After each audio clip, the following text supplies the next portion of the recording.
well underway. More than 50,000 LED lights along the way. 79-foot tall Norway spruce will light up the Christmas season starting tonight. Mario Lopez will be on hand for the pre-show at 7 p.m. Eastern, and the festivities start at 8 p.m. right here on NBC. Those times are important to us because those are bedtimes, which we're never really around to enjoy it. But hopefully everybody else will, and we'll definitely see it bright and early. Dark and early. Yeah. That's the bright spot. As soon as we walk in this building, we see it. Thanks for starting off December with us. See you tomorrow.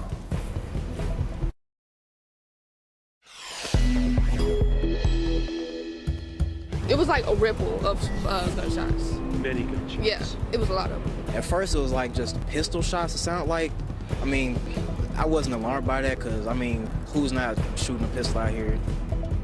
At least 4 people are dead, including a police officer, and a number are injured in an overnight shooting in Georgia. New details are coming into our newsroom at this hour. Earlier on Tuesday, a 15-year-old sophomore being held in connection with a Michigan high school shooting that left 3 dead and 8 injured. Our Megan Fitzgerald is on the scene. Basketball superstar LeBron James is the latest high-profile athlete to go on COVID protocol. This as health experts and medical detectives are urgently studying the new Omicron variant. Ghislaine Maxwell faces the youngest accuser on the witness stand, detailing some graphic accounts of abuse involving Jeffrey Epstein. It's hard to explain how difficult it's been.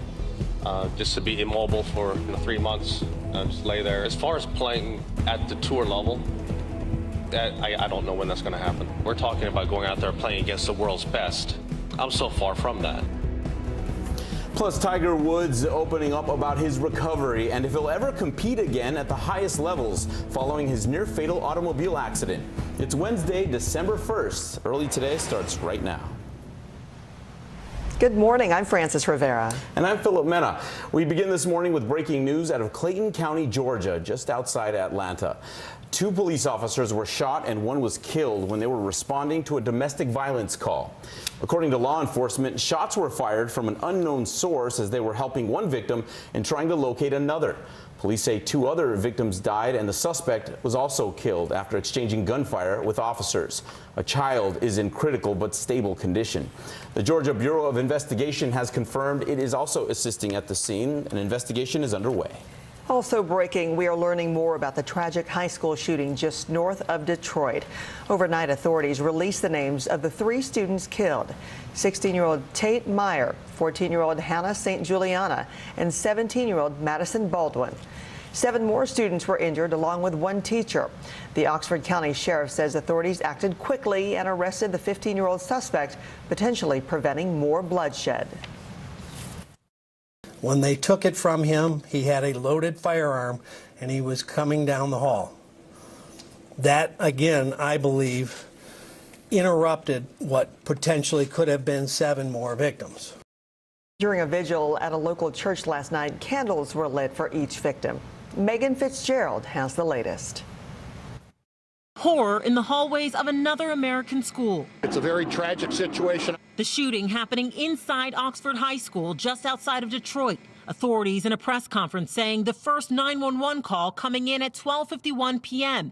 They received over 100 calls. A 15-year-old sophomore opening fire with a semi-automatic handgun, killing 3 students, injuring 8 others, including a teacher. Investigators say the suspect shooting some 20 rounds. An officer already on campus, quickly moving in. Deputies responded and within 5 minutes had the suspect in custody. He did not cause any problems. He gave the weapon up.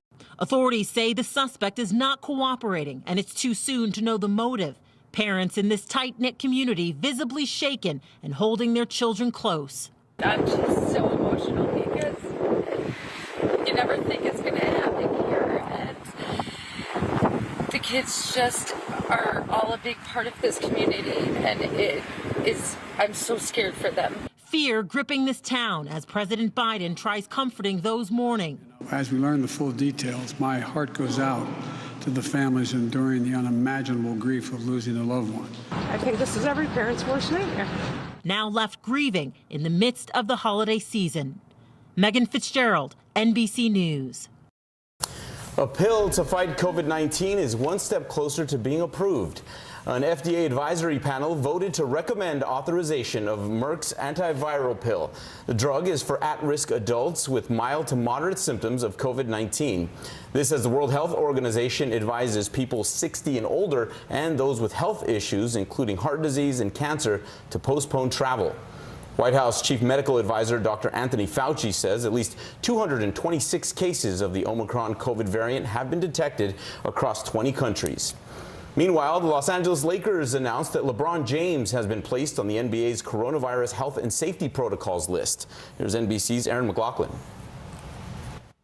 The CDC and scientists at nearly 70 state and local health labs are on the hunt for Omicron, sequencing 40 to 80,000 specimens each week. Given what we've seen in Southern Africa and certainly in Europe, we do expect that it is here. Like all viruses, COVID mutates. That's normal.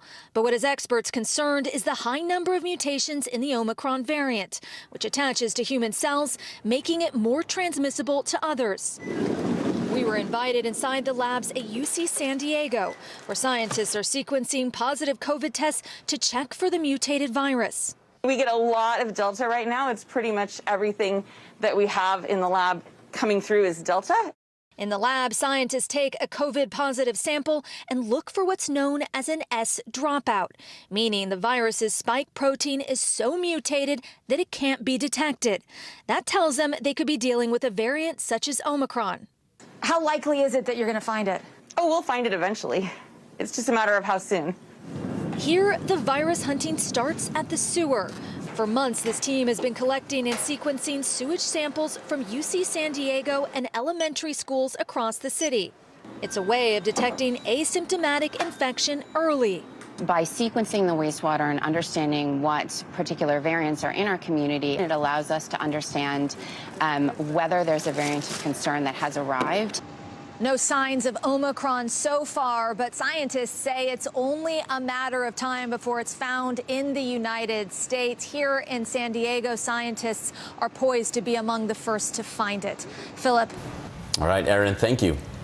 Those Omicron fears are also infecting Wall Street. Markets tanked yesterday with the Dow, S&P 500 and NASDAQ all finishing deep in the red. But it's not just COVID that has investors worried. NBC's Stephanie Ruhle breaks it down for us. Good morning, Stephanie.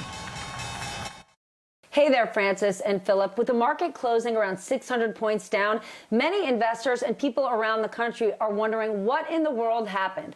Well, all of this was on the heels of Fed Chair Jay Powell testifying before the Senate Banking Committee. And while he did express concerns about the new COVID variant, reminding us that when the Delta variant emerged last summer, we did see somewhat of a slowdown in the economic recovery. However, that's not his top concern. While he sees us firmly recovering and the economy in good standing, he is concerned about inflation, the most concern we've heard from Powell. In the past, he said it's short-term. The administration has said it's transitory. He said it's time we retire the word transitory and start to address these inflationary pressures. One way the Fed is looking to do that is speed up their efforts to taper their monetary policy, meaning this easy monetary policy, the support they've been giving the markets. They're looking to pull back on that. The idea was to do it next summer. They're most likely going to move that up a few months, which for those who look at the economy say that means the economy is doing well. But for others who invest in the stock market, that's not necessarily a good thing. It means we will most likely see rates rise sooner. And when rates go up, that makes stocks less attractive. Francis? Yeah, Stephanie, a lot to watch, a lot to really count on. Thank you, Stephanie. Today, the Supreme Court will hear a Mississippi case challenging Roe versus Wade. It centers around a law banning all abortions at 15 weeks of pregnancy. If the court decides to rule in favor of the state, Roe could be overturned and abortion laws in states across the country could be redefined. In New York, a jury heard stunning testimony from an alleged victim in the sex trafficking trials of Jeffrey Epstein's companion, Ghislaine Maxwell. NBC's Stephanie Gosk has the details. Hey there, Francis. The first of Ghislaine Maxwell's accusers will be back on the stand today. The cross-examination hasn't completed after a dramatic day when she told us her gripping story. The first of Ghislaine Maxwell's 4 accusers, and the one who says she was just 14 when the abuse began, graphically described the first time Jeffrey Epstein sexually abused her in the pool house at his Palm Beach mansion, telling the court, "I was frozen in fear. I had never seen a penis before. I was terrified and felt gross." Testifying under the pseudonym Jane, she said Maxwell and Epstein first approached her at a summer camp for gifted artists, which prosecutors say was the beginning of years of abuse, including 10 trips to New York and New Mexico. Jane said Ghislaine Maxwell was often in the room and at times took part in the abuse. Maxwell pleaded not guilty to 6 sex trafficking counts spanning from 1994 to 2004. Her defense team told the jury Jane only spoke out because she wanted money from a lawsuit. Maxwell's attorney referred to her as a consummate actress. Jeffrey Epstein's private pilot told the court he remembered meeting Jane, especially her piercing blue eyes, but that she seemed mature to him. He also recalled a list of famous and powerful men who flew with Epstein on his private jet, including Bill Clinton, Prince Andrew, Donald Trump, and Kevin Spacey. The pilot testified that he never saw any sexual activity on the plane and that the cockpit door was normally closed. In her testimony, Jane said that Ghislaine Maxwell was in the room when the abuse happened multiple times, but when the defense team asked her how many times, she couldn't say for sure. Defense also asked her why it was when she told her story to her siblings, her boyfriend, her publicist, why she never mentioned Ghislaine Maxwell. She said, "I don't know." Francis, back to you. Stephanie, thank you.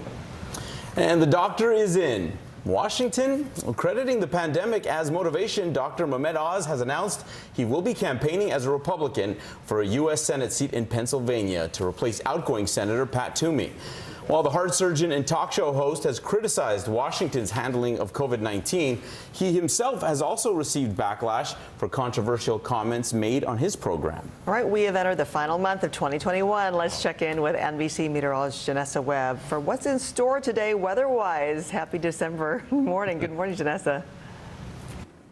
Yeah, man, I cannot believe we're in December 1st, and so we're very close to entering winter, but it feels like that out there. If you're across the Northeast to the Mid-Atlantic, to feel like temperatures in most spots in the upper 30s, but we're in the lower 40s for the Raleigh-Durham area. You can see that warm surge. I need to get to the West Coast because that warmer air is pumping in. We'll deal with some record highs for today. Bismarck, 64 degrees, that record of 62 for this day, 71 for Denver, so this is the place to be. It shifts more into the Midwest, to the upper Midwest as we go into tomorrow. That's a look at the big weather story of the day. Here's a look at your day ahead. If you're across the Northeast, temperatures today not bumping up too much. We're in the mid-40s for New York City. Down to the deep south, we're over those freeze concerns, but today we're back in the mid-70s in most spots. It's time for the Rockefeller tree lighting ceremony tonight. We'll take a look at that forecast. So we're all winding down the year. My goodness. All right, Janessa, thank you. Today is also World AIDS Day. President Biden has pledged to continue his ongoing fight against HIV. In a statement, Mr. Biden recognized the more than 36 million people, including 700,000 Americans, who have tragically died from the disease. He said that ending the HIV epidemic is within our reach, and we are committed to finishing this work. All right, fans have a chance to spend a weekend with Adele, but they'll need to book a trip to Sin City. And prosecutors hear intense and emotional testimony from Theranos founder Elizabeth Holmes. We're back in 1 minute. Let's go. This is a critical choke point for this fire.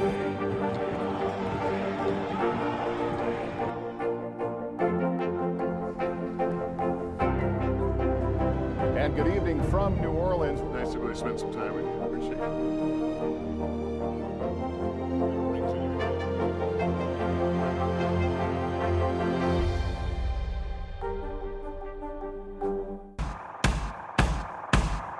News is happening now. Look at what's making headlines around the world. Right now on Morning News Now. Tonight, the major announcement of the COVID vaccine. And this is a significant moment. Your news, whenever it happens, wherever you are, it's here now.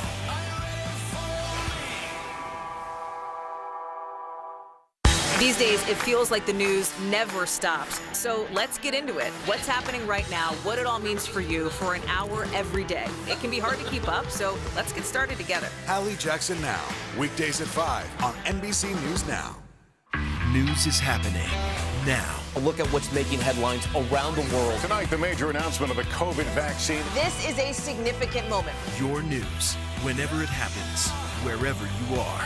It's here now. News is happening now. A look at what's making headlines around the world. Right now on Morning News Now.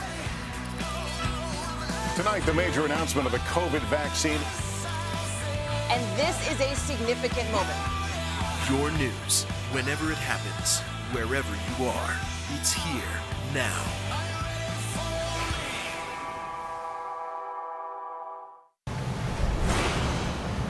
Leading the news, Theranos founder Elizabeth Holmes faced cross-examination and admitted that a whistleblower who raised concerns about quality issues was right. This amid sometimes some very emotional testimony. Here's Emily Ikeda. What do you hope the jury's going to learn about you this week? Elizabeth Holmes back on the stand in her fraud trial, this time fielding questions from prosecutors who have tried painting the founder of Theranos as a con woman. The cross-examination of Holmes comes a day after she unveiled stunning allegations, tearfully telling the jury she was raped while a student at Stanford University, adding, quote, "I was questioning how I was going to process that experience, and I decided that I was going to build a life by building this company." But the abuse continued, according to the 37-year-old, revealing she wasn't always the confident businesswoman seen in the media. First they think you're crazy, then they fight you, and then all of a sudden you change the world. Holmes says she was in an abusive relationship with Theranos Chief Operating Officer Sunny Balwani, who was also charged with fraud. She testified Monday he dictated her behavior, from her diet to tone of voice, adding Balwani forced her to have sex with him. Balwani's denied allegations of abuse, and prosecutors underscored messages of support he sent Holmes, one reading, "I love you, worship you, be yourself." How could the allegations of abuse impact the course of this case and jurors' opinion? Bringing up the alleged abuse definitely humanizes her. We have not seen an Elizabeth Holmes like this that breaks down, that cries, that is emotional. But at the end of the day, these abuse allegations really have nothing to do with what she's being charged with. The 37-year-old, who says she's innocent, faces 11 counts of fraud, accused of lying to patients, doctors, and investors about the capabilities of her blood testing company, once valued at $9 billion.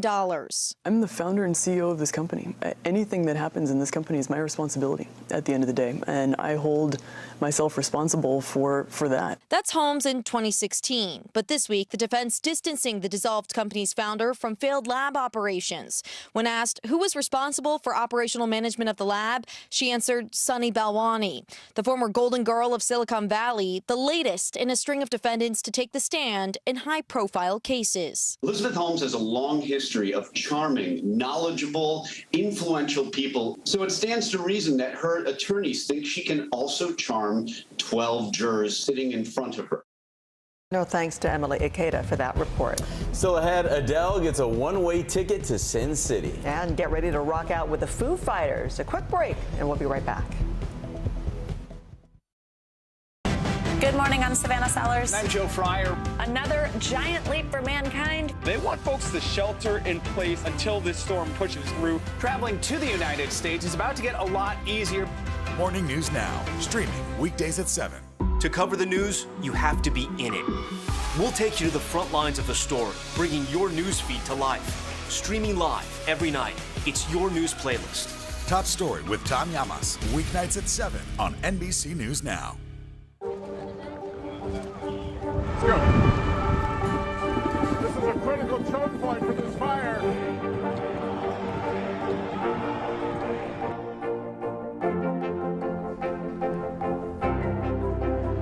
And good evening from New Orleans. Nice to really spend some time with you. Appreciate it.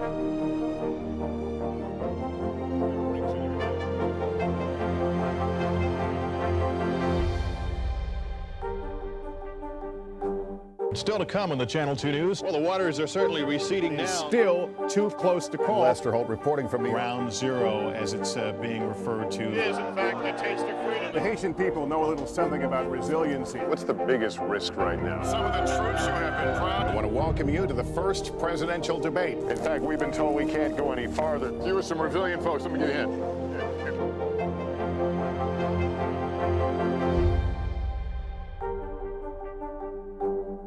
News is happening now. A look at what's making headlines around the world. Tonight, the major announcement of the COVID vaccine. This is a significant moment. Your news, whenever it happens, wherever you are, it's here now.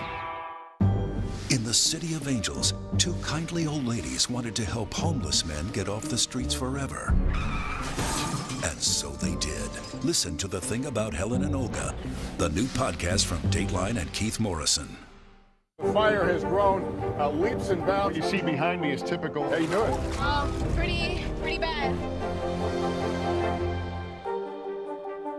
Still to come on the Channel 2 News. Well, the waters are certainly receding now. Still too close to call. Lester Holt reporting from Ground Zero, as it's being referred to. It is, in fact, a taste of freedom. The Haitian people know a little something about resiliency. What's the biggest risk right now? Some of the troops who have been proud. I want to welcome you to the first presidential debate. In fact, we've been told we can't go any farther. You with some resilient folks, let me get a hint.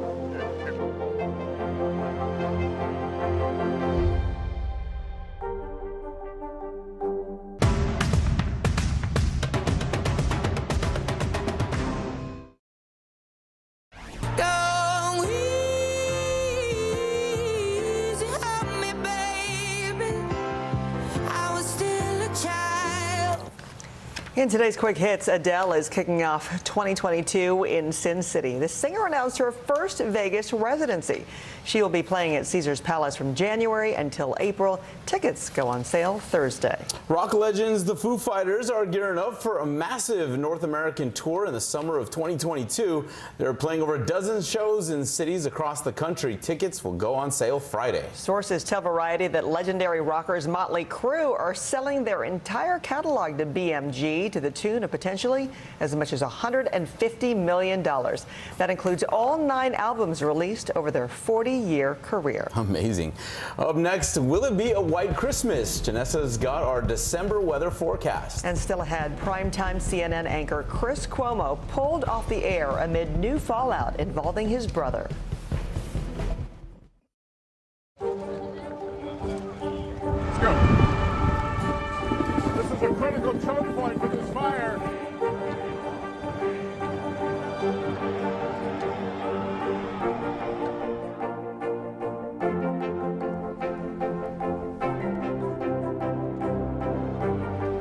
Unnecessary, unjustifiable, illegal. And good evening from New Orleans. Late military operation witnessing the massive crowds. I admire you both. Nice to really spend some time with you. Appreciate it.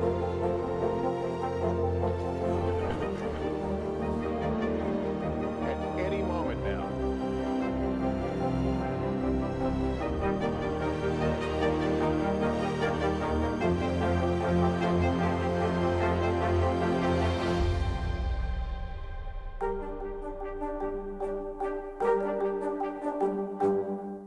News is happening now. A look at what's making headlines around the world. Tonight, the major announcement of the COVID vaccine. This is a significant moment. Your news, whenever it happens, wherever you are, it's here now. Let's go. This is a critical choke point for this fire.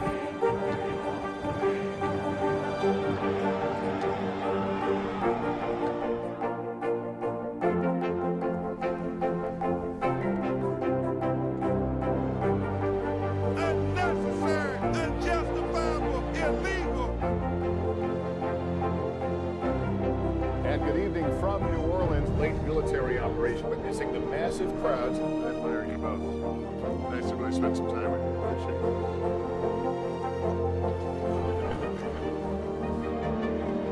At any moment now.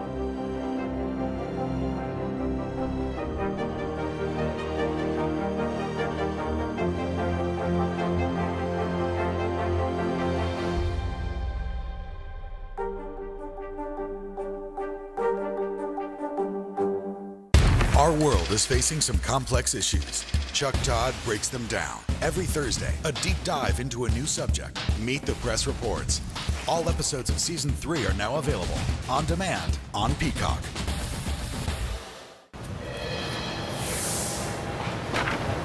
On this day in 1955, an historic milestone in the civil rights movement, Rosa Parks was arrested after refusing to give up her seat on a Montgomery bus to a white man. It was an act of defiance that sparked the Montgomery bus boycott and changed the course of history. All right, let's check in again with Janessa on tonight's Rockefeller Christmas tree lighting. How's it looking, Janessa? You know, the temperature is definitely going to be cool. I did want to take a quick look at the December outlook now that we are in December. Warmer than average for the west and deep south, and you can see limited precipitation across the Great Lakes into the northeast. Rockefeller tree lighting, temperatures 41 degrees. Enjoy, guys. All right, thanks, Janessa. Coming up, Tiger Woods. News is happening now. Look at what's making headlines around the world. Right now on Morning News Now. Tonight, the major announcement of the COVID vaccine. And this is a significant moment. Your news, whenever it happens, wherever you are, it's here now.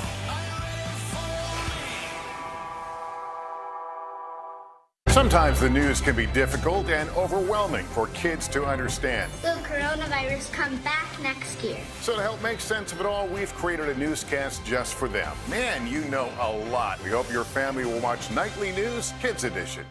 News is happening now. A look at what's making headlines around the world. Tonight, the major announcement of the COVID vaccine. This is a significant moment. Your news, whenever it happens, wherever you are, it's here now.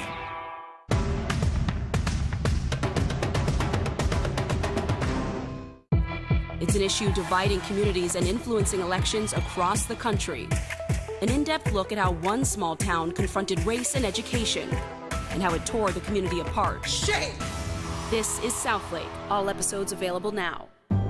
In the City of Angels, two kindly old ladies wanted to help homeless men get off the streets forever.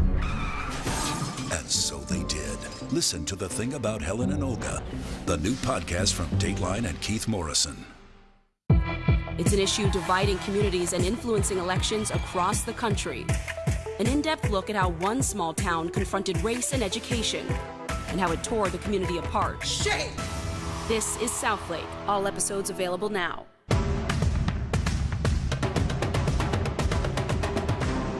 The Meet the Press Chuck Todd Cast, free wherever you get your podcasts. New fallout this morning from the investigation into former New York Governor Andrew Cuomo. His brother and news anchor Chris Cuomo has been suspended from his position at CNN indefinitely. The network cites new evidence from the New York State Attorney General that suggests, quote, a greater level of involvement in defending his brother from sexual harassment allegations. CNN says Cuomo is suspended pending further evaluation. A representative for Chris Cuomo did not respond to requests for comment Tuesday. It has been 9 months since Tiger Woods' devastating car crash, and now the golfing legend is speaking out in public for the first time since the accident. Now on the road to recovery, Woods is opening up about his rehab, when he expects to get back on the golf course, and how close he was to losing his leg. Here's NBC's Miguel Almaguer with more. Tiger Woods is back on his feet and on the golf course, but not yet ready for the game. It's hard to explain how difficult it's been, just to be immobile for 3 months and just lay there. And in his first press conference after nearly losing his life in February, Woods says he hopes to play golf again, but will never be the same player he used to be. As far as playing at the tour level, I don't know when that's going to happen. We're talking about going out there playing against the world's best. I'm so far from that. Making his first public appearance in 9 months, Woods detailed his grueling rehab. There were some really, really tough times, and pain got pretty great at times. And also revealed how close he came to losing his right leg. How realistic was amputation? Yeah, it was on the table. After multiple operations, surgeons stabilized Woods' leg with a rod and screws. While candid, the one thing Woods didn't want to talk about is what he remembered after his crash. Amid speculation, he was distracted or perhaps even on medication. The sheriff said speed was the reason for the accident. After slamming into a tree at 75 miles an hour, the 45-year-old spent 3 weeks in the hospital and 3 months in a bed. I feel I'm lucky to be alive. Eventually, I got to a point where they could wheelchair me outside safely, and I could feel the sun. That was a milestone. Showing he is making progress. Wood says he's inspired by his late father and hopes to play alongside his son, perhaps charting a course for his greatest comeback yet. The return to glory. Miguel Almaguer, NBC News. It is so tough to imagine 3 months in a bed like that and just seeing the son's simple things. The perspective he has now, I can just imagine. Like you said, he was that close to amputation, so I wouldn't expect a comeback, but it's Tiger Woods, so I wouldn't be surprised either. No. Thanks for kicking off your December with Early Today. I'm Philip Mena. And I'm Francis Rivera. Have a great Wednesday. See you back here tomorrow.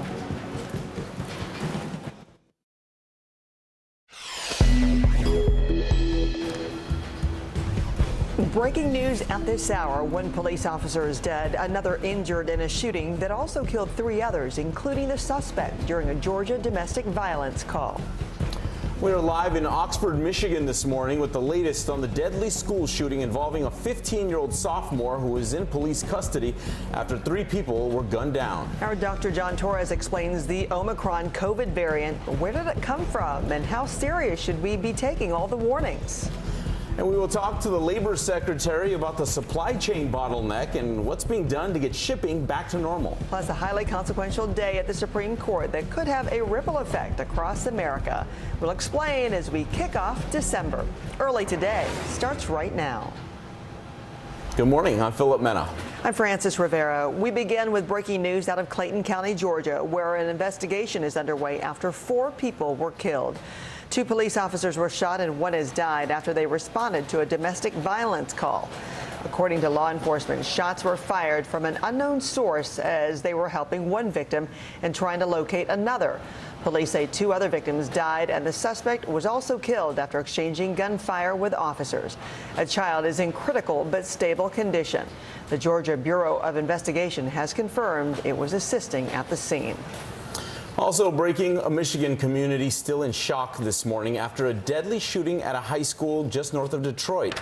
Overnight, authorities released the names of the 3 students killed. 16-year-old Tate Meyer, 14-year-old Hannah St. Juliana, and 17-year-old Madison Baldwin. 7 more students were injured along with 1 teacher. Last night, a local church held a vigil, lighting candles for each victim. Meanwhile, the investigation is underway. According to police, the gunman was a 15-year-old student. And this TikTok video from inside the high school shows the panic amid the lockdown. Students escaped through a classroom window into another building. They were then greeted by a uniformed officer telling them that they were safe. The Oxford County Sheriff says authorities acted quickly and arrested the suspect, potentially preventing more bloodshed. When they took it from him, he had a loaded firearm and he was coming down the hall. That, again, I believe, interrupted what potentially could have been 7 more victims. In a statement released overnight, the county prosecutor said they intend to issue charges quickly. Coming up, we are live in Oakland County with the latest. The World Health Organization has issued a new travel advisory recommending people 60 and older and those with health concerns like heart disease and cancer postpone travel for now. It comes on the heels of the spread of the new Omicron coronavirus variant. It's now been found in more than 20 countries. Meanwhile, the Los Angeles Lakers have announced LeBron James has been placed on the NBA's coronavirus health and safety protocols list. LeBron is vaccinated, but there is no word if he's tested positive for COVID-19 or how long he could be out. NBC senior medical correspondent Dr. John Torres with what we need to know about Omicron right now. A new, highly contagious variant, the Omicron variant, is now considered a very high global risk by the World Health Organization. We shouldn't need another wake-up call. We should all be wide awake to the threat of this virus The variant, first reported to WHO on November 24th in South Africa, has now been found in Belgium, Botswana, Germany, Hong Kong, Israel, Italy, and the United Kingdom, with more countries reporting detection daily. The Omicron variant is already labeled a variant of concern, meaning it could be more transmissible and possibly more virulent. When you look in South Africa, you were having a low level of infection, and then all of a sudden there was this big spike. And when the South Africans looked at it, they said, oh my goodness, this is a different virus than we've been dealing with. Early research suggests this variant is highly contagious, with more than 30 mutations on the spike protein.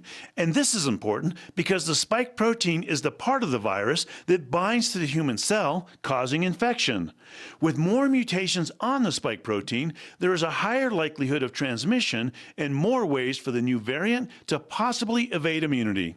It's still too early to determine the severity of symptoms. The COVID response task team told the president it would take 2 weeks to have more information on this variant. But experts agree the vaccines still work. When you get a level of protection with vaccine, and particularly now with the extraordinary increase in protection you get with the booster, even when you have variants of concern, you do well against them. Because it is still so early, we can't determine if the variant is here in the United States yet, but given how transmissible the new variant is, it would not be surprising to see Omicron detected soon. The U.S. has already restricted travel from South Africa and 7 neighboring countries. The issue of blocking travel from a given country is to just give us time to assess it better. The one thing everyone can still do is get vaccinated. And if you're eligible for the booster, get that as well. That means 6 months or more from the second dose of an mRNA vaccine, either Pfizer or Moderna, and 2 months or more following the single dose of the J&J vaccine. And both the World Health Organization and CDC's guidance is to practice social distancing, hand washing, good ventilation with something as easy as opening up a window, and masking up. And our thanks to Dr. John Torres for that report. CNN has suspended anchor Chris Cuomo indefinitely. The network cites new evidence from the New York State Attorney General that suggests, quote, a greater level of involvement in defending his brother, former New York Governor Andrew Cuomo, from sexual harassment allegations. CNN says Chris Cuomo is suspended pending further evaluation. A representative for Chris Cuomo did not respond to requests for comment on Tuesday. Jury selection will continue today in Minnesota, where former police officer Kim Potter says she mistook her gun for a taser before fatally shooting Daunte Wright. Her lawyers say she will take the stand. NBC's Ron Allen is following the case. Francis, so far jury selection has gone smoothly without any major controversy. Opening arguments are expected to begin the middle of next week. The defendant, please stand up. Jury selection underway in the trial of former police officer Kimberly Potter, charged with manslaughter in the death of 20-year-old Daunte Wright, another fatal encounter that fueled a spring of protests demanding racial justice. The incident seen on police body camera video. Prosecutors say Potter and an officer she was training stopped Wright because of an air freshener hanging from a mirror, illegal in Minnesota, and expired license plates, and tried to arrest Wright after discovering an outstanding warrant for a gross misdemeanor weapons violation. Potter, with 26 years of police experience, is heard warning about firing a taser. But prosecutors say she fired a single lethal shot from her gun. What Potter's attorneys say was a mistake, an explanation Wright's family rejects. Everybody who's been there for us, standing with us on one of the worst days of our life. Is there anyone here who would believe the testimony of a police officer just because he or she is in law enforcement? Potential jurors questioned about their views on police, race relations, and the unrest that erupted after Wright's death and during the trial of the officer convicted of killing George Floyd. Juror number 7, you will be on this jury. The judge saying it should take a week to seat 12 jurors after assurances they would rely only on the evidence during the trial to determine whether Potter is criminally responsible for Wright's death. Potter faces up to 15 years in prison if convicted of first-degree manslaughter. The judge has told potential jurors the trial should be over by Christmas. One of Potter's attorneys says the former police officer does plan to testify in her own defense. Francis? Ron, thank you. Today, the Supreme Court will hear a Mississippi case challenging Roe versus Wade. It centers around a law banning all abortions at 15 weeks of pregnancy. If the court decides to rule in favor of the state, Roe could be overturned and abortion laws in states across the country could be redefined. Okay, let's check in on your Wednesday weather with NBC meteorologist Janessa Webb. Now that it is December, Janessa, good morning. Good morning. Yeah, our temperatures are all over the place. If you're in the deep south, we're hovering in the lower 40s, upper 30s in some spots. The wind chills, they have calmed down. Most of the East Coast is pretty clear right now, but the chill will continue throughout your afternoon. Now, if you're on the West Coast, a completely different weather pattern. The jet stream sagging more to the north, and that's allowing for warmer temperatures to build back in. Denver today, near a record 71 degrees. Omaha in the upper 60s. That continues for tomorrow afternoon, but pushes a little bit more to the north and east into the upper Midwest to the Midwest. Kansas City 71, so contending with that record for today. Tulsa could possibly tie for today of 76 degrees. That's a look at the big weather store of the day. Here's a look at your day ahead. Northeast remains pretty chilly this afternoon. New York City, 46 degrees, a little bit more sunshine this afternoon instead of the dreary conditions compared to yesterday. We're in the mid-70s across the south. We do have the Rockefeller tree lighting ceremony tonight. We'll take a look at that forecast coming up. It is a big day, the big kickoff. Thank you, Janessa. We'll take a quick break and then tell you about the space junk that kept astronauts from doing their job. Plus the warning from the FAA over those elaborate Christmas decorations. Next.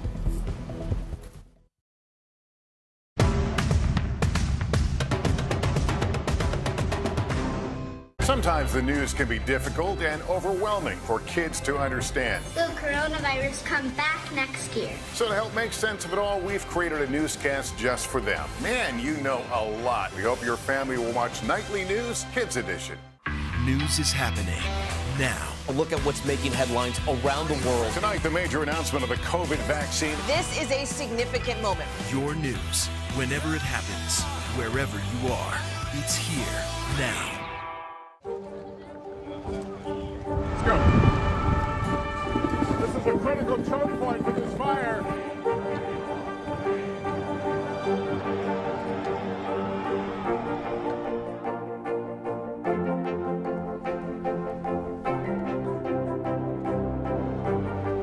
Unnecessary, unjustifiable, illegal. And good evening from New Orleans. Late military operation witnessing the massive crowds. I admire you both. Nice to really spend some time with you. Appreciate it.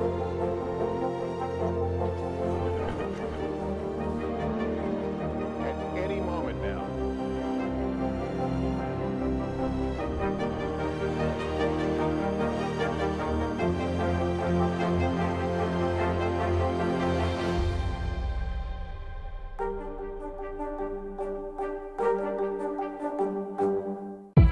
It's an issue dividing communities and influencing elections across the country. An in-depth look at how one small town confronted race and education and how it tore the community apart. Shame! This is Southlake. All episodes available now. The Meet the Press Chuck Todd Cast, free wherever you get your podcasts.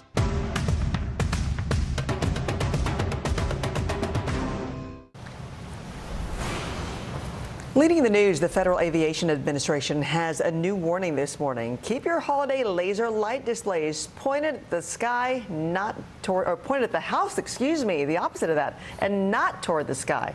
The FAA says the concentrated beams of light can reach further than you think, potentially hampering a pilot's vision. Those who don't follow the rules will risk up to an $11,000 fine. A heightened risk of space junk caused NASA to delay a planned spacewalk. 2 astronauts were set to replace an antenna aboard the International Space Station before that decision to delay. It's unclear if the debris that posed the risk is from the anti-satellite missile test that Russia conducted earlier this month. and no word yet on when that spacewalk will be rescheduled. Prosecutors in the Jussie Smollett case are doubling down on their argument that the Empire actor faked his own attack. The jury was shown footage of the actor doing an alleged dry run of the attack. They were also read incriminating text messages from Smollett to one of the men accused. During cross-examination, Smollett's attorney argued the police missed key evidence. No word on whether Smollett will take the stand. A 30-year-old Houston man has been sentenced to more than 9 years in prison after pleading guilty to fraudulently obtaining nearly $1.6 million in COVID-19 relief funds. According to the Justice Department, the man, identified as Lee Price III, spent that money on luxury items like a $233,000 Lamborghini, an $85,000 Ford F-350 pickup truck, a $14,000 Rolex, and more. Prosecutors say Price also spent thousands of dollars at Houston nightclubs and strip clubs. Today is World AIDS Day, and President Biden has pledged to continue the ongoing fight against HIV. On Tuesday, Mr. Biden honored the day in a proclamation, which read in part, "Ending the HIV epidemic is within our reach, and we are committed to finish this work." In his statement, he recognized the more than 36 million people, which includes 700,000 Americans, who have died from the disease. He also recognized LGBTQ people as among the survivors of the HIV/AIDS epidemic and the nearly 38 million people worldwide who live with HIV. Still to come, could SpaceX come crashing back to Earth? Why CEO Elon Musk is warning employees about potential bankruptcy. The Meet the Press Chuck Toddcast, free wherever you get your podcasts. To cover the news, you have to be in it. We'll take you to the front lines of the story, bringing your news feed to life. Streaming live every night. It's your news playlist. Top Story with Tom Llamas, weeknights at 7 on NBC News Now.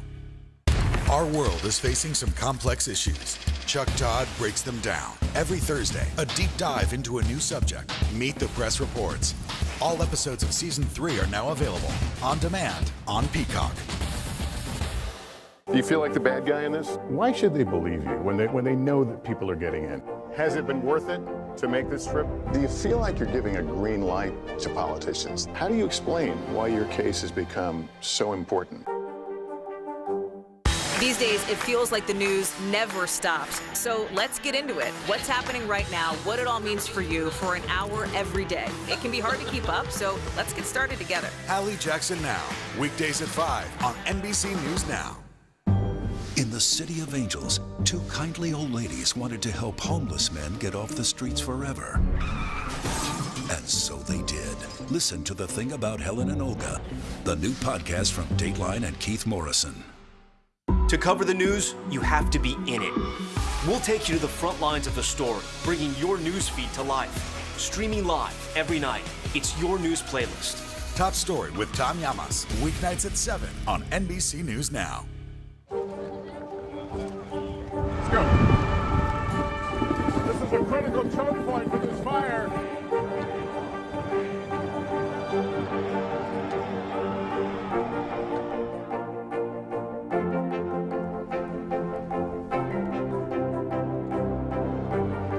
Unnecessary, unjustifiable, illegal.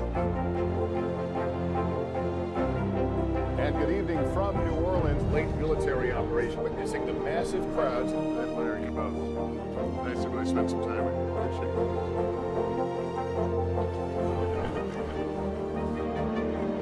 At any moment now.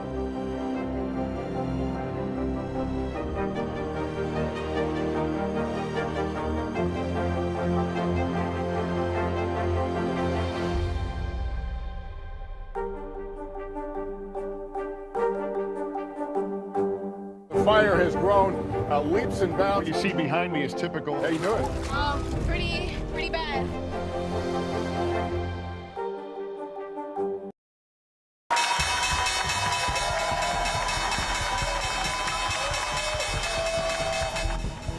The Omicron COVID variant is sending shivers down Wall Street.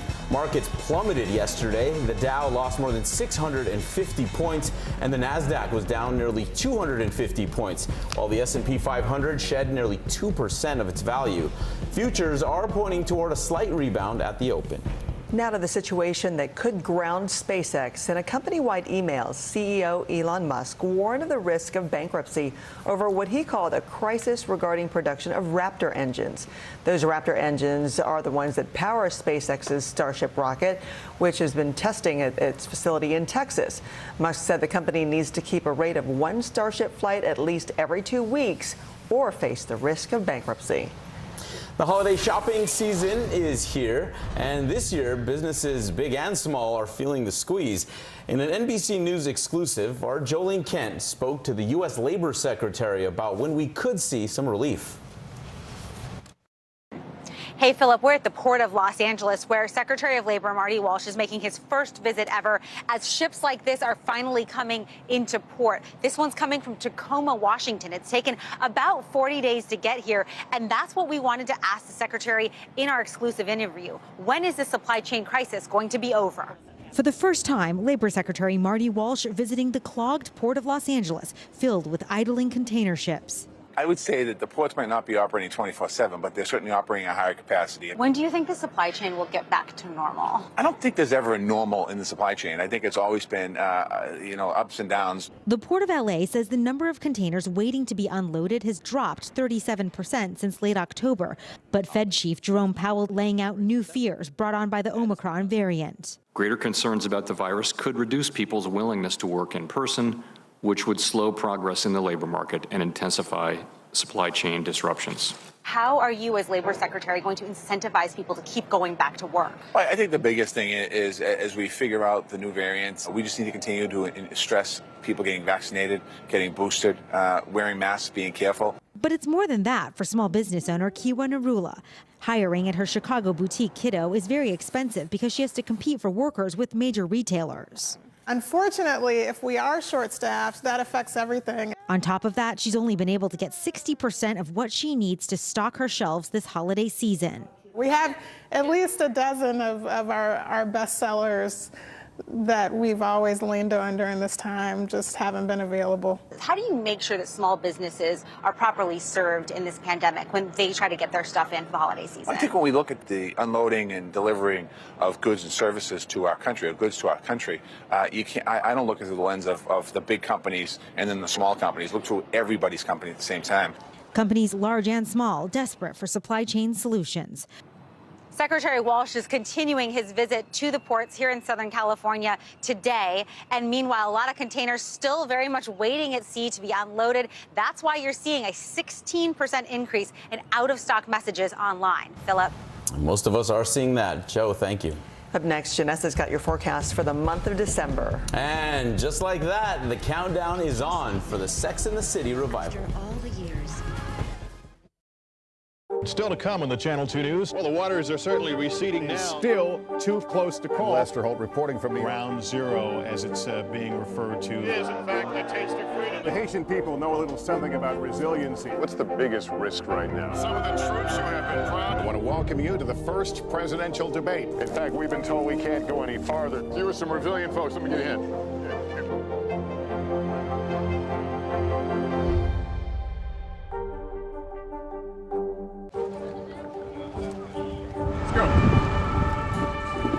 A critical choke point for this fire.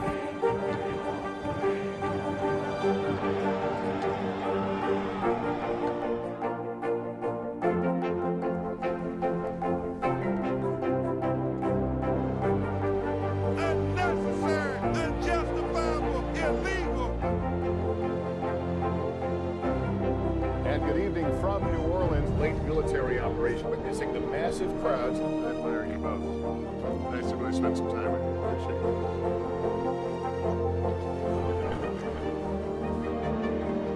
At any moment now.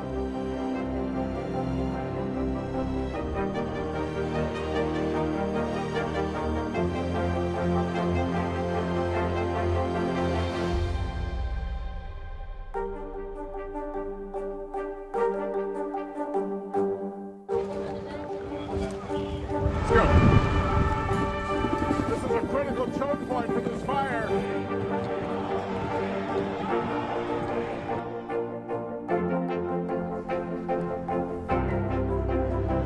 morning, good evening from New Orleans. Nice to really spend some time with you. Appreciate it.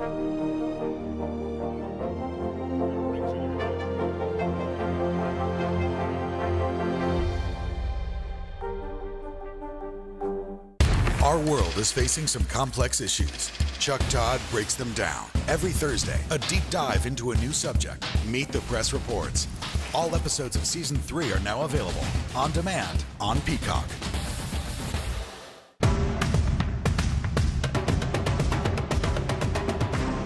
The fire has grown leaps and bounds. You see behind me is typical. How you doing? Pretty bad.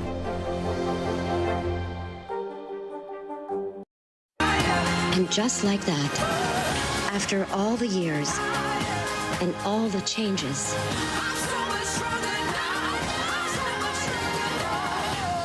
you're still you. Hello, lovers. The wait is over, and a sneak peek at And Just Like That. Cynthia Nixon, Kristen Davis, and Sarah Jessica Parker are back for more. The new Sex and the City chapter premieres December 9th. Speaking of time flying there, it is December 1st already. Janessa's back with us. She's got a look at our Rockefeller Christmas tree lighting forecast. Janessa. Yeah, it's definitely going to be a chilly evening across the East Coast. If you're in the Northeast, going to be seeing wind chills overnight into your evening hours in the mid-30s. So very chilly for the start of the tree lighting ceremony, starting at 8 o'clock right here on NBC. Increase in cloud coverage and a few showers possible. So not the greatest looking forecast, but just happy it's back, guys. All right, Janessa, thank you. We are live in Michigan next with the latest on that tragic school shooting. Keep it here.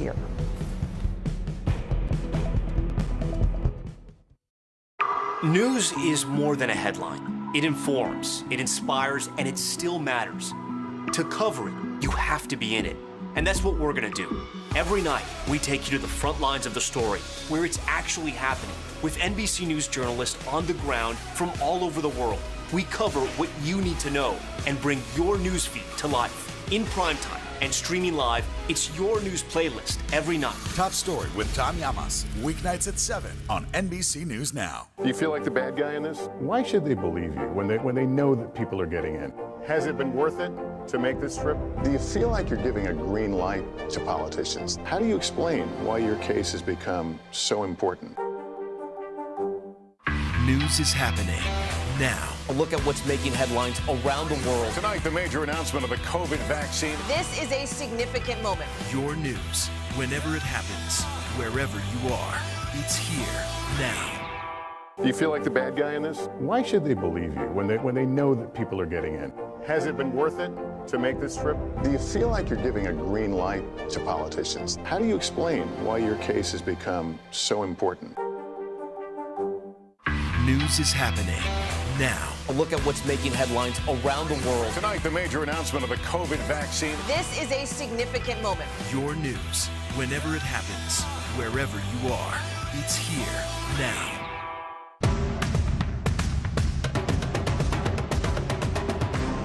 Sometimes the news can be difficult and overwhelming for kids to understand. Will coronavirus come back next year? So to help make sense of it all, we've created a newscast just for them. Man, you know a lot. We hope your family will watch Nightly News Kids Edition. The Meet the Press Chuck Todd Cast, free wherever you get your podcasts.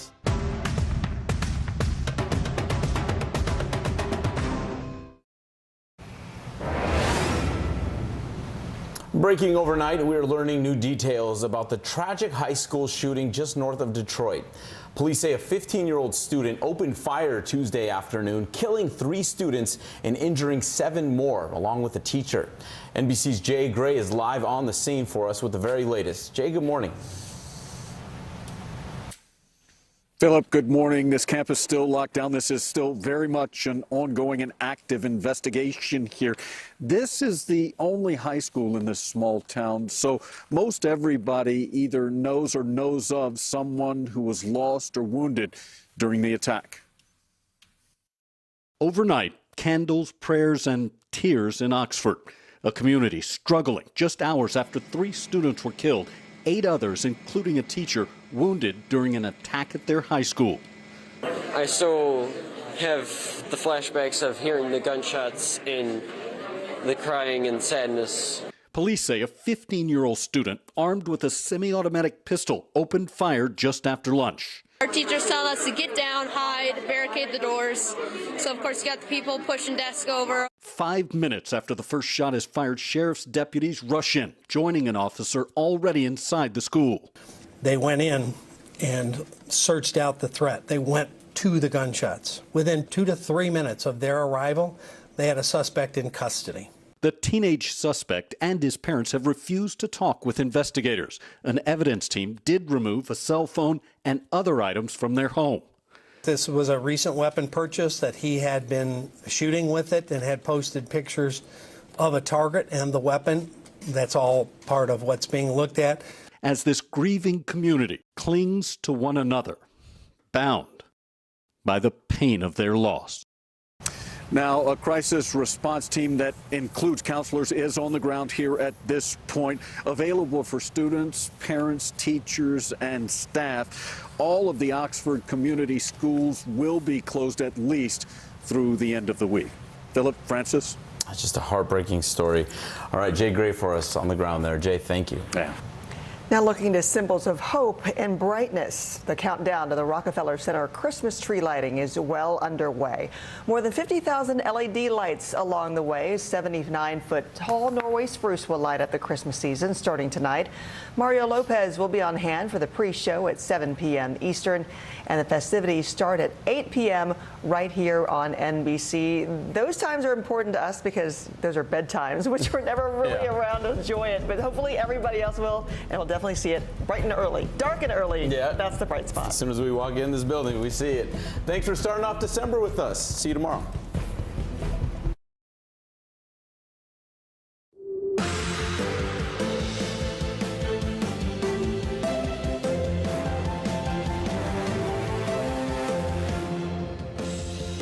Good morning, I'm Joe Fryer. And I'm Savannah Sellers. Right now on Morning News Now, tragedy on campus, shock and sadness in Michigan and across the country after a shooting at a Detroit area high school. This morning, 3 students are dead, 8 people wounded, and a suspect, a 15-year-old sophomore, in custody. I still have the flashbacks of hearing the gunshots and the crying and sadness. This kind of thing can happen anywhere, and sadly, it happened even in a sweet, quiet community like Oxford. We're at the scene in Oxford, Michigan, with new information about the victims and the alleged gunman, plus what authorities are saying about how the teen got a gun in the first place. Landmark case. Today, the fight over abortion rights set to go before the nation's highest court. The Mississippi law now on the docket of the Supreme Court, and why some say the case could pose a direct threat to Roe v. Wade. On alert, researchers hard at work in dozens of labs across the country analyzing positive COVID tests for signs of the new highly mutated Omicron variant, with cases now confirmed in at least 20 other countries. The latest on their search for the strain that experts say is likely already in the U.S. Plus, more on a potential breakthrough in treatment as the FDA greenlights the first anti-COVID pill. And All-Star Special. If you're a fan of Annie the Musical, we think you're going to like it here. Joe sat down with some of the celebrity cast of NBC's Annie Live, hard at work in rehearsals before it comes out tomorrow. I can't sell that one trying to sing it. And welcome to our new home, our new studio this morning. I know, we're very excited. We have a new lease. And yes, exactly. Moved downtown, as you said. Exactly. Very exciting. We do begin, though, with that breaking news this morning with that tragic school shooting in Oxford, Michigan. The 15-year-old suspected shooter is now in custody after opening fire inside Oxford High School, killing at least 3 students and injuring 8 others. Chilling new video shows students in lockdown before escaping out of a window to run for safety. Yes! Sheriff's office. It's safe to come out. Yeah, he said it's safe to come out. Now, we're not willing to take that risk right now. I can't hear you. We're not taking that risk right now. Okay, well, come to the door and look at my bag, bro. No. Yeah, bro. He said bro. He said bro. Red flags.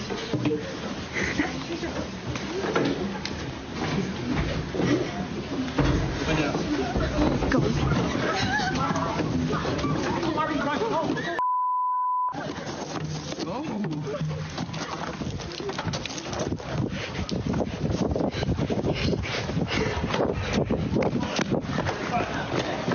on, you're fine. I want you to drop backpacks. You're okay. We're okay. Police are now investigating the motive behind the attack, but the sheriff says the suspect has been advised by his parents not to talk to authorities. NBC News correspondent Shaquille Brewster joins us now from Oxford, Michigan, with the latest on the shooting. So, Shaq, good morning. First of all, what can you tell us about how this shooting unfolded, and what are we learning about the victims and those who were injured in this attack?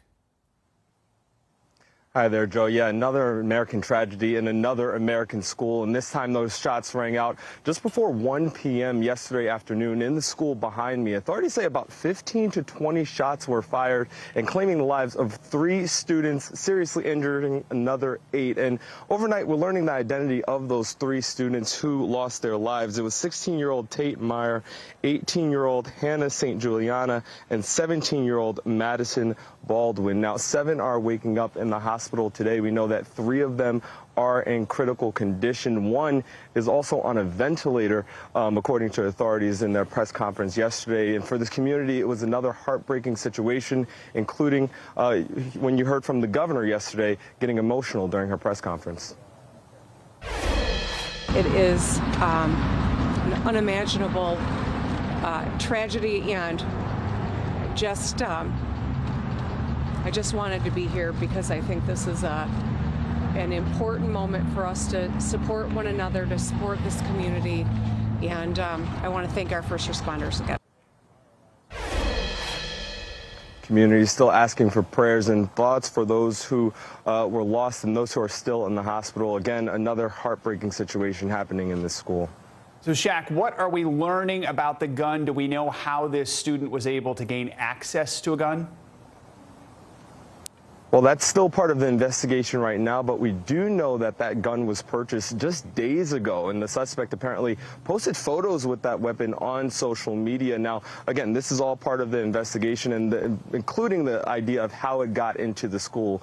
Police are looking into a book bag that they found to see whether or not that was where the gun originated from. But some of the reports that you've heard say that the suspect came out of the bathroom before opening fire, but all of that is going to be part of the investigation as police continue looking at the scene and looking to see exactly what happened.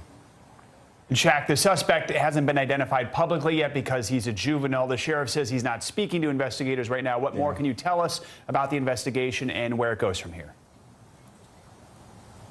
Well, the suspect, he is not speaking to investigators. Apparently, he was advised by his parents to not talk, not answer their questions, and wait until he had that attorney to represent him. We do know from authorities that he is on suicide watch, apparently, right now, being checked every 15 minutes. They say they will hold him until he is officially charged. But this investigation will look into why he did this, if there were any motives. There were reports that authorities shot down yesterday saying that they did not have any heads up about this. They didn't know that this was going to happen, and there were no active leads or tips that they had heading into yesterday. This is something that will definitely take a long time. We do know that the FBI is also assisting local authorities in their investigation, Joe. Shaq Brewster at the scene of another school shooting, this one in Michigan. Shaq, thank you. And new overnight, another deadly shooting, this one involving a shootout with police. This morning, a Georgia police officer is dead and another injured in that shooting that happened outside of Atlanta. It happened in Clayton County, Georgia last night when the officers were called to reports of gunfire and a possible domestic incident at a home there. When officers arrived, there was a wild gunfight with the suspect and a foot chase. One officer was killed in the shooting, another injured. 3 other people were also killed, including the suspect. Out of the Supreme Court, where the 9 justices will hear arguments today over a Mississippi abortion law that bans abortions after 15 weeks. The case is considered the most direct challenge to Roe v. Wade in nearly 3 decades. Yeah, that landmark 1973 decision effectively legalized abortion in the U.S., guaranteeing a woman's right under the Constitution to terminate a fetus up to the point it can survive outside the womb, which is widely seen as around 24 weeks. NBC News national security correspondent Ken Dilanian is at the Supreme Court for us this morning, and NBC News legal analyst Barbara McQuaid also with us. Good morning to both of you. So, Ken, let's start with you. Walk us through this Mississippi law, what it could mean for abortion rights and the parties involved in the case. Good morning, Joe. This law was passed back in 2018, and it has been blocked by the lower courts. And as you mentioned, it bans most abortions until after the 15th week of pregnancy. And the reason that's significant is because Roe versus Wade allows or prohibits abortion bans before viability, which is considered 22 to 24 weeks. And this is the first time the Supreme Court has even entertained arguments explicitly about a law banning abortion before viability. And that's why people on both sides of the argument believe that this is the greatest threat to Roe v. Wade since it was decided in 1973. And you have perhaps the most conservative Supreme Court in history. And that's why people are so worried about it, Joe. Barbara, let's bring you in here. So at the heart of this case is whether the Constitution provides that right to seek an abortion. Now, the state of Mississippi argues it does not. So how much of a challenge is that to prove? What does that look like? And just how serious of a threat is this to Roe v. Wade?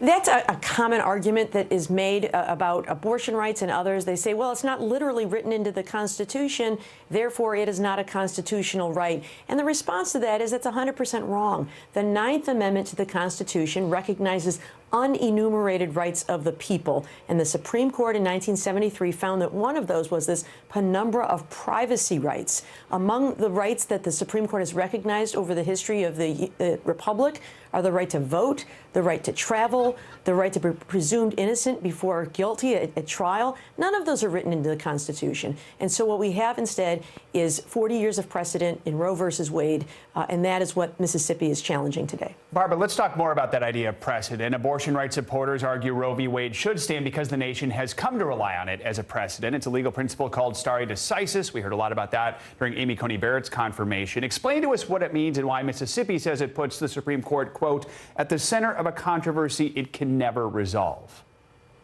Yeah, stare decisis means to stand by things decided, and it is what we do in this country. We rely on precedents decided before so that people can rely on the law and order their own lives around it. And so from time to time, the court will say, upon further reflection, we realize a case decided was wrong. But it shouldn't be solely on the basis of a new makeup of the court. We disagree with it. There is a methodology that they use there. They look at the logic of the reasoning, the consistency with other laws, how the law has developed up around it, and whether people have relied on it in their own lives. If you look at it through that lens, there is nothing about Roe versus Wade and the right to abortion that's changed in those 40 years such that this decision ought to change.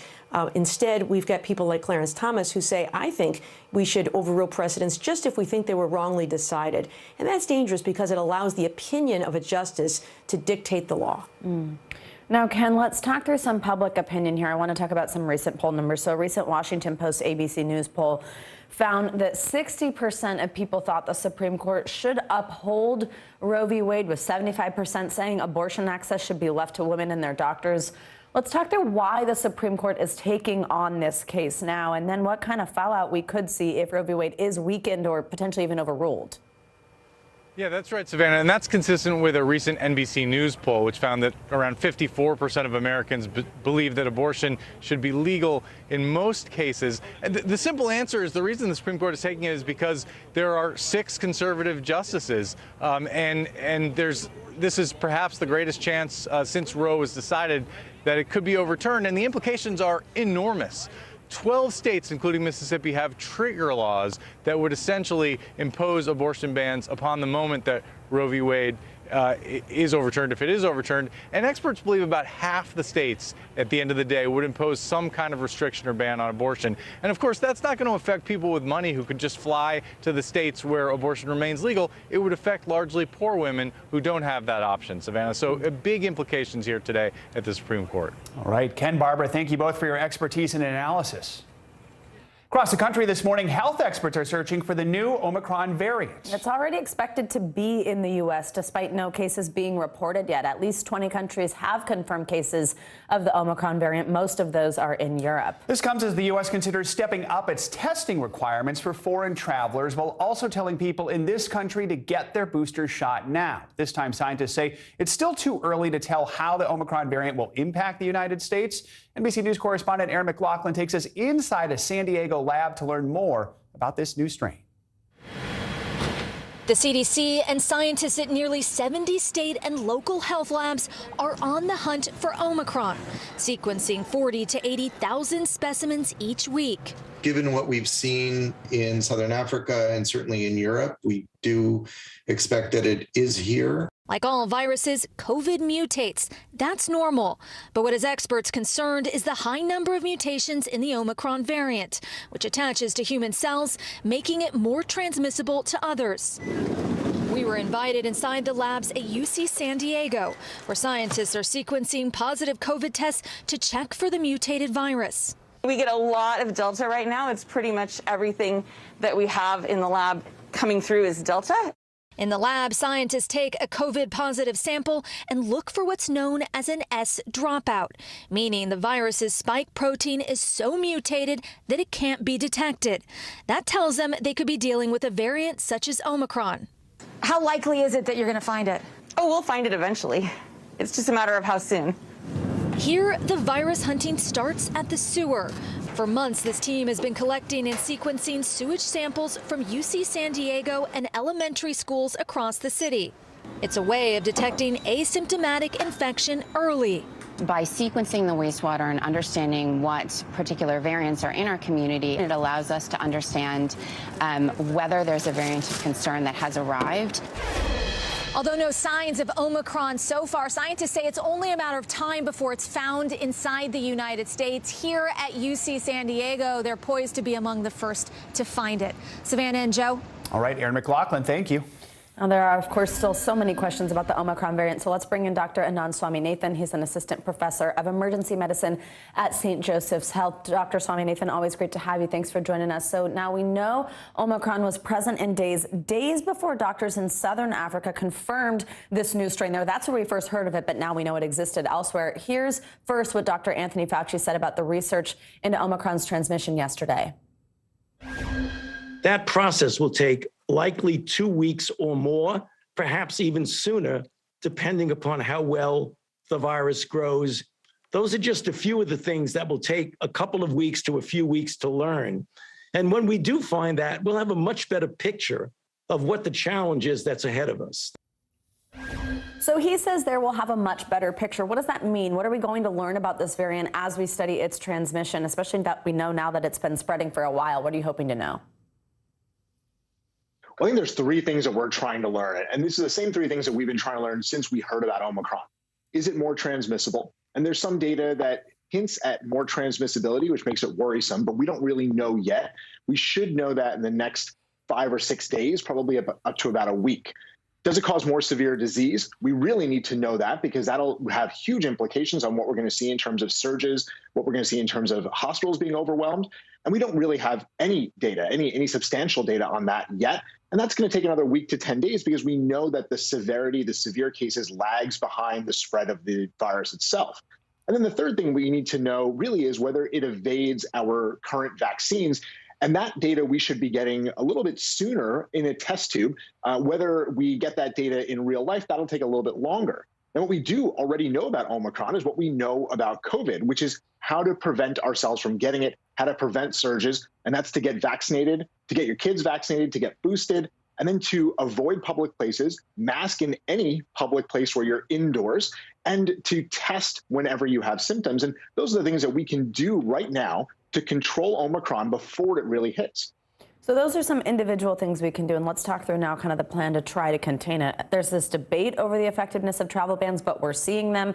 We're also now seeing that the U.S. is planning to step up its testing for anyone flying into the country, requiring a negative test 24 hours before departure. Now that used to be 72 hours before your flight. Is expanded testing going to help us with tracking and controlling Omicron? Could requiring that COVID test closer to departure really make any kind of difference? And what does somebody who might be traveling soon need to know? Well, if anyone was wondering whether travel bans work, I think that has been dispelled completely by the fact that Europe already found that Omicron was there before South Africa identified it and talked about it. So travel bans don't work. Now, will moving this up to 24 hours make sense? It does make sense because of the shorter incubation periods of some of these variants. So making that test closer to when the travel occurs, maybe also having a test on the other end when you land in the United States, that makes sense. But it really makes sense if we had a good control over the virus already. If we had low rates in the U.S., then preventing people coming in with COVID makes sense. But that's not where we are. We have moderate to high transmission in much of the United States. So what we need to see with these travel restrictions is that they are constant and they are universal. This isn't something that we can do as a reactionary. Oh, there's a new variant, let's start those travel restrictions. They need to be going consistently and universally. Doesn't matter what country you're coming from, doesn't matter what your passport says. If you're coming from overseas, those restrictions need to be in place. All right, Dr. Anand Swaminathan, thank you so much. Major new development this morning in the House investigation into the January 6th insurrection at the Capitol. The committee investigating the Capitol attacks says Mark Meadows, President Trump's former chief of staff, has agreed to cooperate with the probe. He's now the highest-ranking White House official to cooperate just weeks after failing to show up and answer questions under oath. NBC News Capitol Hill correspondent Ali Vitale joins us now. Ali, good morning. So we know executive privilege has been a key sticking point in this investigation, with former President Trump instructing his former White House officials to ignore subpoenas. Does it change the picture having such an important member of the administration stepping forward?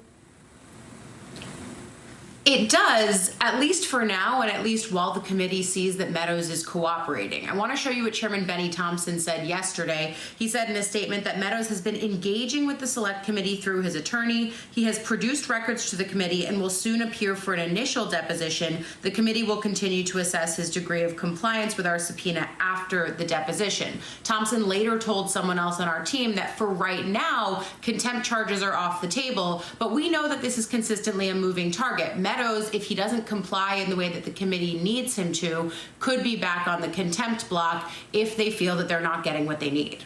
Ali, the House committee also heard from Brad Raffensperger, the Georgia Secretary of State, a Republican who received that infamous call from former President Trump asking him to find votes. So what do we know about his testimony? Yeah.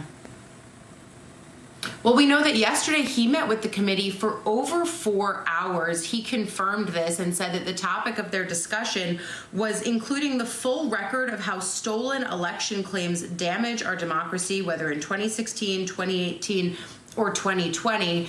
Especially in regards to 2020, we know the role that Raffensperger played here. The former President Donald Trump calling him, telling him that to find the votes that would effectively change Georgia from Biden's column to Trump's column. Raffensperger, though, now in a very interesting situation locally, using this time to talk with the committee, to give his perspective, but also back home, you got to remember, he is in his own race for politics, up for re-election, up against, in a primary, a pro-Trump challenger who regularly parrots the talking points that we know are false about the 2020 election. So Raffensperger in an interesting position here as he meets with the committee. And Ali, sticking with your beat on Capitol Hill, funding for the government set to run out this Friday unless a short-term spending bill is passed. Real quickly, where do things stand on those negotiations?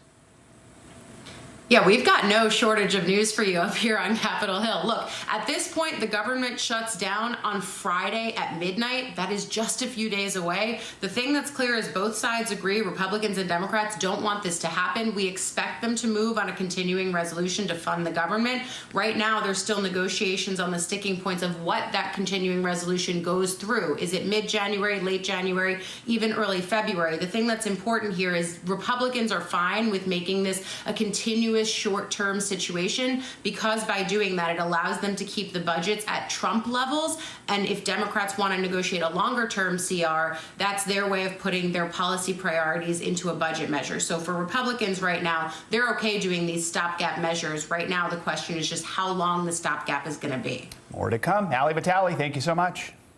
CNN has suspended anchor Chris Cuomo indefinitely. This comes after newly released transcripts and text messages revealed more about his role in defending his brother, former Governor Andrew Cuomo, against allegations of sexual misconduct. NBC News correspondent Ann Thompson has the latest.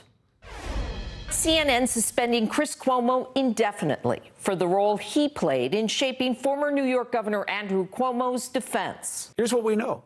South Africa reported seeing cases. His primetime show Monday night made no mention of newly released text messages and interview transcripts by the New York Attorney General's office that show Chris Cuomo helped prepare his brother for a press conference, assisted in drafting public statements, even shared a lead on one of the women accusing then Governor Cuomo of inappropriate behavior. In his last public comments on the situation, the anchor said he refrained from making any inquiries about his brother. I never made calls to the press about my brother's situation. I never influenced or attempted to control CNN's coverage of my family. But text messages between Cuomo and the governor's top aide, Melissa DeRosa, tell a different story. DeRosa reaching out to Cuomo for information about an impending article from the New Yorker's Ronan Farrow. Did you get any more intel, DeRosa texted? Chris Cuomo responding, story not ready for tomorrow. Telling investigators he called a fellow journalist who works with Ronan a lot to get the information. Cuomo said he would seek information at the direction of DeRosa, telling investigators, when asked, I would reach out to sources, other journalists, to see if they had heard of anybody else coming out. The anchor attempted to downplay his role after his brother's resignation in August. I said point blank, I can't be objective when it comes to my family. So I never reported on the scandal. And when it happened, I tried to be there for my brother. I'm not an advisor. I'm a brother. I wasn't in control of anything. I was there to listen and offer my take. I did urge my brother to resign when the time came.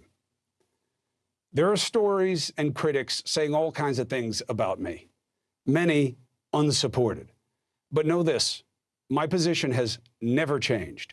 I never misled anyone about the information I was delivering or not delivering on this program. But some criticizing the decision not to cover the scandal as a double standard after the Cuomo brothers repeatedly appeared together on CNN during the pandemic, often in lighthearted interviews. You know, this is the regular swab. This is what we're told disappeared in the governor's nose. Chris Cuomo has been clear that, it's family first and journalism second. I do think that CNN needs to take a stand. And I think they need to be very clear with both Cuomo and their audiences and with their employees about what is considered acceptable professional behavior. That was Ann Thompson reporting. Now, for their part, CNN says they were not privy to these documents and transcripts that were released and that they point to a greater level of involvement by Cuomo than they had previously known. We have reached out to Chris Cuomo for comment, but have not heard back. Time to get a new check on your morning news now weather. From our new studio. And it's officially a new month, December, which means winter is coming. Hi, Bill Cairns. Good morning. Okay, well, first off, who's sending me a new check? And then secondly, this is the official start to winter in the weather world. So a ways back, so the meteorological profession, they were like, it's too difficult from the 21st to the 20th to figure out to March 20th or 21st. So we actually go in the weather calendar. Winter is December, January, February. So, so today my winter begins. So happy winter. I don't even know why I told you that, but I just wanted you to feel part of me. So here we go. This is our December outlook. So a lot of people this time of year are starting to get maybe get into the season. You want some snow. Maybe the kids want some snow. We are starting our December outlook out warmer than average for a good chunk of the country. Notice that there's nowhere that is below average temperatures and drier than average for the southern half of the country. And unfortunately for the Northwest, it looks like a wetter than average December. So this does not spell snow. That looks like a pretty dry forecast and pretty warm. And, this morning we're starting off with a weak storm in the Ohio Valley with a little bit of light rain. Here's the snowfall forecast, not just for today, but this is over the next 5 days for the entire country. And if you want snow, you really have to be up along the Canadian border or in northern New England. There is not much snow to be had. And right now, only 11% of the country is covered in snow. And this is pretty low. It's the fourth lowest percentage for this date going back since 2003. So you guys get the idea. Take a look at these temperatures, guys. You just do not see a December map that looks like this that often. There are 60s and 70s from the West Coast through the middle of the country. Billings, Montana, 64 degrees today. I mean, it's a ridiculously warm start to the month. Especially since we now know winter is here. Yeah. Bill's winter is here. I'm so happy you told us that. That's right. We're in it with you. We can't wait to hear your snow shoveling story soon. All right. Thanks, Bill. Coming up, concerns are growing globally about the Omicron variant of COVID-19. Yeah, when we return here on Morning News Now, what we've learned about the countries with confirmed cases. That's next.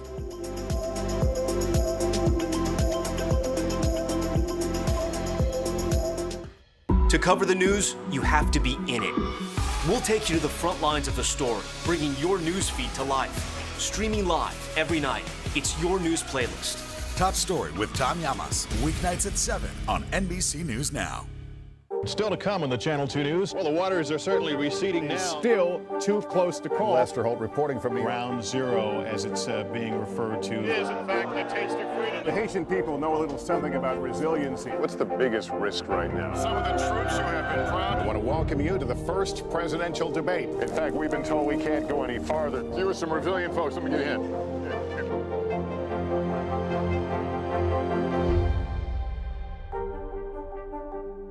Do you feel like the bad guy in this? Why should they believe you when they know that people are getting in? Has it been worth it to make this trip? Do you feel like you're giving a green light to politicians? How do you explain why your case has become so important? Sometimes the news can be difficult and overwhelming for kids to understand. Will coronavirus come back next year? So to help make sense of it all, we've created a newscast just for them. Man, you know a lot. We hope your family will watch Nightly News Kids Edition. In the City of Angels, two kindly old ladies wanted to help homeless men get off the streets forever. And so they did. Listen to The Thing About Helen and Olga, the new podcast from Dateline and Keith Morrison. Do you feel like the bad guy in this? Why should they believe you when they know that people are getting in? Has it been worth it to make this trip? Do you feel like you're giving a green light to politicians? How do you explain why your case has become so important? It's an issue dividing communities and influencing elections across the country. An in-depth look at how one small town confronted race and education, and how it tore the community apart. Shame! This is Southlake. All episodes available now.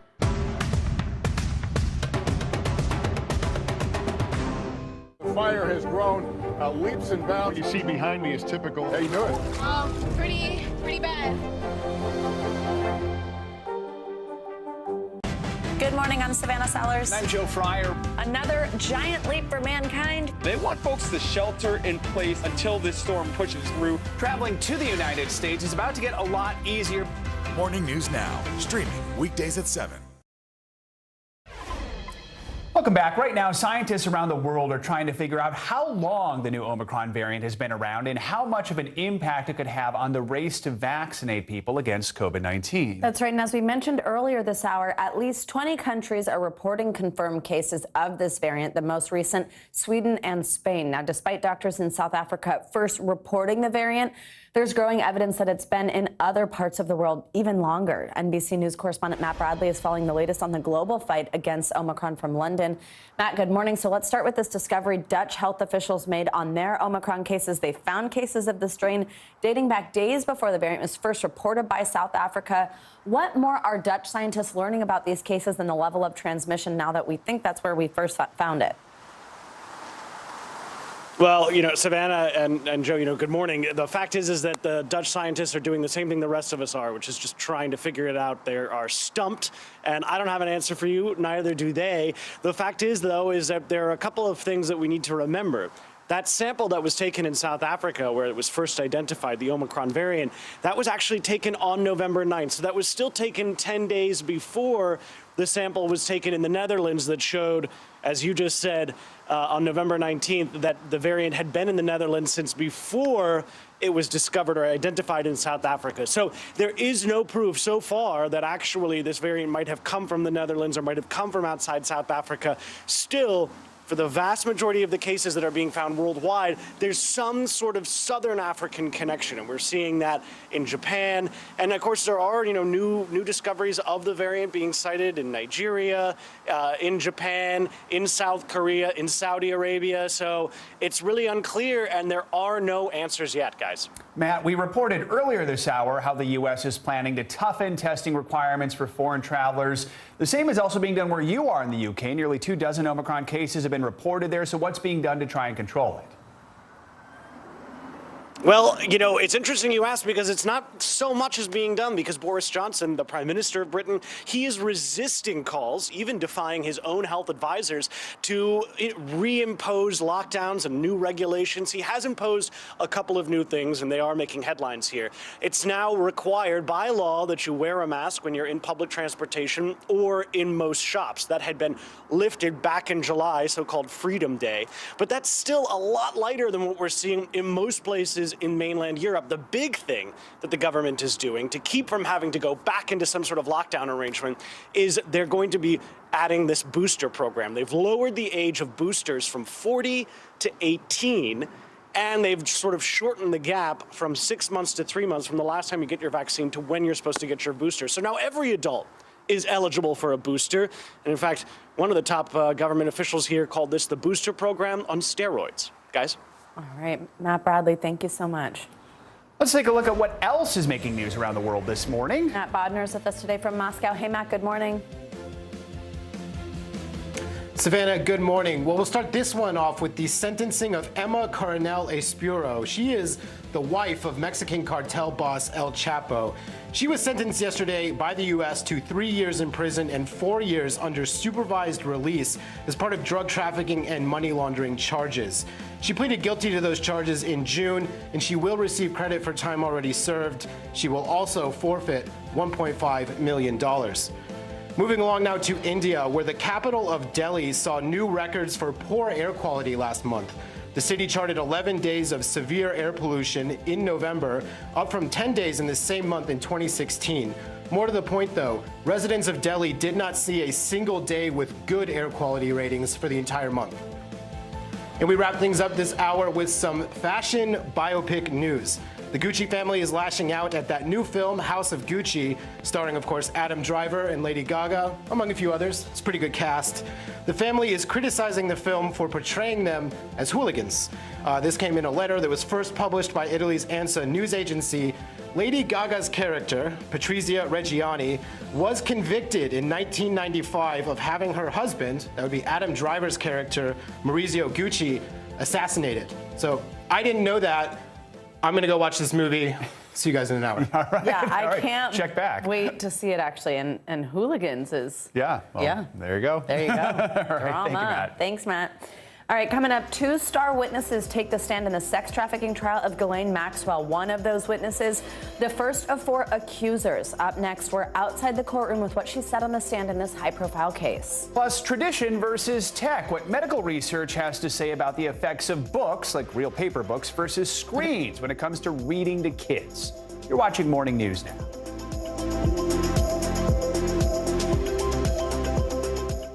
Our world is facing some complex issues. Chuck Todd breaks them down. Every Thursday, a deep dive into a new subject. Meet the Press Reports. All episodes of Season 3 are now available on demand on Peacock. It's an issue dividing communities and influencing elections across the country. An in-depth look at how one small town confronted race and education and how it tore the community apart. Shame! This is Southlake. All episodes available now. News is happening now. A look at what's making headlines around the world. Tonight, the major announcement of the COVID vaccine. This is a significant moment. Your news, whenever it happens, wherever you are, it's here now. In the City of Angels, 2 kindly old ladies wanted to help homeless men get off the streets forever. And so they did. Listen to The Thing About Helen and Olga, the new podcast from Dateline and Keith Morrison. The Meet the Press Chuck Todd Cast, free wherever you get your podcasts.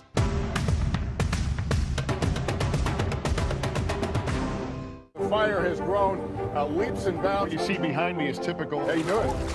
Pretty bad. The Meet the Press Chuck Todd Cast, free wherever you get your podcasts. News is happening now. A look at what's making headlines around the world. Tonight, the major announcement of the COVID vaccine. This is a significant moment. Your news, whenever it happens, wherever you are, it's here now. To cover the news, you have to be in it. We'll take you to the front lines of the story, bringing your news feed to life. Streaming live every night. It's your news playlist. Top Story with Tom Llamas, weeknights at 7 on NBC News Now.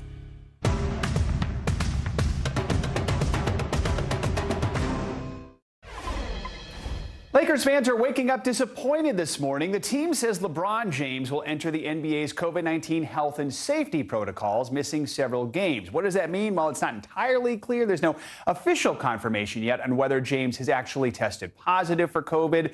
League rules state if a player has tested positive, they need to be out for at least 10 days and return 2 negative PCR tests. James said back in September that he is fully vaccinated, but of course we know breakthrough cases have happened. No doubt that is a huge loss for the Lakers right now. Thankfully, it's early in the season. Yeah, I was just going to say, we've got a lot to go, but Yeah. definitely, especially fans who we're planning to go watch. Yeah, if you have your tickets. Yeah, Sorry. you're like, ooh, all right, thanks, Joe.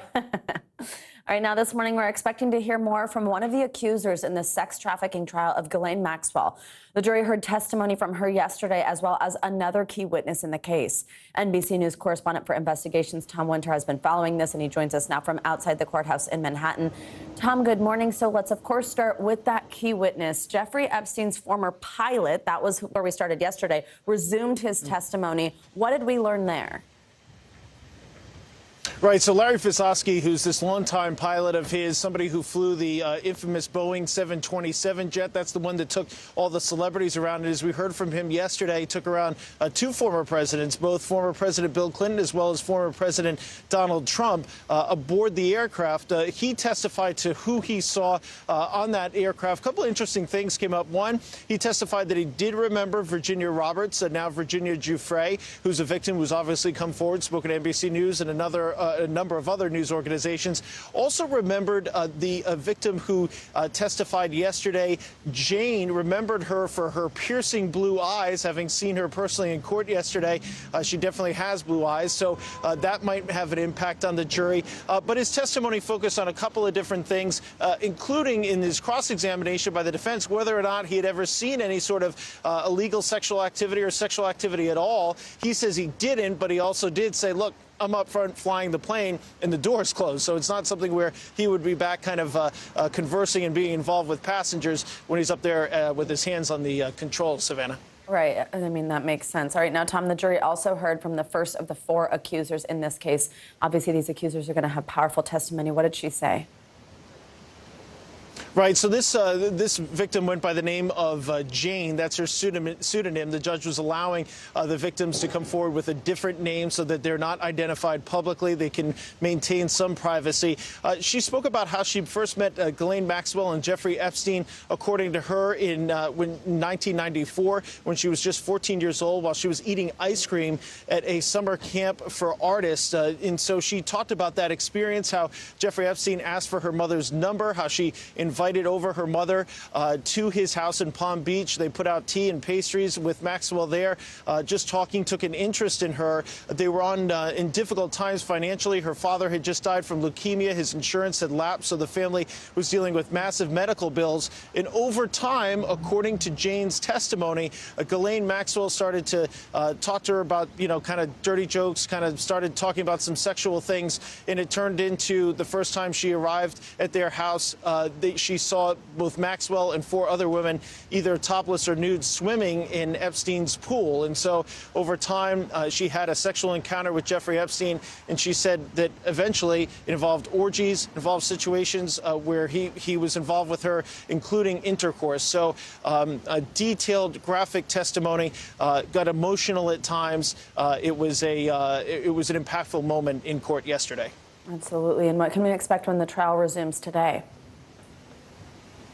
Right, so Jane is going to be back on the stand, as you alluded to earlier. We had a series of late-night motions and letter filings in this case, as well as some testimony once the jury was out of court late yesterday. And so what prosecutors have said is, they said, look, during the defense's opening statement, they went after our witnesses here. They went after our alleged victims here and questioned their memory and questioned their knowledge and remembering of what actually happened here. We have the ability to try to repair what they've said and repair their testimony. So they're going to try to bring in the brother of Jane this afternoon to talk about what Jane shared with him prior to her ever talking to the FBI. So we should expect more of those statements coming up, Savannah. All right, Tom Winter, we know you'll be on this for us. Thank you so much. Time for your weekly checkup. NBC News senior medical correspondent Dr. John Torres joins us now to discuss the latest health headlines you may have missed. Dr. Torres, good morning. So let's start with our first study. Poor sleep may negatively affect your blood sugar after meals. We already know, of course, sleep is important. Why should we be worried about blood sugar levels when we wake up? And this is something especially the morning crew never wants to hear about because your sleep is always disrupted by your schedule. But it turns out that disruption, that lack of sleep, could be causing poor blood glucose control. And without good blood glucose control, you can't keep things like diabetes under control. And essentially what they found out is poor sleep leads to higher blood glucose levels after a high carbohydrate, high sugar breakfast, which a lot of us tend to have. Longer sleep periods were associated with a lower blood glucose level. But they found out a couple things as well, and this works into the doctor's orders here. It's not just the quantity of sleep you get, but it's the quality of sleep as well, because one of the things they found out was the sleep ratio was important, and that's the amount of time you spend in asleep versus the amount of time you spend in bed. You need to make sure that's good quality sleep, but you also need to understand the reason behind any sleep issues you might be having, because the sleep issues, taking medication itself to try and get to sleep is not ideal over past 2 or 3 weeks. You want to find out why, and that way you get good sleep, control your blood sugar, and just feel better the next day. Well, you said it. We know why. The schedule. But it is something we need to work on. All right, now, doctor, this is an interesting one. So it may be easier to turn on a Kindle or iPad to read a bedtime story to your kids. But I love this. Going old school with an actual book may be better for them. What can you tell us about that approach, Dr. Torres? And this was great because they looked at 72 parents who had 2 to 3-year-olds, and they looked at them when they read ebooks to their children and when they read regular old-fashioned paper books. And they found out that when they read the paper book, they ended up talking more to their children compared to the tablets, and the child interacted more with the parent themselves. And so that child-parent interaction is extremely important to the future development of the child, because they get a better understanding of the parent gets a better understanding of the child, and they spend more time together. So here the doctor's orders are pretty simple.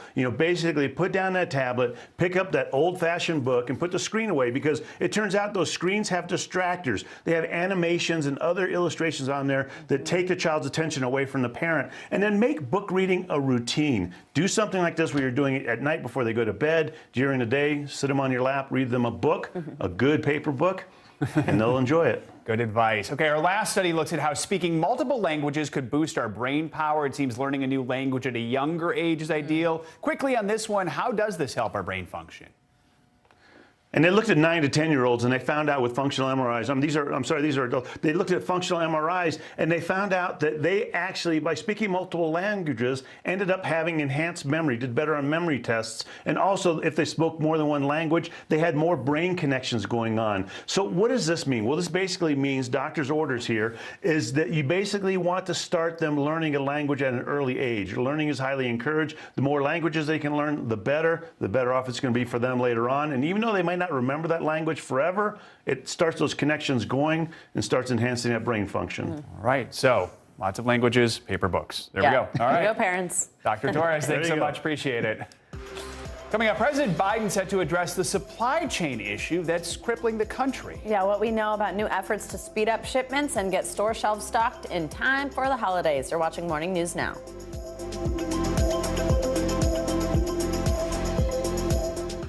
The Meet the Press Chuck Todd Cast, free wherever you get your podcasts. These days, it feels like the news never stops. So let's get into it. What's happening right now, what it all means for you for an hour every day. It can be hard to keep up, so let's get started together. Hallie Jackson Now, weekdays at 5 on NBC News Now. The fire has grown leaps and bounds. You see behind me is typical. How you doing? Pretty bad.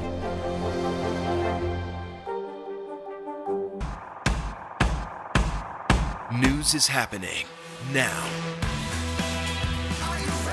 Look at what's making headlines around the world. Right now on Morning News Now. Tonight, the major announcement of the COVID vaccine. And this is a significant moment. Your news, whenever it happens, wherever you are, it's here now.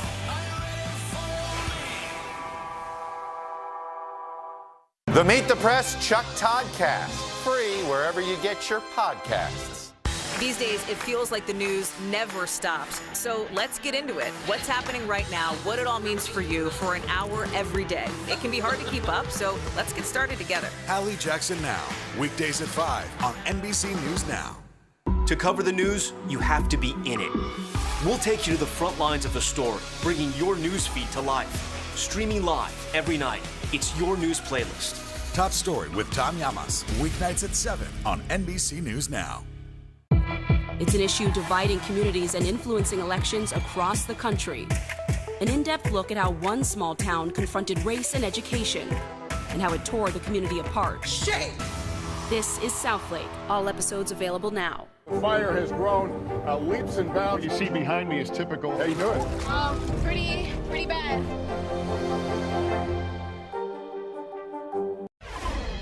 President Biden is expected to give remarks on the economy and the supply chain slowdown later today after unexpectedly delaying that speech on Monday. Yeah, the president met with some of the country's biggest retailers and grocers earlier this week to discuss the holiday shopping season and how crowded ports are impacting delivery times and item availability. NBC News White House correspondent Mike Memoli joins us now for more. Mike, good morning. Good to see you. So what can we expect to hear from President Biden today on the economy and these supply chain issues? Did his meeting with those major CEOs on Monday influence or change what he had originally planned to touch on and really the plan moving forward? Yeah, it was actually a strange moment on Monday when just minutes before, really, the president was supposed to give those remarks, the White House pulled it off the schedule. Part of the reason was because he had spoken earlier in the day on the Omicron variant, and the White House was concerned that really the president's message about what they consider some success stories as it relates to the supply chain challenges wouldn't get covered enough. And so that's why they're having the president deliver the remarks he was scheduled to deliver on Monday today, because part of the takeaway from the meeting he had with some of those major retailers was the way that the private sector has really worked hand in glove with the government to try to find ways to deal with these supply chain challenges. You see, for instance, one of the steps the White House was planning to discuss was the incentivization by a private shipper to more offloading of containers at off-peak hours, weekends and nights. And then when you combine that with the fact that the Department of Transportation is continuing to extending their relaxation of some of the regulations revolving around the hours that truckers can operate, you see sort of an example of that cooperation that leads to better results. The other thing we heard from some of those retailers was that despite some of the earlier concerns, there are stock shelves, and that's a success story that the White House wants to convey today. Now, the president was in Minnesota yesterday to advocate for his bipartisan infrastructure bill. What were some of the key takeaways, and how does that connect to the supply chain challenge?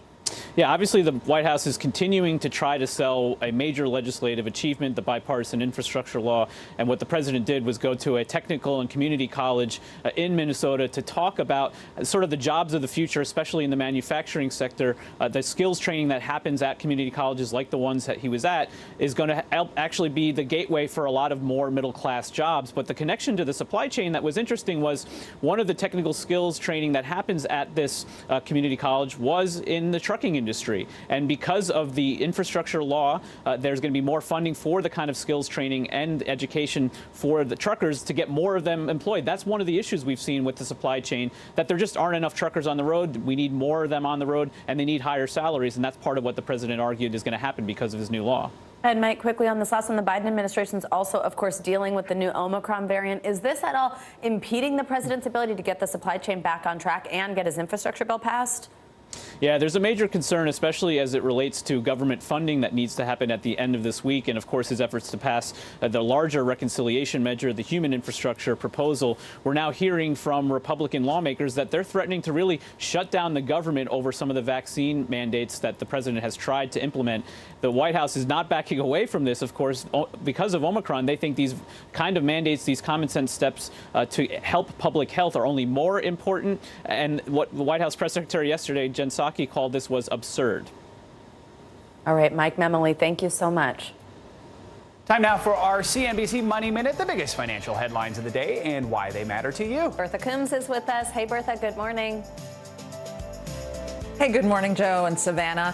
PayPal CEO says use of the company's buy now, pay later option surged on Black Friday. Tells CNBC's Jim Cramer that the installment service did some 750,000 transactions on that day alone and recorded more than $1 billion worth of volume in November.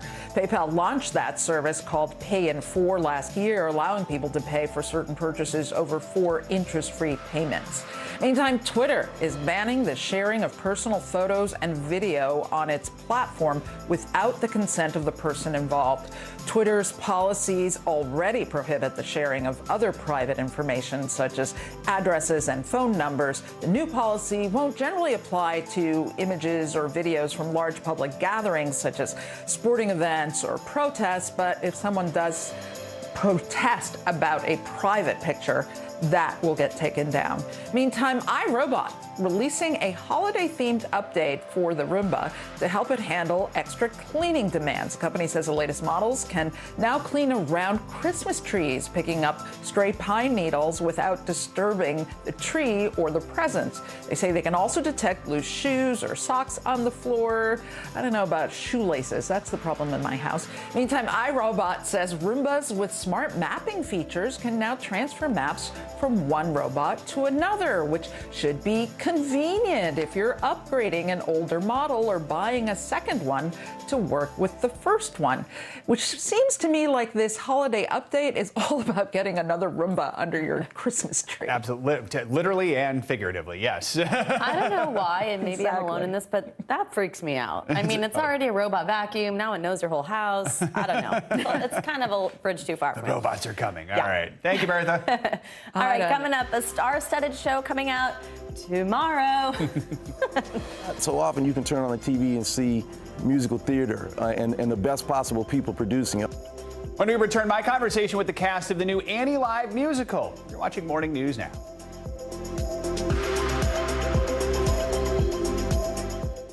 News is more than a headline. It informs, it inspires, and it still matters. To cover it, you have to be in it. And that's what we're gonna do. Every night, we take you to the front lines of the story, where it's actually happening, with NBC News journalists on the ground from all over the world. We cover what you need to know and bring your newsfeed to life. In primetime and streaming live, it's your news playlist every night. Top Story with Tom Llamas, weeknights at 7 on NBC News Now. News is happening now. Look at what's making headlines around the world. Right now on Morning News Now. Tonight, the major announcement of the COVID vaccine. And this is a significant moment.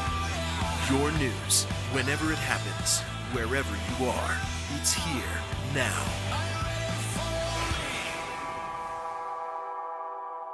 The Meet the Press Chuck Todd Cast, free wherever you get your podcasts. News is more than a headline. It informs, it inspires, and it still matters. To cover it, you have to be in it. And that's what we're gonna do. Every night, we take you to the front lines of the story, where it's actually happening, with NBC News journalists on the ground from all over the world. We cover what you need to know and bring your newsfeed to life. In primetime and streaming live, it's your news playlist every night. Top Story with Tom Llamas, weeknights at 7 on NBC News Now. Our world is facing some complex issues. Chuck Todd breaks them down. Every Thursday, a deep dive into a new subject. Meet the Press Reports. All episodes of Season 3 are now available on demand on Peacock.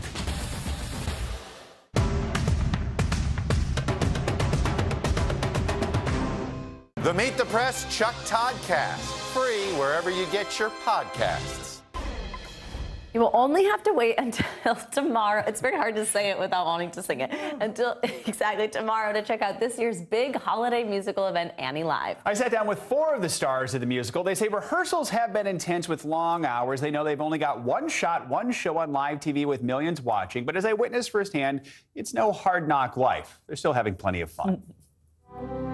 The cast of Annie Live knows this trip to Easy Street comes amid tough times, but they think you're gonna like it here. It's a show about hope and unrelenting optimism at a time where it is very, very difficult to be hopeful or optimistic. And I think that those themes are going to ring very true with our audience at this particular moment in time. Harry Connick Jr. stars as Daddy Warbucks. Nicole Scherzinger will grace the stage as Grace. And Titus Burgess and Megan Hilty will play the con artist couple Rooster and Lily St. James. When you first started rehearsing, did you guys click right away? What was it like? I mean, Titus and I got along pretty well. I'm still feeling it out with this one on the right. Right now it's public. These are iconic characters, so how do you make them your own? When I was reading it, it literally was as though it were the first time. So much of what everyone else is doing and choosing influences how you receive information, which influences how you respond. Yeah, it's a blank slate. Yeah. You know, like Albert Finney was so great as Daddy Warbucks, and he made decisions based on his skill set and what he was inspired to do. But I look at it as, you know, who is this guy, this fictional guy? You know, where is he from? Where was he born? What makes him tick? My relationship with Grace, Nicole's character, really informs a lot of the things that I do, because Grace's character is a much more powerful person in Warbucks' world than she was in the original. Now she's chief of staff. Yeah. Annie. Chief of staff, and the one who welcomes Annie with open arms. I've been getting so many texts from my friends or whatever, and these people are fans of yours, like to the highest degree, and they're like, please tell me she's everything that we want her to be. And I'm like, yeah, she is and more. And it's She's not very bright though, which is interesting. Like all of those things she can do talent-wise. But I look good under bright. Yes, you do. Yes, you do. There's one thing they all agree on, their love for Selena Smith, the 12-year-old picked to play Little Orphan Annie. She's pure magic. Like from the moment I heard her singing, she's going to make people want to weep tears of joy several times throughout the evening. What does it mean to be able to take this show that is such a Broadway legend and put it out there for people all across the country to see at this time when we're starting to get back into having Broadway shows? You can turn on the TV and see these athletes at the top of their game all the time, in any sport really, but it's not so often you can turn on the TV and see musical theater and the best possible people producing it. Bringing the theater to the homes, right there in the couches. We don't need to repeat that. But I said it more clear. Yeah. They'll use mine actually in the edit. The great thing about television is the power of the editor, and that they mine was in one line. That's what I do, one line. I'm so glad they're capturing their true relationship. Yeah. I should note there's no editor in live television. That's right. No. An amusing look behind the scenes as the cast of Annie prepares to go live. Favorite Annie song? Maybe. Well, for Grace, it would be We Got Annie. Always then I would about say Grace. maybe. Yes, you're welcome. Always comes back to you. But you know what? If you break down them lyrics to Tomorrow. I would have to agree with her today. It is absolutely Tomorrow. Final answer, maybe. Yeah. Which he sings a version that's unbelievable. Mine's a little nugget, but his is like a real nice meal. And we end with a compliment. I asked the cast if they were nervous about the fact that it's one show live. Nicole said a little, but that nerves are a good thing. Harry said it's like walking a tightrope, and he kind of thrives on that. So in short, they're excited. They're going to be joined, of course, by Taraji P. Henson, who's playing Miss Hannigan, and the 12-year-old showstopper, Selena Smith, a phenom, will be playing Annie, and you can watch it live on NBC, you guessed it, tomorrow. I bet you could do it. Sing it? Yeah. No, I can't. I can't sing at all. No one wants to Not hear me even try. At all. Oh, and you introduced us to those two yesterday, which Yeah. was also a fantastic interview. So exciting. And we promise after tomorrow we'll stop with the Annie releases. All right. That does it for this hour of Morning News. But the news continues right now.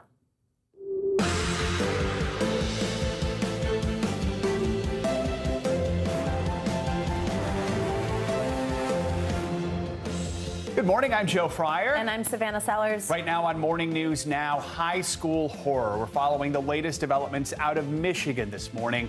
3 teenagers killed in a horrific shooting yesterday afternoon at a high school just outside of Detroit. 8 others seriously wounded, including a teacher. The suspect, a 15-year-old sophomore, now in police custody. Latest on the investigation this morning. On the docket, a Supreme Court showdown this morning over a woman's right to choose. The 9 justices set to take up what's being considered the most serious challenge to Roe v. Wade in nearly 30 years. The Mississippi law now at the center of a constitutional battle. Matter of time. The nation's top health officials now warning Omicron's spread to the U.S. is inevitable. New variant detected in at least 20 countries this morning. The White House telling NBC News it's now considering strengthening testing requirements for international travelers. What we know about how well the vaccines hold up against the strain. And benched, it's been a mammoth week for baseball deals and for fans from coast to coast. Millions have been thrown around by big market teams locking in what they hope will be the perfect roster for next season. But a looming labor lockout, the league's first in nearly 30 years, could bring the entire sport to a standstill. The state of play as team owners and the players' union work to seal a new deal by tonight.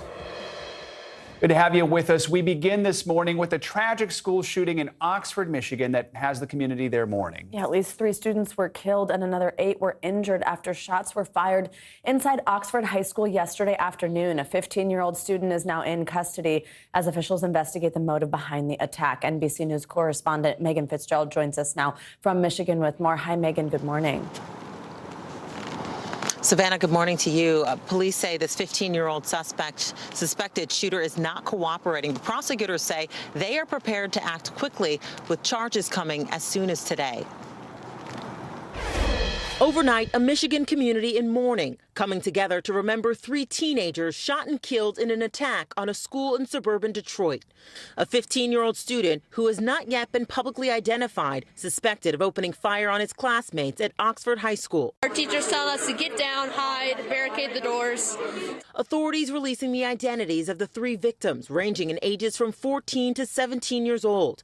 Madison Baldwin was a senior, set to graduate. 16-year-old Tate Meir and 14-year-old Hannah St. Juliana also died. New video shows students barricading themselves inside a classroom as someone in the hallway claiming to have a badge tries to enter. Sheriff's office. It's safe to come out. Yeah, he said it's safe to come out. Now, we're not willing to take that risk right now. I can't hear you. We're not taking that risk right now. Okay, well, come to the door and look at my bag, bro. No. Yeah, bro. He said bro. He said bro. Red flag. The students who believe it's the shooter making a desperate escape out of the window. Oh. The suspected gunman described by police as a 15-year-old sophomore armed with a semi-automatic pistol, firing at least a dozen rounds. Authorities say they've received more than 100 911 calls and were able to apprehend the shooter with 7 rounds left in his gun, less than 5 minutes after the first emergency call. That, again, I believe, interrupted what potentially could have been 7 more victims. Investigators say the gun was purchased by the boy's father days ago on Black Friday, and the teen has posted photos practicing with it. Now, late last night, authorities addressed rumors that they missed possible warning signs about a school shooting here at Oxford High School, but they say they never received any threats. Meanwhile, the investigation into why this happened is underway. Savannah? All right, Megan Fitzgerald, thank you so much. This morning, the Supreme Court will begin considering a case that challenges the near 50-year-old landmark ruling of Roe v. Wade. The conservative-leaning court will hear arguments on a Mississippi law that seeks to ban abortions after 15 weeks, a direct challenge to Roe. NBC News Justice correspondent Pete Williams has more on what we can expect. Good morning. This is the most important legal showdown over abortion rights in 3 decades. This is the case that opponents of abortion have long been waiting for, and the one that women's groups have been dreading, and it comes before a solidly conservative lineup of justices. After consistently ruling that the Constitution protects a woman's right to choose, the court today takes up a challenge that says those decisions were all wrong. At issue is a Mississippi law passed in 2018 but blocked by the lower courts that would ban virtually all abortions after 15 weeks of pregnancy. It was part of a push by red states to get a challenge to Roe v. Wade before the Supreme Court. The sponsors say times have changed since Roe was decided and that more is known now about fetal development. After the point where the unborn child can feel pain, we ought to provide them an extra level of protection from the abortion. But the Supreme Court has consistently ruled that states cannot ban abortion before the age of viability, around 24 weeks into a pregnancy.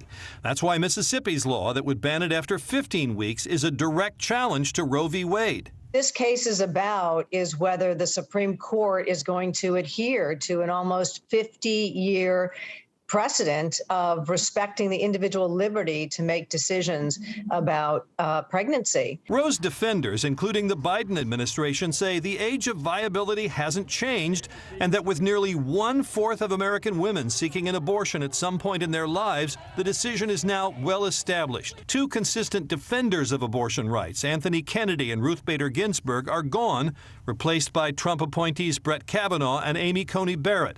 The court could rule for Mississippi without overturning Roe by saying that most abortions are performed by 15 weeks anyway, so the state law is not an undue restriction on the right.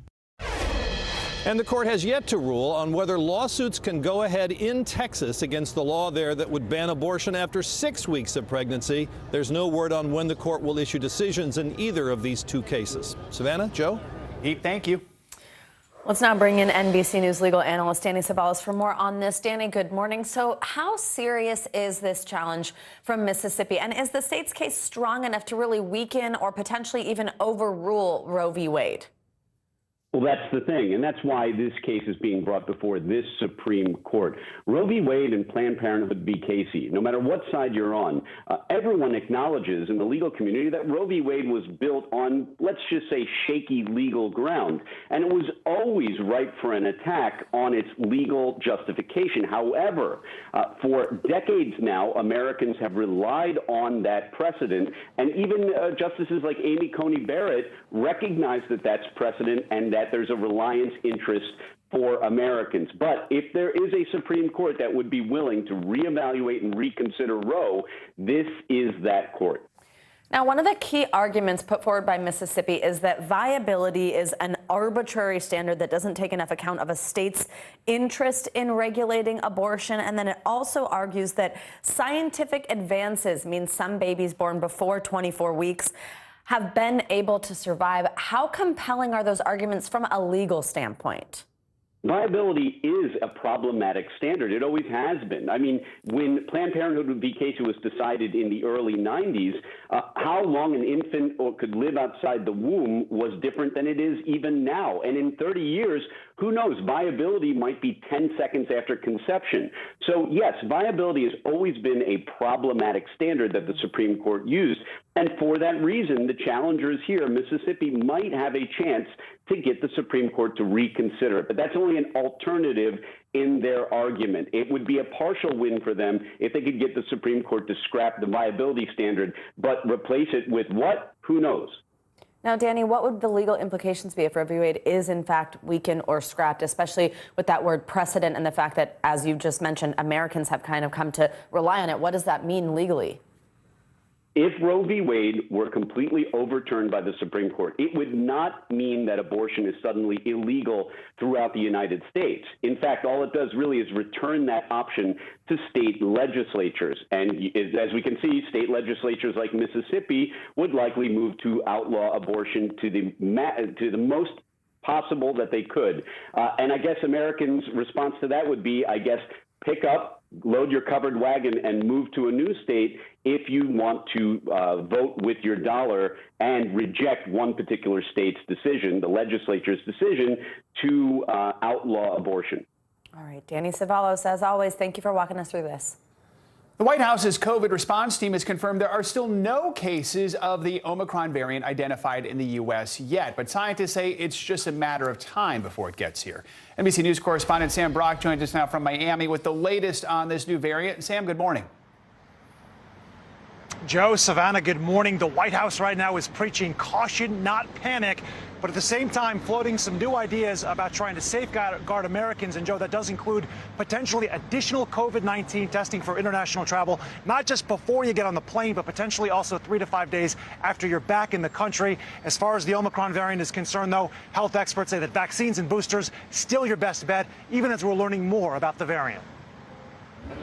So far, the Omicron variant has not surfaced in the U.S., but its impact is already looming large over new policies and guidelines, from air travel to booster shots. The World Health Organization is now advising people 60 and up, or those with underlying conditions like heart disease and cancer, to postpone all travel. The Biden administration has not backed that advisory, but is telling NBC News it's considering more stringent testing requirements for international travel, though no final decisions have been made. We cannot predict the future, but we can be prepared for it. The White House says it's drastically upped its ability to test for Omicron, now 80,000 samples per week in the U.S. The first known infections were reported in Botswana, not South Africa, on November 11th. Since then, the strain has quickly spread to 20 countries, including Canada. What does the early data tell us about the severity of Omicron? But easier to give and get, more transmissible, which makes sense for a virus. The virus wants to reproduce and stay alive in its host. Dr. Fauci stressing the importance of vaccines and boosters. Vaccines, and particularly boosters, give you a degree of cross protection, particularly against severe disease. For basketball's biggest name, LeBron James, there's no clear return date after entering the NBA's COVID health and safety protocols. At the start of the season, James discussing his decision to get vaccinated. I think at the end of the day, you're always trying to figure out ways that you can always be available and protect one another. Here in Miami, an international art festival is electrifying downtown, with 20,000 visitors expected on this one corridor. I think it's too early in that journey with Omicron. So I think we're all watching it, that the message that Miami has communicated is stay healthy. One of those questions, guys, that many people are asking this morning, why does it take so long to understand more about this variant? And scientists literally have to copy the virus in its entirety, then introduce it to the blood of immunized people to see how the antibodies react. That process can take a matter of weeks. Joe, back to you. Sam, thank you so much. Like Sam just mentioned, it could take weeks to learn more about the Omicron variant. So what do we know right now, and what are doctors trying to figure out? NBC News Now anchor Tom Yamas joins us now with more on what we're learning. Tom, good to have you with us. So first, let's talk about transmission. What do we know about that? Is it easier to catch Omicron versus other strains like Delta? Yeah, let's break it down. So the first thing you have to know, the top line on Omicron, is that it has 30-plus mutations, and that's really why the red flags are being waved right now. What does mutation mean? Think of that as like a disguise, right? If you have antibodies from prior infection or from the vaccine, those antibodies may not recognize Omicron because of those mutations. That's why that's so important. Look, it may be more transmissible than the original virus. We don't know yet. They're still researching that. We do know that in parts of South Africa, it spread quickly in areas where people were vaccinated and had prior infection. So we don't know if it's more transmissible than Delta, because we've been talking about Delta for so many months now, but we do know it has more mutations. Again, that's so important. And the level of severity, it's still unclear. You know, there's anecdotal evidence, but Dr. Fauci has said he doesn't want to go down that road yet. It's going to take some time to research. Now, of course, the big question is, so do our vaccines hold up against Omicron? What do scientists know about that right now, and what does it mean for boosters? Yes, Savannah, I'm so happy you asked that question because I talked to a lot of doctors about this. So look, first things first, everyone we talk to says the vaccine will give you some level of protection, and it's likely to protect against severe disease. But we had that big headline from the Moderna CEO just yesterday, who said basically the current vaccine is expected to be less potent against Omicron. But then Pfizer CEO came out and said, listen, these vaccines, they're so advanced, we can pivot, we can make a different vaccine, but it will take around 100 days. We'll know much more in about 2 to 4 weeks, which puts us closer to Christmas. Okay, so since we're waiting 2 to 4 weeks, what should we do now? Especially with Christmas, Right. So look, I talked to several doctors about this, and this is what they told me. Do not hit the pause button, right? Get your vaccines, get your boosters. If you're waiting for your kids, get the vaccine now. Don't wait for that new vaccine. That's the guidance right now. Of course, you know, wear masks indoors, but, you know, be sensible about this. If you're around people who are vaccinated, if you're around people who are getting tested, you don't need the mask. And then, but wear the mask, especially in crowds. And finally, you know, we're back to square one. Keep washing those hands, which you should be doing every day anyway. Yeah, those 2 happy birthdays. Let's all go back to that. Don't forget. Right. All right. Tom Yamas, thanks so much. To help us understand this new variant, let's bring in Dr. Ali Raja. He's a professor of emergency medicine at Harvard Medical School. Doctor, good to have you with us. So the big message from health officials on Omicron, get vaccinated, and if you already are, get the booster. Even though we don't know a lot about this new strain yet, how much can getting the booster now maybe prevent people from getting infected with this variant?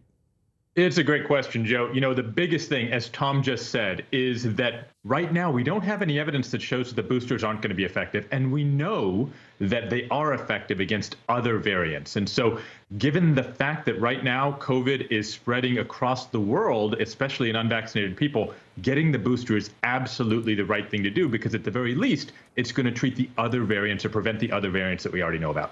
So how are hospitals preparing for potential Omicron cases? Are they doing anything different? And do we know how well the current COVID treatments might hold up?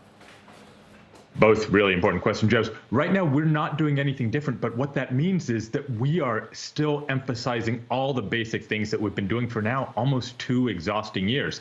Every time I go into a shift and I see a patient, I still wear full PPE, mask, goggles, gown, gloves, everything when I go in. And we're just going to redouble our efforts to stay safe, because if Omicron is more transmissible, we want to prevent that as much as possible. Now, Doctor, a South African disease expert says Omicron could outcompete the Delta variant. We sort of saw that earlier this year with Delta, a spike in cases over the summer when Delta really took over in the U.S. So do we have an idea of what Omicron will do in this country, or is it just too early to tell? Joe, just like Tom was talking about, it's just too early to say. Remember that we were seeing an increase in COVID cases for weeks, even before Omicron was identified. So we still need some time to determine whether or not these new cases are because of Omicron or the variants that we already know about. And remember, it's muddying the waters because we already are seeing cases of the flu as well. And so we're seeing other viral illnesses in addition to COVID. So we need a little bit of time to sort this out. All right, Dr. Ali Raja, as always, thank you so much. Thanks, Joe. Time for a check on your morning news now. Weather. We heard a little bit of this last hour, but it's on the first day of December, and we're already seeing record warm temperatures. NBC meteorologist Bill Cairns is here with the latest. Hey, Bill.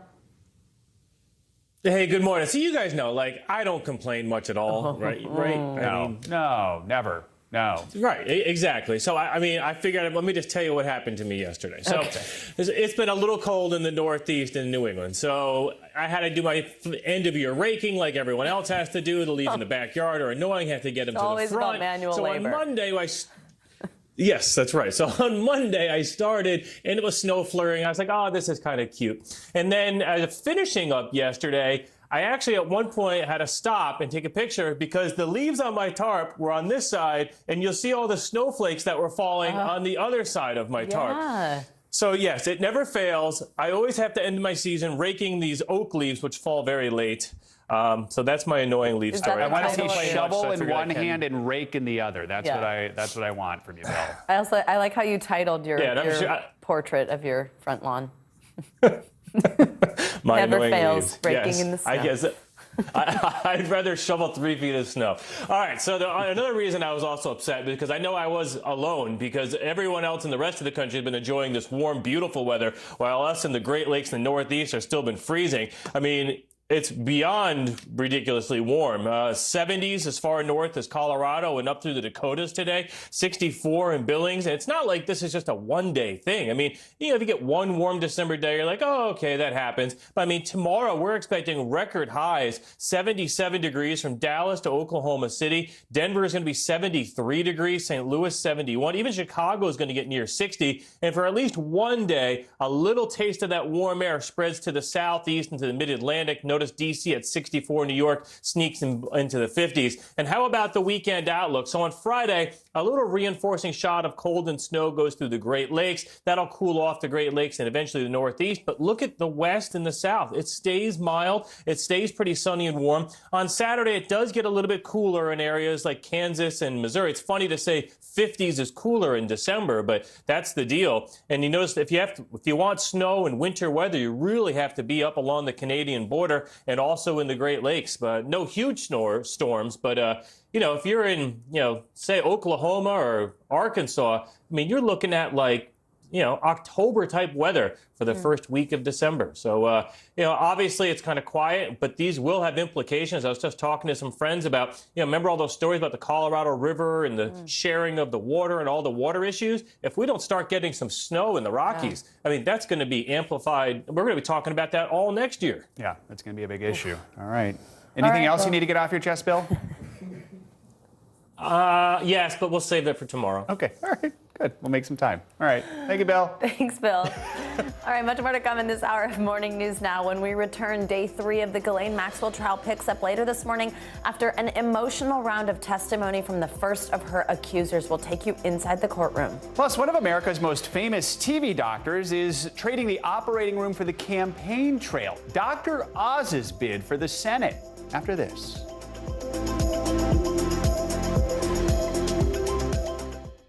Sometimes the news can be difficult and overwhelming for kids to understand. Will coronavirus come back next year? So to help make sense of it all, we've created a newscast just for them. Man, you know a lot. We hope your family will watch Nightly News Kids Edition.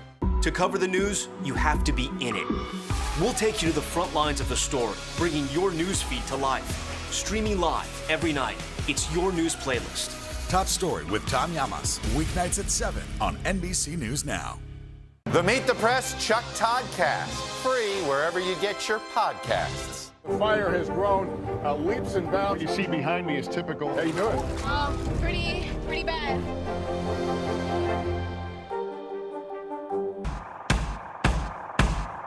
News is happening now. Look at what's making headlines around the world. Right now on Morning News Now. Tonight, the major announcement of the COVID vaccine. And this is a significant moment. Your news, whenever it happens, wherever you are, it's here now.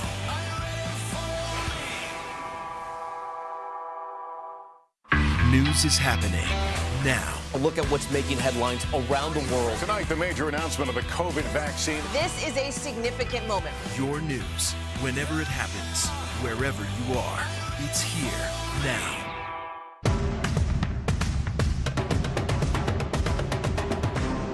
The Meet the Press Chuck Todd Cast, free wherever you get your podcasts.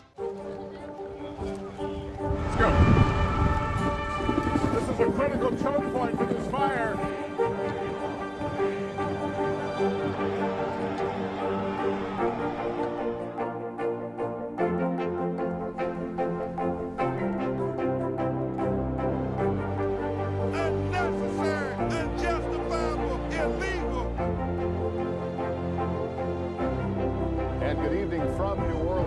Military operation, witnessing the massive crowds. I admire you both.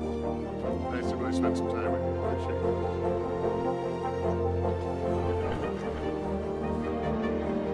At any moment now.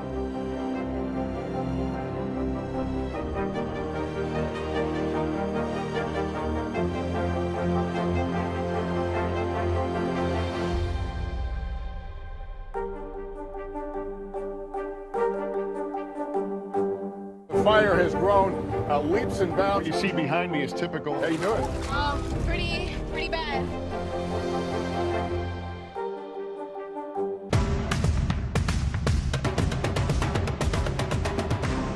The Meet the Press Chuck Todd Cast, free wherever you get your podcasts. Welcome back. More emotional testimony expected today for day 3 of Ghislaine Maxwell's sex trafficking trial, one day after hearing key testimony from the first pair of witnesses. NBC News correspondent Stephanie Goss joins us now from outside the courthouse in Manhattan, where she's been following this. Hi, Stephanie. Good morning. Hey, Savannah and Joe. So this was the first of Ghislaine Maxwell's accusers to take the stand, and she described what she said was years of alleged abuse that started when she was just 14 years old. The testimony was both graphic and disturbing. Ghislaine Maxwell's trial taking a disturbing and at times emotional turn when one of the 4 alleged victims in the case took the stand, testifying under the pseudonym Jane. Jane telling the court she was frozen in fear the first time Jeffrey Epstein sexually abused her at his pool house in Palm Beach. I had never seen a penis before. I was terrified and felt gross.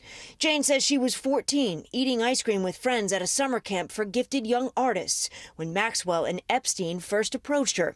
That meeting, Jane says, leading to years of alleged grooming and alleged abuse, including sexual encounters with Epstein, other women, and Maxwell. Maxwell has pleaded not guilty to 6 sex trafficking counts, spanning a decade-long period between 1994 and 2004. Her defense team noting Jane only met with law enforcement after Epstein's death, telling the jury she was looking for money from a victim settlement fund. Give us some room, guys. What are you going to be saying later? Larry Visosky told the court he recalled meeting Jane when she was a passenger on Epstein's private jet, remembering her piercing powder blue eyes.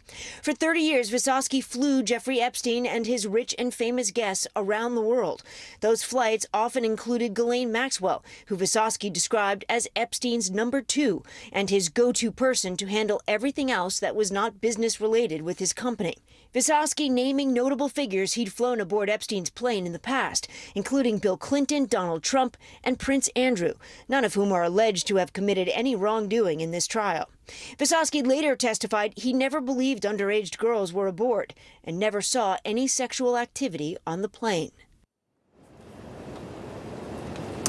It's worth noting that another one of Epstein's accusers, who's not part of this case, Virginia Roberts Giuffre, has accused Prince Andrew of abusing her. That's something that Prince Andrew has repeatedly denied. Guys, back to you. Stephanie, thank you. A big television celebrity is taking the plunge and jumping into politics. Dr. Oz announced he is running for Senate in Pennsylvania as a Republican. The celebrity doctor has immediate name recognition after making a name for himself on TV, of course, and he says the pandemic is part of the reason he's now turning to politics. NBC News senior Washington correspondent Hallie Jackson has more. Hey there, Savannah and Joe. Good morning to you. You know, Dr. Oz is getting into this wide open race with some big time name recognition, and he's trailed by some questions about the advice he's given on his show, as the doctor hopes to add a new title to his resume, Senator. One of TV's most famous doctors ready to get political. I'm Dr. Oz, and I approve this message. Dr. Mehmet Oz announcing his bid for Senate, running as a Republican in Pennsylvania. Pennsylvania needs a conservative who will put America first. The heart surgeon and longtime TV personality has rarely talked publicly about politics until now. America's in crisis. That's not news. And I cannot be bought. And I'll keep fighting those battles to empower the folks of Pennsylvania and around the country. America's doctor is here. Dr. Oz. Oz first rose to fame on the Oprah Winfrey Show. Any physical activity can help with pain. And he's appeared on Today. In 2009, he launched his own wellness-focused talk show. But he's come under fire over the years. A 2014 study found that fewer than half of the recommendations made on the Dr. Oz show were supported by evidence. You may have seen the headlines. And in 2015, a group of doctors called for Oz's termination from Columbia University's medical school. These doctors are criticizing me for promoting treatments and cures in the interest of personal financial gain. Something I tell you every day on this program, I never do. Last year, Oz faced backlash for comments about in-person learning during the pandemic. The opening of schools may only cost us 2 to 3% in terms of total mortality. Any life is a life lost, but it might be a trade-off some folks would consider. He later said he misspoke. I've realized my comments on risks around opening schools have confused and upset people, which was never my intention. They took away our freedom. Some of Oz's campaign messaging already echoing another TV personality turned politician, Donald Trump, and appeared on the Dr. Oz show just before the election in 2016. How do you stay healthy on the campaign trail? Well, it's a lot of work. Oz has been a strong supporter of the COVID vaccines and called them a gift to the world that was, quote, made possible by President Donald Trump's Operation Warp Speed in an op-ed announcing his candidacy. Dr. Oz. He's entering a crowded field in a high-stakes race that could determine which party controls the Senate. One campaign issue could end up becoming Dr. Oz's residency. He actually lived in New Jersey for decades. Just last year, People magazine published a spread of the home he and his wife built there 20 years ago. But Oz says he moved to Pennsylvania last year, telling Sean Hannity overnight it feels good to be back, pointing out he went to med school, business school, and married his wife in Philadelphia. Joe, Savannah, back to you. All right, our thanks to Hallie for that report. Let's take a look at what's making news around the world this morning. Matt Bodner is with us now from Moscow. Hey, Matt. Savannah, Joe, good morning. We'll start this hour off in Turkey, where at least 6 people were killed and 52 injured after extreme windstorms swept through the country. 4 of the fatalities were in Istanbul, and 3 of the injured are reported to be in serious condition. Weather authorities say that winds reached up to 80 miles per hour, of course, damaging buildings and uprooting trees. We move along now to the southern hemisphere, where the United Nations warns that tens of millions of people in Latin America and the Caribbean are going hungry as the pandemic sharpens a regional malnutrition crisis. The UN warns that this crisis has reached its most extreme levels in decades. Just for example, from 2019 to 2020, the number of people in the region living with hunger rose by 30%. That is 13.8 million people. We finish this hour in France, where Josephine Baker, an American dancer who became a French resistance fighter in the Second World War, became the first black woman to be inducted in France's Tomb of Heroes. Baker passed 46 years ago in Paris, but she was buried in Monaco, and at her family's request, her body remains there. So French soldiers carried a coffin containing soil from the United States, from France, and Monaco into the tomb. This is a really incredible story. You guys should check it out. Yeah. I think Kelly Cobiella did it yesterday. Yeah, we took an in-depth look at her life yesterday. Truly incredible. Yeah, it really was. It was such a wonderful report from Kelly. All right, thank you, Matt. Coming up on Morning News now, foreign drug trafficking taking root inside America's national forests. An inside look at the dangerous cat and mouse game the U.S. Forest Service is playing with Mexican cartels. Plus, on this World AIDS Day, how the global fight against the disease has been impacted by COVID and how you can help. Those stories and more are next.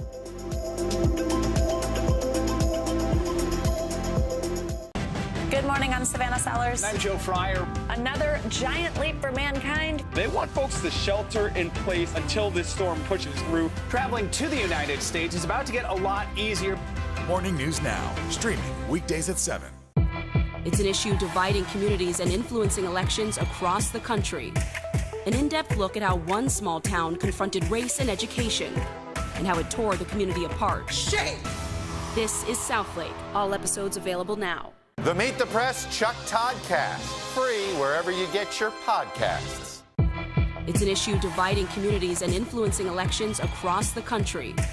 An in-depth look at how one small town confronted race and education and how it tore the community apart. Shame! This is Southlake. All episodes available now. Let's go. This is a critical choke point for this fire.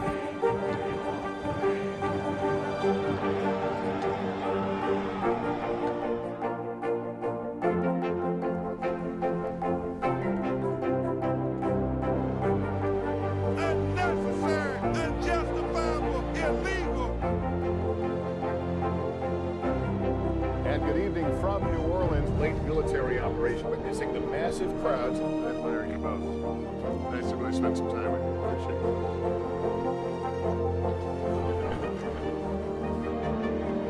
At any moment now.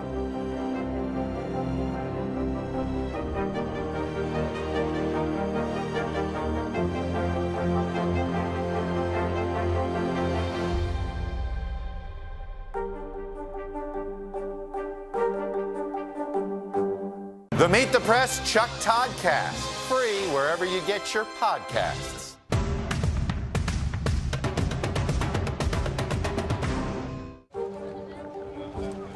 Let's go. This is a critical choke point for this fire.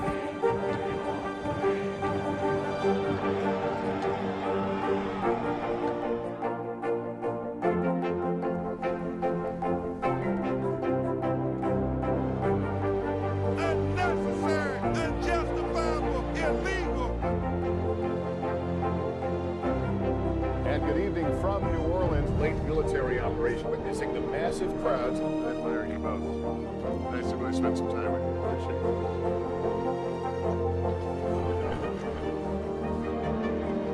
At any moment now.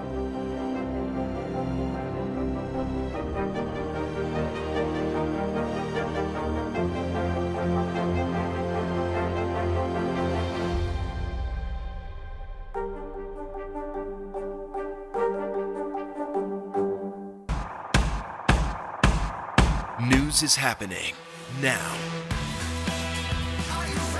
Look at what's making headlines around the world. Right now on Morning News Now. Tonight, the major announcement of the COVID vaccine. And this is a significant moment. Your news, whenever it happens, wherever you are, it's here now.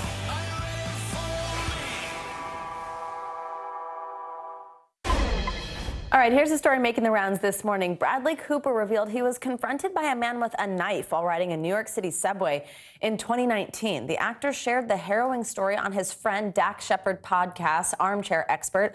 Cooper thankfully wasn't hurt in the incident. He fled the scene and snapped photos of the attacker before finding nearby police. He did actually seem to have a sense of humor about it all, joking that he's gotten too comfortable in New York and maybe shouldn't use noise-canceling headphones as much, which I suppose does, take away your ability to react, respond, thought about that. I was going to be aware. Notice, exactly. Glad he's okay. Yeah. All right, this morning, a growing problem in the war on drugs. The U.S. Forest Service says foreign cartels are expanding their operations and even cultivating illegal marijuana farms right in the heart of some national forests here in the U.S., especially in California. Yeah, I mean, what an amazing story. Our senior investigative and legal correspondent, Cynthia McFadden, joins us now with this NBC News exclusive that really just sounds quite fascinating. Cynthia, good morning. Yeah, it really is amazing. When you hear that Mexican drug cartels have set up business in our national forests, you know it can't be a good thing. They are making tens of millions of dollars by using land set aside for the public. But the far-reaching consequences are worse than you might think. Not only are they poisoning wildlife and stealing millions, tens of millions of gallons of water, they've been ground zero for some of California's devastating wildfires. Here in Southern California, the U.S. Forest Service is tackling a problem so alarming, they want the public to see what they're up against. A dangerous cat-and-mouse battle with ruthless Mexican drug cartels that are running hundreds, perhaps thousands of illegal marijuana farms on federal forest land and making hundreds of millions of dollars in the process, far from prying eyes. It's become such a problem, the Forest Service invited us to take a look. You can see the terracing of the grow. But to really see it, you have to get down there, and that involves a certain degree of risk. These guys are going to go ahead of us to make sure we're safe? Yep, okay. The trail is 2.5 miles through dense forest. So, okay, I'm not liking my chances here. The first 500 feet straight down. Everyone else here is a pro, like Dr. Murad Gabriel, a wildlife biologist for the Forest Service. His team's mission is to locate, bust, and clean up these illegal grows. So what do we got here? An old cooler, and then here is the oil and gas that they use. He says for years now, the cartels have siphoned off precious public water, poisoned wildlife, and wreaked environmental havoc, mostly unhindered. So right up the straw was 1.8 million gallons of water that was poached from it. For just this one grow. And this is in a state that already has a water problem. Absolutely. We finally come to a grow site that the Forest Service raided a month ago. So this is the camp, huh? It's pretty much a tunnel of trash. Littered with toxic pesticides, many illegal in the U.S. This is in highly concentrated form, so you would dilute this probably 100-fold before you would actually use it. But they're not doing that. No, absolutely not. Dr. Greta Wengert is here to inventory the environmental damage. Deer coming into their crops, bears coming into their camps, they will actually use these to directly poison the wildlife. Mix it with some tuna fish, put it on the edge of your grow, an animal comes in, eats it, and dies within 2 minutes. In fact, the amount of pesticides found at just this site are potent enough to kill dozens of people. These are some of the most toxic chemicals you could ever use on crops. Another concern, the pesticides don't stay put. This is sandy soil. The next heavy precipitation event is just going to slough all this off into the San Juan Creek. Over 50% of California's water originates on national forest lands. So this site is supporting municipalities where people drink their water. Which makes it even more urgent that sites like this be shut down and cleaned up. But can they be? We have the will as an agency to do this day in, day out, every day. What they don't have is money. In recent years, the agency's budget for this work has barely budged. As for the cartels, they appear undeterred. One drug trafficking organization can invest, let's say, $250,000, $500,000 into one grow, and then pull out a 200% to 300% net gain from that. So if they lose a few of them along the way, it's a cost of doing business. Absolutely. And there's another big problem, fire. We've seen cook stoves. We've seen all of these chemicals which are highly flammable. Basically, during the summer season, this is a tinder block. Like last year, the deadly Dolan fire in Big Sur started at an illegal grow site, one of at least a dozen forest fires linked to sites like these since 2009. The Dolan fire last year, it burned through an iconic international landscape, Big Sur. It killed 11 endangered condors. It overran firefighters. I mean, it's just a nightmare. Rich McIntyre runs the Crop Project, a not-for-profit fighting to keep illegal marijuana grows off public lands. There's one law enforcement officer for every 250,000 acres in California. So they need more boots on the ground, and they need reclamation dollars so that organizations can do the cleanup work that needs to be done. Without substantial funding, it's whack-a-mole. All right, so if you had to put a price tag on it, it's probably going to take $50 to $100 million to clean up all the public land grows in California alone. McIntyre and others are pushing Congress to appropriate at least that much over the next 5 to 8 years. We are one campfire, one drop cigarette, one getaway fire in a trespass grow away from a landscape fire that could burn 1 million acres. And when that happens, we lose that public resource for an entire generation. So the Forest Service is trying. On the day we were with them, they pulled out over a ton of trash, more than half a mile of irrigation piping, and hundreds of pounds of fertilizer and bottle after bottle of banned pesticides. One of more than 40 sites that's been cleaned up in California alone just this year. I mean, Cynthia, this is eye-opening to say the least. What are the chances that the Forest Service gets the funding they need, that $50 to $100 million, to try and battle this? Well, so, Joe, this is a very important week. They believe Congress, which has not passed the annual appropriations bill, but the House has recommended an increased budget for the Forest Service in part so they can better deal with this issue. The Senate hasn't acted. So, you know, if you care about this, keep an eye on, because man, this is like, it's unacceptable on so many levels. Yeah, exactly. I mean, you pointed them all out with the water issue, the fires, and what you said really scares you, potential of that all kind of washing down. Oh my goodness. You know, we don't even talk about the pot. You know, the pot's the worst. Which is it's so true. It's exactly. So true. Well, I think a lot more people care now because of your report. Exactly. So we appreciate that, Cynthia. Wow, thank you so much. Thank you for letting me come on and talk about it. Of course, we're happy to have you. Like your new studio. Thank you. Thank you. Welcome. Thank you. Great report. Thanks so much. All right, today is World AIDS Day, but this year it comes again as we're in the middle of the fight against COVID-19. Joining us now is the president and COO of RED, an organization dedicated to fighting AIDS, Jennifer Latito.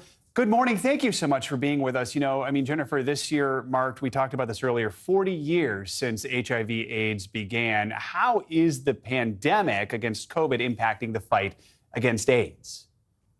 Well, it's interesting. And first of all, thank you so much for having me and giving me this opportunity. So, as you mentioned, we have seen incredible progress in the fight against HIV. And at this point, that progress has the potential to backslide.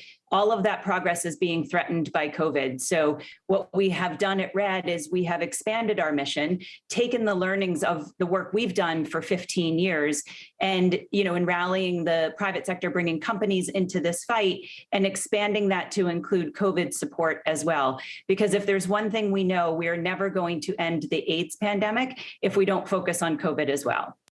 Absolutely. Now, your organization is, though, launching this campaign, a new one to help tackle both AIDS and the pandemic. Tell us more about that, how it's going to work.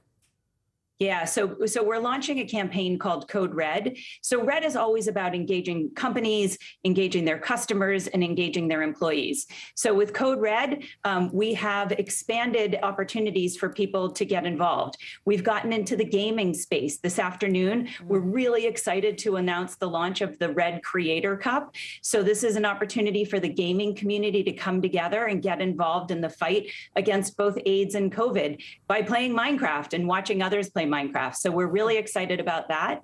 And then also we have our campaign called Redeem, which is about using your credit card rewards points. I mean, this is just an amazing opportunity to take those points that are sitting in your credit card accounts and turn them into cash donations that can be used to buy vaccines, and take those vaccines and turn them into vaccinations, get them where they are needed most. And we know that they are needed in low-income countries, because right now, while we're getting booster shots here in the States, less than 10% of low-income countries have gotten access to vaccines. You know, we want to ask, I mean, how can people and organizations get involved right now to help in the fight against AIDS?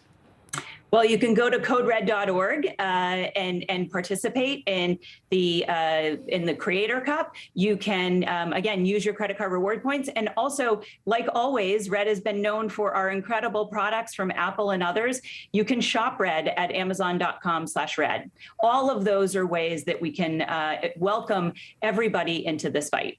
Jennifer, thank you for your time. Congratulations on the new launch of this new program, Code Red, and also, just more importantly, thank you so much for what you're doing. Good to have you on with us. Good luck with everything.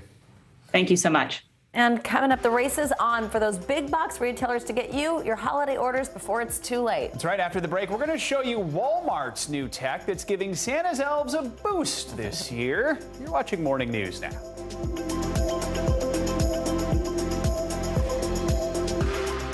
To cover the news, you have to be in it. We'll take you to the front lines of the story, bringing your news feed to life. Streaming live every night. It's your news playlist. Top Story with Tom Llamas, weeknights at 7 on NBC News Now. News is happening now. A look at what's making headlines around the world. Tonight, the major announcement of the COVID vaccine. This is a significant moment. Your news, whenever it happens, wherever you are, it's here now. The Meet the Press Chuck Todd Cast, free wherever you get your podcasts. Our world is facing some complex issues. Chuck Todd breaks them down. Every Thursday, a deep dive into a new subject. Meet the Press reports. All episodes of Season 3 are now available on demand on Peacock. News is more than a headline. It informs, it inspires, and it still matters. To cover it, you have to be in it. And that's what we're going to do. Every night, we take you to the front lines of the story, where it's actually happening, with NBC News journalists on the ground from all over the world. We cover what you need to know and bring your newsfeed to life. In primetime and streaming live, it's your news playlist every night. Top Story with Tom Llamas, weeknights at 7 on NBC News Now. Our world is facing some complex issues. Chuck Todd breaks them down. Every Thursday, a deep dive into a new subject. Meet the Press reports. All episodes of Season 3 are now available on demand on Peacock. These days, it feels like the news never stops. So let's get into it. What's happening right now, what it all means for you for an hour every day. It can be hard to keep up, so let's get started together. Hallie Jackson Now, weekdays at 5 on NBC News Now. News is happening now. A look at what's making headlines around the world. Tonight, the major announcement of the COVID vaccine. This is a significant moment. Your news, whenever it happens, wherever you are, it's here now. It's an issue dividing communities and influencing elections across the country. An in-depth look at how one small town confronted race and education, and how it tore the community apart. Shame! This is Southlake. All episodes available now. News is more than a headline. It informs, it inspires, and it still matters. To cover it, you have to be in it. And that's what we're going to do. Every night, we take you to the front lines of the story, where it's actually happening, with NBC News journalists on the ground from all over the world. We cover what you need to know and bring your newsfeed to life. In primetime and streaming live, it's your news playlist every night. Top Story with Tom Llamas, weeknights at 7 on NBC News Now. The Meet the Press Chuck Todd Cast, free wherever you get your podcasts.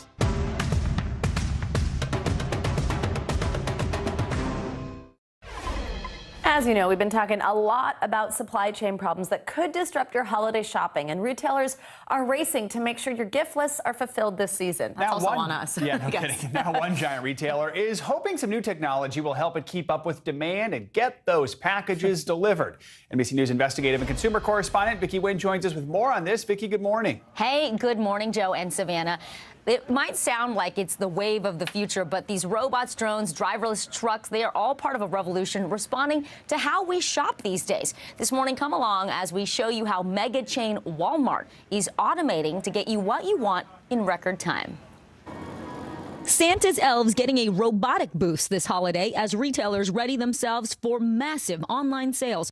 The National Retail Federation predicts holiday spending could reach a record high of $859 billion, up more than 10% from last year. But labor shortages and shipping delays are threatening delivery times. To combat the rush, companies like Amazon and Best Buy are offering Black Friday deals earlier than ever. So what is one of the country's largest retailers doing to handle demand? I'm here in Arkansas for an exclusive look at how Walmart is rolling out new technology to keep store shelves stocked and get deliveries to you by land and in the air. Watch this, a truck without anyone behind the wheel. It's in action right now in Arkansas and Louisiana, moving products from Walmart warehouses to stores. Gatik Trucks co-founder and chief engineer Apeksha Kamavat says these trucks run 12 hours a day, 7 days a week. Tell me about the technology on this vehicle that helps make it safe. Yeah, so we have different kinds of sensors placed all around the vehicle, giving a 360-degree coverage. This includes LiDARs, radars, cameras. Once loaded, they set out on pre-programmed routes. We're good. Up to 10 miles, making right turns wherever possible. Only an engineer sits in the passenger seat in case of an emergency. 5 minutes and 1.5 miles later, it arrives to be unloaded. What about the safety record? So we have been doing this for multiple years now on this fixed route. We have a complete 100% safety record, no incidents. From the road to robots, we're now inside one of Walmart's high-tech fulfillment centers, connected to the back of an existing store. When you place an online order, first a human packs everything. Then robots sort the orders and send them down a chute. Finally, an associate takes the order to the customer's waiting vehicle for curbside pickup or loads onto a truck for home delivery. Walmart, like other retailers, is also using drone technology, now available within 1 mile of some stores in Arkansas. With me now is Mom Christina Hedges, and we are going to try out this drone delivery. What are you expecting today? Today we're expecting some wipes and some diapers and a couple pouches for the little guy. Within half an hour of the order being placed, nicely done. Perfect.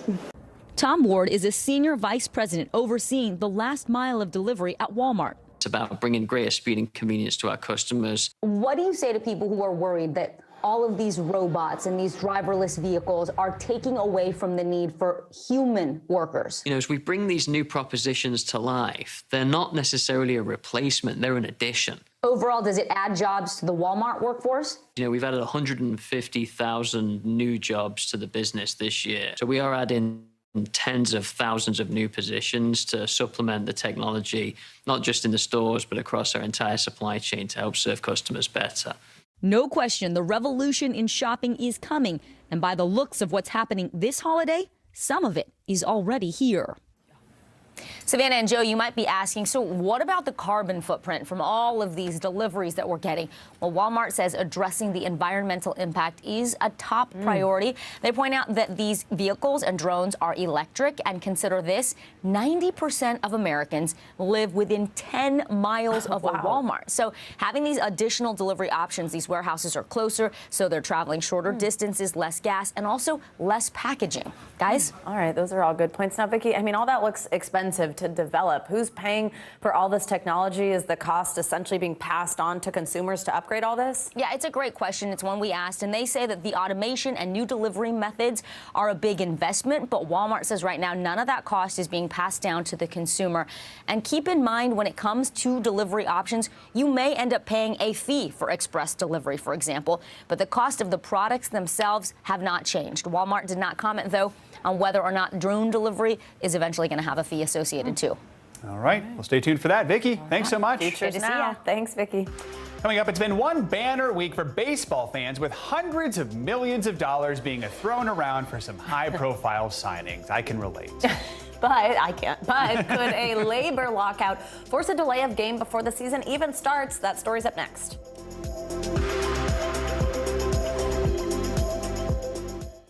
Sometimes the news can be difficult and overwhelming for kids to understand. Will coronavirus come back next year? So to help make sense of it all, we've created a newscast just for them. Man, you know a lot. We hope your family will watch Nightly News Kids Edition.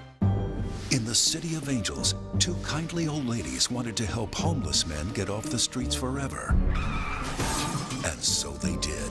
Listen to The Thing About Helen and Olga, the new podcast from Dateline and Keith Morrison.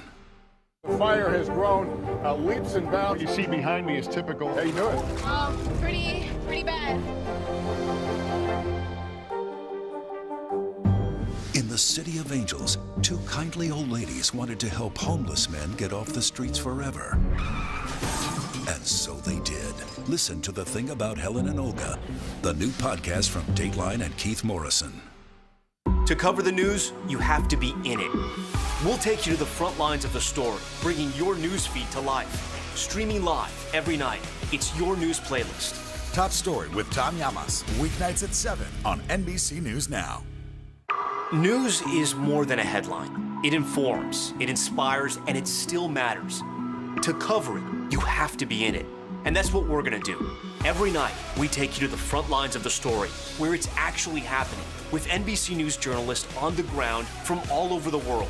We cover what you need to know and bring your newsfeed to life. In primetime and streaming live, it's your news playlist every night. Top Story with Tom Llamas, weeknights at 7 on NBC News Now. Our world is facing some complex issues. Chuck Todd breaks them down. Every Thursday, a deep dive into a new subject. Meet the Press Reports. All episodes of Season 3 are now available on demand on Peacock.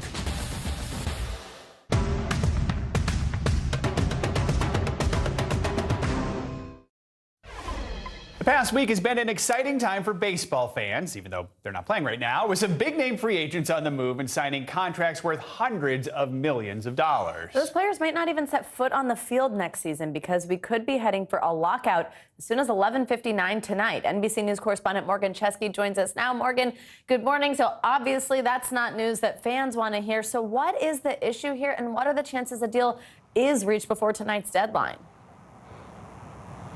Hey, Joe Savannah, good morning. That would be an absolutely worst-case scenario if the actual season is impacted come spring. As far as the odds, however, go of whether or not there will be a decision reached today before 11:59 Eastern time here in Irving, Texas, the sources that I've spoken to say they do not expect that. They say that right now they anticipate meetings taking place in a Four Seasons conference room somewhere behind me here between the Players Union and the essentially the organization that represents the owners and Major League Baseball that as of right now have failed to come to an agreement on just about everything.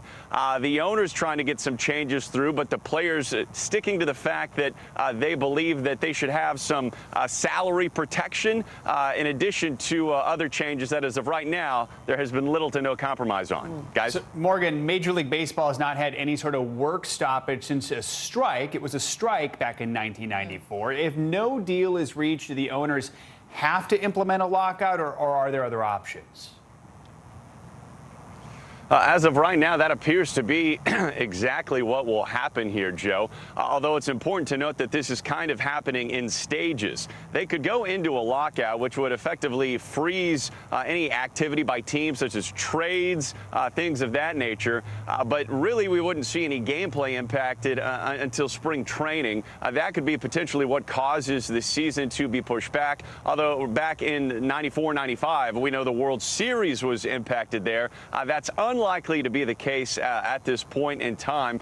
The Players Union has said that they're willing to go several weeks to make sure that they reach what they're trying to accomplish here. And so that lockout could happen, although at this point in time, prior to this deadline being crossed, there's no, I guess, attitude really expressed on either side that this would be a months-long venture here. Yeah. Guys? All right, so Morgan, in Joe's last question, he emphasized the word that was a strike. He said strike. Well, this is a lockout. What exactly does that look like? What's the difference there? And what does it ultimately mean for fans if it should come to that? Fans shouldn't expect any significant changes until the spring training starts in February. Of course, that's very popular with a lot of fans going to spring training locations, seeing their favorite team get ready for the upcoming season. That might be pushed back. That could be impacted should this drag into February. However, let's say you're a fan of a team who may not have been performing well last season, and you are counting on this offseason happening right now for your team to make some blockbuster trades in hopes of shoring up their roster to to make a potential playoff run. In fact, we've seen the Texas Rangers do that in just the last week by acquiring some very highly sought-after infield players in Corey Seager.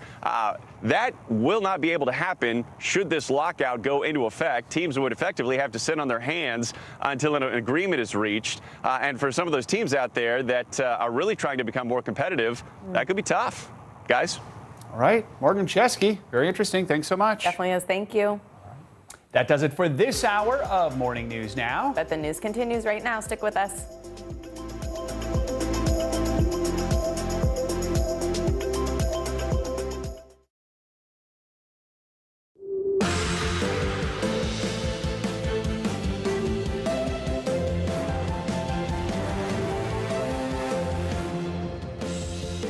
Good morning, I'm Joe Fryer. And I'm Savannah Sellers. Right now on Morning News Now, tragedy on campus, shock and sadness in Michigan and across the country after a shooting at a Detroit area high school.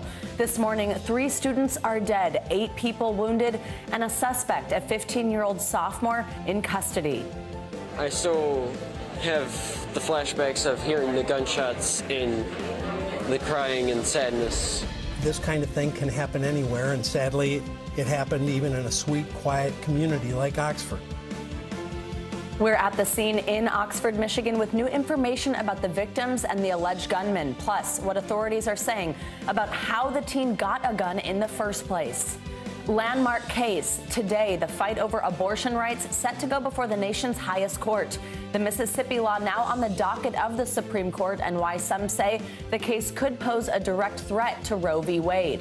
On alert, researchers hard at work in dozens of labs across the country analyzing positive COVID tests for signs of the new highly mutated Omicron variant, with cases now confirmed in at least 20 other countries.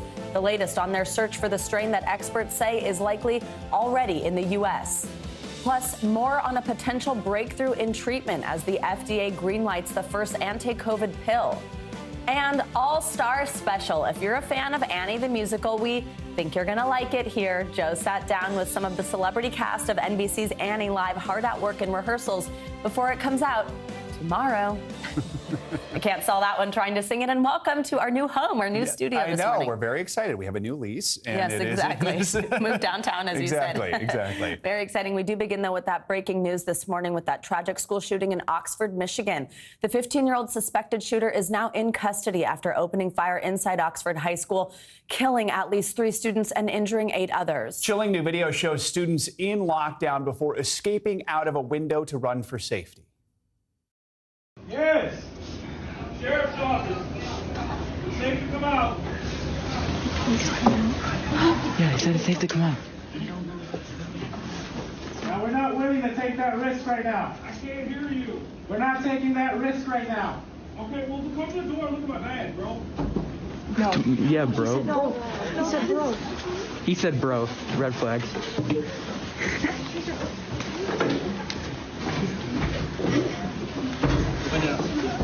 Go.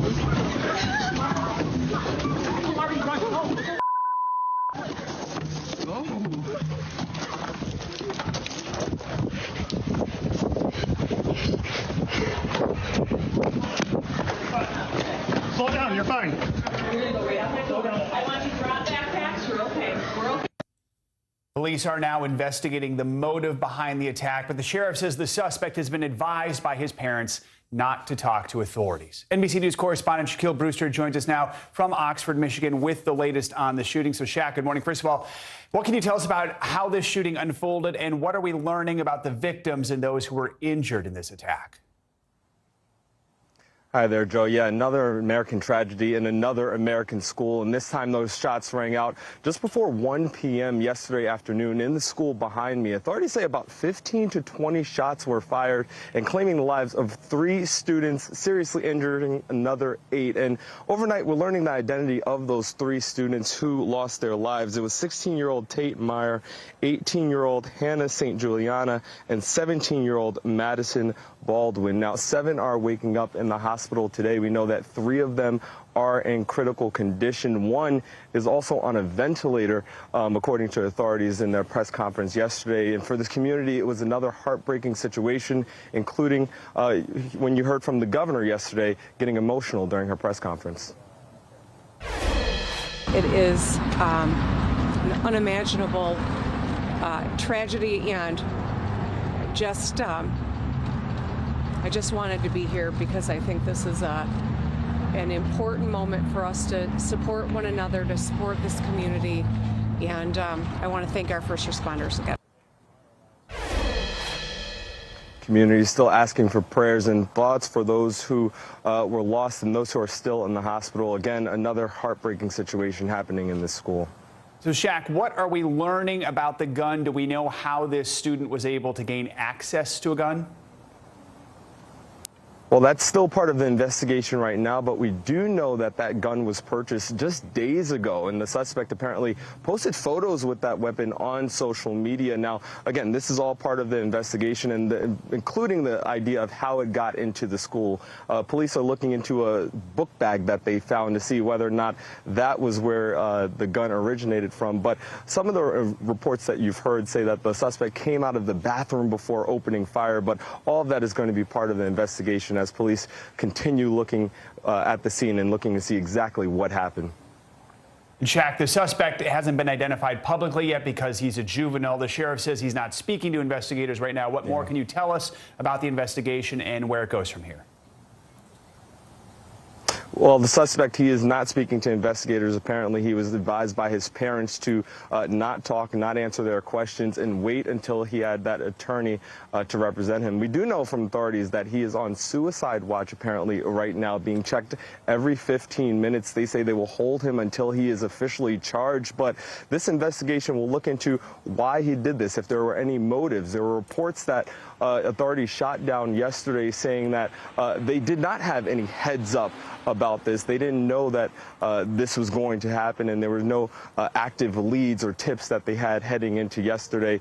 This is something that will definitely take a long time. We do know that the FBI is also assisting local authorities in their investigation, Joe. Shaq Brewster at the scene of another school shooting, this one in Michigan. Shaq, thank you.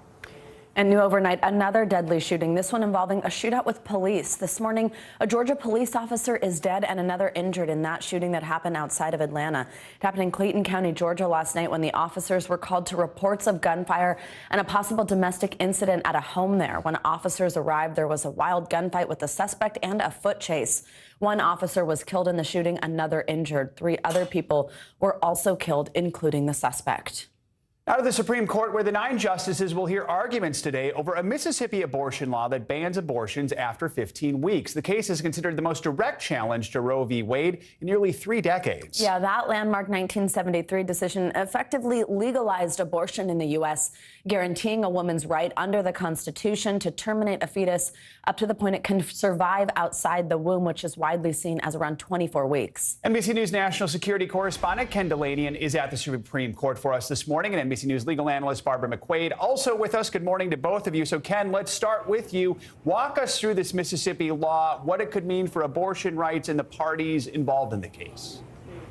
Good morning, Joe. This law was passed back in 2018, and it has been blocked by the lower courts. And as you mentioned, it bans most abortions until after the 15th week of pregnancy. And the reason that's significant is because Roe versus Wade allows or prohibits abortion bans before viability, which is considered 22 to 24 weeks. And this is the first time the Supreme Court has even entertained arguments explicitly about a law banning abortion before viability. And that's why people on both sides of the argument believe that this is the greatest threat to Roe v. Wade since it was decided in 1973. And you have perhaps the most conservative Supreme Court in history. And that's why people are so worried about it, Joe.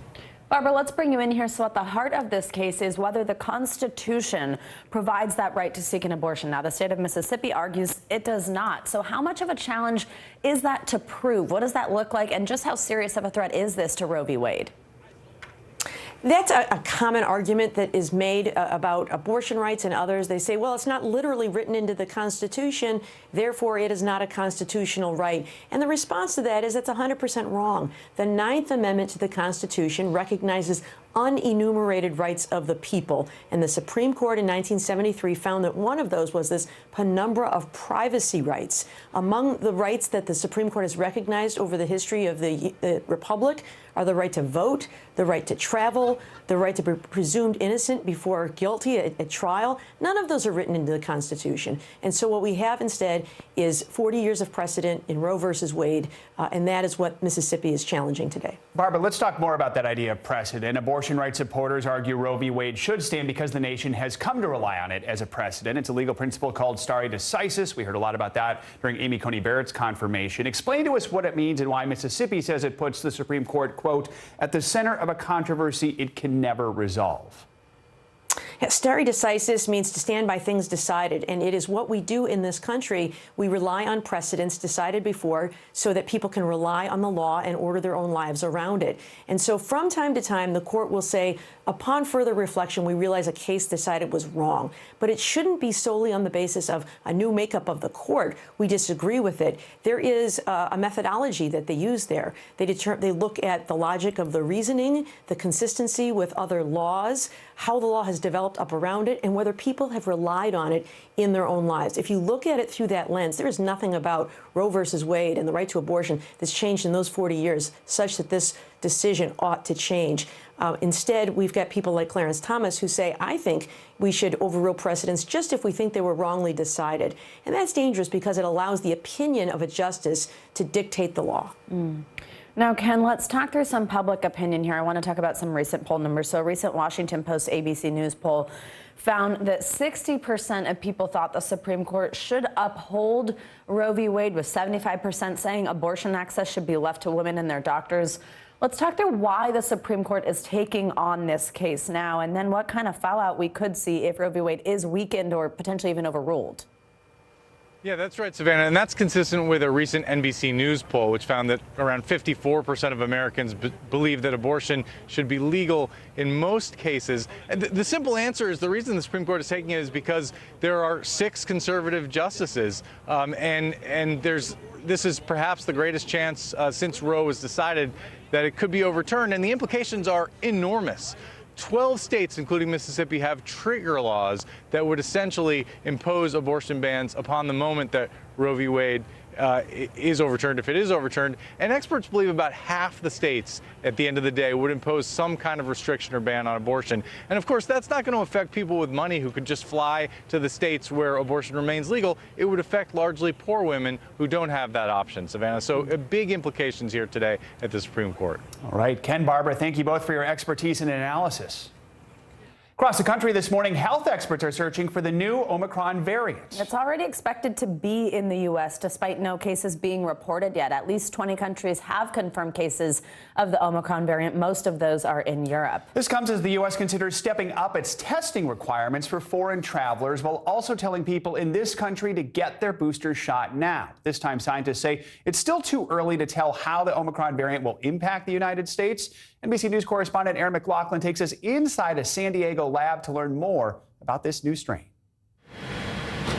The CDC and scientists at nearly 70 state and local health labs are on the hunt for Omicron, sequencing 40 to 80,000 specimens each week. Given what we've seen in Southern Africa and certainly in Europe, we do expect that it is here. Like all viruses, COVID mutates. That's normal.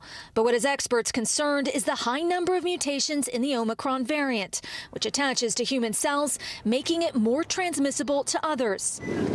We were invited inside the labs at UC San Diego, where scientists are sequencing positive COVID tests to check for the mutated virus. We get a lot of Delta right now. It's pretty much everything that we have in the lab coming through is Delta. In the lab, scientists take a COVID-positive sample and look for what's known as an S dropout, meaning the virus's spike protein is so mutated that it can't be detected. That tells them they could be dealing with a variant such as Omicron. How likely is it that you're going to find it? Oh, we'll find it eventually. It's just a matter of how soon.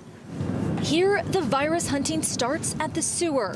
For months, this team has been collecting and sequencing sewage samples from UC San Diego and elementary schools across the city. It's a way of detecting asymptomatic infection early.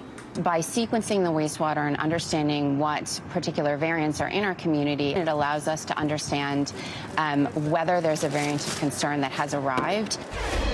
Although no signs of Omicron so far, scientists say it's only a matter of time before it's found inside the United States. Here at UC San Diego, they're poised to be among the first to find it. Savannah and Joe. All right, Aaron McLaughlin, thank you. Now, there are, of course, still so many questions about the Omicron variant. So let's bring in Dr. Anand Swaminathan. He's an assistant professor of emergency medicine at St. Joseph's Health. Dr. Swaminathan, always great to have you. Thanks for joining us. So now we know Omicron was present in days before doctors in southern Africa confirmed this new strain there. That's where we first heard of it, but now we know it existed elsewhere. Here's first what Dr. Anthony Fauci said about the research into Omicron's transmission yesterday. That process will take likely 2 weeks or more, perhaps even sooner, depending upon how well the virus grows. Those are just a few of the things that will take a couple of weeks to a few weeks to learn. And when we do find that, we'll have a much better picture of what the challenge is that's ahead of us. So he says there will have a much better picture. What does that mean? What are we going to learn about this variant as we study its transmission, especially that we know now that it's been spreading for a while? What are you hoping to know? I think there's three things that we're trying to learn. And this is the same three things that we've been trying to learn since we heard about Omicron. Is it more transmissible? And there's some data that hints at more transmissibility, which makes it worrisome, but we don't really know yet. We should know that in the next 5 or 6 days, probably up to about a week. Does it cause more severe disease? We really need to know that because that'll have huge implications on what we're going to see in terms of surges, what we're going to see in terms of hospitals being overwhelmed. And we don't really have any data, any substantial data on that yet. And that's going to take another week to 10 days because we know that the severity, the severe cases lags behind the spread of the virus itself. And then the third thing we need to know really is whether it evades our current vaccines. And that data we should be getting a little bit sooner in a test tube. Whether we get that data in real life, that'll take a little bit longer. And what we do already know about Omicron is what we know about COVID, which is how to prevent ourselves from getting it, how to prevent surges, and that's to get vaccinated, to get your kids vaccinated, to get boosted, and then to avoid public places, mask in any public place where you're indoors, and to test whenever you have symptoms. And those are the things that we can do right now to control Omicron before it really hits. So those are some individual things we can do, and let's talk through now kind of the plan to try to contain it. There's this debate over the effectiveness of travel bans, but we're seeing them. We're also now seeing that the U.S. is planning to step up its testing for anyone flying into the country, requiring a negative test 24 hours before departure. Now that used to be 72 hours before your flight. Is expanded testing going to help us with tracking and controlling Omicron? Could requiring that COVID test closer to departure really make any kind of difference? And what does somebody who might be traveling soon need to know? Well, if anyone was wondering whether travel bans work, I think that has been dispelled completely by the fact that Europe already found that Omicron was there before South Africa identified it and talked about it. So travel bans don't work.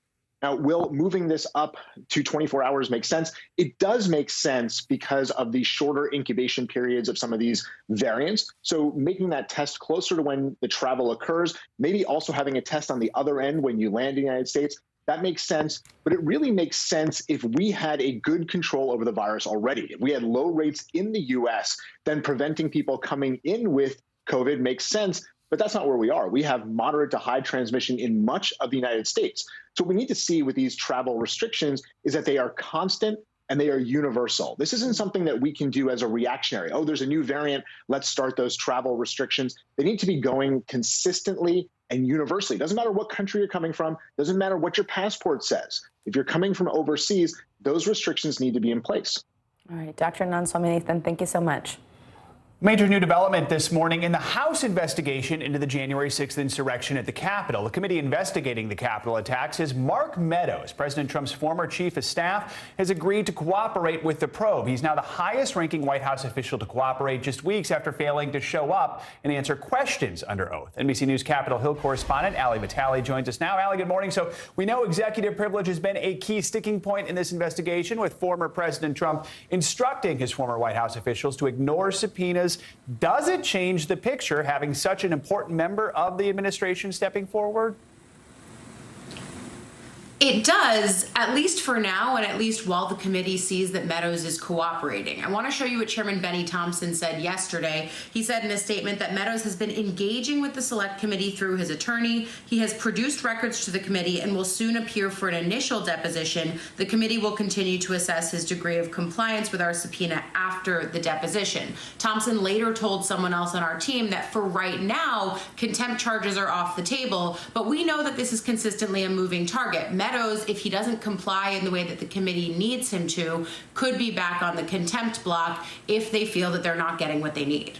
Allie, the House committee also heard from Brad Raffensperger, the Georgia Secretary of State, a Republican who received that infamous call from former President Trump asking him to find votes. So what do we know about his testimony? Yeah.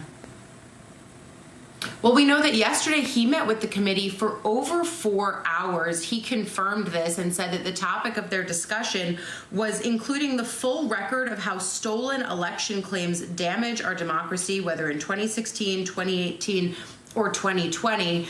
Especially in regards to 2020, we know the role that Raffensperger played here. The former President Donald Trump calling him, telling him that to find the votes that would effectively change Georgia from Biden's column to Trump's column. Raffensperger, though, now in a very interesting situation locally, using this time to talk with the committee, to give his perspective, but also back home, you got to remember, he is in his own race for politics, up for re-election, up against, in a primary, a pro-Trump challenger who regularly parrots the talking points that we know are false about the 2020 election. So Raffensperger in an interesting position here as he meets with the committee. And Allie, sticking with your beat on Capitol Hill, funding for the government set to run out this Friday unless a short-term spending bill is passed. Real quickly, where do things stand on those negotiations?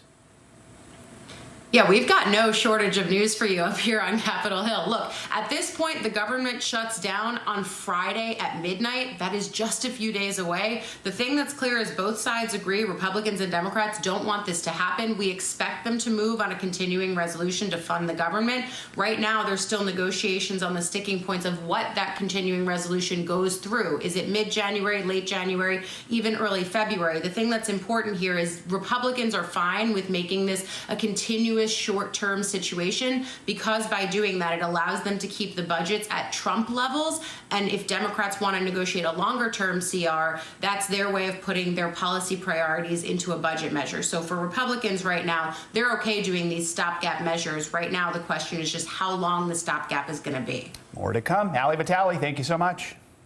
CNN has suspended anchor Chris Cuomo indefinitely. This comes after newly released transcripts and text messages revealed more about his role in defending his brother, former Governor Andrew Cuomo, against allegations of sexual misconduct. NBC News correspondent Ann Thompson has the latest. CNN suspending Chris Cuomo indefinitely for the role he played in shaping former New York Governor Andrew Cuomo's defense. Here's what we know. South Africa reported seeing cases. His primetime show Monday night made no mention of newly released text messages and interview transcripts by the New York Attorney General's office that show Chris Cuomo helped prepare his brother for a press conference, assisted in drafting public statements, even shared a lead on one of the women accusing then Governor Cuomo of inappropriate behavior. In his last public comments on the situation, the anchor said he refrained from making any inquiries about his brother. I never made calls to the press about my brother's situation. I never influenced or attempted to control CNN's coverage of my family. But text messages between Cuomo and the governor's top aide, Melissa DeRosa, tell a different story. DeRosa reaching out to Cuomo for information about an impending article from the New Yorker's Ronan Farrow. Did you get any more intel, DeRosa texted? Chris Cuomo responding, story not ready for tomorrow. Telling investigators he called a fellow journalist who works with Ronan a lot to get the information. Cuomo said he would seek information at the direction of DeRosa, telling investigators, when asked, I would reach out to sources, other journalists, to see if they had heard of anybody else coming out. The anchor attempted to downplay his role after his brother's resignation in August. I said point blank, I can't be objective when it comes to my family. So I never reported on the scandal. And when it happened, I tried to be there for my brother. I'm not an advisor. I'm a brother. I wasn't in control of anything. I was there to listen and offer my take. I did urge my brother to resign when the time came.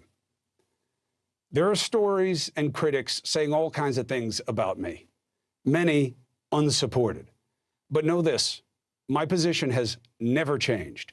I never misled anyone about the information I was delivering or not delivering on this program. But some criticizing the decision not to cover the scandal as a double standard after the Cuomo brothers repeatedly appeared together on CNN during the pandemic, often in lighthearted interviews. You know, this is the regular swab.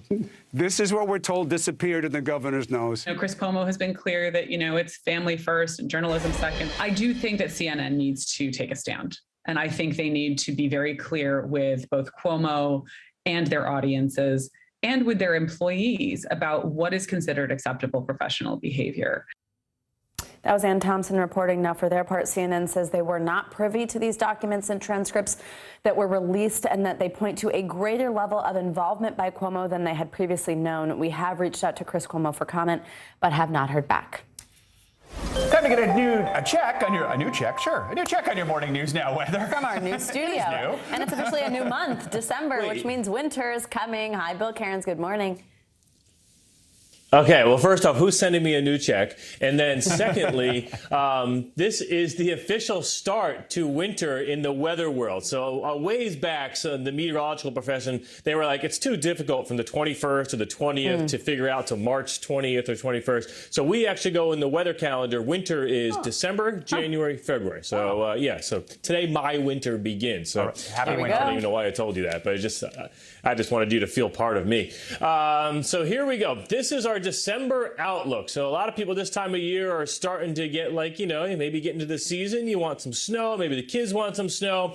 We are starting our December outlook out warmer than average for a good chunk of the country. Notice that there's nowhere that is below average temperatures and drier than average for the southern half of the country. And unfortunately for the Northwest, it looks like a wetter than average December. So this does not spell snow. That looks like a pretty dry forecast and pretty warm. And, this morning, we're starting off with a weak storm in the Ohio Valley with a little bit of light rain. Here's the snowfall forecast, not just for today, but this is over the next 5 days for the entire country. And if you want snow, you really have to be up along the Canadian border or in northern New England. There is not much snow to be had. And right now, only 11% of the country is covered in snow. And this is pretty low. It's the fourth lowest percentage for this date going back since 2003. So you guys get the idea. Take a look at these temperatures, guys. You just do not see a December map that looks like this that often.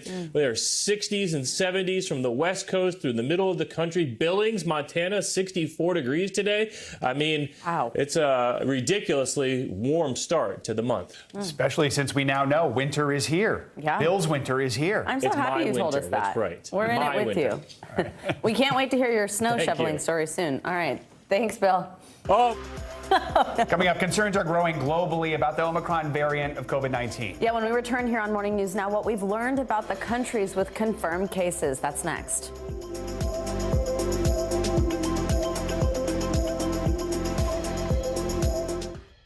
Do you feel like the bad guy in this? Why should they believe you when they know that people are getting in? Has it been worth it to make this trip? Do you feel like you're giving a green light to politicians? How do you explain why your case has become so important? Good morning, I'm Savannah Sellers. I'm Joe Fryer. Another giant leap for mankind. They want folks to shelter in place until this storm pushes through. Traveling to the United States is about to get a lot easier. Morning News Now, streaming weekdays at 7. It's an issue dividing communities and influencing elections across the country. An in-depth look at how one small town confronted race and education and how it tore the community apart. Shame! This is Southlake. All episodes available now. In the City of Angels, two kindly old ladies wanted to help homeless men get off the streets forever. And so they did.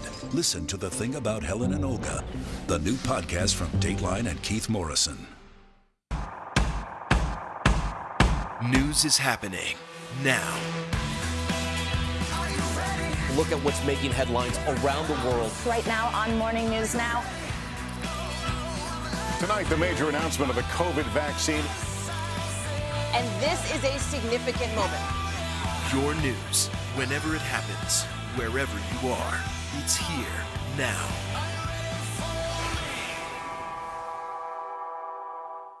Sometimes the news can be difficult and overwhelming for kids to understand. Will coronavirus come back next year? So to help make sense of it all, we've created a newscast just for them. Man, you know a lot. We hope your family will watch Nightly News Kids Edition. It's an issue dividing communities and influencing elections across the country. An in-depth look at how one small town confronted race and education and how it tore the community apart. Shame! This is Southlake. All episodes available now. News is more than a headline. It informs, it inspires, and it still matters. To cover it, you have to be in it. And that's what we're gonna do. Every night, we take you to the front lines of the story, where it's actually happening, with NBC News journalists on the ground from all over the world. We cover what you need to know and bring your newsfeed to life. In primetime and streaming live, it's your news playlist every night. Top Story with Tom Llamas, weeknights at 7 on NBC News Now. News is happening now. Look at what's making headlines around the world. Right now on Morning News Now.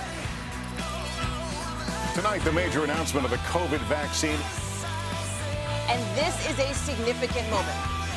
Your news, whenever it happens, wherever you are, it's here now.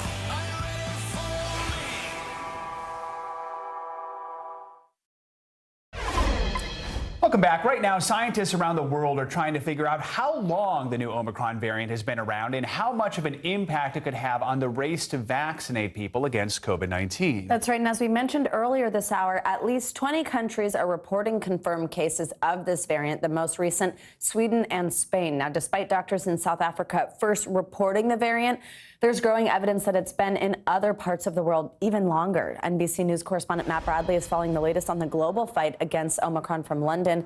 Matt, good morning. So let's start with this discovery Dutch health officials made on their Omicron cases. They found cases of the strain dating back days before the variant was first reported by South Africa.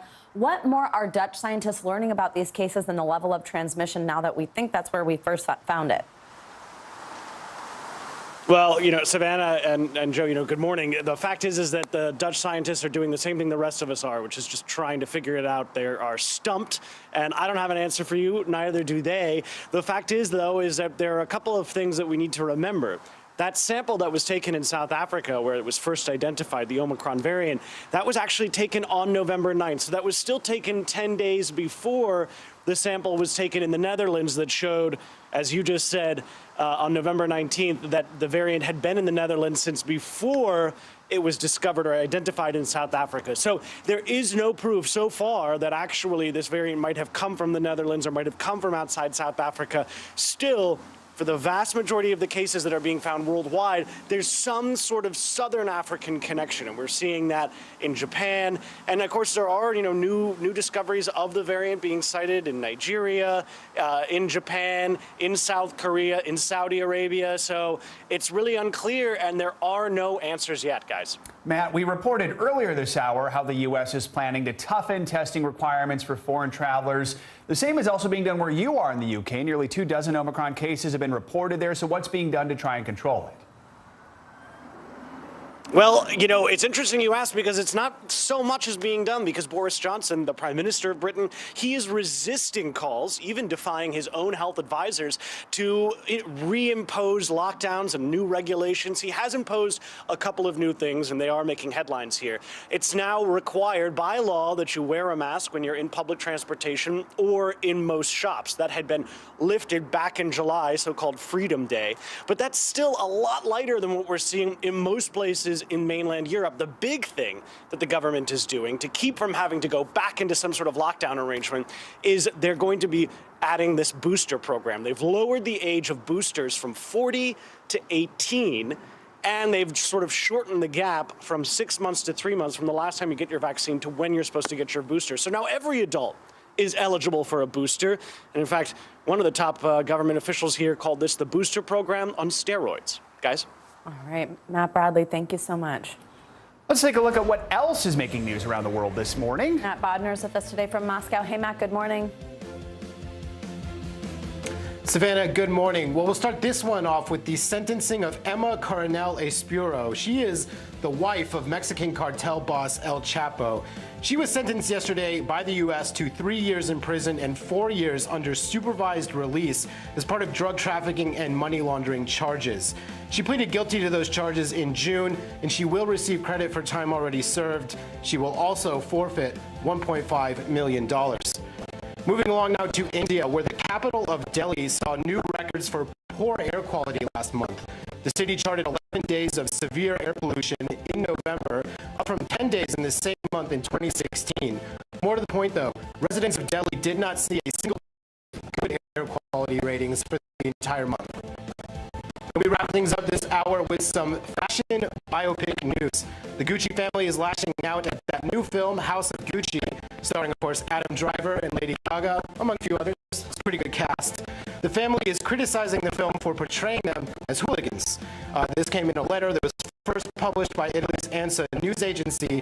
Lady Gaga's character, Patrizia Reggiani, was convicted in 1995 of having her husband, that would be Adam Driver's character, Maurizio Gucci, assassinated. So I didn't know that. I'm going to go watch this movie. See you guys in an hour. I can't check back. Wait to see it, actually. And Hooligans is... Yeah. Well, yeah. There you go. There you go. All right, thank you, Matt. Thanks, Matt.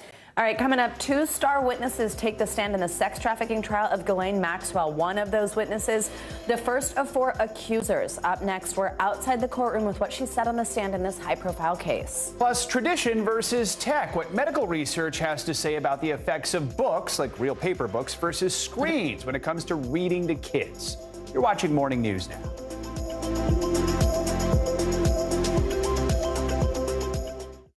News is more than a headline. It informs, it inspires, and it still matters. To cover it, you have to be in it. And that's what we're gonna do. Every night, we take you to the front lines of the story, where it's actually happening, with NBC News journalists on the ground from all over the world. We cover what you need to know and bring your newsfeed to life. In primetime and streaming live, it's your news playlist every night. Top Story with Tom Llamas, weeknights at 7 on NBC News Now. It's an issue dividing communities and influencing elections across the country. An in-depth look at how one small town confronted race and education and how it tore the community apart. Shame! This is Southlake. All episodes available now. Good morning, I'm Savannah Sellers. I'm Joe Fryer. Another giant leap for mankind. They want folks to shelter in place until this storm pushes through. Traveling to the United States is about to get a lot easier. Morning News Now, streaming weekdays at 7. To cover the news, you have to be in it. We'll take you to the front lines of the story, bringing your newsfeed to life. Streaming live every night. It's your news playlist. Top Story with Tom Llamas, weeknights at 7 on NBC News Now. News is happening now. Look at what's making headlines around the world. Right now on Morning News Now. Tonight, the major announcement of the COVID vaccine. And this is a significant moment. Your news, whenever it happens, wherever you are, it's here now.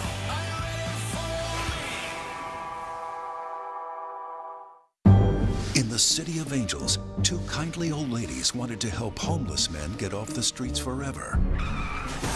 And so they did. Listen to The Thing About Helen and Olga, the new podcast from Dateline and Keith Morrison. Lakers fans are waking up disappointed this morning. The team says LeBron James will enter the NBA's COVID-19 health and safety protocols, missing several games. What does that mean? Well, it's not entirely clear. There's no official confirmation yet on whether James has actually tested positive for COVID. League rules state if a player has tested positive, they need to be out for at least 10 days and return 2 negative PCR tests. James said back in September that he is fully vaccinated, but of course we know breakthrough cases have happened. No doubt that is a huge loss for the Lakers right now. Thankfully, it's early in the season. Yeah, I was just going to say, we've got a lot to go, but Yeah. definitely, especially fans who were planning to go watch. Yeah, if you have your tickets, sorry. Yeah, you're like, oh, all right, thanks, Joe. All right, now this morning we're expecting to hear more from one of the accusers in the sex trafficking trial of Ghislaine Maxwell. The jury heard testimony from her yesterday, as well as another key witness in the case. NBC News correspondent for investigations Tom Winter has been following this, and he joins us now from outside the courthouse in Manhattan. Tom, good morning. So let's, of course, start with that key witness. Jeffrey Epstein's former pilot, that was where we started yesterday, resumed his testimony. What did we learn there?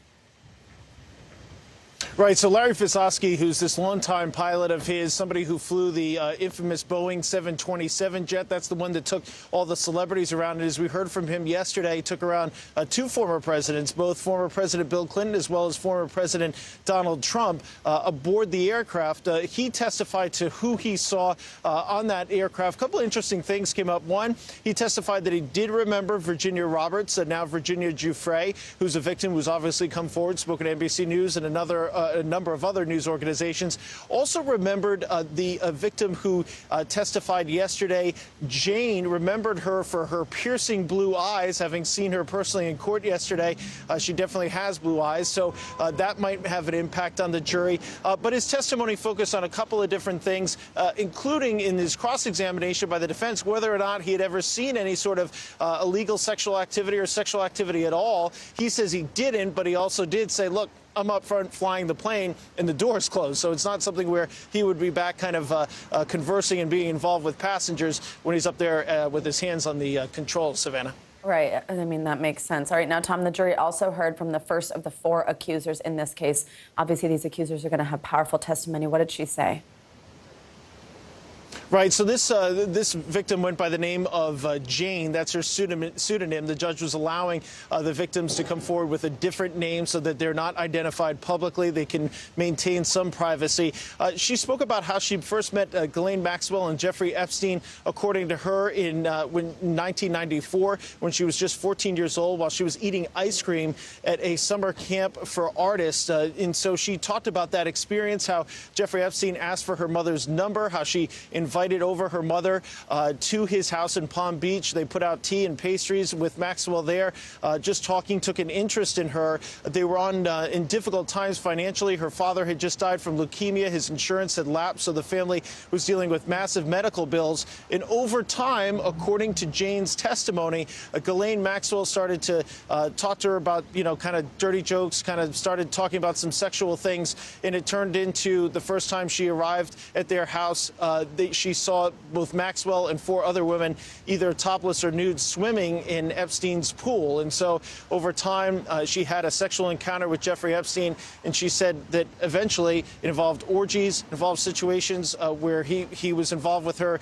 including intercourse. So a detailed, graphic testimony, got emotional at times. It was an impactful moment in court yesterday. Absolutely. And what can we expect when the trial resumes today? Right, so Jane is going to be back on the stand, as you alluded to earlier. We had a series of late-night motions and letter filings in this case, as well as some testimony once the jury was out of court late yesterday. And so what prosecutors have said is they've said, look, during the defense's opening statement, they went after our witnesses here. They went after our alleged victims here and questioned their memory and questioned their knowledge and remembering of what actually happened here. We have the ability to try to repair what they've said and repair their testimony. So they're going to try to bring in the brother of Jane this afternoon to talk about what Jane shared with him prior to her ever talking to the FBI. So we should expect more of those statements coming up, Savannah. All right, Tom Winter, we know you'll be on this for us. Thank you so much. Time for your weekly checkup. NBC News senior medical correspondent Dr. John Torres joins us now to discuss the latest health headlines you may have missed. Dr. Torres, good morning. So let's start with our first study. Poor sleep may negatively affect your blood sugar after meals. We already know, of course, sleep is important. Why should we be worried about blood sugar levels when we wake up? And this is something especially the morning crew never wants to hear about because your sleep is always disrupted by your schedule. But it turns out that disruption, that lack of sleep, could be causing poor blood glucose control. And without good blood glucose control, you can't keep things like diabetes under control. And essentially what they found out is poor sleep leads to higher blood glucose levels after a high carbohydrate, high sugar breakfast, which a lot of us tend to have. Longer sleep periods were associated with a lower blood glucose level. But they found out a couple of things as well, and this works into the doctor's orders here. here. It's not just the quantity of sleep you get, but it's the quality of sleep as well, because one of the things they found out was the sleep ratio was important, and that's the amount of time you spend in asleep versus the amount of time you spend in bed. You need to make sure that's good quality sleep, but you also need to understand the reason behind any sleep issues you might be having, because the sleep issues, taking medication itself to try and get to sleep, is not ideal over past 2 or 3 weeks. You want to find out why, and that way you get good sleep, control your blood sugar, and just feel better the next day. Well, you said it. We know why. The schedule. But it is something we need to work on. All right, now, doctor, this is an interesting one. So it may be easier to turn on a Kindle or iPad to read a bedtime story to your kids. But I love this. Going old school with an actual book may be better for them. What can you tell us about that approach, Dr. Torres? And this was great because they looked at 72 parents who had 2 to 3-year-olds, and they looked at them when they read ebooks to their children and when they read regular old-fashioned paper books. And they found out that when they read the paper book, they ended up talking more to their children compared to the tablets, and the child interacted more with the parent themselves. And so that child-parent interaction is extremely important to the future development of the child, because they get a better understanding of the parent gets a better understanding of the child, and they spend more time together. So here the doctor's orders are pretty simple.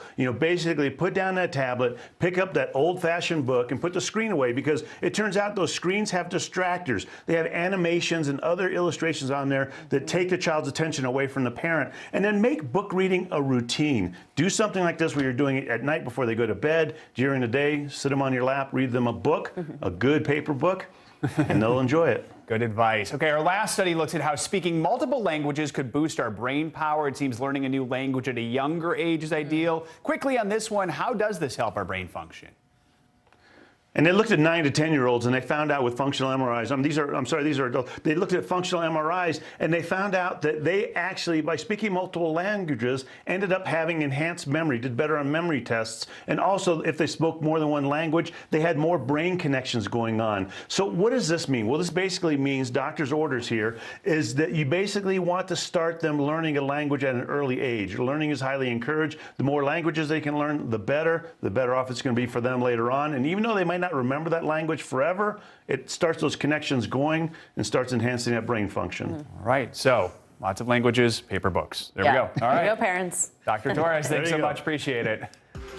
Coming up, President Biden set to address the supply chain issue that's crippling the country. Yeah, what we know about new efforts to speed up shipments and get store shelves stocked in time for the holidays. You're watching Morning News Now.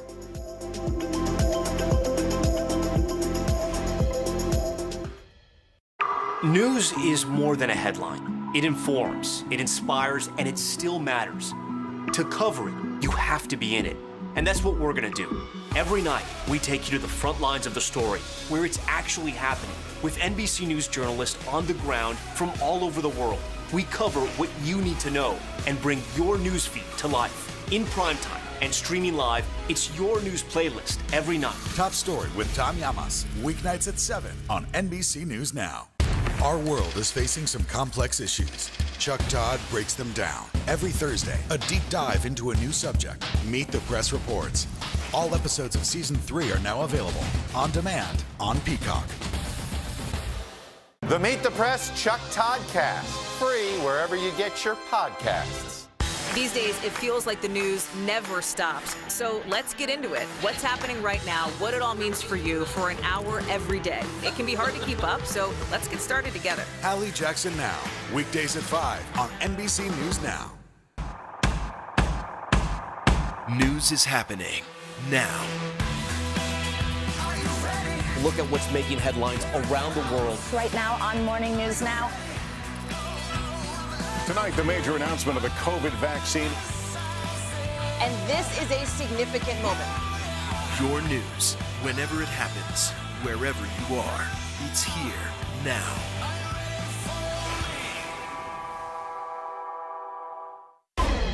President Biden is expected to give remarks on the economy and the supply chain slowdown later today after unexpectedly delaying that speech on Monday. Yeah, the president met with some of the country's biggest retailers and grocers earlier this week to discuss the holiday shopping season and how crowded ports are impacting delivery times and item availability. NBC News White House correspondent Mike Memoli joins us now for more. Mike, good morning. Good to see you. So what can we expect to hear from President Biden today on the economy and these supply chain issues? Did his meeting with those major CEOs on Monday influence or change what he had originally planned to touch on and really the plan moving forward. Yeah, it was actually a strange moment on Monday when just minutes before, really, the president was supposed to give those remarks, the White House pulled it off the schedule. Part of the reason was because he had spoken earlier in the day on the Omicron variant, and the White House was concerned that really the president's message about what they consider some success stories as it relates to the supply chain challenges wouldn't get covered enough. And so that's why they're having the president deliver the remarks he was scheduled to deliver on Monday today, because part of the takeaway from the meeting he had with some of those major retailers was the way that the private sector has really worked hand in glove with the government to try to find ways to deal with these supply chain challenges. You see, for instance, one of the steps the White House was planning to discuss was the incentivization by a private shipper to more offloading of containers at off-peak hours, weekends and nights. And then when you combine that with the fact that the Department of Transportation is continuing to extending their relaxation of some of the regulations revolving around the hours that truckers can operate, you see sort of an example of that cooperation that leads to better results. The other thing we heard from some of those retailers was that despite some of the earlier concerns, there are stock shelves, and that's a success story that the White House wants to convey today. Now, the president was in Minnesota yesterday to advocate for his bipartisan infrastructure bill. What were some of the key takeaways, and how does that connect to the supply chain challenge? Yeah, obviously the White House is continuing to try to sell a major legislative achievement, the bipartisan infrastructure law. And what the president did was go to a technical and community college in Minnesota to talk about sort of the jobs of the future, especially in the manufacturing sector. The skills training that happens at community colleges like the ones that he was at is going to help actually be the gateway for a lot of more middle class jobs. But the connection to the supply chain that was interesting was one of the technical skills training that happens at this community college was in the trucking industry. And because of the infrastructure law, there's going to be more funding for the kind of skills training and education for the truckers to get more of them employed. That's one of the issues we've seen with the supply chain, that there just aren't enough truckers on the road. We need more of them on the road, and they need higher salaries. And that's part of what the president argued is going to happen because of his new law. And Mike, quickly on this last one, the Biden administration is also, of course, dealing with the new Omicron variant. Is this at all impeding the president's ability to get the supply chain back on track and get his infrastructure bill passed? Yeah, there's a major concern, especially as it relates to government funding that needs to happen at the end of this week. And of course, his efforts to pass the larger reconciliation measure, the human infrastructure proposal. We're now hearing from Republican lawmakers that they're threatening to really shut down the government over some of the vaccine mandates that the president has tried to implement. The White House is not backing away from this, of course, because of Omicron. They think these kind of mandates, these common sense steps to help public health are only more important. And what the White House press secretary yesterday, Jen Psaki, called this was absurd. All right, Mike Memoli, thank you so much. Time now for our CNBC Money Minute, the biggest financial headlines of the day and why they matter to you. Bertha Coombs is with us. Hey, Bertha, good morning. Hey, good morning, Joe and Savannah. PayPal CEO says use of the company's buy now, pay later option surged on Black Friday. Tells CNBC's Jim Cramer that the installment service did some 750,000 transactions on that day alone and recorded more than $1 billion worth of volume in November. PayPal launched that service called Pay in 4 last year, allowing people to pay for certain purchases over 4 interest-free payments. Meantime, Twitter is banning the sharing of personal photos and video on its platform without the consent of the person involved. Twitter's policies already prohibit the sharing of other private information, such as addresses and phone numbers. The new policy won't generally apply to images or videos from large public gatherings, such as sporting events or protests, but if someone does protest about a private picture, that will get taken down. Meantime, iRobot releasing a holiday-themed update for the Roomba to help it handle extra cleaning demands. The company says the latest models can now clean around Christmas trees, picking up stray pine needles without disturbing the tree or the presents. They say they can also detect loose shoes or socks on the floor. I don't know about shoelaces. That's the problem in my house. Meantime, iRobot says Roombas with smart mapping features can now transfer maps from one robot to another, which should be convenient if you're upgrading an older model or buying a second one to work with the first one, which seems to me like this holiday update is all about getting another Roomba under your Christmas tree. Absolutely, literally and figuratively, yes. I don't know why, and maybe I'm alone in this, but that freaks me out. I mean, it's already a robot vacuum. Now it knows your whole house. I don't know. It's kind of a bridge too far for me. Robots are coming. All right. Thank you, Bertha. All right, coming up, a star-studded show coming out tomorrow. So often you can turn on the TV and see musical theater and the best possible people producing it. When we return, my conversation with the cast of the new Annie Live musical. You're watching Morning News Now.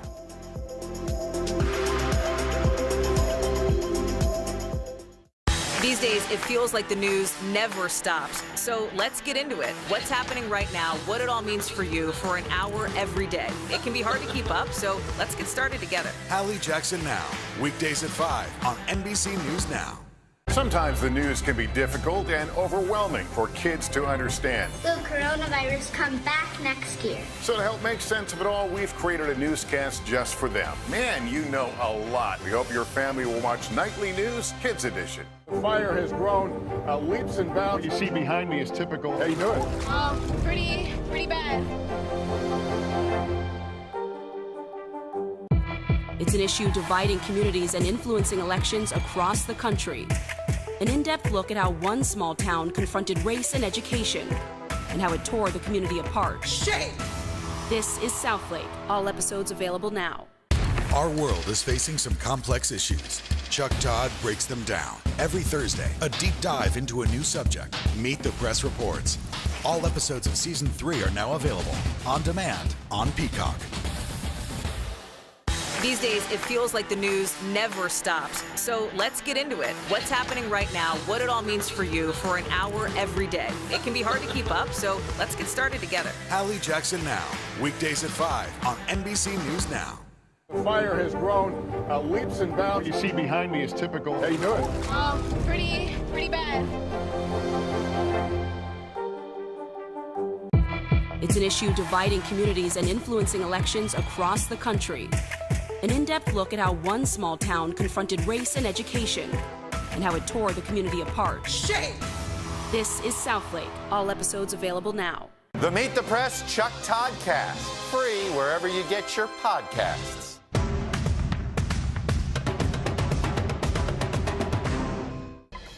You will only have to wait until tomorrow. It's very hard to say it without wanting to sing it. Until exactly tomorrow to check out this year's big holiday musical event, Annie Live. I sat down with 4 of the stars of the musical. They say rehearsals have been intense with long hours. They know they've only got one shot, one show on live TV with millions watching. But as I witnessed firsthand, it's no hard knock life. They're still having plenty of fun. The cast of Annie Live knows this trip to Easy Street comes amid tough times, but they think you're going to like it here. It's a show about hope and unrelenting optimism at a time where it is very, very difficult to be hopeful or optimistic. And I think that those themes are going to ring very true with our audience at this particular moment in time. Harry Connick Jr. stars as Daddy Warbucks. Nicole Scherzinger will grace the stage as Grace. And Titus Burgess and Megan Hilty will play the con artist couple Rooster and Lily St. James. When you first started rehearsing, did you guys click right away? What was it like? I mean, Titus and I got along pretty well. I'm still feeling it out with this one on the right. It's tough. It's tough. Public.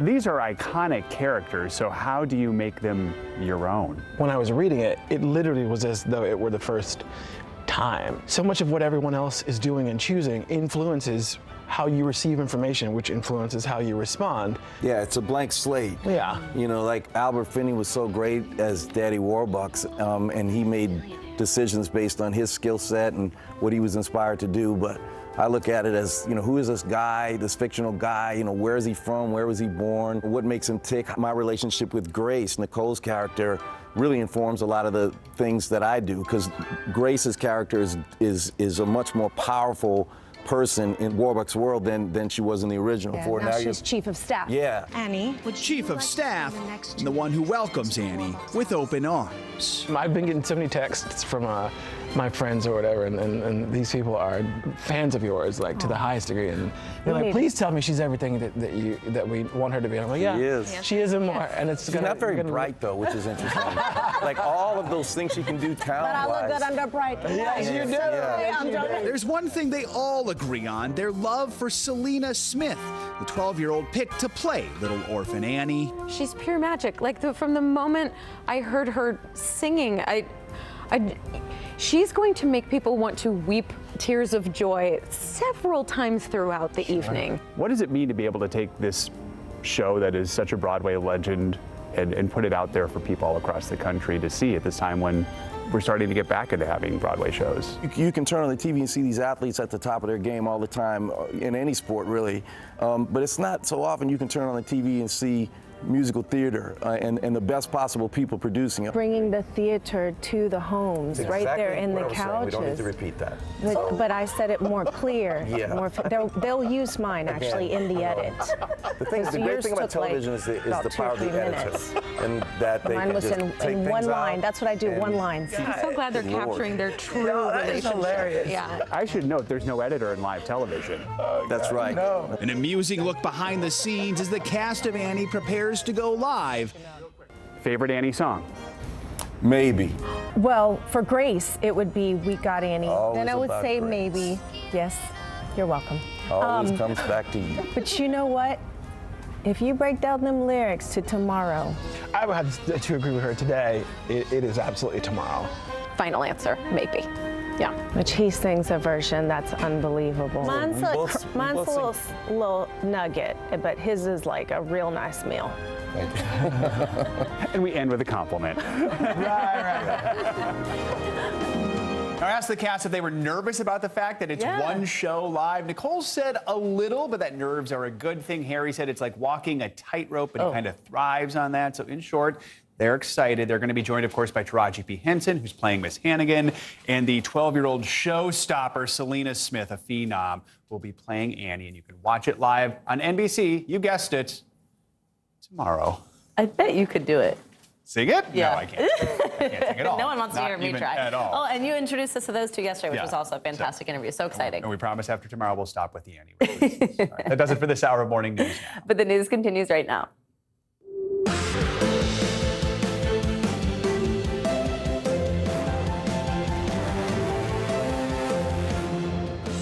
Good morning, I'm Joe Fryer. And I'm Savannah Sellers. Right now on Morning News Now, high school horror. We're following the latest developments out of Michigan this morning. 3 teenagers killed in a horrific shooting yesterday afternoon at a high school just outside of Detroit. 8 others seriously wounded, including a teacher. The suspect, a 15-year-old sophomore, now in police custody. Latest on the investigation this morning. On the docket, a Supreme Court showdown this morning over a woman's right to choose. The 9 justices set to take up what's being considered the most serious challenge to Roe v. Wade in nearly 30 years. The Mississippi law now at the center of a constitutional battle. Matter of time. The nation's top health officials now warning Omicron's spread to the U.S. is inevitable. New variant detected in at least 20 countries this morning. The White House telling NBC News it's now considering strengthening testing requirements for international travelers. What we know about how well the vaccines hold up against the strain. And benched, it's been a mammoth week for baseball deals and for fans from coast to coast. Millions have been thrown around by big market teams locking in what they hope will be the perfect roster for next season. But a looming labor lockout, the league's first in nearly 30 years, could bring the entire sport to a standstill. The state of play as team owners and the players' union work to seal a new deal by tonight. We begin this morning with the tragic school shooting in Oxford, Michigan that has the community there mourning. Yeah, at least 3 students were killed and another 8 were injured after shots were fired inside Oxford High School yesterday afternoon. A 15-year-old student is now in custody as officials investigate the motive behind the attack. NBC News correspondent Megan Fitzgerald joins us now from Oxford, Michigan with more. Megan, good morning. Savannah, good morning to you. Police say this 15-year-old suspected shooter is not cooperating, but prosecutors say they are prepared to act quickly with charges coming as soon as today. Overnight, a Michigan community in mourning, coming together to remember 3 teenagers shot and killed in an attack on a school in suburban Detroit. A 15-year-old student who has not yet been publicly identified, suspected of opening fire on his classmates at Oxford High School. Our teachers tell us to get down, hide, barricade the doors.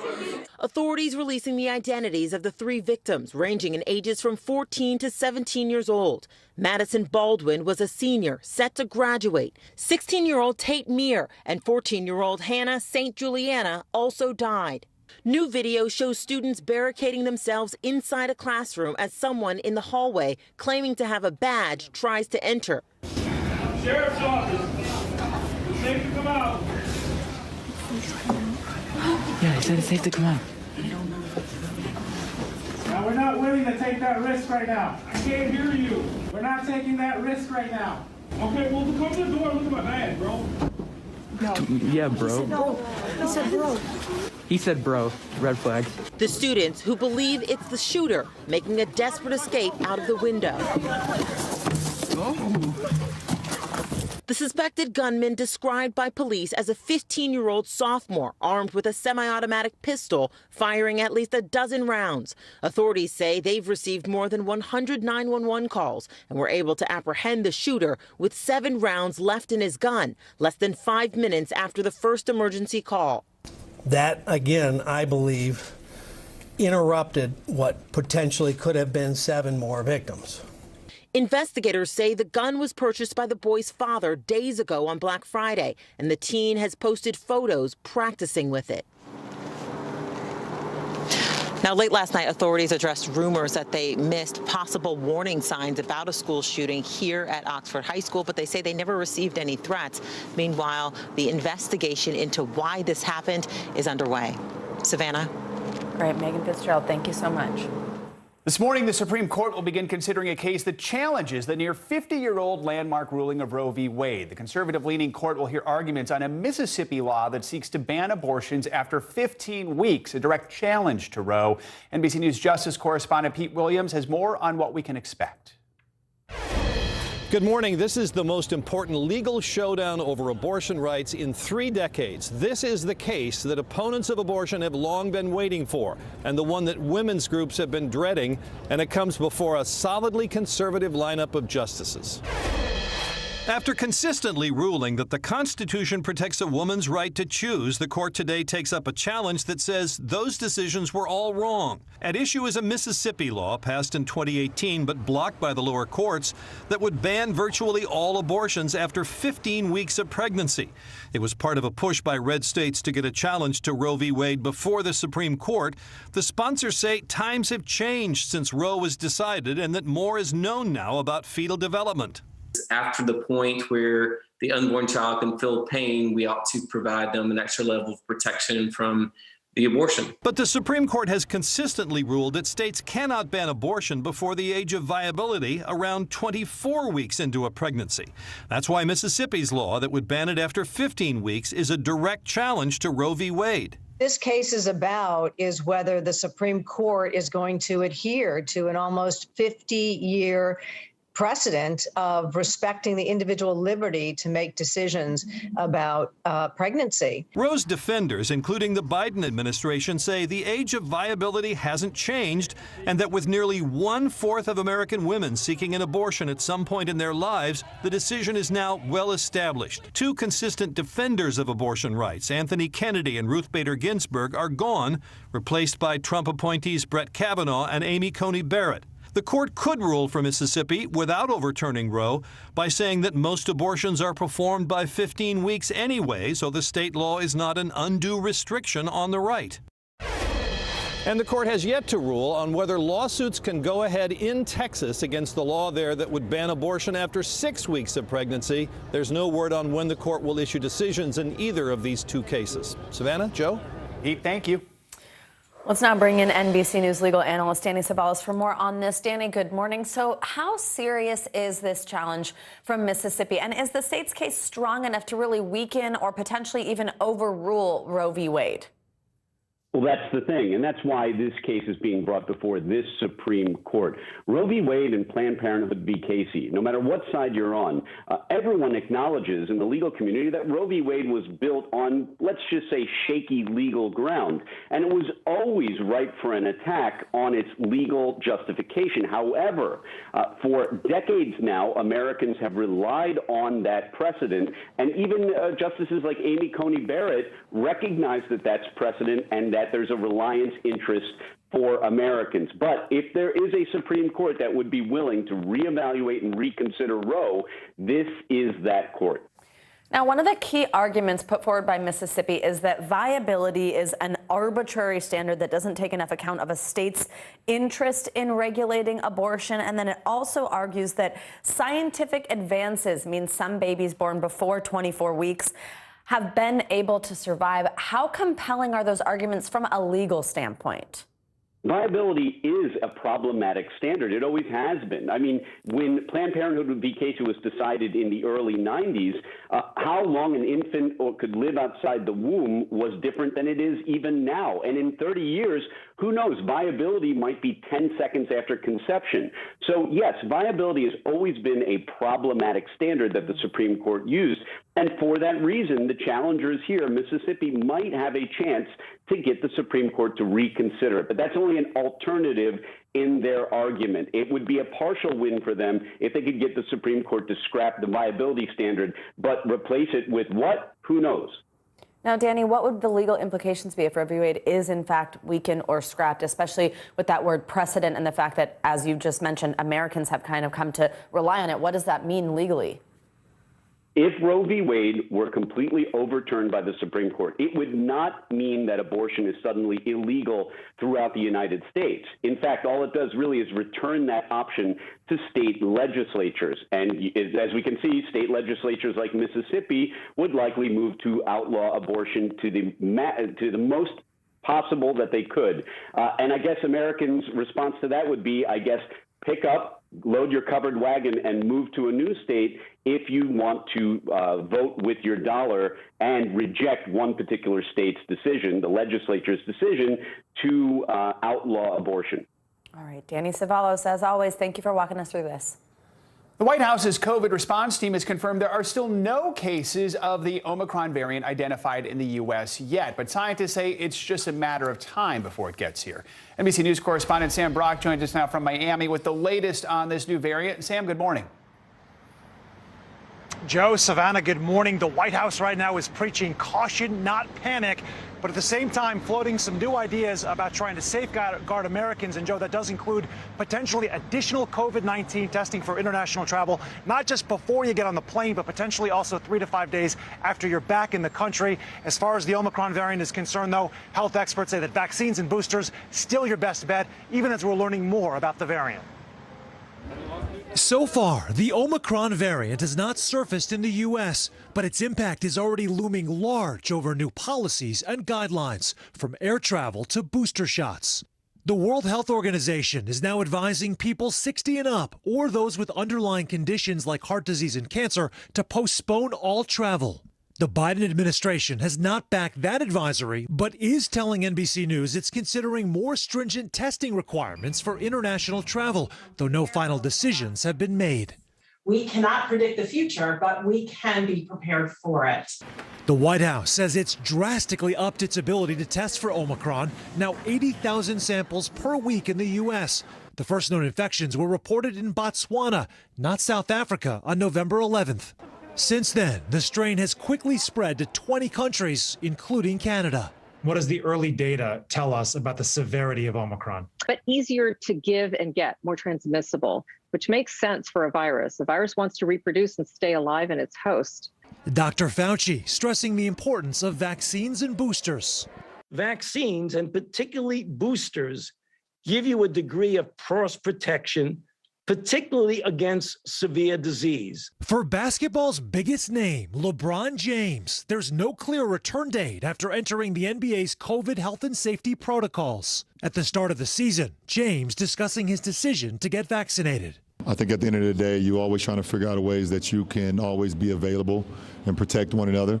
Here in Miami, an international art festival is electrifying downtown with 20,000 visitors expected on this one corridor. I think it's too early in that journey with Omicron. So I think we're all watching it, that the message that Miami has communicated is stay healthy. One of those questions, guys, that many people are asking this morning, why does it take so long to understand more about this variant? And scientists literally have to copy the virus in its entirety, then introduce it to the blood of immunized people to see how the antibodies react. That process can take a matter of weeks. Joe, back to you. Sam, thank you so much.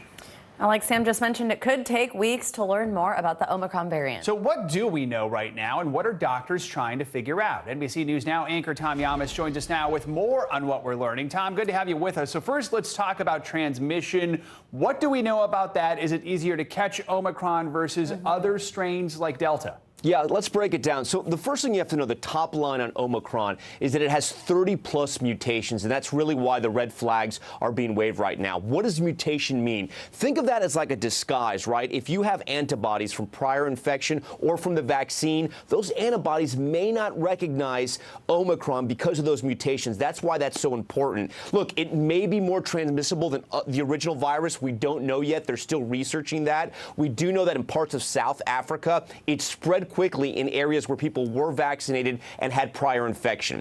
So we don't know if it's more transmissible than Delta, because we've been talking about Delta for so many months now, but we do know it has more mutations. Again, that's so important. And the level of severity, it's still unclear. You know, there's anecdotal evidence, but Dr. Fauci has said he doesn't want to go down that road yet. It's going to take some time to research. Now, of course, the big question is, so do our vaccines hold up against Omicron? What do scientists know about that right now, and what does it mean for boosters? Yes, Savannah, I'm so happy you asked that question because I talked to a lot of doctors about this. So look, first things first, everyone we talk to says the vaccine will give you some level of protection, and it's likely to protect against severe disease. But we had that big headline from the Moderna CEO just yesterday, who said basically the current vaccine is expected to be less potent against Omicron. But then Pfizer CEO came out and said, listen, these vaccines, they're so advanced, we can pivot, we can make a different vaccine, but it will take around 100 days. We'll know much more in about 2 to 4 weeks, which puts us closer to Christmas. Okay, so since we're waiting 2 to 4 weeks, what should we do now? Especially with Christmas, Right. So look, I talked to several doctors about this, and this is what they told me. Do not hit the pause button, right? Get your vaccines, get your boosters. If you're waiting for your kids, get the vaccine now. Don't wait for that new vaccine. That's the guidance right now. Of course, you know, wear masks indoors, but, you know, be sensible about this. If you're around people who are vaccinated, if you're around people who are getting tested, you don't need the mask. And then, but wear the mask, especially in crowds. And finally, you know, we're back to square one. Keep washing those hands, which you should be doing every day anyway. Yeah, those 2 happy birthdays. Let's all go back to that. Don't forget. All right. Tom Llamas, thanks so much. To help us understand this new variant, let's bring in Dr. Ali Raja. He's a professor of emergency medicine at Harvard Medical School. Doctor, good to have you with us. So the big message from health officials on Omicron, get vaccinated, and if you already are, get the booster. Even though we don't know a lot about this new strain yet, how much can getting the booster now maybe prevent people from getting infected with this variant? It's a great question, Joe. You know, the biggest thing, as Tom just said, is that right now we don't have any evidence that shows that the boosters aren't going to be effective. And we know that they are effective against other variants. And so given the fact that right now COVID is spreading across the world, especially in unvaccinated people, getting the booster is absolutely the right thing to do, because at the very least, it's going to treat the other variants or prevent the other variants that we already know about. So how are hospitals preparing for potential Omicron cases? Are they doing anything different? And do we know how well the current COVID treatments might hold up? Both really important questions, Joe. Right now, we're not doing anything different, but what that means is that we are still emphasizing all the basic things that we've been doing for now almost 2 exhausting years. Every time I go into a shift and I see a patient, I still wear full PPE, mask, goggles, gown, gloves, everything when I go in. And we're just going to redouble our efforts to stay safe, because if Omicron is more transmissible, we want to prevent that as much as possible. Now, Doctor, a South African disease expert says Omicron could outcompete the Delta variant. We sort of saw that earlier this year with Delta, a spike in cases over the summer when Delta really took over in the U.S. So do we have an idea of what Omicron will do in this country, or is it just too early to tell? Joe, just like Tom was talking about, it's just too early to say. Remember that we were seeing an increase in COVID cases for weeks, even before Omicron was identified. So we still need some time to determine whether or not these new cases are because of Omicron or the variants that we already know about. And remember, it's muddying the waters because we already are seeing cases of the flu as well. And so we're seeing other viral illnesses in addition to COVID. So we need a little bit of time to sort this out. All right, Dr. Ali Raja, as always, thank you so much. Thanks, Jeff. Time for a check on your morning news now. Weather. We heard a little bit of this last hour, but it's on the first day of December, and we're already seeing record warm temperatures. NBC meteorologist Bill Cairns is here with the latest. Hey, Bill. Hey, good morning. So you guys know, like, I don't complain much at all, right? No, never. No. Right, exactly. So, I figured, let me just tell you what happened to me yesterday. So, It's been a little cold in the Northeast in New England. So, I had to do my end of year raking like everyone else has to do. The leaves in the backyard are annoying, have to get them to the front. Always about manual labor. On Monday, Yes, that's right. So on Monday, I started, and it was snow flurrying. I was like, oh, this is kind of cute. And then finishing up yesterday, I actually at one point had to stop and take a picture because the leaves on my tarp were on this side, and you'll see all the snowflakes that were falling on the other side of my tarp. So yes, it never fails. I always have to end my season raking these oak leaves, which fall very late. So that's my annoying leaf story. I want to see shovel in one hand and rake in the other. That's what I want from you, Bill. I like how you titled your portrait of your front lawn. My never fails, leaves. raking in the snow. I guess I'd rather shovel 3 feet of snow. All right, so another reason I was also upset because I know I was alone because everyone else in the rest of the country has been enjoying this warm, beautiful weather, while us in the Great Lakes and the Northeast are still been freezing. I mean, it's beyond ridiculously warm. 70s as far north as Colorado and up through the Dakotas today. 64 in Billings. And it's not like this is just a one-day thing. I mean, if you get one warm December day, you're like, oh, okay, that happens. But I mean, tomorrow we're expecting record highs. 77 degrees from Dallas to Oklahoma City. Denver is going to be 73 degrees. St. Louis, 71. Even Chicago is going to get near 60. And for at least one day, a little taste of that warm air spreads to the southeast and to the mid-Atlantic. Notice D.C. at 64, New York sneaks into the 50s. And how about the weekend outlook? So on Friday, a little reinforcing shot of cold and snow goes through the Great Lakes. That'll cool off the Great Lakes and eventually the Northeast. But look at the west and the south. It stays mild. It stays pretty sunny and warm. On Saturday, it does get a little bit cooler in areas like Kansas and Missouri. It's funny to say 50s is cooler in December, but that's the deal. And you notice if you want snow and winter weather, you really have to be up along the Canadian border and also in the Great Lakes. But no huge storms. But, if you're in, say, Oklahoma or Arkansas, I mean, you're looking at like, October type weather for the first week of December. So, obviously it's kind of quiet, but these will have implications. I was just talking to some friends about, remember all those stories about the Colorado River and the sharing of the water and all the water issues? If we don't start getting some snow in the Rockies, I mean, that's going to be amplified. We're going to be talking about that all next year. Yeah, that's going to be a big issue. All right. Anything else you need to get off your chest, Bill? Yes, but we'll save that for tomorrow. Okay. All right. Good. We'll make some time. All right. Thank you, Bill. Thanks, Bill. All right, much more to come in this hour of Morning News Now. When we return, day 3 of the Ghislaine Maxwell trial picks up later this morning after an emotional round of testimony from the first of her accusers. We'll take you inside the courtroom. Plus, one of America's most famous TV doctors is trading the operating room for the campaign trail. Dr. Oz's bid for the Senate. After this.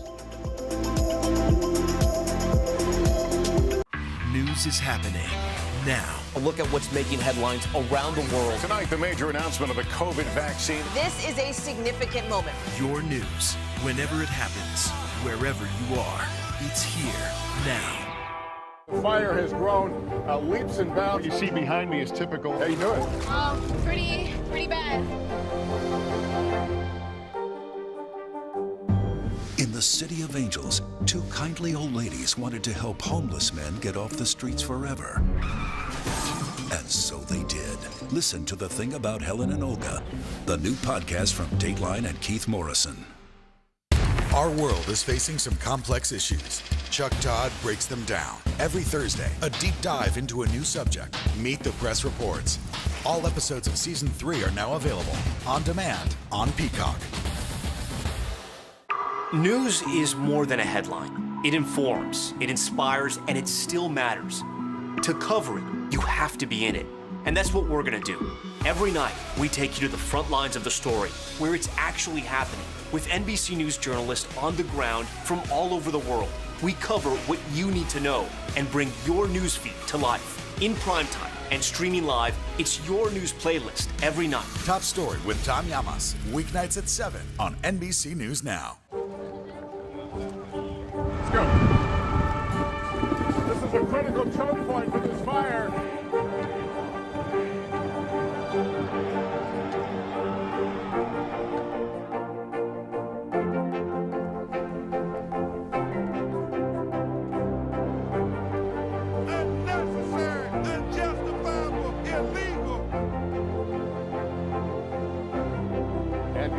From New Orleans, late military operation, witnessing the massive crowds. I admire you both.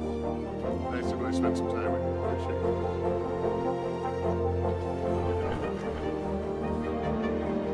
At any moment now.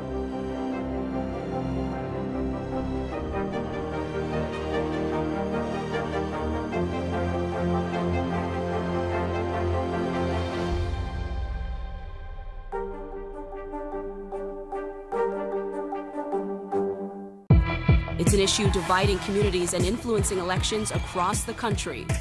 An in-depth look at how one small town confronted race and education and how it tore the community apart. Shame! This is Southlake. All episodes available now. News is happening now. A look at what's making headlines around the world. Tonight, the major announcement of the COVID vaccine. This is a significant moment. Your news, whenever it happens, wherever you are, it's here now.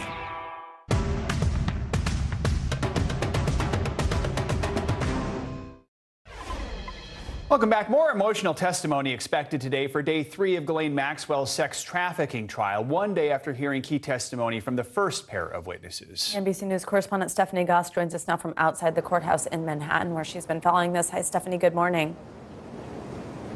Hey, Savannah and Joe. So this was the first of Ghislaine Maxwell's accusers to take the stand, and she described what she said was years of alleged abuse that started when she was just 14 years old. The testimony was both graphic and disturbing. Ghislaine Maxwell's trial taking a disturbing and at times emotional turn when one of the 4 alleged victims in the case took the stand, testifying under the pseudonym Jane. Jane telling the court she was frozen in fear the first time Jeffrey Epstein sexually abused her at his pool house in Palm Beach. I had never seen a penis before. I was terrified and felt gross. Jane says she was 14, eating ice cream with friends at a summer camp for gifted young artists when Maxwell and Epstein first approached her. That meeting, Jane says, leading to years of alleged grooming and alleged abuse, including sexual encounters with Epstein, other women, and Maxwell. Maxwell has pleaded not guilty to 6 sex trafficking counts, spanning a decade-long period between 1994 and 2004. Her defense team noting Jane only met with law enforcement after Epstein's death, telling the jury she was looking for money from a victim settlement fund. Give us some room, guys. What are you going to be saying later? Larry Visosky told the court he recalled meeting Jane when she was a passenger on Epstein's private jet, remembering her piercing powder blue eyes. For 30 years, Visosky flew Jeffrey Epstein and his rich and famous guests around the world. Those flights often included Ghislaine Maxwell, who Visosky described as Epstein's number 2 and his go-to person to handle everything else that was not business-related with his company. Visosky naming notable figures he'd flown aboard Epstein's plane in the past, including Bill Clinton, Donald Trump, and Prince Andrew, none of whom are alleged to have committed any wrongdoing in this trial. Visosky later testified he never believed underage girls were aboard and never saw any sexual activity on the plane. It's worth noting that another one of Epstein's accusers, who's not part of this case, Virginia Roberts Giuffre, has accused Prince Andrew of abusing her. That's something that Prince Andrew has repeatedly denied. Guys, back to you. Stephanie, thank you. A big television celebrity is taking the plunge and jumping into politics. Dr. Oz announced he is running for Senate in Pennsylvania as a Republican. The celebrity doctor has immediate name recognition after making a name for himself on TV, of course, and he says the pandemic is part of the reason he's now turning to politics. NBC News senior Washington correspondent Hallie Jackson has more. Hey there, Savannah and Joe. Good morning to you. You know, Dr. Oz is getting into this wide open race with some big time name recognition, and he's trailed by some questions about the advice he's given on his show, as the doctor hopes to add a new title to his resume, Senator. One of TV's most famous doctors ready to get political. I'm Dr. Oz, and I approve this message. Dr. Mehmet Oz announcing his bid for Senate, running as a Republican in Pennsylvania. Pennsylvania needs a conservative who will put America first. The heart surgeon and longtime TV personality has rarely talked publicly about politics until now. America's in crisis. That's not news. And I cannot be bought. And I'll keep fighting those battles to empower the folks of Pennsylvania and around the country. America's doctor is here. Dr. Oz. Oz first rose to fame on the Oprah Winfrey Show. Any physical activity can help with pain. And he's appeared on Today. In 2009, he launched his own wellness-focused talk show. But he's come under fire over the years. A 2014 study found that fewer than half of the recommendations made on the Dr. Oz show were supported by evidence. You may have seen the headlines. And in 2015, a group of doctors called for Oz's termination from Columbia University's medical school. These doctors are criticizing me for promoting treatments and cures in the interest of personal financial gain. Something I tell you every day on this program, I never do. Last year, Oz faced backlash for comments about in-person learning during the pandemic. The opening of schools may only cost us 2 to 3% in terms of total mortality. Any life is a life lost, but it might be a trade-off some folks would consider. He later said he misspoke. I've realized my comments on risks around opening schools have confused and upset people, which was never my intention. They took away our freedom. Some of Oz's campaign messaging already echoing another TV personality turned politician, Donald Trump, and appeared on the Dr. Oz show just before the election in 2016. How do you stay healthy on the campaign trail? Well, it's a lot of work. Oz has been a strong supporter of the COVID vaccines and called them a gift to the world that was, quote, made possible by President Donald Trump's Operation Warp Speed in an op-ed announcing his candidacy. Dr. Oz? He's entering a crowded field in a high-stakes race that could determine which party controls the Senate. One campaign issue could end up becoming Dr. Oz's residency. He actually lived in New Jersey for decades. Just last year, People magazine published a spread of the home he and his wife built there 20 years ago. But Oz says he moved to Pennsylvania last year, telling Sean Hannity overnight it feels good to be back, pointing out he went to med school, business school, and married his wife in Philadelphia. Joe, Savannah, back to you. All right, our thanks to Hallie for that report. Let's take a look at what's making news around the world this morning. Matt Bodner is with us now from Moscow. Hey, Matt. Savannah, Joe, good morning. We'll start this hour off in Turkey, where at least 6 people were killed and 52 injured after extreme windstorms swept through the country. 4 of the fatalities were in Istanbul, and 3 of the injured are reported to be in serious condition. Weather authorities say that winds reached up to 80 miles per hour, of course, damaging buildings and uprooting trees. We move along now to the southern hemisphere, where the United Nations warns that tens of millions of people in Latin America and the Caribbean are going hungry as the pandemic sharpens a regional malnutrition crisis. The UN warns that this crisis has reached its most extreme levels in decades. Just for example, from 2019 to 2020, the number of people in the region living with hunger rose by 30%. That is 13.8 million people. We finish this hour in France, where Josephine Baker, an American dancer who became a French resistance fighter in the Second World War, became the first black woman to be inducted in France's Tomb of Heroes. Baker passed 46 years ago in Paris, but she was buried in Monaco, and at her family's request, her body remains there. So French soldiers carried a coffin containing soil from the United States, from France, and Monaco into the tomb. This is a really incredible story. You guys should check it out. Yeah. I think Kelly Cobiella did it yesterday. Yeah, we took an in-depth look at her life yesterday. Truly incredible. Yeah, it really was. It was such a wonderful report from Kelly. All right, thank you, Matt. Coming up on Morning News now, foreign drug trafficking taking root inside America's national forests. An inside look at the dangerous cat and mouse game the U.S. Forest Service is playing with Mexican cartels. Plus, on this World AIDS Day, how the global fight against the disease has been impacted by COVID and how you can help. Those stories and more are next.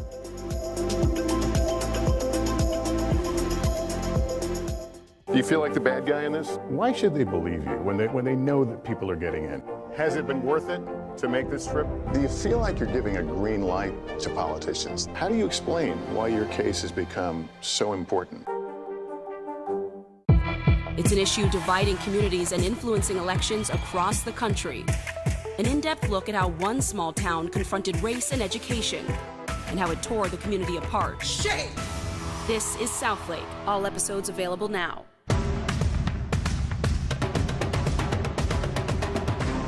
The fire has grown leaps and bounds. What you see behind me is typical. How you doing? Pretty bad. News is more than a headline. It informs, it inspires, and it still matters. To cover it, you have to be in it. And that's what we're gonna do. Every night, we take you to the front lines of the story, where it's actually happening, with NBC News journalists on the ground from all over the world. We cover what you need to know and bring your newsfeed to life. In primetime and streaming live, it's your news playlist every night. Top Story with Tom Llamas, weeknights at 7 on NBC News Now. To cover the news, you have to be in it. We'll take you to the front lines of the story, bringing your newsfeed to life. Streaming live every night, it's your news playlist. Top Story with Tom Llamas, weeknights at 7 on NBC News Now. Sometimes the news can be difficult and overwhelming for kids to understand. Will coronavirus come back next year? So to help make sense of it all, we've created a newscast just for them. Man, you know a lot. We hope your family will watch Nightly News Kids Edition. It's an issue dividing communities and influencing elections across the country. An in-depth look at how one small town confronted race and education and how it tore the community apart. Shame! This is Southlake. All episodes available now. Let's go. This is a critical choke point for this fire.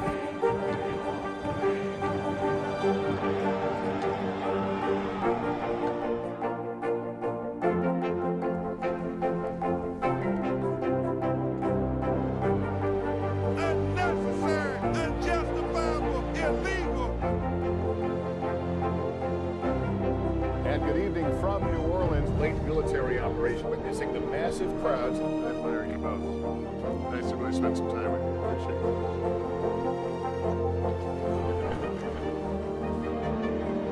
At any moment now.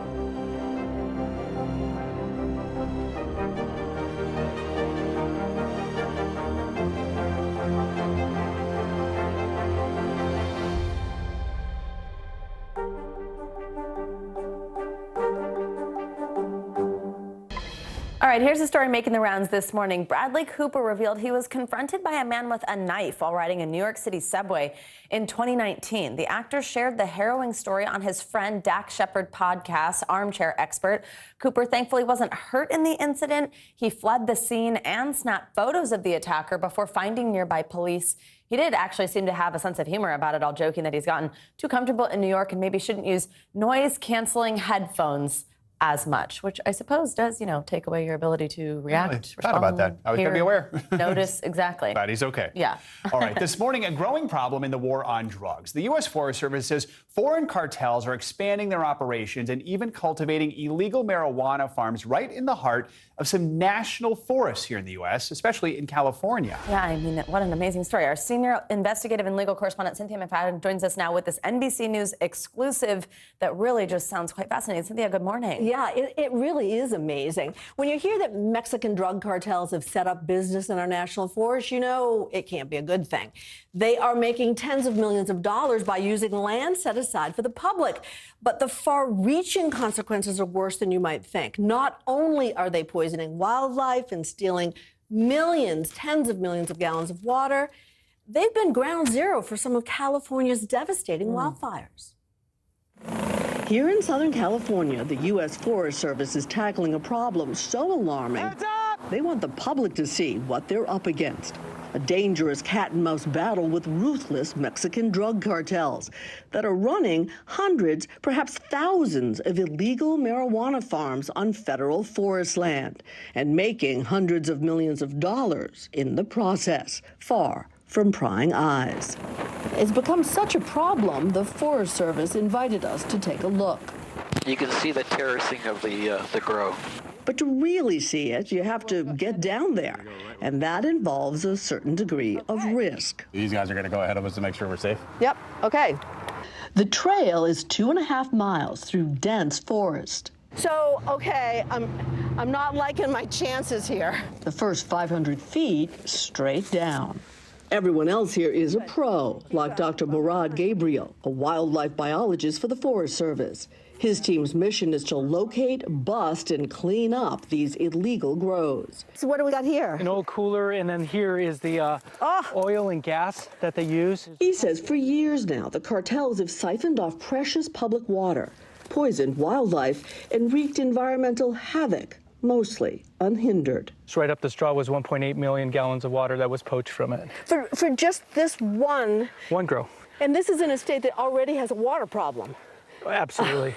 We finally come to a grow site that the Forest Service raided a month ago. So this is the camp, huh? It's pretty much a tunnel of trash. Littered with toxic pesticides, many illegal in the U.S.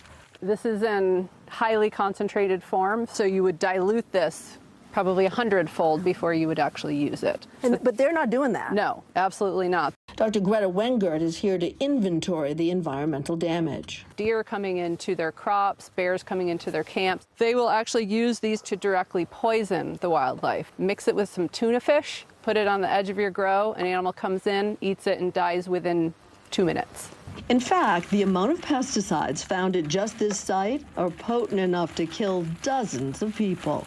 These are some of the most toxic chemicals you could ever use on crops. Another concern, the pesticides don't stay put. This is sandy soil. The next heavy precipitation event is just going to slough all this off into the San Juan Creek. Over 50% of California's water originates on national forest lands. So this site is supporting municipalities where people drink their water. Which makes it even more urgent that sites like this be shut down and cleaned up. But can they be? We have the will as an agency to do this day in, day out, every day. What they don't have is money. In recent years, the agency's budget for this work has barely budged. As for the cartels, they appear undeterred. One drug trafficking organization can invest, let's say, $250,000, $500,000 into one grow, and then pull out a 200% to 300% net gain from that. So if they lose a few of them along the way, it's a cost of doing business. Absolutely. And there's another big problem: fire. We've seen cook stoves. We've seen all of these chemicals which are highly flammable. Basically, during the summer season, this is a tinder block.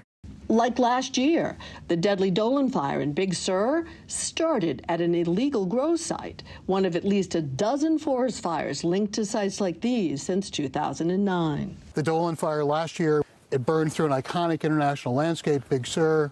It killed 11 endangered condors. It overran firefighters. I mean, it's just a nightmare. Rich McIntyre runs the Crop Project, a not-for-profit fighting to keep illegal marijuana grows off public lands. There's one law enforcement officer for every 250,000 acres in California. So they need more boots on the ground, and they need reclamation dollars so that organizations can do the cleanup work that needs to be done. Without substantial funding, it's whack-a-mole. All right, so if you had to put a price tag on it, it's probably going to take $50 to $100 million to clean up all the public land grows in California alone. McIntyre and others are pushing Congress to appropriate at least that much over the next 5 to 8 years. We are one campfire, one drop cigarette, one getaway fire in a trespass grow away from a landscape fire that could burn 1 million acres. And when that happens, we lose that public resource for an entire generation. So the Forest Service is trying. On the day we were with them, they pulled out over a ton of trash, more than half a mile of irrigation piping, and hundreds of pounds of fertilizer and bottle after bottle of banned pesticides. One of more than 40 sites that's been cleaned up in California alone just this year. I mean, Cynthia, this is eye-opening to say the least. What are the chances that the Forest Service gets the funding they need, that $50 to $100 million, to try and battle this? Well, so, Joe, this is a very important week. They believe Congress, which has not passed the annual appropriations bill, but the House has recommended an increased budget for the Forest Service in part so they can better deal with this issue. The Senate hasn't acted. So, you know, if you care about this, keep an eye on, because man, this is like, it's unacceptable on so many levels. Yeah, exactly. I mean, you pointed them all out with the water issue, the fires, and what you said really scares you, potential of that all kind of washing down. Oh my goodness. You know, we don't even talk about the pot. You know, the pot's the worst. Which is It's so true. It's exactly. so true. Well, I think a lot more people care now because of your Exactly. report, so we appreciate Yeah. that. So Wow, thank you so how much. eye-opening. Thank you for letting me come on and talk about it. Of course, we're happy to have you. Like your new studio. Thank you. Thank you. Welcome. Thank you. Great report. Thanks so much. All right, today is World AIDS Day, but this year it comes again as we're in the middle of the fight against COVID-19. Joining us now is the president and COO of RED, an organization dedicated to fighting AIDS, Jennifer Latito. Good morning. Thank you so much for being with us. You know, I mean, Jennifer, this year marked, we talked about this earlier, 40 years since HIV/AIDS began. How is the pandemic against COVID impacting the fight against AIDS? Well, it's interesting. And first of all, thank you so much for having me and giving me this opportunity. So, as you mentioned, we have seen incredible progress in the fight against HIV. And at this point, that progress has the potential to backslide. All of that progress is being threatened by COVID. So what we have done at RED is we have expanded our mission, taken the learnings of the work we've done for 15 years, and, you know, in rallying the private sector, bringing companies into this fight and expanding that to include COVID support as well. Because if there's one thing we know, we are never going to end the AIDS pandemic if we don't focus on COVID as well. Absolutely. Now, your organization is, though, launching this campaign, a new one to help tackle both AIDS and the pandemic. Tell us more about that, how it's going to work. Yeah, so we're launching a campaign called Code RED. So RED is always about engaging companies, engaging their customers, and engaging their employees. So with Code RED, we have expanded opportunities for people to get involved. We've gotten into the gaming space this afternoon. We're really excited to announce the launch of the RED Creator Cup. So this is an opportunity for the gaming community to come together and get involved in the fight against both AIDS and COVID by playing Minecraft and watching others play Minecraft. So we're really excited about that. And then also we have our campaign called Redeem, which is about using your credit card rewards points. I mean, this is just an amazing opportunity to take those points that are sitting in your credit card accounts and turn them into cash donations that can be used to buy vaccines, and take those vaccines and turn them into vaccinations, get them where they are needed most. And we know that they are needed in low-income countries, because right now, while we're getting booster shots here in the States, less than 10% of low-income countries have gotten access to vaccines. You know, we want to ask, I mean, how can people and organizations get involved right now to help in the fight against AIDS? Well, you can go to codered.org and participate in the Creator Cup. You can, again, use your credit card reward points. And also, like always, RED has been known for our incredible products from Apple and others. You can shop RED at amazon.com/RED. All of those are ways that we can welcome everybody into this fight. Jennifer, thank you for your time. Congratulations on the new launch of this new program, Code RED, and also, just more importantly, thank you so much for what you're doing. Good to have you on with us. Good luck with everything. Thank you so much. And coming up, the race is on for those big box retailers to get you your holiday orders before it's too late. That's right. After the break, we're going to show you Walmart's new tech that's giving Santa's elves a boost this year. You're watching Morning News now.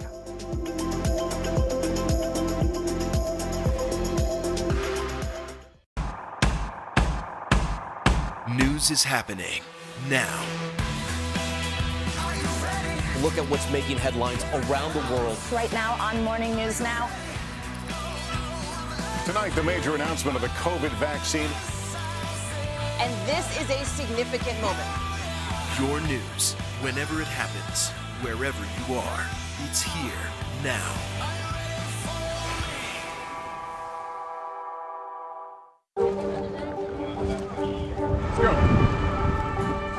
This is a critical choke point for this fire.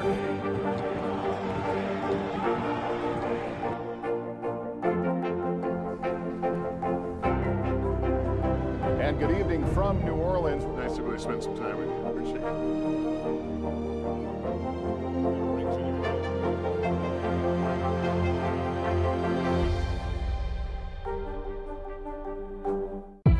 It's an issue dividing communities and influencing elections across the country. An in-depth look at how one small town confronted race and education, and how it tore the community apart. Shame!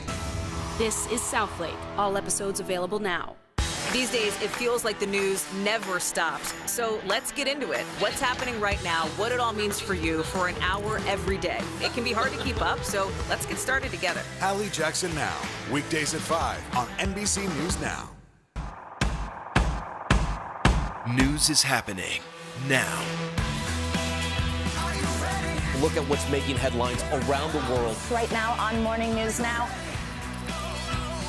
Tonight, the major announcement of the COVID vaccine. And this is a significant moment. Your news, whenever it happens, wherever you are, it's here now.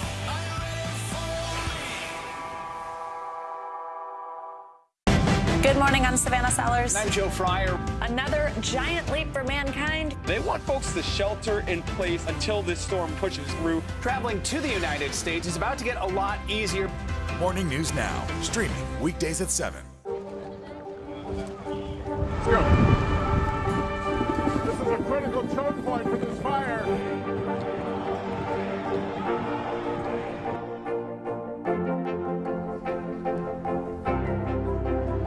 And good evening from New Orleans. Nice to really spend some time with you. Appreciate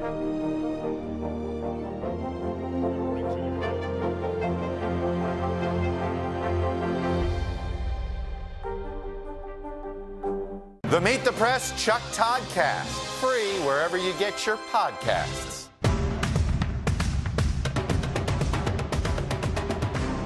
The Meet the Press Chuck Todd Cast, free wherever you get your podcasts. As you know, we've been talking a lot about supply chain problems that could disrupt your holiday shopping, and retailers are racing to make sure your gift lists are fulfilled this season. That's also on us. Yeah, no kidding. Now, one giant retailer is hoping some new technology will help it keep up with demand and get those packages delivered. NBC News investigative and consumer correspondent Vicki Nguyen joins us with more on this. Vicki, good morning. Hey, good morning, Joe and Savannah.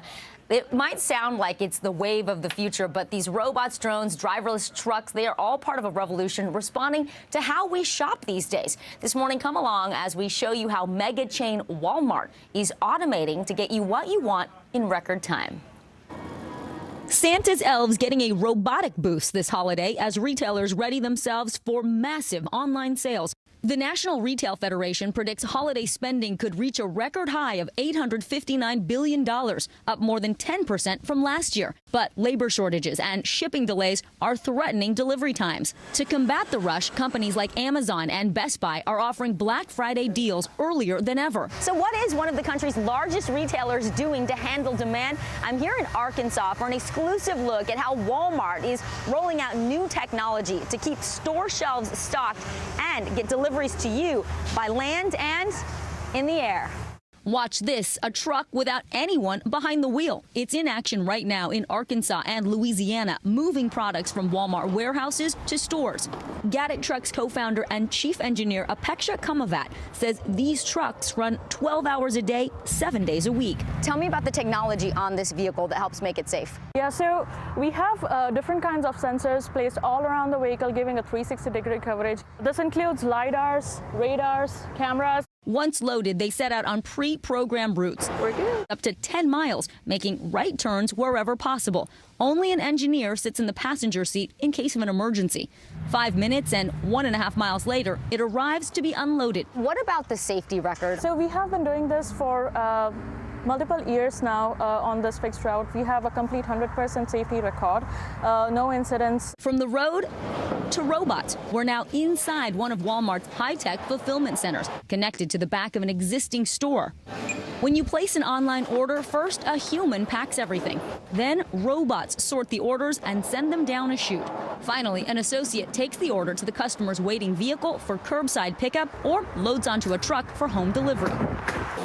Walmart, like other retailers, is also using drone technology, now available within 1 mile of some stores in Arkansas. With me now is Mom Christina Hedges, and we are going to try out this drone delivery. What are you expecting today? Today we're expecting some wipes and some diapers and a couple pouches for the little guy. Within half an hour of the order being placed, nicely done. Perfect.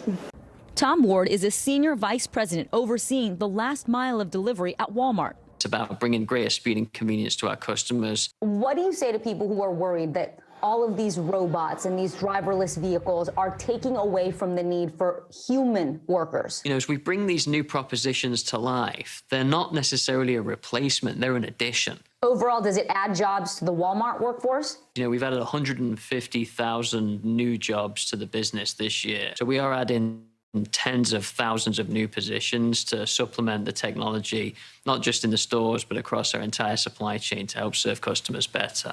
No question, the revolution in shopping is coming. And by the looks of what's happening this holiday, some of it is already here.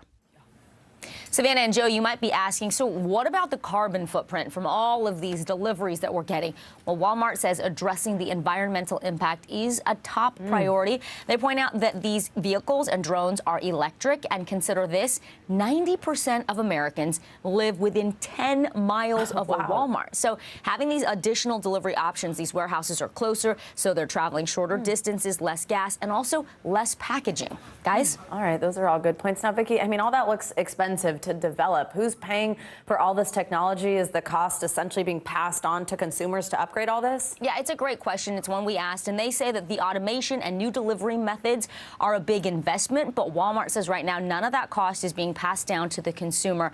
And keep in mind, when it comes to delivery options, you may end up paying a fee for express delivery, for example, but the cost of the products themselves have not changed. Walmart did not comment, though, on whether or not drone delivery is eventually going to have a fee associated too. All right, well, stay tuned for that. Vicki, thanks so much. Good to see you. Thanks, Vicki. Coming up, it's been one banner week for baseball fans, with hundreds of millions of dollars being thrown around for some high-profile signings. I can relate. But I can't. But could a labor lockout force a delay of game before the season even starts? That story's up next.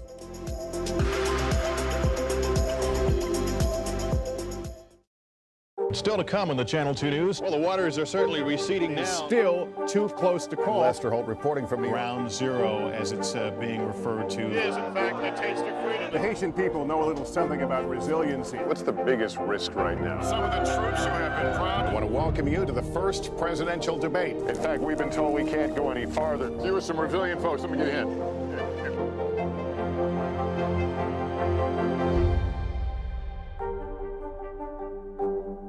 News is happening now. A look at what's making headlines around the world. Tonight, the major announcement of the COVID vaccine. This is a significant moment. Your news, whenever it happens, wherever you are, it's here now.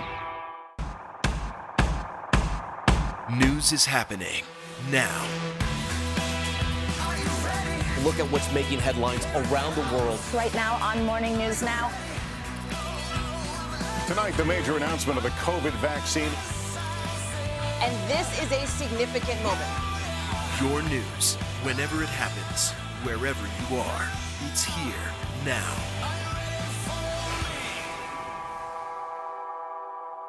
Do you feel like the bad guy in this? Why should they believe you when they know that people are getting in?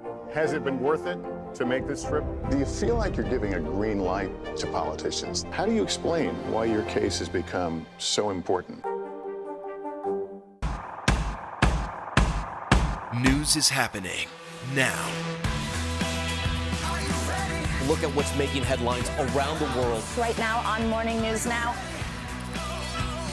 Tonight, the major announcement of the COVID vaccine. And this is a significant moment.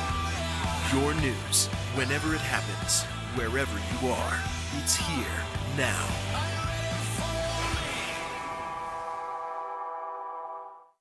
News is more than a headline. It informs, it inspires, and it still matters. To cover it, you have to be in it. And that's what we're gonna do. Every night, we take you to the front lines of the story, where it's actually happening, with NBC News journalists on the ground from all over the world. We cover what you need to know and bring your newsfeed to life. In primetime and streaming live, it's your news playlist every night. Top Story with Tom Llamas, weeknights at 7 on NBC News Now.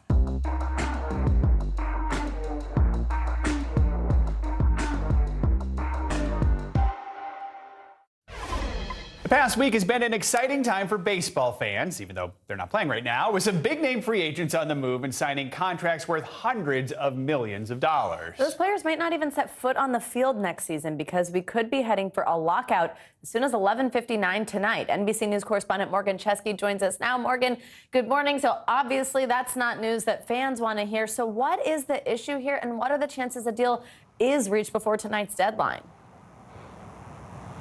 Hey, Jill, Savannah, good morning. That would be an absolutely worst-case scenario if the actual season is impacted come spring. As far as the odds, however, go of whether or not there will be a decision reached today before 11:59 Eastern time here in Irving, Texas, the sources that I've spoken to say they do not expect that. They say that right now they anticipate meetings taking place in a Four Seasons conference room somewhere behind me here between the Players Union and the essentially the organization that represents the owners and Major League Baseball that as of right now have failed to come to an agreement on just about everything.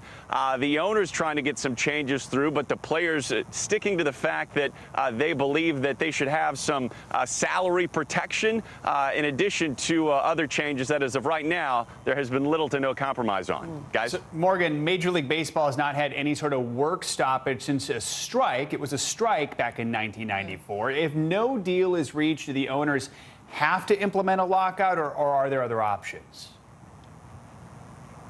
As of right now, that appears to be exactly what will happen here, Joe. Although it's important to note that this is kind of happening in stages. They could go into a lockout, which would effectively freeze any activity by teams, such as trades, things of that nature. But really, we wouldn't see any gameplay impacted until spring training. That could be potentially what causes the season to be pushed back. Although back in 94, 95, we know the World Series was impacted there. That's unlikely to be the case at this point in time.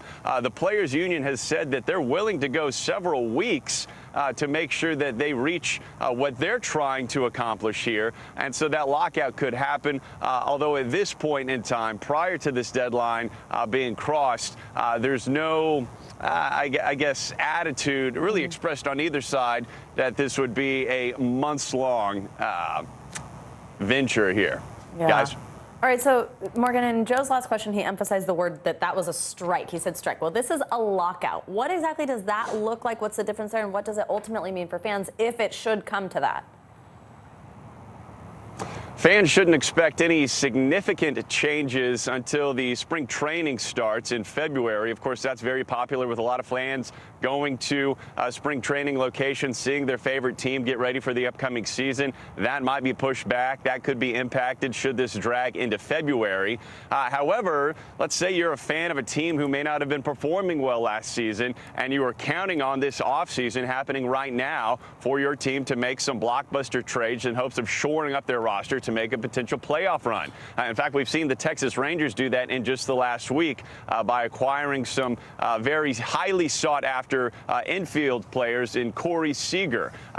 That will not be able to happen should this lockout go into effect. Teams would effectively have to sit on their hands until an agreement is reached. And for some of those teams out there that are really trying to become more competitive, that could be tough. Guys? All right. Morgan Chesky, very interesting. Thanks so much. Definitely is. Thank you. That does it for this hour of Morning News Now. But the news continues right now. Stick with us.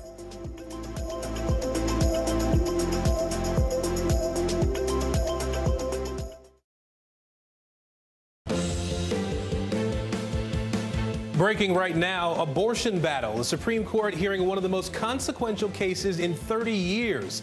The legal questions justices are weighing and the potential impact for women and their families. Horror in Michigan. New video following that shooting rampage at a high school. 3 students dead with more than a half dozen hurt. The suspect, a 15-year-old sophomore. What we're learning about a possible motive. Bracing for Omicron. There are still no confirmed cases of the new COVID variant in the U.S., but health experts say that won't last long. The measures now being taken to prevent another devastating wave. And the doctor is in. TV's Dr. Oz making it official. He wants to be Senator Oz. Why he's hoping to become the next senator from Pennsylvania and the waves the announcement is already making on Capitol Hill.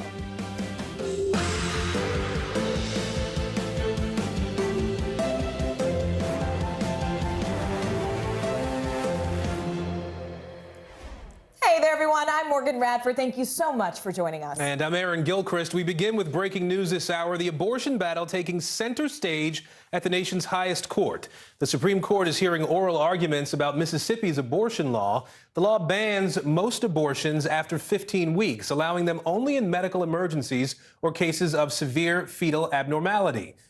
This case has national implications. It is in its ruling, the court will decide if the Constitution provides the right to seek an abortion. Now, this is the most direct challenge to Roe v. Wade in nearly 30 years. The landmark decision says the Constitution protects a pregnant woman's right to choose to have an abortion without excessive government restriction. We have a team of correspondents covering this landmark case. Let's begin with NBC News correspondent Ken Dilanian. He is outside the Supreme Court for us now. Ken, what are some of the major takeaways from today's arguments so far as you've been listening?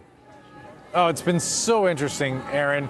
Look, the Solicitor General for the state of Mississippi came to the court to say that Roe v. Wade, the decision that the court has relied on for the last 50 years to uphold the right of abortion, is just wrong and needs to be thrown out.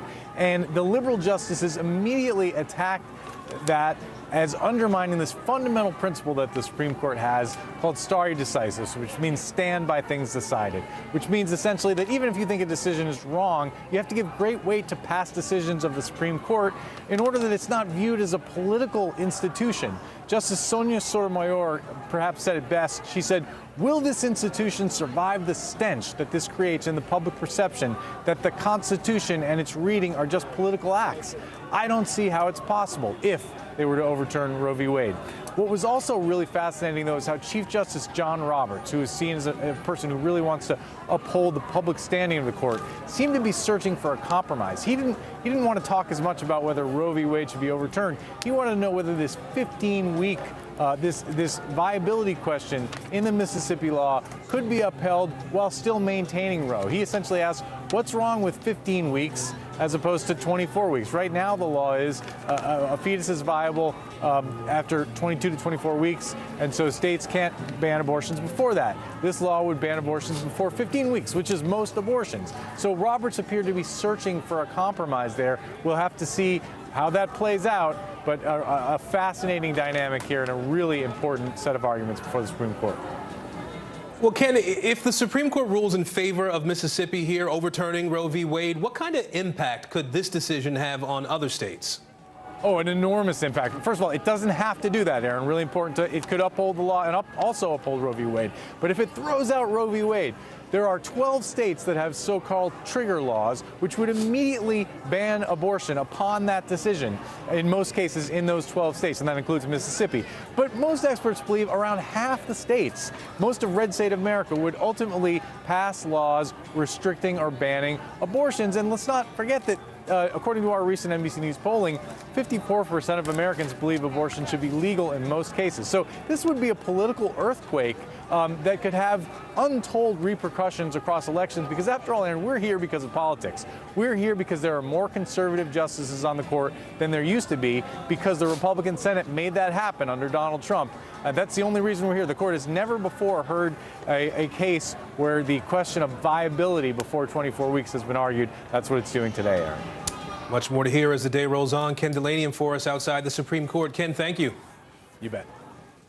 Let's go ahead and bring in MSNBC anchor Yasmin Vasugian. She's talking to people on both sides of this very issue. Yasmin, first off, can you just talk to us about what you've seen outside that courthouse today? We hear people chanting behind you. What are they telling you?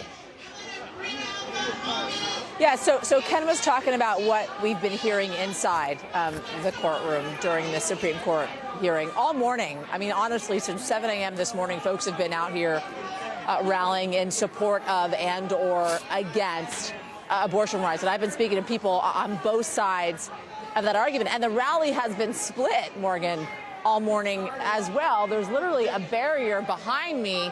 Jim, if you could just push in a little bit, separating the arguments for abortion rights on my right side versus against abortion rights here on my left side. And despite the fact that the arguments are going on inside the courtroom, these rallies are continuing behind me, and the crowd honestly seems to be growing, with hundreds of folks coming out here in front of this Supreme Court. I've been speaking to folks all morning here, Morgan, as you mentioned.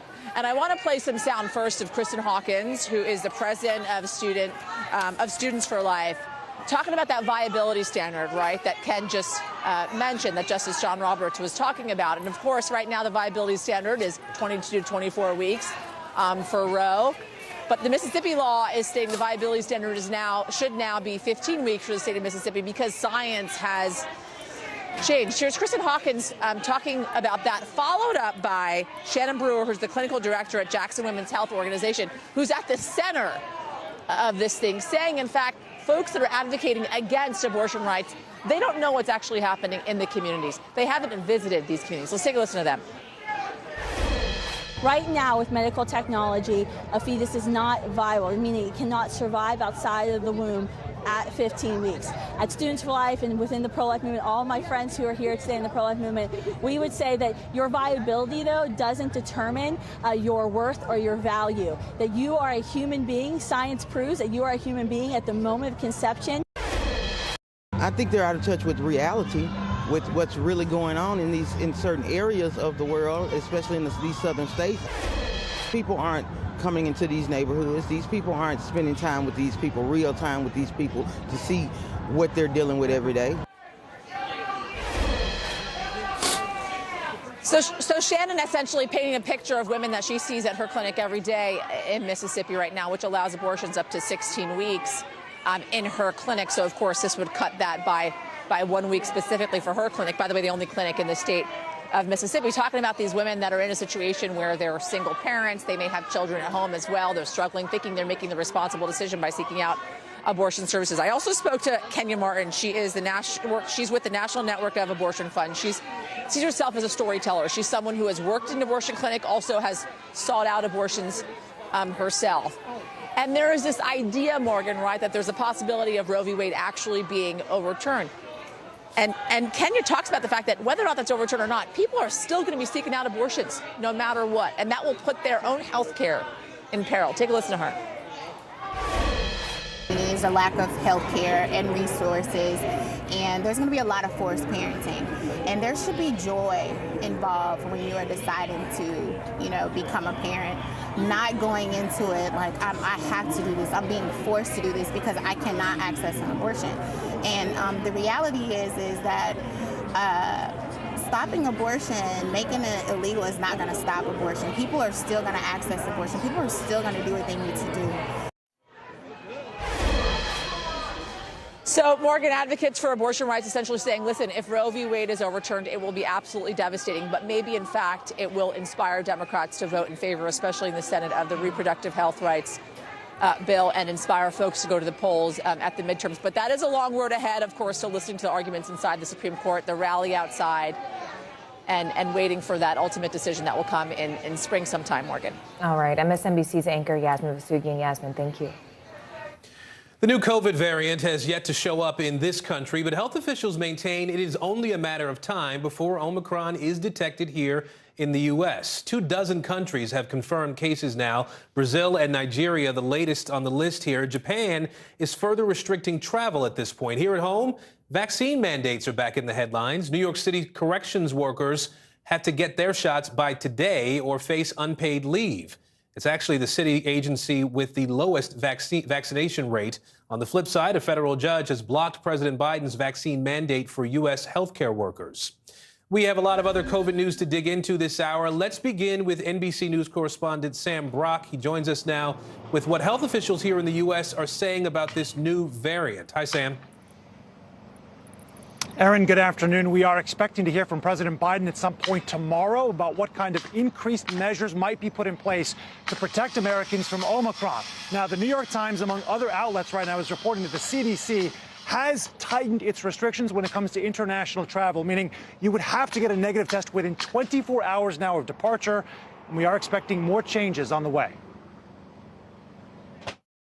So far, the Omicron variant has not surfaced in the U.S., but its impact is already looming large over new policies and guidelines, from air travel to booster shots. The World Health Organization is now advising people 60 and up, or those with underlying conditions like heart disease and cancer, to postpone all travel. The Biden administration has not backed that advisory, but is telling NBC News it's considering more stringent testing requirements for international travel, though no final decisions have been made.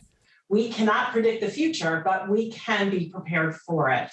The White House says it's drastically upped its ability to test for Omicron, now 80,000 samples per week in the U.S.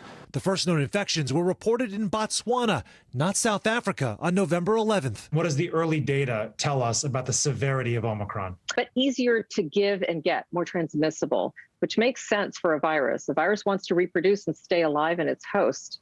Dr. Fauci stressing the importance of vaccines and boosters. Vaccines, and particularly boosters, give you a degree of cross protection, particularly against severe disease. For basketball's biggest name, LeBron James, there's no clear return date after entering the NBA's COVID health and safety protocols. At the start of the season, James discussing his decision to get vaccinated.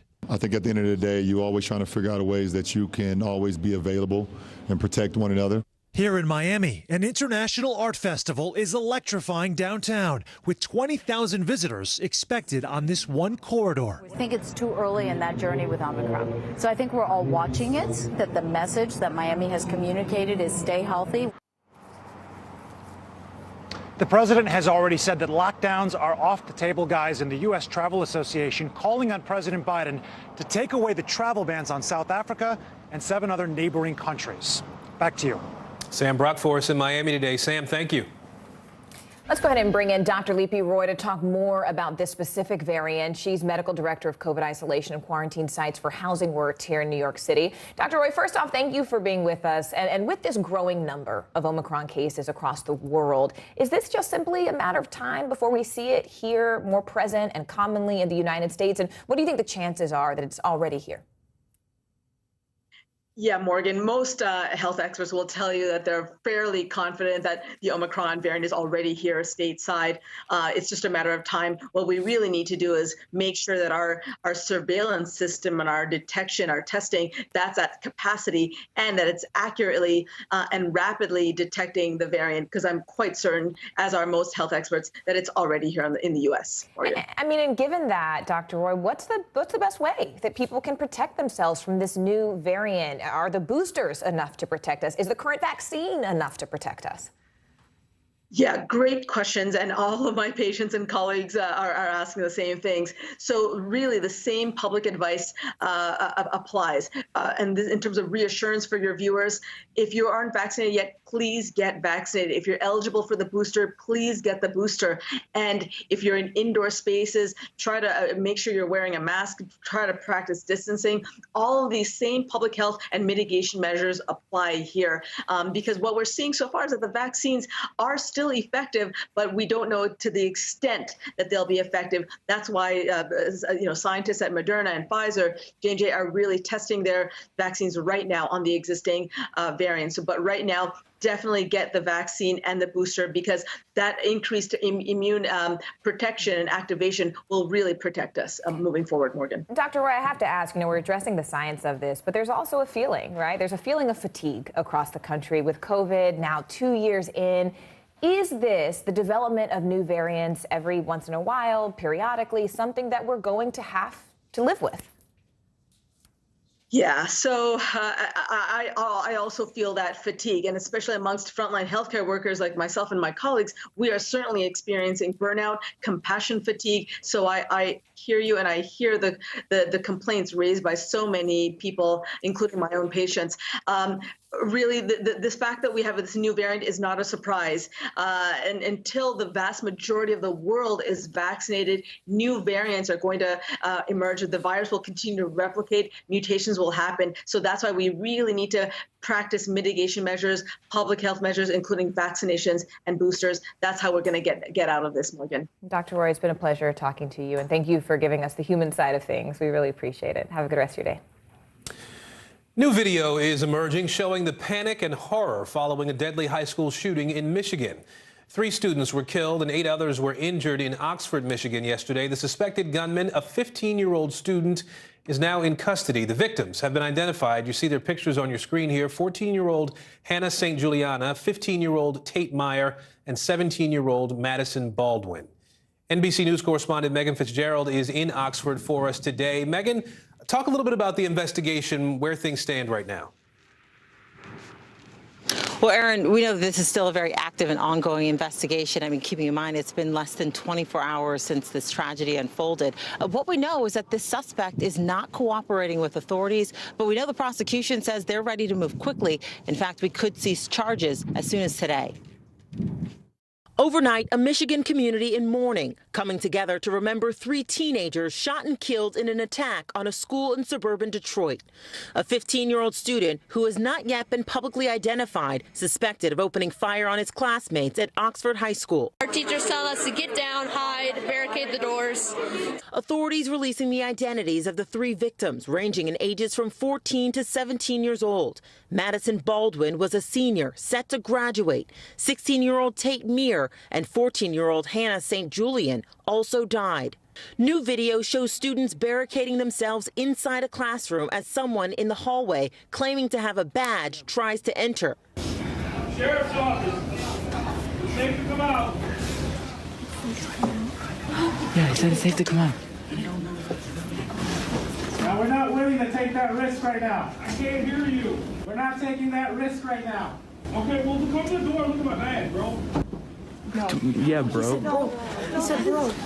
He said bro. Red flags. The students who believe it's the shooter making a desperate escape out of the window. The suspected gunman described by police as a 15-year-old sophomore armed with a semi-automatic pistol, firing at least a dozen rounds. Authorities say they've received more than 100 911 calls and were able to apprehend the shooter with 7 rounds left in his gun, less than 5 minutes after the first emergency call. That, again, I believe, interrupted what potentially could have been 7 more victims. Investigators say the gun was purchased by the boy's father days ago on Black Friday, and the teen has posted photos practicing with it. Megan, do we have any updates at this point on the conditions of the other victims in this shooting? Well, Aaron, what we know is out of the 8 victims here that were taken to the hospital, we know that at least two are in critical condition, fighting for their life. Investigators also tell us that one person was taken into emergency surgery and is right now on a ventilator, Aaron. Megan Fitzgerald for us in Michigan today. Megan, thank you. The first accuser in the Ghislaine Maxwell child sex trafficking trial is back on the stand today in federal court. NBC News correspondent for investigations Tom Winter joins us now outside the courthouse. And Tom, you have been following this case from the very, very beginning. What did we hear from this accuser today, and why is that particular testimony so critical right now? Right. So this accuser is testifying under a pseudonym, Jane. She's on the stand right now under cross-examination. That means the defense is asking her questions about her testimony yesterday when she detailed how she met Jeffrey Epstein and Ghislaine Maxwell while she was eating ice cream at 14 years of age at an art camp in the summer of 1994, into her first sexual incident involving Jeffrey Epstein through several years, according to her, of abuse at the hands of Epstein and Maxwell. Today, her attorneys are kind of going after her credibility, called impeachment questioning, where they're trying to bring up some prior statements that she made to federal investigators and U.S. attorneys, or assistant U.S. attorneys, I should say, as far as what she told them happened versus what she said yesterday, trying to point out that there may be some inconsistencies with that, although they're having a little bit of a hard time because apparently Jane is disagreeing with some of the government's notes, some of the investigators' notes about that interview. So it's been kind of a little bit of a back and forth and kind of a stop and start type of cross-examination here today. Not sure how it's portraying and how it's coming through to the jury, but she'll be back up on the stand under cross-examination, answering questions about her settlements and the money that she received from the Jeffrey Epstein Victims Compensation Fund. That's what's scheduled to happen next. Right now, the jury is on a little bit of a morning recess, Morgan. I want to go back to something you said, Tom. You said this stop and start, and something that I know gave everyone quite a bit of a start was that we heard this recent testimony from a witness that actually name-dropped not one but 2 former presidents. What led to that, and has there been any reaction to it? Right. So you're talking about the testimony of Larry Visosky, who is one of Jeffrey Epstein's longtime pilots, nearly 30 years at the controls of several jets for him, as well as Epstein's helicopter, and somebody who actually taught Ghislaine Maxwell how to fly a helicopter herself. Yesterday, he said on the record for the first time, because he's not somebody who's ever really spoken before, except for in several civil depositions, but we've never heard him in court, detail how former President Bill Clinton and former President Donald Trump flew on Epstein's jet. Now, we were kind of aware of this before because of some flight records that have come up either in civil litigation or as a result of public records requests, what's been obtained by NBC News and other organizations. But it was the first time we heard from the pilot himself say, yeah, these guys were on the plane, and detailed a number of other celebrities, including Kevin Spacey and Chris Tucker, that took flights with Jeffrey Epstein. So that was kind of the first time that we had heard from a witness that this had happened. He also took us through a tour of Epstein's now infamous Boeing 727. Pictures were entered into evidence, and we expect those to become public later today, so you can see inside what's called the Red Room, as well as the room with circular couches and Epstein's own private bedroom and private bath on that plane. That's something I take to work every day, Morgan, but there you have it. All right, NBC's Tom Winter. I know you'll be following every turn in this case for us. Thank you so much for being there.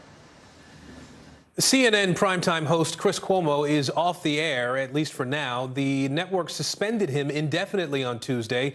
It's all over newly released details revealing his efforts to help his brother, then Governor Andrew Cuomo, manage his sexual harassment scandal. Here's NBC News correspondent Ann Thompson. Hi, Aaron and Morgan. You know, it was business as usual on CNN Monday night. Chris Cuomo did his show without any mention of those eye-raising exchanges between himself and his brother's former top political aide.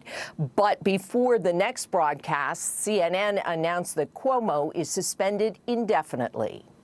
Overnight, the show went on at CNN. Some news now about this network. It involves Chris Cuomo, the host of Cuomo Prime Time. Without primetime host Chris Cuomo, suspended indefinitely after new documents detailed Cuomo's involvement in advising his brother, former New York Governor Andrew Cuomo, ensnared in a sexual harassment scandal. This morning, CNN says these documents point to a greater level of involvement in his brother's efforts than we previously knew, adding the documents, which we were not privy to before their release, raise serious questions. Text messages and interview transcripts released this week by the New York Attorney General's office showing Chris Cuomo helped prepare his brother for a press conference, assisted in drafting public statements, and even shared a lead on a woman accusing the former governor of inappropriate behavior at a wedding. The CNN anchor telling investigators he sought information from fellow journalists at the direction of his brother's top aide, Melissa DeRosa, on at least 2 occasions involving stories from Politico and The New Yorker.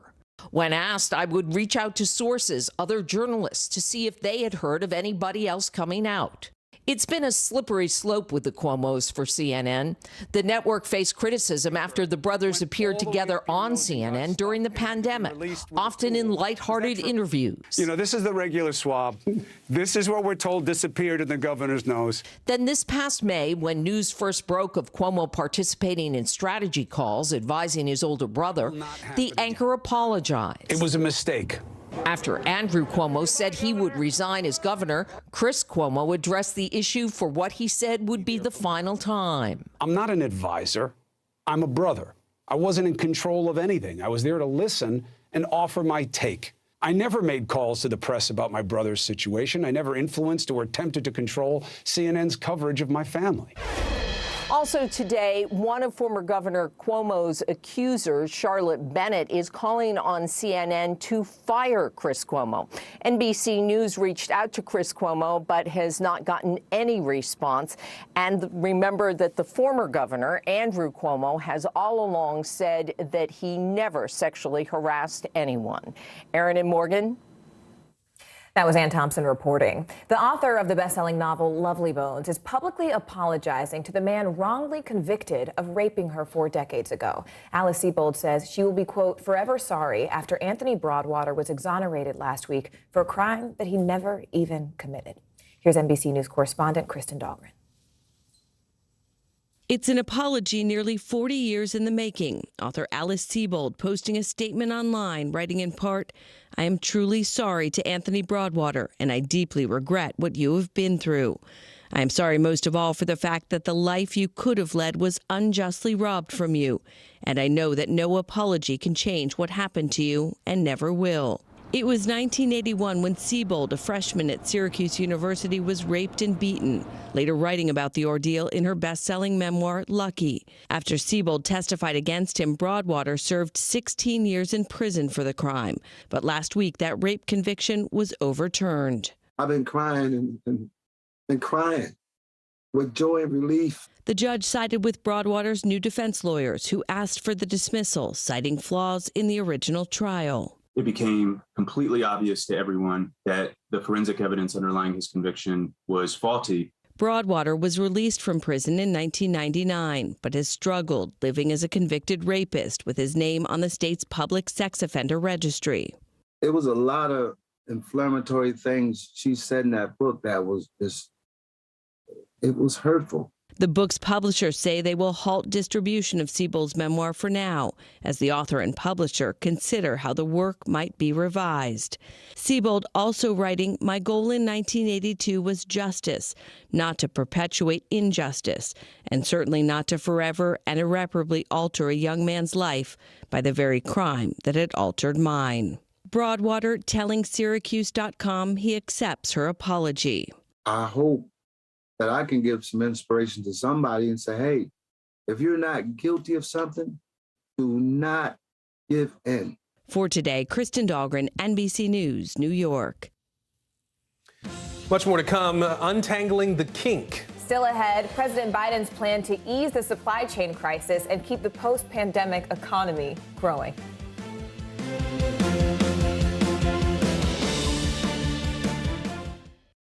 The fire has grown leaps and bounds. You see behind me is typical. How you doing? Pretty bad. Sometimes the news can be difficult and overwhelming for kids to understand. Will coronavirus come back next year? So to help make sense of it all, we've created a newscast just for them. Man, you know a lot. We hope your family will watch Nightly News Kids Edition. Still to come on the Channel 2 News. Well, the waters are certainly receding now. Still too close to call. Lester Holt reporting from the Ground Zero, as it's being referred to. It is, in fact, a taste of freedom. The Haitian people know a little something about resiliency. What's the biggest risk right now? Some of the troops who have been proud. I want to welcome you to the first presidential debate. In fact, we've been told we can't go any farther. You with some resilient folks. Let me get a hint.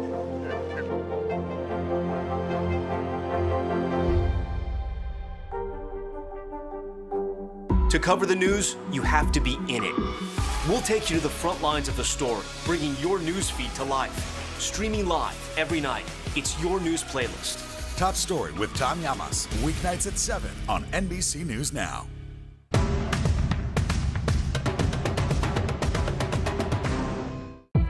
It's an issue dividing communities and influencing elections across the country. An in-depth look at how one small town confronted race and education, and how it tore the community apart. Shame! This is Southlake. All episodes available now.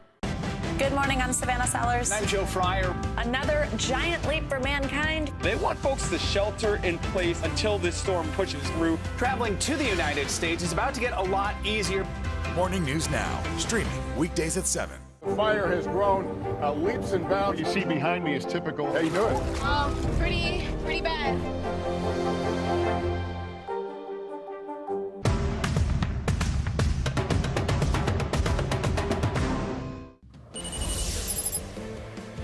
Making news right now, 4 people are dead and a 12-year-old boy is in critical condition after a shootout in Georgia. A gunman opened fire on police officers while they were helping another victim near a highway in Clayton County. One of the officers and the suspect died in that shootout. More than 50 people are homeless after an explosion in Brooklyn. Look at the video here. Surveillance cameras captured the explosion early this morning. The blast started a fire that engulfed 2 neighboring buildings. 6 people were hurt.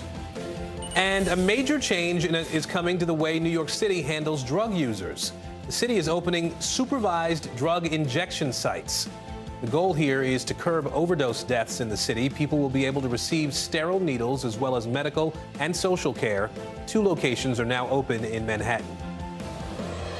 President Biden is weighing new requirements for international travelers as concerns grow about the new Omicron variant. We're also learning new details about when former President Trump first tested positive for COVID-19.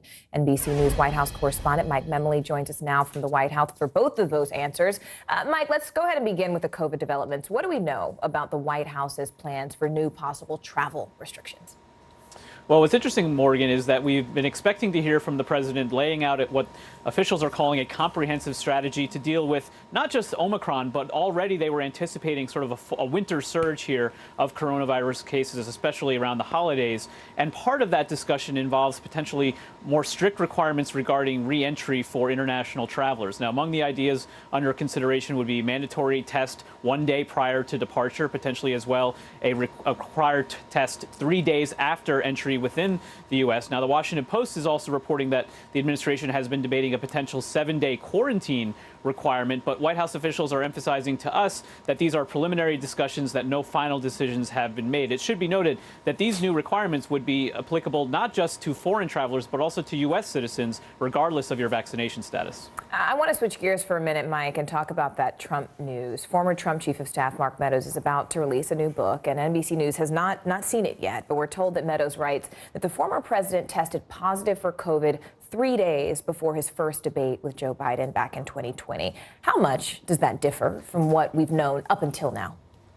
Well, Morgan, I know you spent a lot of time on the campaign trail in 2020, like me. This was such a jarring moment in that campaign. The debate itself was on September 29th, the first debate between then President Trump and candidate Joe Biden. What we know at the time was 3 days later, on October 12th, the White House revealed that President Trump did have the coronavirus. And what Meadows is now revealing is that 6 days earlier, 3 days before the debate, that President Trump received a positive test. In fact, Meadows describes a scene in which he calls for the president to return to the White House before he boarded Air Force One for a planned travel, and he wasn't able to get him back.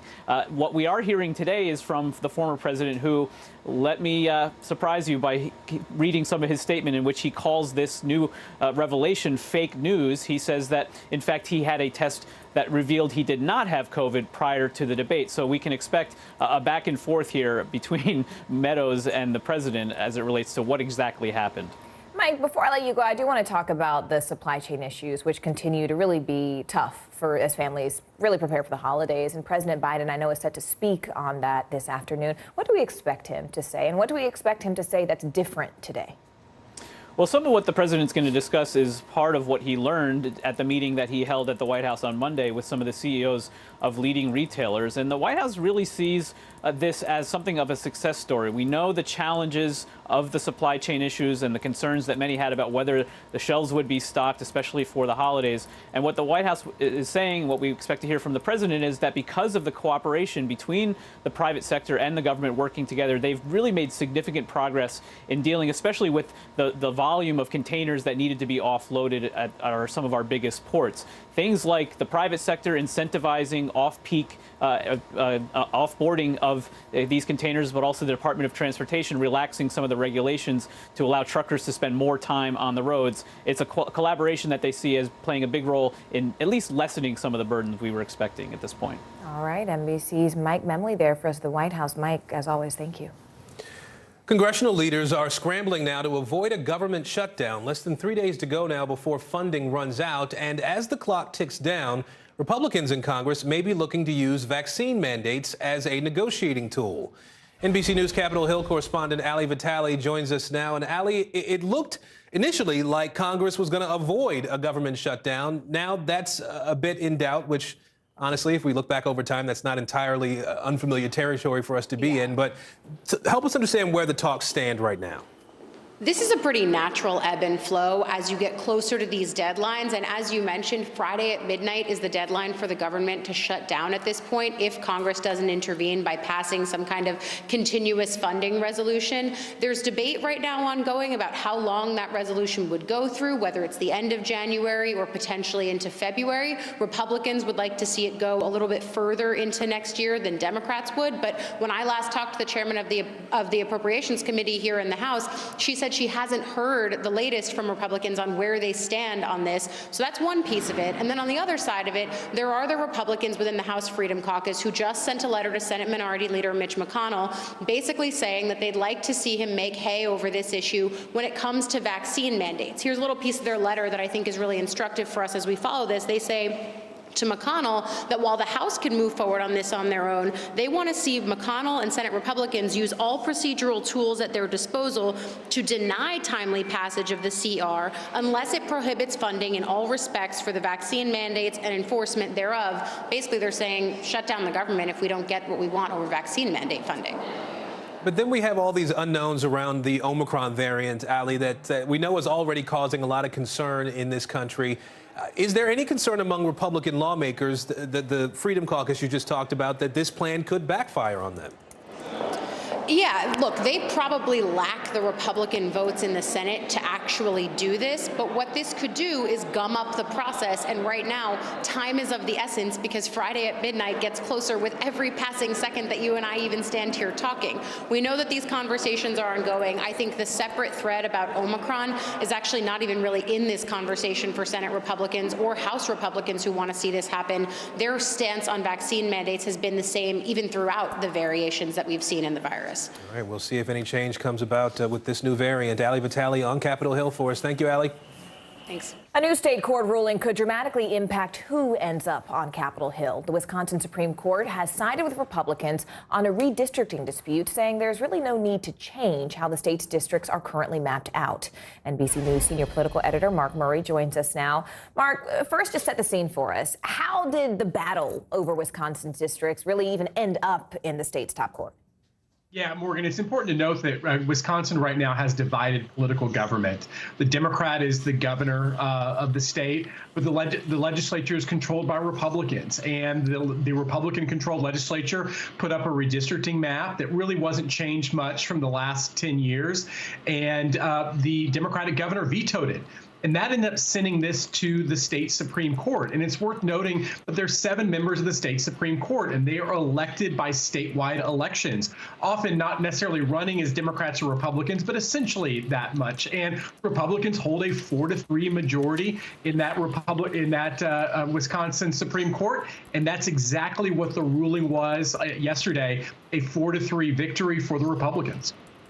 And Mark, I mean, every 10 years after the census, states have to go back and reevaluate the makeup of their districts. Were there any major changes to Wisconsin's population or even its demographics back in 2020?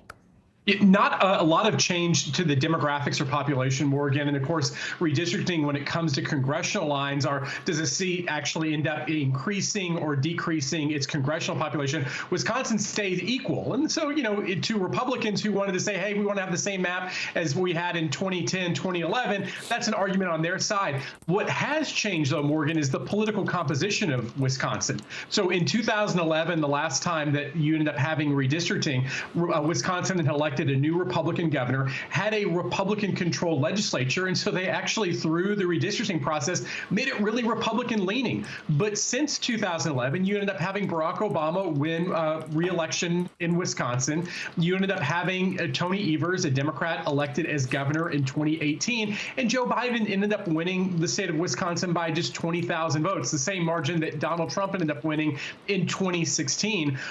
And what Democrats are kind of howling about is that this new map congressionally would give Republicans maybe a 6-2 advantage in a state that, as we all know in statewide elections, is pretty much close to even. And just to give us context, Mark, before I let you go briefly, we're seeing these battles over redistricting in several other states. This is not a new battle, right? We were seeing this in North Carolina. We're seeing this in Florida.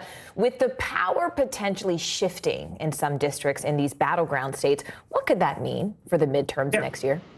Yeah, so if this holds, Morgan, this could be really good news for Republicans in their effort to be able to get the 5 congressional seats that they need to flip to win over the House of Representatives. Now, this isn't maybe the final word. The federal courts might weigh in on this as well. But if this holds, it's good news for Republicans. And we've seen them try to maximize their advantage in places where they have political advantage. On the flip side, Morgan, we do see in Democratic-controlled states, and I'm thinking of places like Illinois, Maryland and New York, Democrats are going to try to wring out as much, they try to make gains for their maps as possible. Overall, Republicans might have just a really minor edge nationwide. And again, that narrow edge, probably all that they need to win those 5, to pick up those 5 House seats. All right, NBC's Mark Murray for us there. Mark, thank you. The House committee investigating the Capitol riot now has key testimony from a member of former President Donald Trump's own party. Georgia's Secretary of State Brad Raffensperger testified before the committee for 4 hours on Tuesday. He detailed a phone call with then-President Trump, who he says asked him to overturn President Biden's win in Georgia. NBCNews.com senior reporter Jane Tim has been tracking this for us. She joins us now. Jane, first, can you remind us what happened in that phone call between President Trump and Georgia's Secretary of State? Yeah, on January 2nd, there was this stunning phone call between then President Donald Trump and Secretary of State in Georgia, Brad Raffensperger, and some of his top officials, where Trump essentially tries to get him to overturn the election results. He lost in that state by 12,000 votes, a very close presidential contest, and says he's looking for those votes. Just, we need to find 11,000 votes. He repeatedly advanced false conspiracy theories about the election, about Dominion voting machines.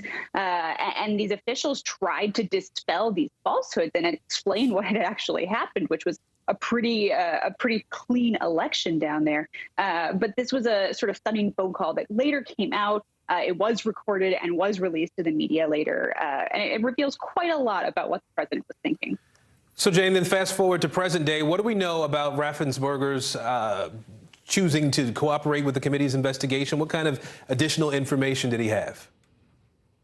Yeah, so I think what he wanted to do by talking to the committee was perhaps set the agenda on how this plays out in the media, because he immediately told press about it, about this phone call, revealing this. And here's what he said himself. He said, "I spoke to the January 6th committee to ensure they included the full record of how stolen election claims damage our democracy, whether in 2016, 2018, or 2020.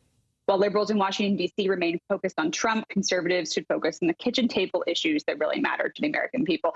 Now, remember that Raffensperger is facing a primary challenge essentially because he defended the results of the election in 2020. He's facing a Trump-endorsed challenger from the right. So I think what we're seeing here is him likening what happened back then to other Democrats, saying sort of all politics.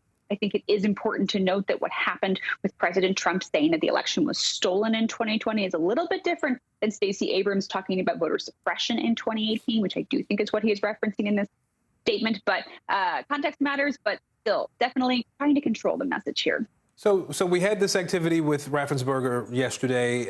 It was a busy day for the committee, I know. The former White House Chief of Staff, Mark Meadows, started cooperating as we understand it. So far, he is the highest ranking member of the Trump White House to cooperate here. Do we know what kind of information Meadows could provide to this committee?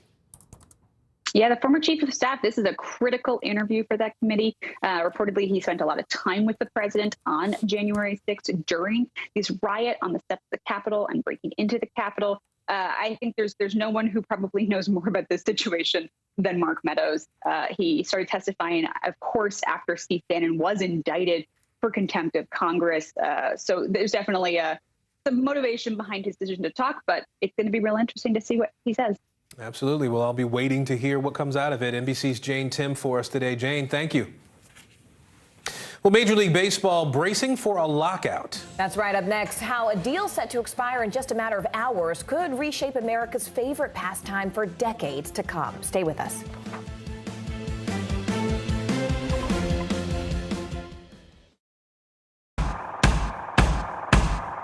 News is happening now. Look at what's making headlines around the world. Right now on Morning News Now. Tonight, the major announcement of the COVID vaccine.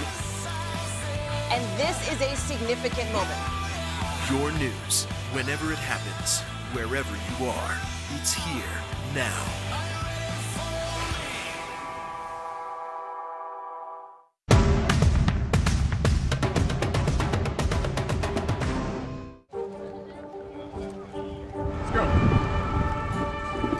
A critical choke point for this fire.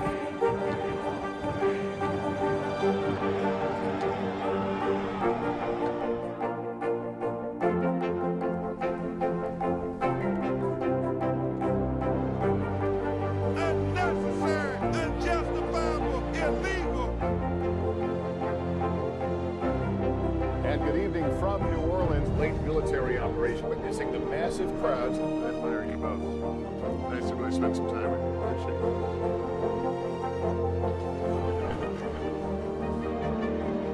At any moment now.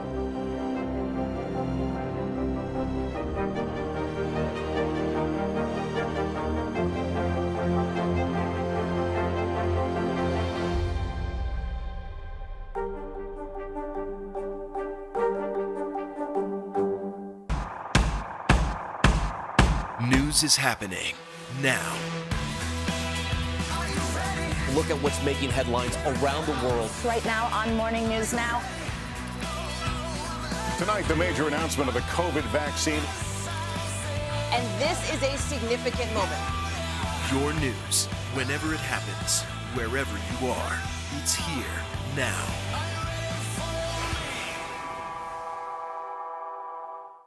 These days, it feels like the news never stops. So let's get into it. What's happening right now, what it all means for you for an hour every day. It can be hard to keep up, so let's get started together. Hallie Jackson Now, weekdays at 5 on NBC News Now. It's an issue dividing communities and influencing elections across the country. An in-depth look at how one small town confronted race and education and how it tore the community apart. Shame! This is Southlake. All episodes available now. The fire has grown leaps and bounds. What you see behind me is typical. How you doing? Pretty bad.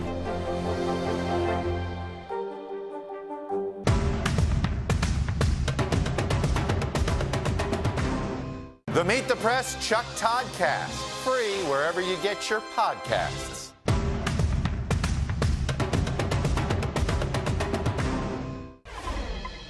LA Lakers star LeBron James could be on the bench for the next week and a half due to the NBA's COVID health and safety protocols. Well, it's not clear yet whether LeBron tested positive himself or if he had close contact with someone else who tested positive. The four-time champion says he's asymptomatic but will be out for up to 10 days unless he tests negative twice, at least 24 hours apart. James has, in fact, been vaccinated, and if he is indeed COVID positive, he would be one of the few breakthrough cases that have struck NBA players and staff. And speaking of sports, America's pastime might be hitting the dugout. The labor agreement between Major League Baseball players and team owners is on track to expire at midnight. The issue on the table could impact the world of professional sports for decades. NBC News correspondent Morgan Chesky joins us now from Irving, Texas, where negotiations are currently underway. Morgan, first off, what are the key issues on the table for players and the owners here? Yeah, Morgan, great question. There are several, and as of right now, there has been little to no compromise between the Major League Baseball organization and the Players Union, which have been meeting in a conference room at the Four Seasons here in Irving, Texas, over the last several days. They'll be doing that again today, but there are really 5 key sticking points here that have been brought to the table by both sides that, of course, none of these have currently been agreed on. I want to talk about 2 of the primary ones that have generated some of the most interest so far in these discussions, and that is service time before free agency and the playoff format. Now, the players say that right now they feel beholden to their teams for too long. They're trying to shorten the amount of time they could be on a roster before qualifying to become a free agent. And then on the other side, Major League Baseball would like to extend the playoff format so that more teams are able to go. Players, on the other hand, feel like that would be unfair to them as it relates to potential salary incentives. And so right now, there's been little to no movement over the last several meetings that have been taking place here. And they have until 11:59 Eastern time to reach some sort of compromise before that lockout goes into effect. Morgan? And give us a sense, Morgan. I mean, we've seen some big contracts agreed to in the past few days. Did these deals get done because of the labor uncertainty? And what about players who aren't yet signed? What will they do? Yeah, well, that could be a unique sticking point here. We have seen some of the biggest acquisitions just in the last week or so, particularly by the Texas Rangers. But if this lockout goes into effect, what could happen is if you are a team looking to shore up your roster for the upcoming season, you're unable to do so. No trades could happen. And so a lot of these teams who are trying to kind of strategize in order to potentially be a playoff contender might be forced to sit on their hands, players as well, if they're looking to switch teams. And so that will happen starting with this lockout. Two of the highest profile trades that have happened. Corey Seager, $325 million, a 10-year deal coming to the Texas Rangers.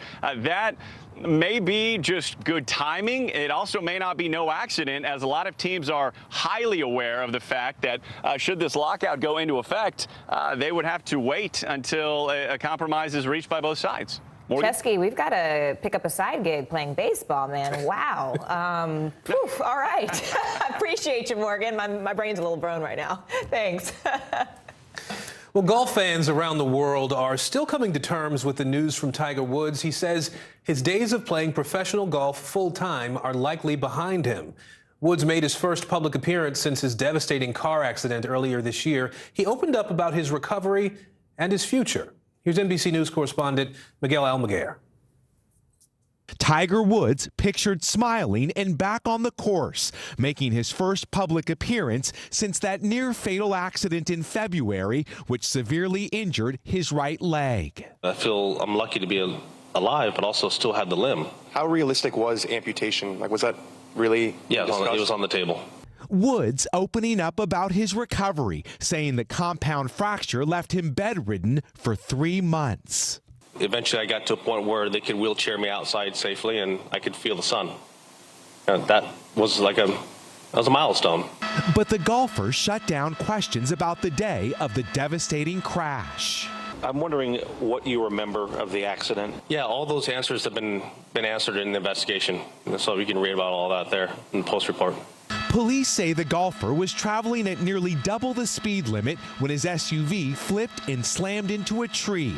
Woods later undergoing surgery to stabilize his right leg. On Tuesday, the 15-time major winner at times resigned. I won't have the opportunity to practice given the condition of my leg. And that's okay, and I'm at peace with that. I've made the climb enough times. While Woods is hopeful he'll play in select tournaments in the future, doctors say a return would be tough, but not impossible. Many doubted we'd ever see it. Woods is no stranger to a comeback. His improbable Masters win in 2019 came after 4 back surgeries. Now with his swing already on the mend, all eyes are on Tiger to defy the odds again. A celebrity doctor is making a big pivot to politics. That's right. Just after the break, why Dr. Oz's controversial comments on the pandemic could actually be a deciding factor as he enters a high-stakes midterm Senate race. Stay with us.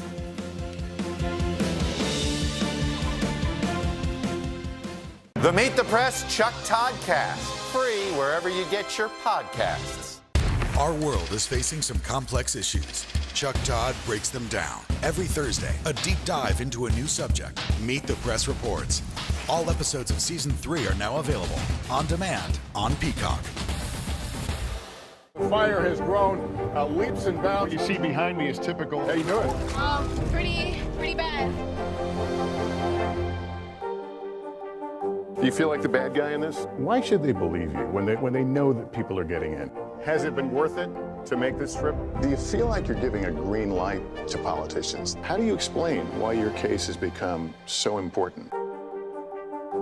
The fire has grown leaps and bounds. You see behind me is typical. How you doing? Pretty bad.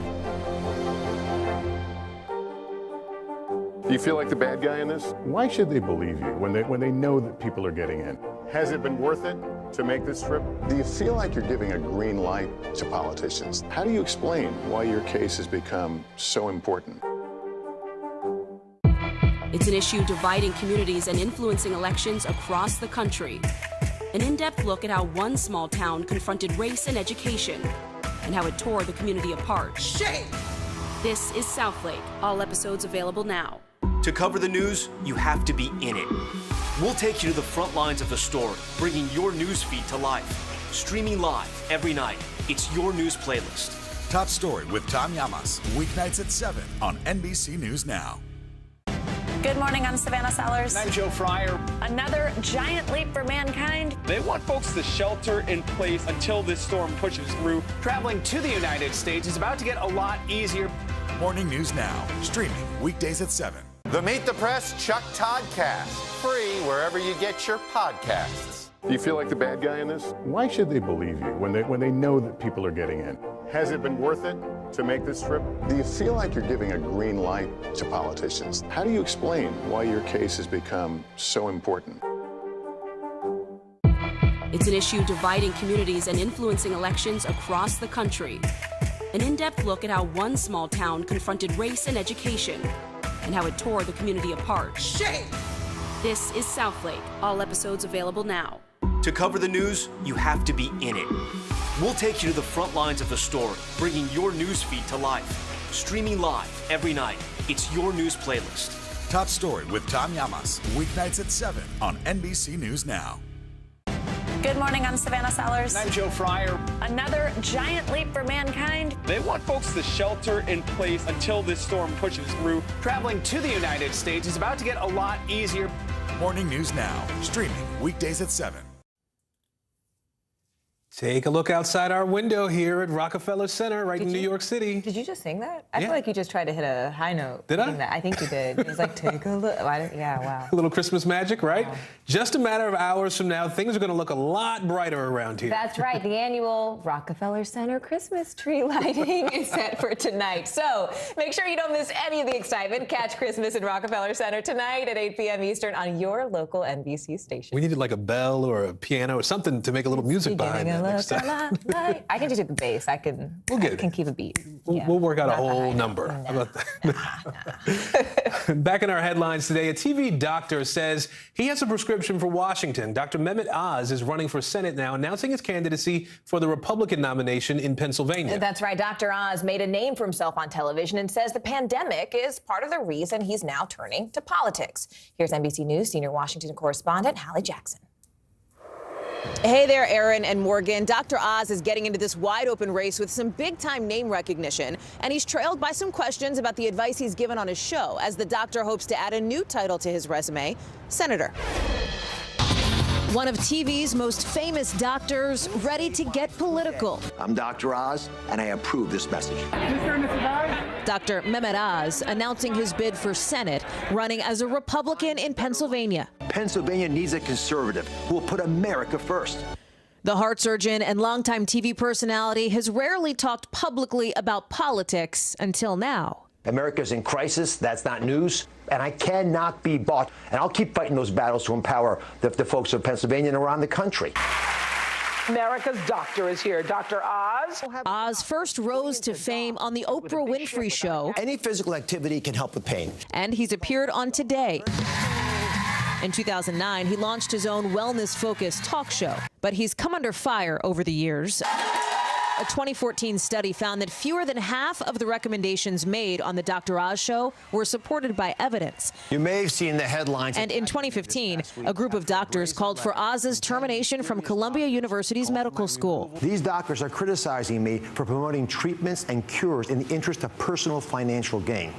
Something I tell you every day on this program, I never do. Last year, Oz faced backlash for comments about in-person learning during the pandemic. The opening of schools may only cost us 2 to 3% in terms of total mortality. Any life is a life lost, but it might be a trade-off some folks would consider. He later said he misspoke. I've realized my comments on risks around opening schools have confused and upset people, which was never my intention. They took away our freedom. Some of Oz's campaign messaging already echoing another TV personality turned politician, Donald Trump.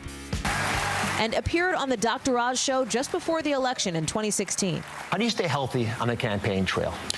Well, it's a lot of work. Oz has been a strong supporter of the COVID vaccines and called them a gift to the world that was, quote, made possible by President Donald Trump's Operation Warp Speed in an op-ed announcing his candidacy. Dr. Oz? He's entering a crowded field in a high-stakes race that could determine which party controls the Senate. One potential campaign issue for Oz could be where he lives. He has lived in New Jersey, used to for decades. Just last year, People magazine published a spread of the home he and his wife built there 20 years ago. But Oz says he moved to Pennsylvania last year, telling Sean Hannity overnight it feels good to be back, pointing out he went to med school, business school, and married his wife in Philadelphia. Aaron, Morgan, back to you. Right now on NBC News Now, Omicron on the move. The latest COVID variant rapidly spreading worldwide. No confirmed cases in the U.S. yet, but health experts do warn that it is inevitable. Supreme showdown. The nation's highest court hearing one of the most consequential abortion cases in decades. How both sides are reacting and how soon a decision could be made. Supply and demand. Retailers desperately trying to keep up with the frantic pace of holiday shoppers. How some of the biggest chains are now going all out with new technology to really ensure that the products you love get to you on time. And snuffing out secrets. The U.S. Forest Service telling NBC News drug traffickers are doing business in our national forests. How they're exploiting public land to illegally grow marijuana.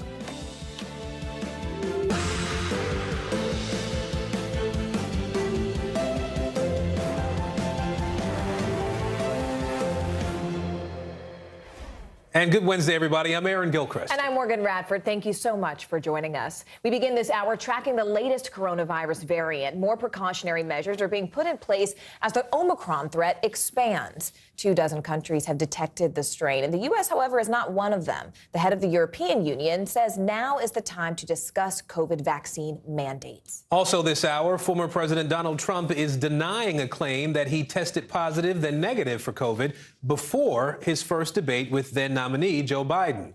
The Guardian says its reporting comes straight from Mark Meadows' upcoming book.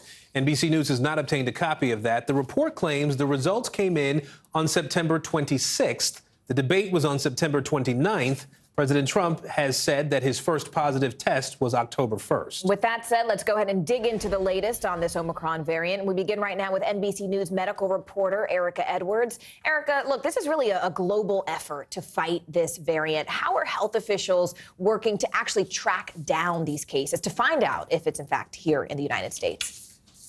Hey, Morgan, good afternoon. So the CDC is trying to slow the international spread of Omicron into the U.S. It's beefed up surveillance at airports around the country, and also now is asking for the names and contact information of any travelers coming in from about 8 different countries in southern Africa to try to slow that spread, although pretty much experts are saying it is inevitable that we will see this variant here in the U.S. and probably soon. Now, meanwhile, the CDC has also boosted the number of genetic sequencing it's doing per week, now about 80,000 positive PCR tests every week. That's up from about 8,000 just earlier this year. Now, as far as, what scientists are trying to learn, the answer is pretty much everything. How contagious is it? How well do our vaccines and certainly our treatments work against it? Morgan? And Erica, we do understand, though, that there is some positive news on the COVID treatment front. What can you tell us about that? Yeah, so yesterday, advisors to the Food and Drug Administration recommended that the agency give emergency use authorization to a Merck drug, an antiviral Merck drug. Now, the goal of this drug is to keep people who are really high risk of hospitalization out of the hospital systems. Now, studies have shown the drug is only about 30% effective doing this. On the other hand, the monoclonal antibodies that we've already been using is about 70% effective at this. But there are some advantages to this Merck drug. Number one, it's a pill. Your doctor can prescribe it. You can go pick it up at the pharmacy and then use it at home. The monoclonal antibodies, on the other hand, are given by IV. Morgan? All right. NBC's Erica Edwards for us there. Erica, thank you. Some cutting-edge techniques are being used to try and find the new variant here in the U.S. NBC News correspondent Erin McLaughlin got a first-hand look. She joins us now. Erin, what did you find out? States and local health labs are on the hunt for Omicron. We were invited inside the labs at UC San Diego and found the key to early detection lies in wastewater. The CDC and scientists at nearly 70 state and local health labs are on the hunt for Omicron, sequencing 40 to 80,000 specimens each week. Given what we've seen in Southern Africa and certainly in Europe, we do expect that it is here. Like all viruses, COVID mutates. That's normal. But what has experts concerned is the high number of mutations in the Omicron variant, which attaches to human cells, making it more transmissible to others. We were invited inside the labs at UC San Diego, where scientists are sequencing positive COVID tests to check for the mutated virus. We get a lot of Delta right now. It's pretty much everything that we have in the lab coming through is Delta. In the lab, scientists take a COVID positive sample and look for what's known as an S dropout, meaning the virus's spike protein is so mutated that it can't be detected. That tells them they could be dealing with a variant such as Omicron. How likely is it that you're going to find it? Oh, we'll find it eventually. It's just a matter of how soon. Here, the virus hunting starts at the sewer. For months, this team has been collecting and sequencing sewage samples from UC San Diego and elementary schools across the city. It's a way of detecting asymptomatic infection early. By sequencing the wastewater and understanding what particular variants are in our community, it allows us to understand whether there's a variant of concern that has arrived. So, Aaron, you mentioned this S dropout. If that is detected, what happens next?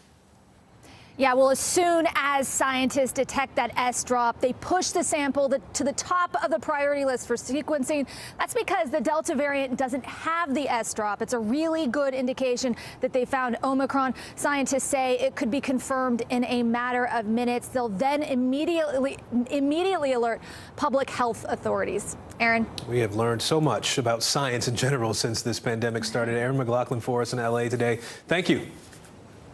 Let's turn now to the situation overseas. NBC News foreign correspondent Matt Bradley is there for us live in London. Matt, we know that Omicron is now causing many countries to really take some serious precautions and even shift the way they think about international travel at this point. Which countries are taking the most swift action right now? Well, we've already heard, guys, from the main three countries that really took the nuclear option are Morocco, Israel, and Japan. And Japan just today even tightened its lockdown. Basically, those three countries said that they were shutting down most direct flights from everywhere and outside of it. So those were very, very strict rules. Japan now saying that even those people who are residents of Japan, who have a residential status, won't be able to return to the country. So they're slightly tightening it even more. Austria today extended their national lockdown. And remember, worth noting that that lockdown had started before Omicron was even discovered. Austria was the first country in Europe to go back into what looked like a full lockdown. So, guys, a lot of countries throughout the world, especially here in Europe, taking this new variant very seriously. But again, important to note, there was already a fourth wave or a fifth wave throughout Europe before this was even happening. I mean, speaking of that, Matt, are the concerns now prompting new conversations about vaccination rates? Yeah, I mean, look, in America, we have something that looks like a vaccine mandate, but what's being discussed now in Europe is even more strict. There's a new chancellor, or he's about to become chancellor, Olaf Scholz of Germany. He said that he backs the idea of a vaccine mandate for Germans. That would basically mean that it would be illegal not to get the vaccine, if you can imagine that. That would be really tightening the screws compared to what's going on in the States. There's variations on this throughout Europe. You know, basically you have to show some sort of passport to be able to get into a restaurant or a theater in France. This would mean that you would have to be fined. And that's already happening in Germany, or excuse me, in Greece. If you're over 60 years old, you will get a 100 euro fine every single month that you show that you haven't been vaccinated. If that's spread throughout the entire continent, that could be a very interesting experiment, and it could really spur quite a lot of resistance and quite a lot of protests, regardless of how severe this new variant turns out to be. That's fascinating. All right, NBC's Matt Bradley for us there. Matt, thank you. We're following breaking news in the nation's capital now. That's where the future of abortion rights is on the line. The Supreme Court hearing oral arguments over Mississippi's abortion law. And that law bans most abortions after 15 weeks, allowing them only in medical emergencies or cases of severe abnormality. The issue before the court is to decide whether the Constitution provides the right to seek an abortion. It's the most direct challenge to Roe v. Wade in nearly 30 years. That landmark decision says the Constitution protects a pregnant woman's right to choose without excessive government restriction. NBC News reporter Chloe Atkins is outside the Supreme Court where demonstrators are gathered. First, though, NBC News national security correspondent Ken Dilanian is following the hearing itself from outside the Supreme Court. Ken, give us a sense of what's happening in the court this morning. What sort of questions are the justices asking? Hi, Aaron. Well, the arguments have just concluded after about 2 hours. Really an unprecedented session, and it's hard not to believe, after listening for 2 hours, that Roe v. Wade is in some trouble here.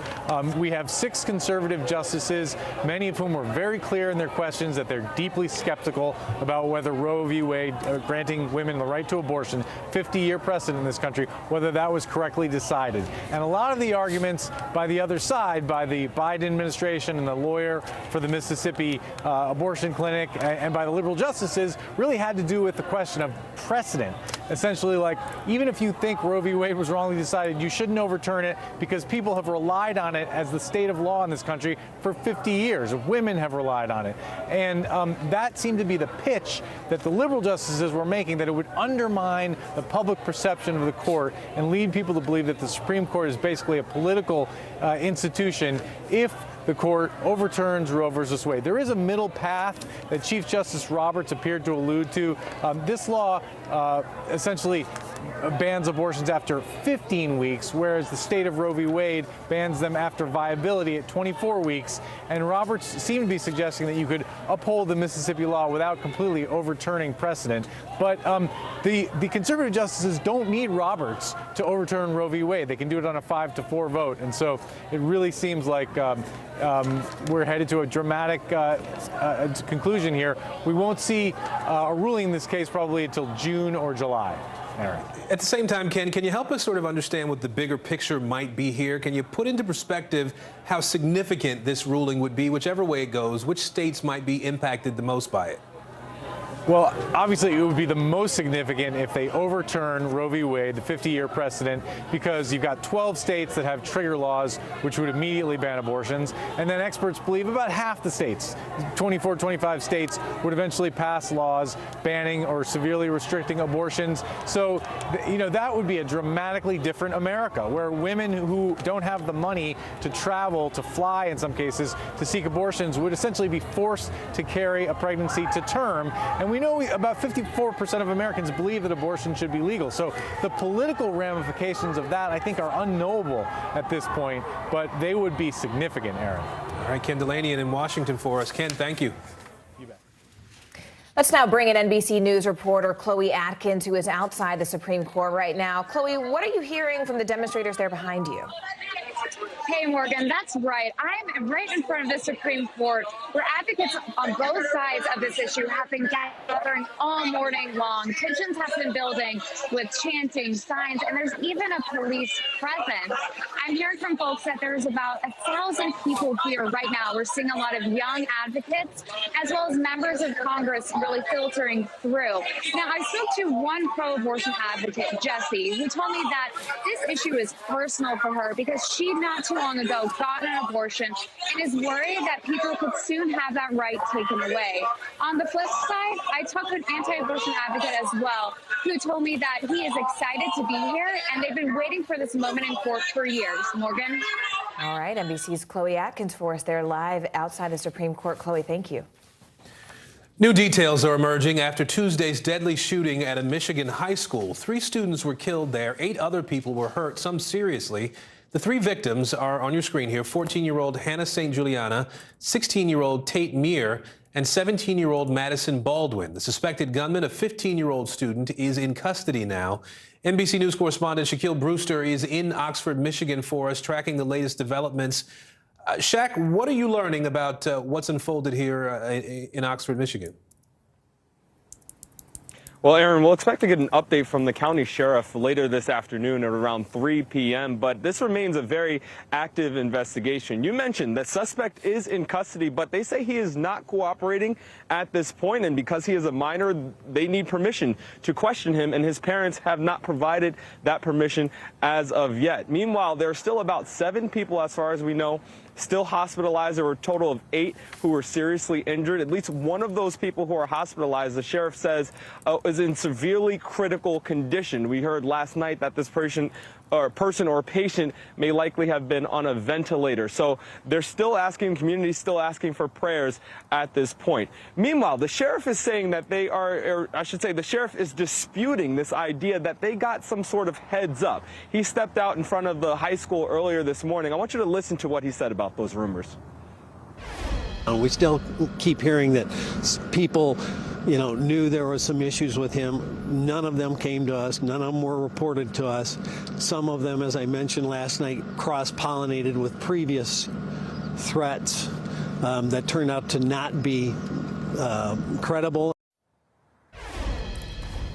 There's been some social media chatter about some folks, some students deciding to stay home because they feared something like this was going to happen yesterday. So the sheriff is walking that back and at least shooting that down or putting that down at this point. One other point to make is that he said this morning, we initially heard that about 15 to 20 shots were estimated to be fired during this shooting yesterday. Well, he clarified that and said that number is closer to 30. He said investigators have now found more than 30 shell casings in that school. That just shows you the magnitude of this tragedy and how it could have been much worse had those lockdown procedures not been in place, Aaron. All right, Shaquille Brewster for us in Oxford, Michigan today. Shaq, thank you. Meanwhile, day 3 of the sex trafficking trial of Ghislaine Maxwell is underway right now. The jury is still absorbing the emotional testimony of one of Maxwell's alleged victims. She detailed abuse she suffered when she was just 14 years old. NBC News supervising investigative producer Sarah Fitzpatrick joins us now live. Sarah, where do things stand inside that courtroom today, and who else can we expect to see take the stand? Well, Morgan, things stand this morning that we have been hearing Maxwell's attorneys cross-examine this Jane Doe. They are going over her story detail by detail, trying to point out inconsistencies or what they claim to be inconsistencies. The main thing that they're looking at is notes that FBI agents made when they interviewed her in 2019 that they're trying to claim differs from her testimony on the stand yesterday. Jane Doe fought back very fiercely on that, saying that these notes are incomplete, they're out of order, and that she has never changed her story. And Sarah, Jeffrey Epstein's personal pilot testified that he saw former presidents Clinton and Donald Trump on Epstein's planes. Are we hearing anything from them at this point? So we have heard radio silence from both Trump and Clinton's camps, although Clinton has previously said that he did fly at least 4 times on Epstein's plane to various places around the world. But interestingly, just in court just now, Jane Doe testified that Epstein actually brought her to Mar-a-Lago and introduced her to Donald Trump. I think that is going to be, I would expect to hear more in the coming days. All right, NBC Sarah Fitzpatrick for us there. Sarah, thank you. On the money at this hour, the market roller coaster and a stock market rally. CNBC senior markets correspondent Dom Chu joining us now. Dom, and I know I'm not the most business savvy, so this is why I ask you to help me understand what's going on here. It seems like there have been a lot of dramatic moves up and down in the market over the last few days. Put it in perspective for us. It's also, Aaron, dumbfounding a lot of market professionals and professional investors out there, too. It's the volatility is all about the market still trying to really figure out and assign pricing and values to just what's in store for the economy, not just here in the U.S., but around the world because of the Omicron variant, as well as future Federal Reserve policy. It really is about any kind of incremental news about both of those fronts, whether they be from health experts or the Fed themselves. We know that Fed Chair Jerome Powell is on Capitol Hill testifying before members of Congress. So what about the Omicron variant? How transmissible is it? What about the symptoms? And every piece of data that comes out leads to this tug of war. At the center of all of it has really been the companies that have so-called benefited from COVID protocols, like video conferencing companies or makers of canned goods or other consumer staples type products, and those who benefit from working at home, versus all of those companies that kind of do well as we get back to normal, like travel and leisure companies, hotels and restaurants, airlines and cruise operators. They continue, Aaron, to be, and by the way, oil and gas companies as well, they continue to be the ones that a lot of investors and traders are focusing on, and they could be the ones driving a lot of the market volatility, Aaron, that we've seen. So I want to ask you about a couple of other things, too. Capital One, for example, a giant banking company, credit card, the whole 9 yards. It's ditching some of the fees for consumers now. What can you tell us about that? A huge one. I mean, so it's a controversial practice. We're talking about overdraft fees, and those particular fees that banks charge when you overdraw your particular bank account can cost consumers millions of dollars a year in total. So Capital One is now going to be the biggest bank that's going to ditch overdraft fees. It's the largest U.S. bank yet to kind of end that practice in the industry of charging customers those fees, which could range from anywhere from about $20 to $40 each time for allowing some of those transactions that really exceed a balance. So if you do that, the move is going to cost an estimated $150 million in lost revenue for Capital One. But a lot of at least naysayers have said that this kind of practice for overdraft fees really hurts some of the lower and middle income Americans out there. So a big deal for sure for Capital One, Aaron. And Dom, you know, there's some news out about Twitter as well. What are you learning about these privacy concerns there? So social media has long been a battleground for the kind of content that you can share and what's the line that you cross when you share personal data or information or media. Twitter has now, Aaron, adopted a policy that's going to prohibit the sharing of personal content like videos and photos of someone without the actual consent of the person who's featured or who owns the media.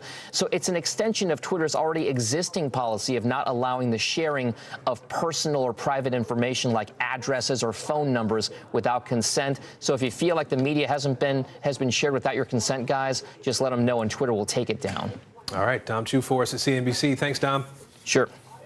Well, all this week, we are taking an in-depth look at the toll the supply chain crisis is really taking on the country's businesses. We're calling our coverage The Race to Deliver. NBC News business and tech correspondent Jolene Kent spoke exclusively with Labor Secretary Marty Walsh, and she joins us now. Jolene, it's great to see you. What did you learn? Hey, Morgan, great to see you, too. You know, in this race to deliver, it's important to remember we have 24 days left till Christmas, and the Port of Los Angeles, the Port of Long Beach, both still very much clogged. The supply chain certainly in crisis as we head into the holiday season. I had an exclusive interview with the Labor Secretary, Marty Walsh, and I asked him, when will the supply chain crisis return to normal? For the first time, Labor Secretary Marty Walsh visiting the clogged Port of Los Angeles, filled with idling container ships. I would say that the ports might not be operating 24/7, but they're certainly operating at higher capacity. When do you think the supply chain will get back to normal? I don't think there's ever a normal in the supply chain. I think it's always been, ups and downs. The Port of LA says the number of containers waiting to be unloaded has dropped 37% since late October. But Fed Chief Jerome Powell laying out new fears brought on by the Omicron variant. Greater concerns about the virus could reduce people's willingness to work in person, which would slow progress in the labor market and intensify supply chain disruptions. How are you as Labor Secretary going to incentivize people to keep going back to work? I think the biggest thing is as we figure out the new variants, we just need to continue to stress people getting vaccinated, getting boosted, wearing masks, being careful. But it's more than that for small business owner Kiwa Narula. Hiring at her Chicago boutique Kiddo is very expensive because she has to compete for workers with major retailers. Unfortunately, if we are short-staffed, that affects everything. On top of that, she's only been able to get 60% of what she needs to stock her shelves this holiday season. We have at least a dozen of our best sellers that we've always leaned on during this time, just haven't been available. How do you make sure that small businesses are properly served in this pandemic when they try to get their stuff in for the holiday season? I think when we look at the unloading and delivering of goods and services to our country, or goods to our country, I don't look through the lens of the big companies and then the small companies. Look through everybody's company at the same time. Companies large and small desperate for supply chain solutions.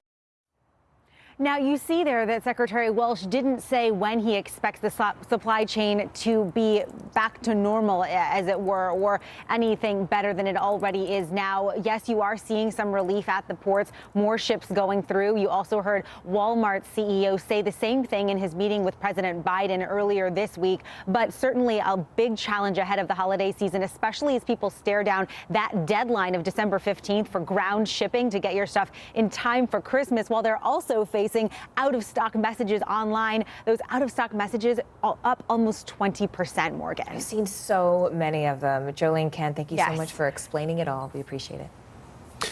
Well, as retailers struggle with supply chain issues and shortages, some companies are looking at innovative ways to ensure consumers get what they need ahead of the holidays.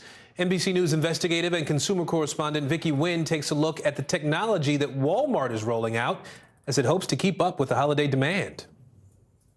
Hey, Aaron and Morgan, robots, drones, driverless trucks. It may look like science fiction, but it's all part of a revolution responding to how we shop. So come along as we show you how mega chain Walmart is automating to get you what you want in record time.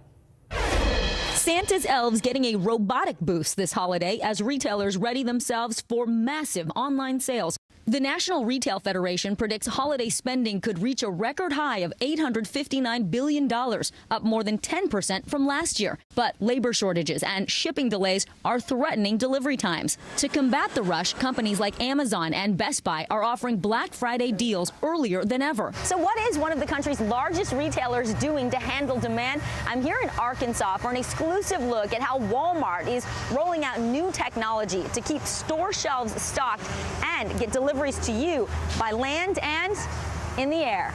Watch this, a truck without anyone behind the wheel. It's in action right now in Arkansas and Louisiana, moving products from Walmart warehouses to stores.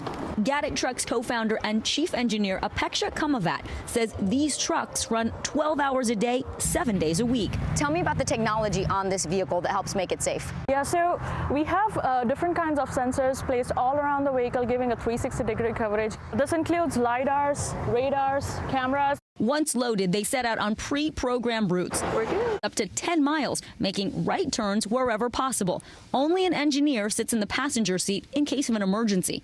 5 minutes and 1.5 miles later, it arrives to be unloaded. What about the safety record? So we have been doing this for multiple years now on this fixed route. We have a complete 100% safety record, no incidents. From the road to robots, we're now inside one of Walmart's high-tech fulfillment centers, connected to the back of an existing store.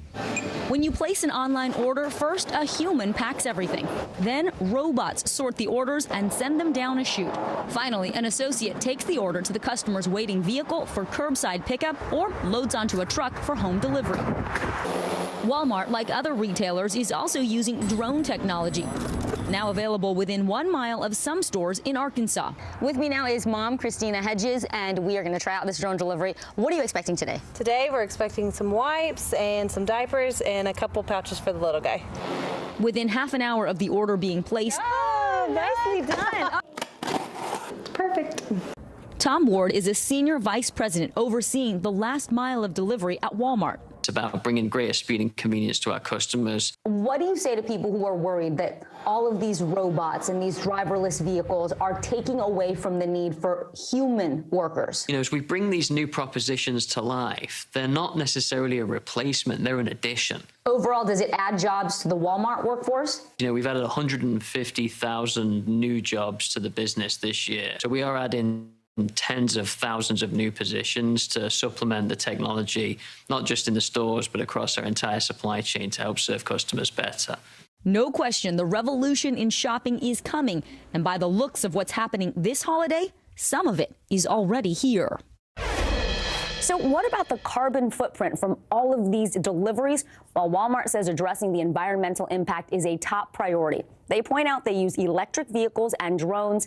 And consider this, 90% of Americans live within 10 miles of a Walmart. So having these additional delivery options means products are closer and traveling shorter distances with less packaging. Back to you.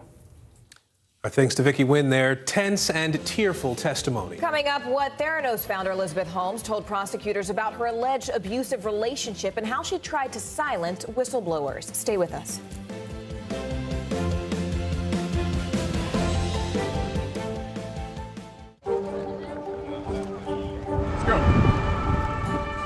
This is a critical choke point for this fire.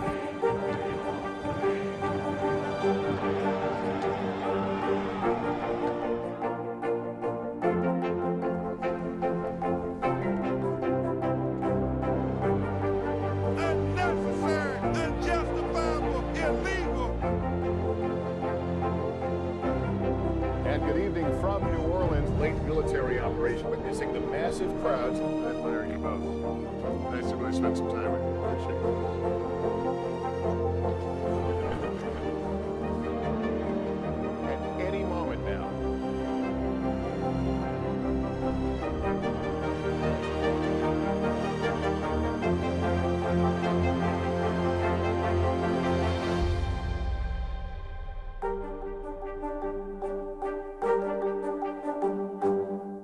These days, it feels like the news never stops. So let's get into it. What's happening right now, what it all means for you for an hour every day. It can be hard to keep up, so let's get started together. Hallie Jackson Now, weekdays at 5 on NBC News Now.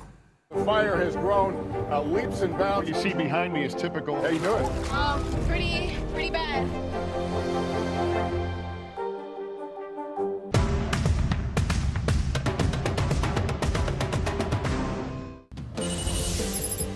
Making news right now, firefighters in North Carolina say the Pilot Mountain fire should be contained by the end of the week. More than 1,000 acres have been burned since the flames first broke out Saturday.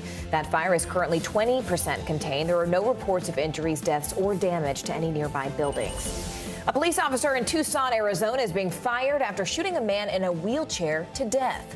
We warn you, this video is disturbing and was provided and edited by Tucson police. The man in the wheelchair was allegedly caught shoplifting at a Walmart. Police responded to the scene and say he pulled out a knife. They then followed him through a parking lot, with one of the officers shooting him 9 times when he arrived at another store. The shooting is under investigation. And Christian broadcaster Marcus Lamb has died at the age of 64 after contracting COVID. He was the co-founder and CEO of the conservative Christian Daystar television network. He was a vocal opponent of COVID vaccines.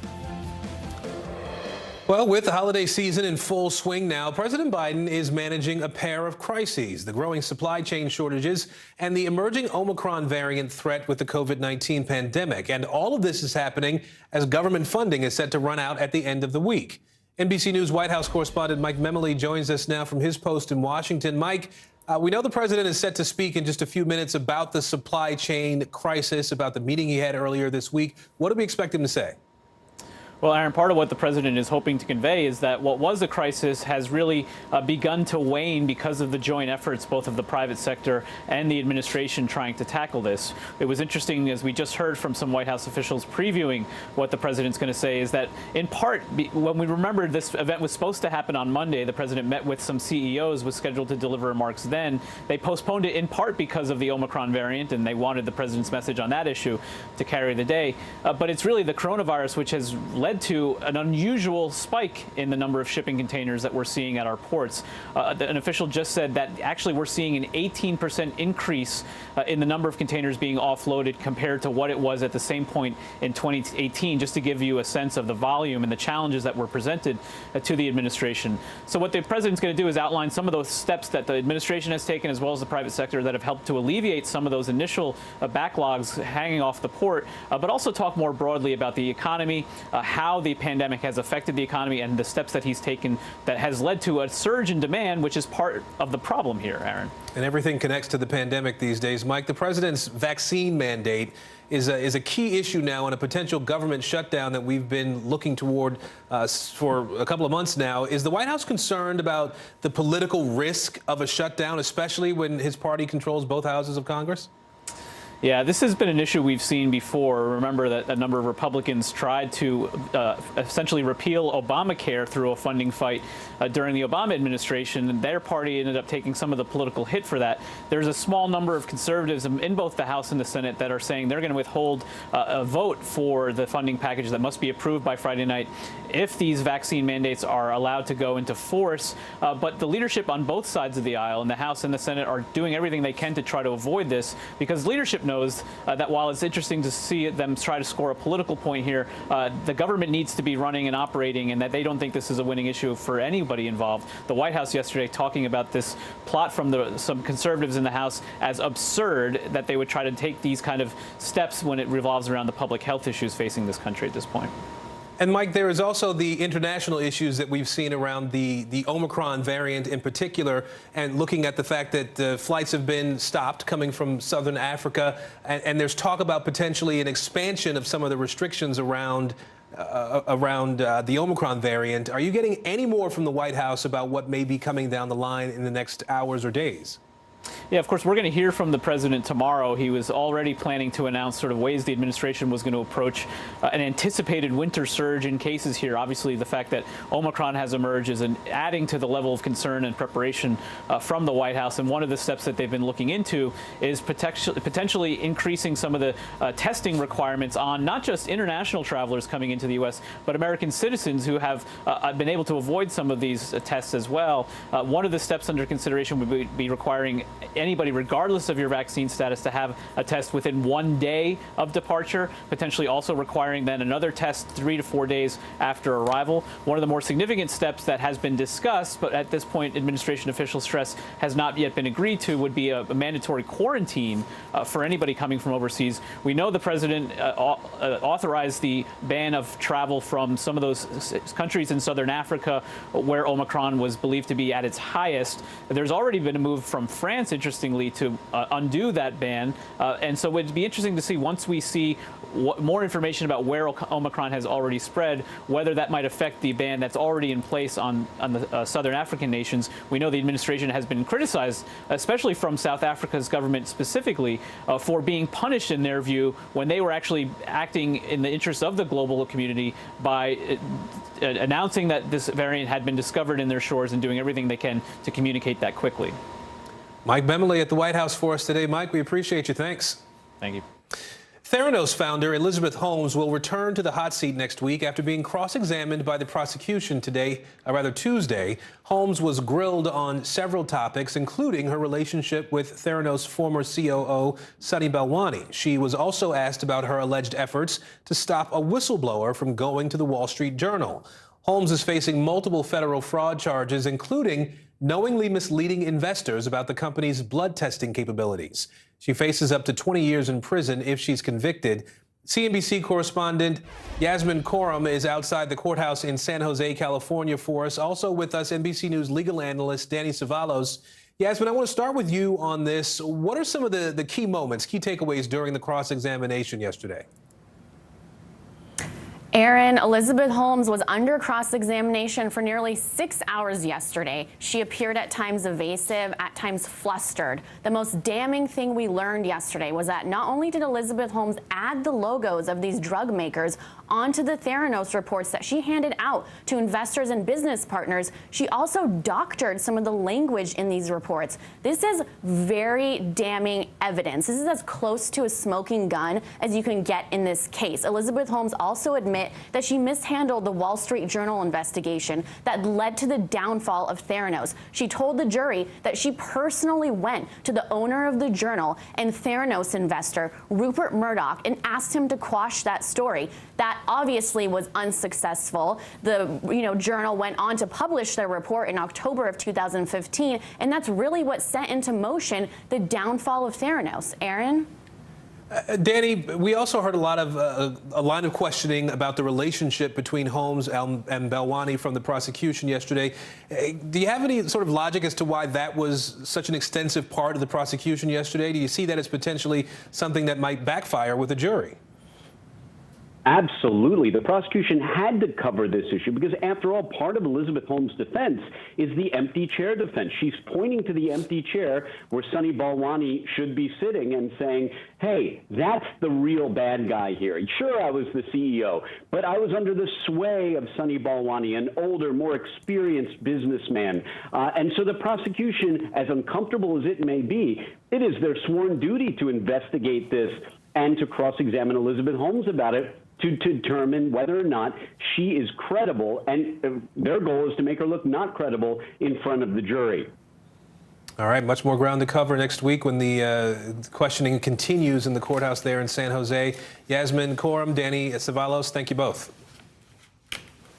Meanwhile, the clock is ticking with fewer than 3 days remaining before government funding runs out. An agreement to keep the lights on seemed probable just a few days ago, but now it looks like we may actually be heading toward a government shutdown. NBC News national political reporter Sahil Kapoor joins us now live from Capitol Hill. Sahil, how did things change so quickly? In short, Morgan, there was a last-minute curveball from the ultra-conservative wing of the Republican Party with this new demand at the last minute in the final stretch to the government funding bill, essentially that they want a provision attached to this bill that would prohibit funding to implement President Biden's vaccine mandates. That is obviously something that's not going to pass the Democratic-controlled Congress or be signed by President Biden, who imposed those vaccine mandates on businesses to begin with. So one thing Democratic leaders are considering is maybe just allow a vote on that amendment. It's going to go down anyway, and maybe it'll satisfy those conservative Republicans who are demanding it. But the reality is Democrats in the Senate, at least, need consent to move through these hurdles that could be created very easily by a single senator. And Senator Mike Lee appears interested in carrying that role for them. So they're still trying to work out, the final date of when exactly this government funding measure goes through. They have to pass it in the House and then kick it over to the Senate. Maybe they can get it sorted, but maybe they can't in time. And switching gears, Sahil, just for a moment, we understand that there is some movement with the House January 6th committee's investigation. What's the latest there? The January 6th committee is set to meet later today to vote on holding Jeffrey Clark in contempt. This is a former DOJ official who encouraged, according to a Senate investigation, encouraged then-President Trump to use his powers at the Justice Department to try to overturn the result of the 2020 election by telling states like Georgia not to certify the result, by appointing an alternate slate of electors that would declare Trump the winner even if he lost. The committee has tried to get him to testify, tried to interview him and subpoena him for documents, and he has not been willing to play ball, according to the panel. So he would become the second person after the former Trump advisor Steve Bannon to be held in contempt, and it's highly likely to be approved on a unanimous vote by this committee later today. All right, NBC's Sahil Kapoor for us there. Sahil, thank you. Meanwhile, Facebook whistleblower Frances Haugen is back on Capitol Hill. She's testifying before a House committee today about possible legislation to pull back some protections for social media companies. NBC News technology correspondent Jake Ward joins us now live. Jake, first off, what are lawmakers actually proposing here, and what is she saying about it all? Well, Morgan, you'll remember that even a few years ago, the dominant strain of regulatory talk was all about breaking up Facebook, turning it into smaller companies. Frances Haugen is not recommending that, and that is not really the fashion now in the legislature. Basically, the legislative circles are talking now about transparency, and that is the theme that Frances Haugen came back to in her remarks today. Have a listen. Clear. This is not about good ideas or bad ideas, or good people and bad people. Facebook has hidden from you the countless ways to make the platform itself safer, so you that don't require anyone to pick and choose what ideas are good. But Facebook hid these options from you because the status quo made them more money. Now, we at NBC had an opportunity to review the thousands of documents that Frances Haugen has brought out of Facebook, and they show, of course, this extraordinary mechanism inside the company for understanding how people use the platform, how they are targeted, how they respond to the content. And, of course, that has helped to create all of this push for the possibility of greater transparency. Here we are talking about things like the Justice Against Malicious Algorithms Act, which would hold these companies responsible in a way that they didn't used to be based on Section 230, as you know, Morgan. Jake, give us a sense here. I mean, what would happen if free speech protections for social media companies like Facebook were actually removed? Well, this is the great question of our time, right? The whole concept of social media and of the internet has been that the companies that put our ideas out there are not responsible for those ideas. They are just a neutral platform on which they happen. That is the essence of the Section 230 protections. What we're talking about here is the possibility of actually showing that these companies would be responsible in some bigger, deeper way if their algorithms are targeting people in a way that is reckless or dangerous, or bringing particular kinds of content that is considered dangerous or reckless. That's the idea that's being floated here. But of course, as you know, Congress and the House are incredibly divided politically right now, and the motivation of each side of the aisle in pursuing this is very different. Conservatives talk about the censorship of conservative voices. Democrats are talking about safety and free speech. And so how this would actually play out, it's not really clear. But one thing we do know is Frances Haugen, a former data scientist for Facebook, believes firmly that those companies need need to be held more responsible and made more transparent than they have been before, Morgan. All right, NBC's Jake Ward with the latest. Jake, thank you. We're following breaking news now in a story we brought you at the top of the hour. A fourth teenager has now died following Tuesday's school shooting in Oxford, Michigan. Let's bring back in NBC News correspondent Shaquille Brewster. Shaq, bring us up to speed. What have you learned? Well, his name was Justin Schilling. He was 17 years old, and authorities say he passed away at 10 a.m. this morning in Pontiac, Michigan, at a hospital there. He's the fourth victim to now pass from this school shooting that happened about 24 hours ago. So you see the four individuals that were lost there on your screen right now. We do also know that there are still about 6 people who are still hospitalized at this point. We believe 2 of them are still in critical condition. So you have members of the community still asking for prayers for those who are lost and those who are still fighting for their lives. We also know we'll expect to get an update from the county sheriff at about 3 p.m. As I was mentioning to you at the top of the hour. The last that we heard is that they believe that there were 30 rounds that was fired in this shooting in a 5-minute stretch. They do have that 15-year-old suspect who was a sophomore at the school in custody, but he's not cooperating at this point, and his parents have not given him permission, or have not given investigators permission to talk to him. We also know that the sheriff is also pushing back on some rumors that they got some sort of heads up or a tip in advance of this shooting. He says that no, that is not the case. He says that there were threats or that there were problems in the past that they went through and that they investigated and that they found not credible, but that is not what happened in this instance. No one reported anything, in the words of the sheriff, to that department. So that is the latest as we know it right now. We do expect, again, that press conference to happen at 3 p.m. later this afternoon, when we expect to get more on the investigation and more details on exactly what happens. We do expect charges to be filed against that 15-year-old at some point later this afternoon. Aaron? Shaq Brewster in Michigan for us today. Thanks for the update, Shaq.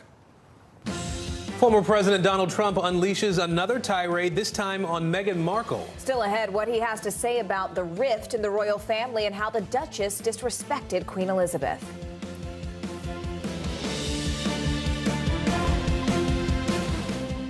The Meet the Press Chuck Todd Cast, free wherever you get your podcasts. Still to come on the Channel 2 News. Well, the waters are certainly receding now. Still too close to call. Lester Holt reporting from Ground Zero, as it's being referred to. It is, in fact, the taste of freedom. The Haitian people know a little something about resiliency. What's the biggest risk right now? Some of the troops who have been proud. I want to welcome you to the first presidential debate. In fact, we've been told we can't go any farther. You with some resilient folks, let me get in.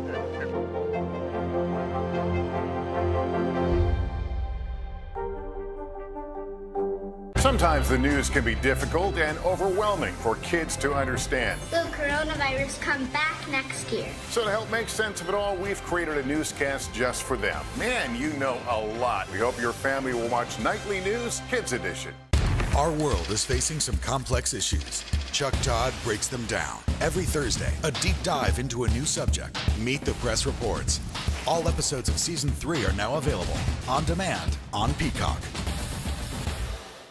These days, it feels like the news never stops. So let's get into it. What's happening right now, what it all means for you for an hour every day. It can be hard to keep up, so let's get started together. Hallie Jackson Now, weekdays at 5 on NBC News Now.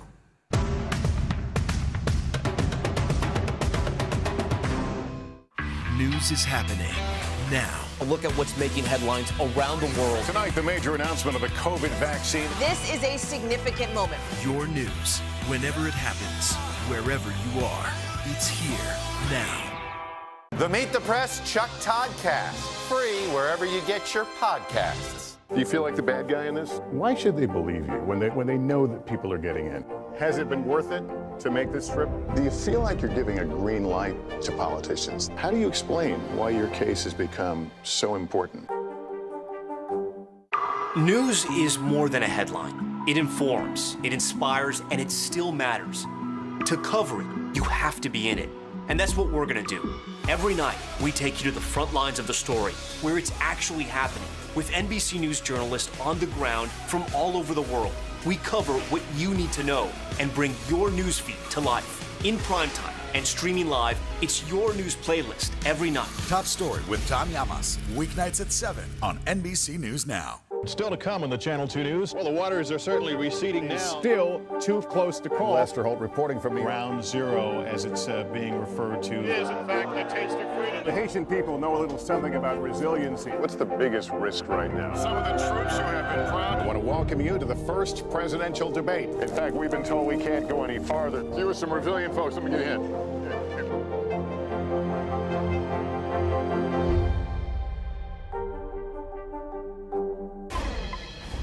Former President Donald Trump is lashing out at Meghan Markle. In a conversation with former Brexit leader Nigel Farage, Trump criticized the Duchess of Sussex, saying she disrespected Queen Elizabeth and created division within the royal family.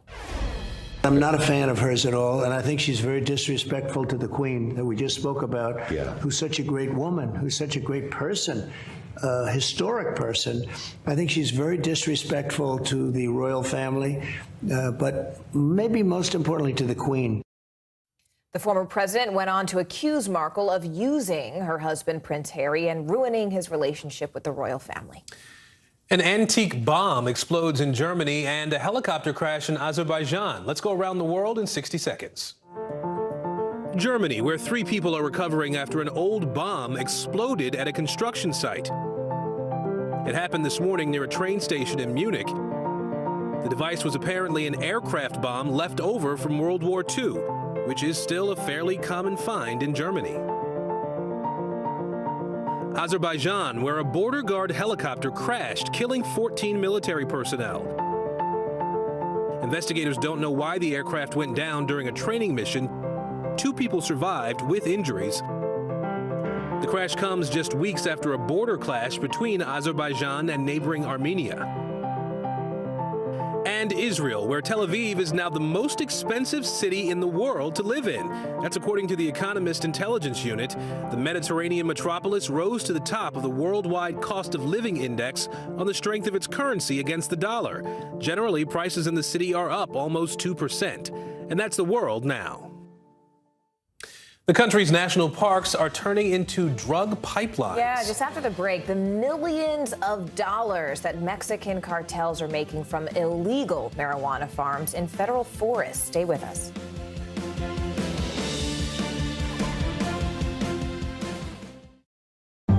In the City of Angels, 2 kindly old ladies wanted to help homeless men get off the streets forever. And so they did. Listen to The Thing About Helen and Olga, the new podcast from Dateline and Keith Morrison. Good morning, I'm Savannah Sellers. I'm Joe Fryer. Another giant leap for mankind. They want folks to shelter in place until this storm pushes through. Traveling to the United States is about to get a lot easier. Morning News Now, streaming weekdays at 7. The fire has grown leaps and bounds. What you see behind me is typical. How you doing? Pretty bad.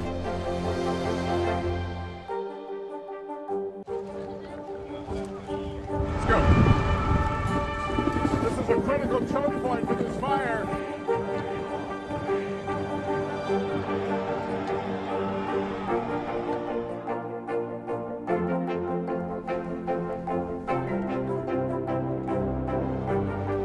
Unnecessary, unjustifiable, illegal. And good evening from New Orleans. Late military operation witnessing the massive crowds. I admire you both. Nice to really spend some time with you. Appreciate it.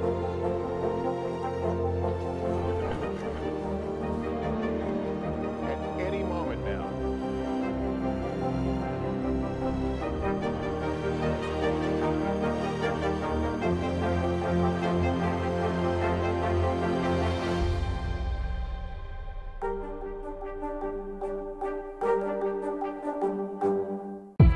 It's an issue dividing communities and influencing elections across the country. An in-depth look at how one small town confronted race and education and how it tore the community apart. Shame!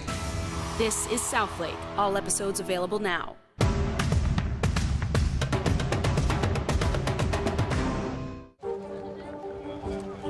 Let's go. This is a critical choke point for this fire.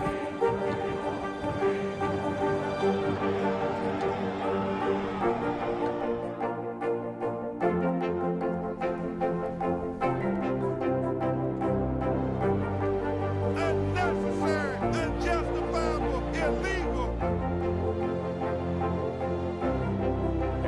reporting from New Orleans, late military operation, witnessing the massive crowds. I admire you both. Nice to really spend some time with you. Appreciate it.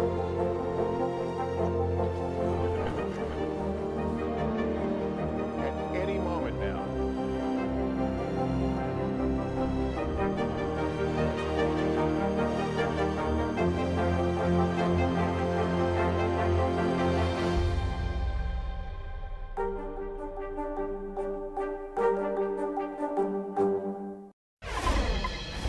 A growing problem with far-reaching consequences. The U.S. Forest Service says drug trafficking organizations are now doing business in our national forests, exploiting public land to illegally grow pot. Yeah, California has been hit especially hard. Here's NBC News senior investigative and legal correspondent Cynthia McFadden.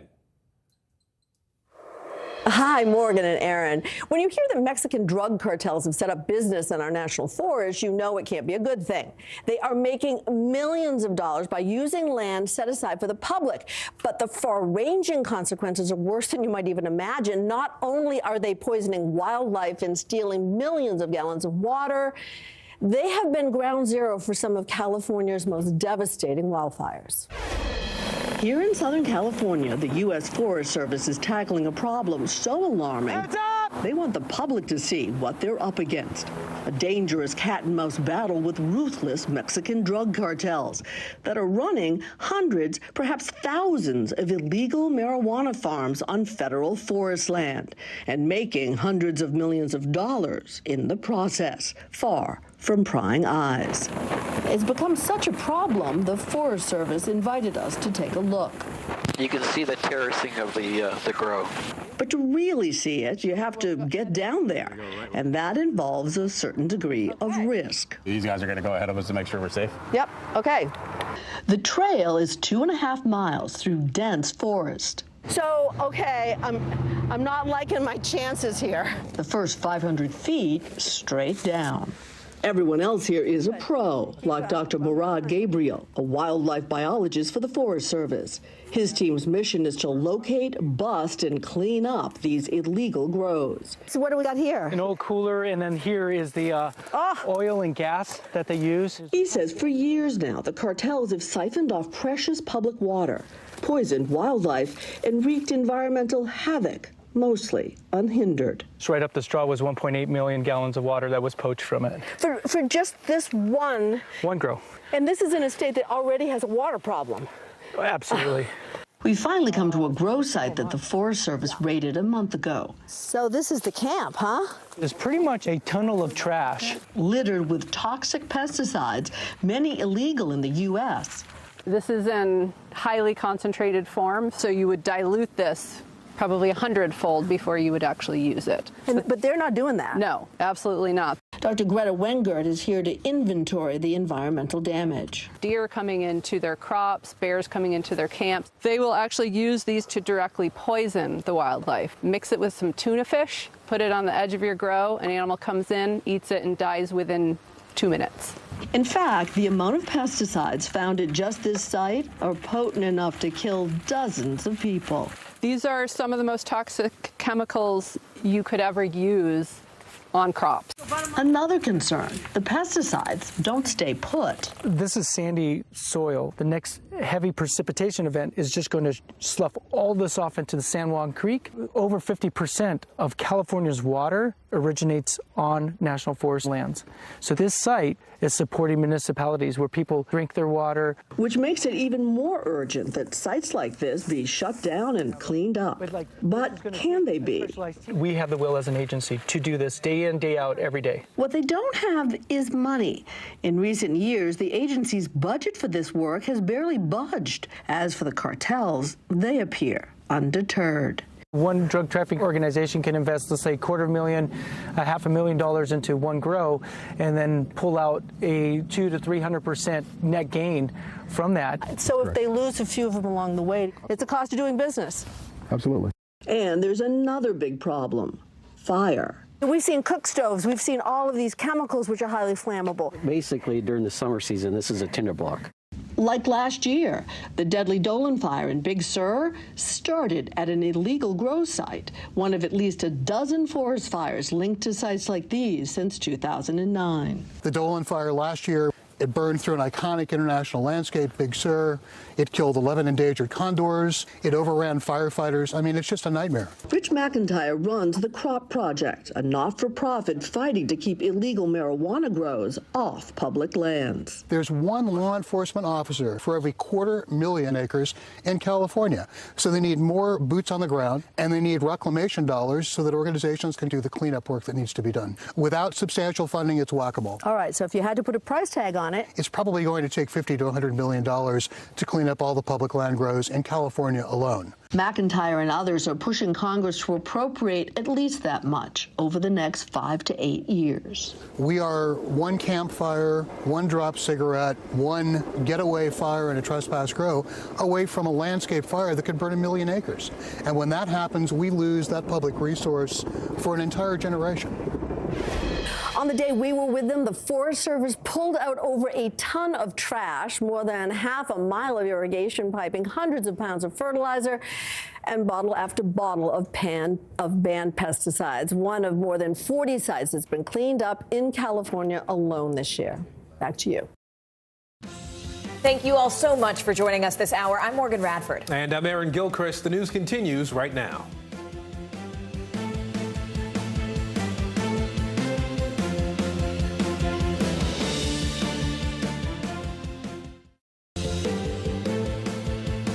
Breaking right now, abortion battle. The Supreme Court hearing one of the most consequential cases in 30 years. The legal questions justices are weighing and the potential impact for women and their families. Horror in Michigan. New video following that shooting rampage at a high school. 3 students dead with more than a half dozen hurt. The suspect, a 15-year-old sophomore. What we're learning about a possible motive. Bracing for Omicron. There are still no confirmed cases of the new COVID variant in the U.S., but health experts say that won't last long. The measures now being taken to prevent another devastating wave. And the doctor is in. TV's Dr. Oz making it official. He wants to be Senator Oz. Why he's hoping to become the next senator from Pennsylvania and the waves the announcement is already making on Capitol Hill.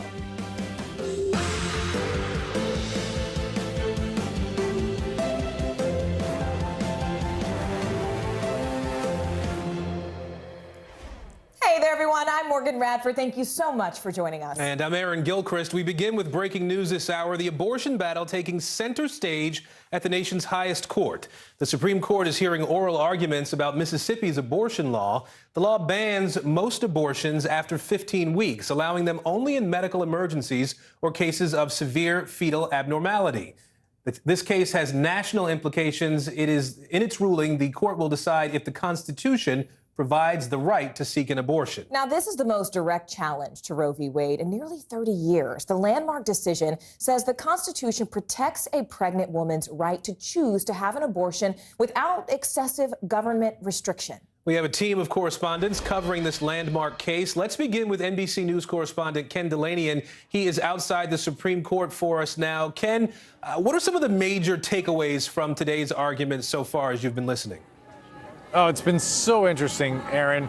Look, the Solicitor General for the state of Mississippi came to the court to say that Roe v. Wade, the decision that the court has relied on for the last 50 years to uphold the right of abortion, is just wrong and needs to be thrown out. And the liberal justices immediately attacked that as undermining this fundamental principle that the Supreme Court has called stare decisis, which means stand by things decided, which means essentially that even if you think a decision is wrong, you have to give great weight to past decisions of the Supreme Court in order that it's not viewed as a political institution. Justice Sonia Sotomayor perhaps said it best. She said, "Will this institution survive the stench that this creates in the public perception that the Constitution and its reading are just political acts? I don't see how it's possible if they were to overturn Roe v. Wade." What was also really fascinating, though, is how Chief Justice John Roberts, who is seen as a person who really wants to uphold the public standing of the court, seemed to be searching for a compromise. He didn't want to talk as much about whether Roe v. Wade should be overturned. He wanted to know whether this 15-week this viability question in the Mississippi law could be upheld while still maintaining Roe. He essentially asked, what's wrong with 15 weeks? as opposed to 24 weeks. Right now, the law is a fetus is viable after 22 to 24 weeks, and so states can't ban abortions before that. This law would ban abortions before 15 weeks, which is most abortions. So Roberts appeared to be searching for a compromise there. We'll have to see how that plays out, but a fascinating dynamic here and a really important set of arguments before the Supreme Court. Well, Ken, if the Supreme Court rules in favor of Mississippi here, overturning Roe v. Wade, what kind of impact could this decision have on other states? Oh, an enormous impact. First of all, it doesn't have to do that, Aaron. Really important. It could uphold the law and also uphold Roe v. Wade. But if it throws out Roe v. Wade, there are 12 states that have so-called trigger laws, which would immediately ban abortion upon that decision, in most cases in those 12 states, and that includes Mississippi. But most experts believe around half the states, most of red state America, would ultimately pass laws restricting or banning abortions. And let's not forget that according to our recent NBC News polling, 54% of Americans believe abortion should be legal in most cases. So this would be a political earthquake that could have untold repercussions across elections, because after all, Aaron, we're here because of politics. We're here because there are more conservative justices on the court than there used to be, because the Republican Senate made that happen under Donald Trump. That's the only reason we're here. The court has never before heard a case where the question of viability before 24 weeks has been argued. That's what it's doing today, Aaron. Much more to hear as the day rolls on. Ken Dilanian for us outside the Supreme Court. Ken, thank you. You bet. Let's go ahead and bring in MSNBC anchor Yasmin Vasugian. She's talking to people on both sides of this very issue. Yasmin, first off, can you just talk to us about what you've seen outside that courthouse today? We hear people chanting behind you. What are they telling you?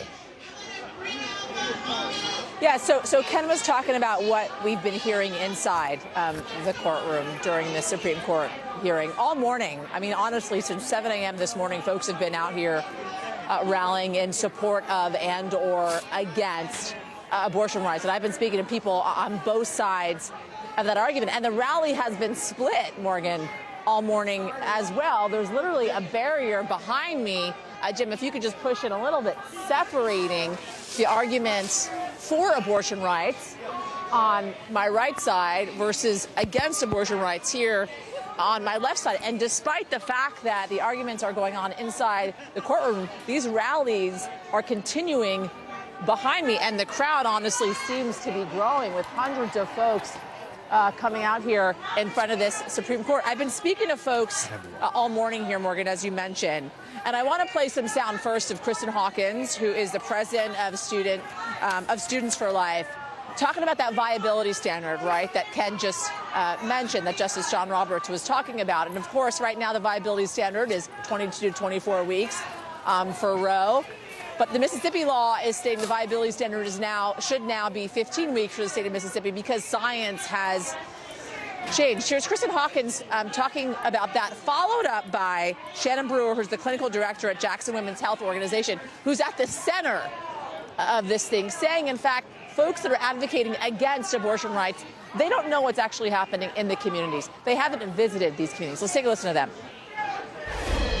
Right now, with medical technology, a fetus is not viable, meaning it cannot survive outside of the womb at 15 weeks. At Students for Life and within the pro-life movement, all my friends who are here today in the pro-life movement, we would say that your viability, though, doesn't determine your worth or your value. That you are a human being. Science proves that you are a human being at the moment of conception. I think they're out of touch with reality, with what's really going on in certain areas of the world, especially in these southern states. People aren't coming into these neighborhoods. These people aren't spending time with these people, real time with these people, to see what they're dealing with every day.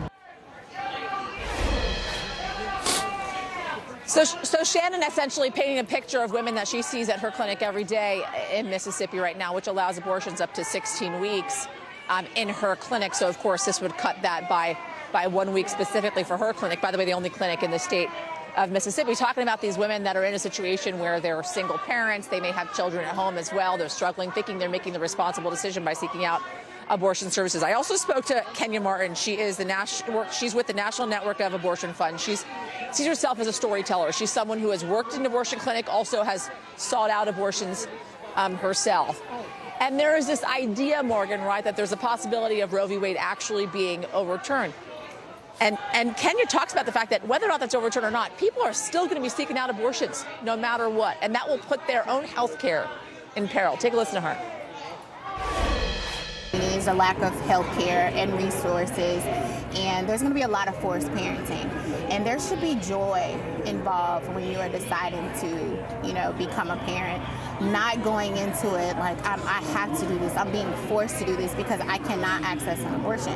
And the reality is that stopping abortion, making it illegal is not going to stop abortion. People are still going to access abortion. People are still going to do what they need to do.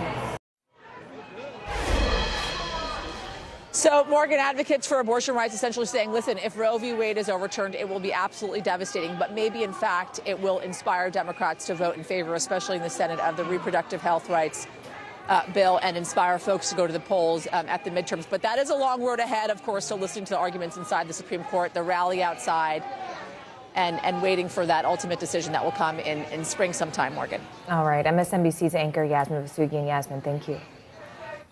The new COVID variant has yet to show up in this country, but health officials maintain it is only a matter of time before Omicron is detected here in the U.S. 24 countries have confirmed cases now. Brazil and Nigeria, the latest on the list here. Japan is further restricting travel at this point. Here at home, vaccine mandates are back in the headlines. New York City corrections workers have to get their shots by today or face unpaid leave. It's actually the city agency with the lowest vaccination rate. On the flip side, a federal judge has blocked President Biden's vaccine mandate for U.S. healthcare workers. We have a lot of other COVID news to dig into this hour. Let's begin with NBC News correspondent Sam Brock. He joins us now with what health officials here in the U.S. are saying about this new variant. Hi, Sam. Aaron, good afternoon. We are expecting to hear from President Biden at some point tomorrow about what kind of increased measures might be put in place to protect Americans from Omicron. Now, the New York Times, among other outlets right now, is reporting that the CDC has tightened its restrictions when it comes to international travel, meaning you would have to get a negative test within 24 hours now of departure. And we are expecting more changes on the way.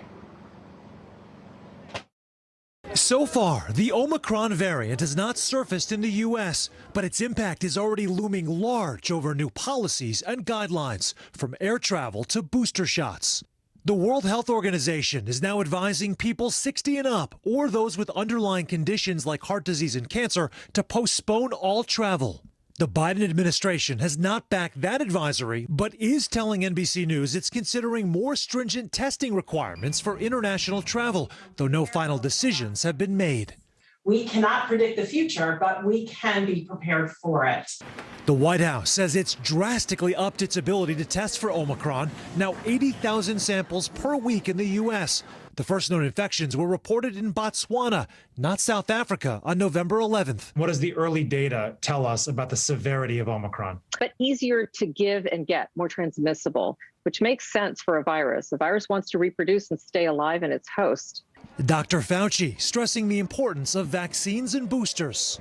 Vaccines, and particularly boosters, give you a degree of cross protection, particularly against severe disease. For basketball's biggest name, LeBron James, there's no clear return date after entering the NBA's COVID health and safety protocols. At the start of the season, James discussing his decision to get vaccinated. I think at the end of the day, you're always trying to figure out ways that you can always be available and protect one another. Here in Miami, an international art festival is electrifying downtown, with 20,000 visitors expected on this one corridor. I think it's too early in that journey with Omicron. So I think we're all watching it, that the message that Miami has communicated is stay healthy. The president has already said that lockdowns are off the table, guys, and the U.S. Travel Association calling on President Biden to take away the travel bans on South Africa and 7 other neighboring countries. Back to you. Sam Brock for us in Miami today. Sam, thank you. Let's go ahead and bring in Dr. Lipi Roy to talk more about this specific variant. She's medical director of COVID isolation and quarantine sites for Housing Works here in New York City. Dr. Roy, first off, thank you for being with us. And with this growing number of Omicron cases across the world, is this just simply a matter of time before we see it here more present and commonly in the United States? And what do you think the chances are that it's already here? Yeah, Morgan, most health experts will tell you that they're fairly confident that the Omicron variant is already here stateside.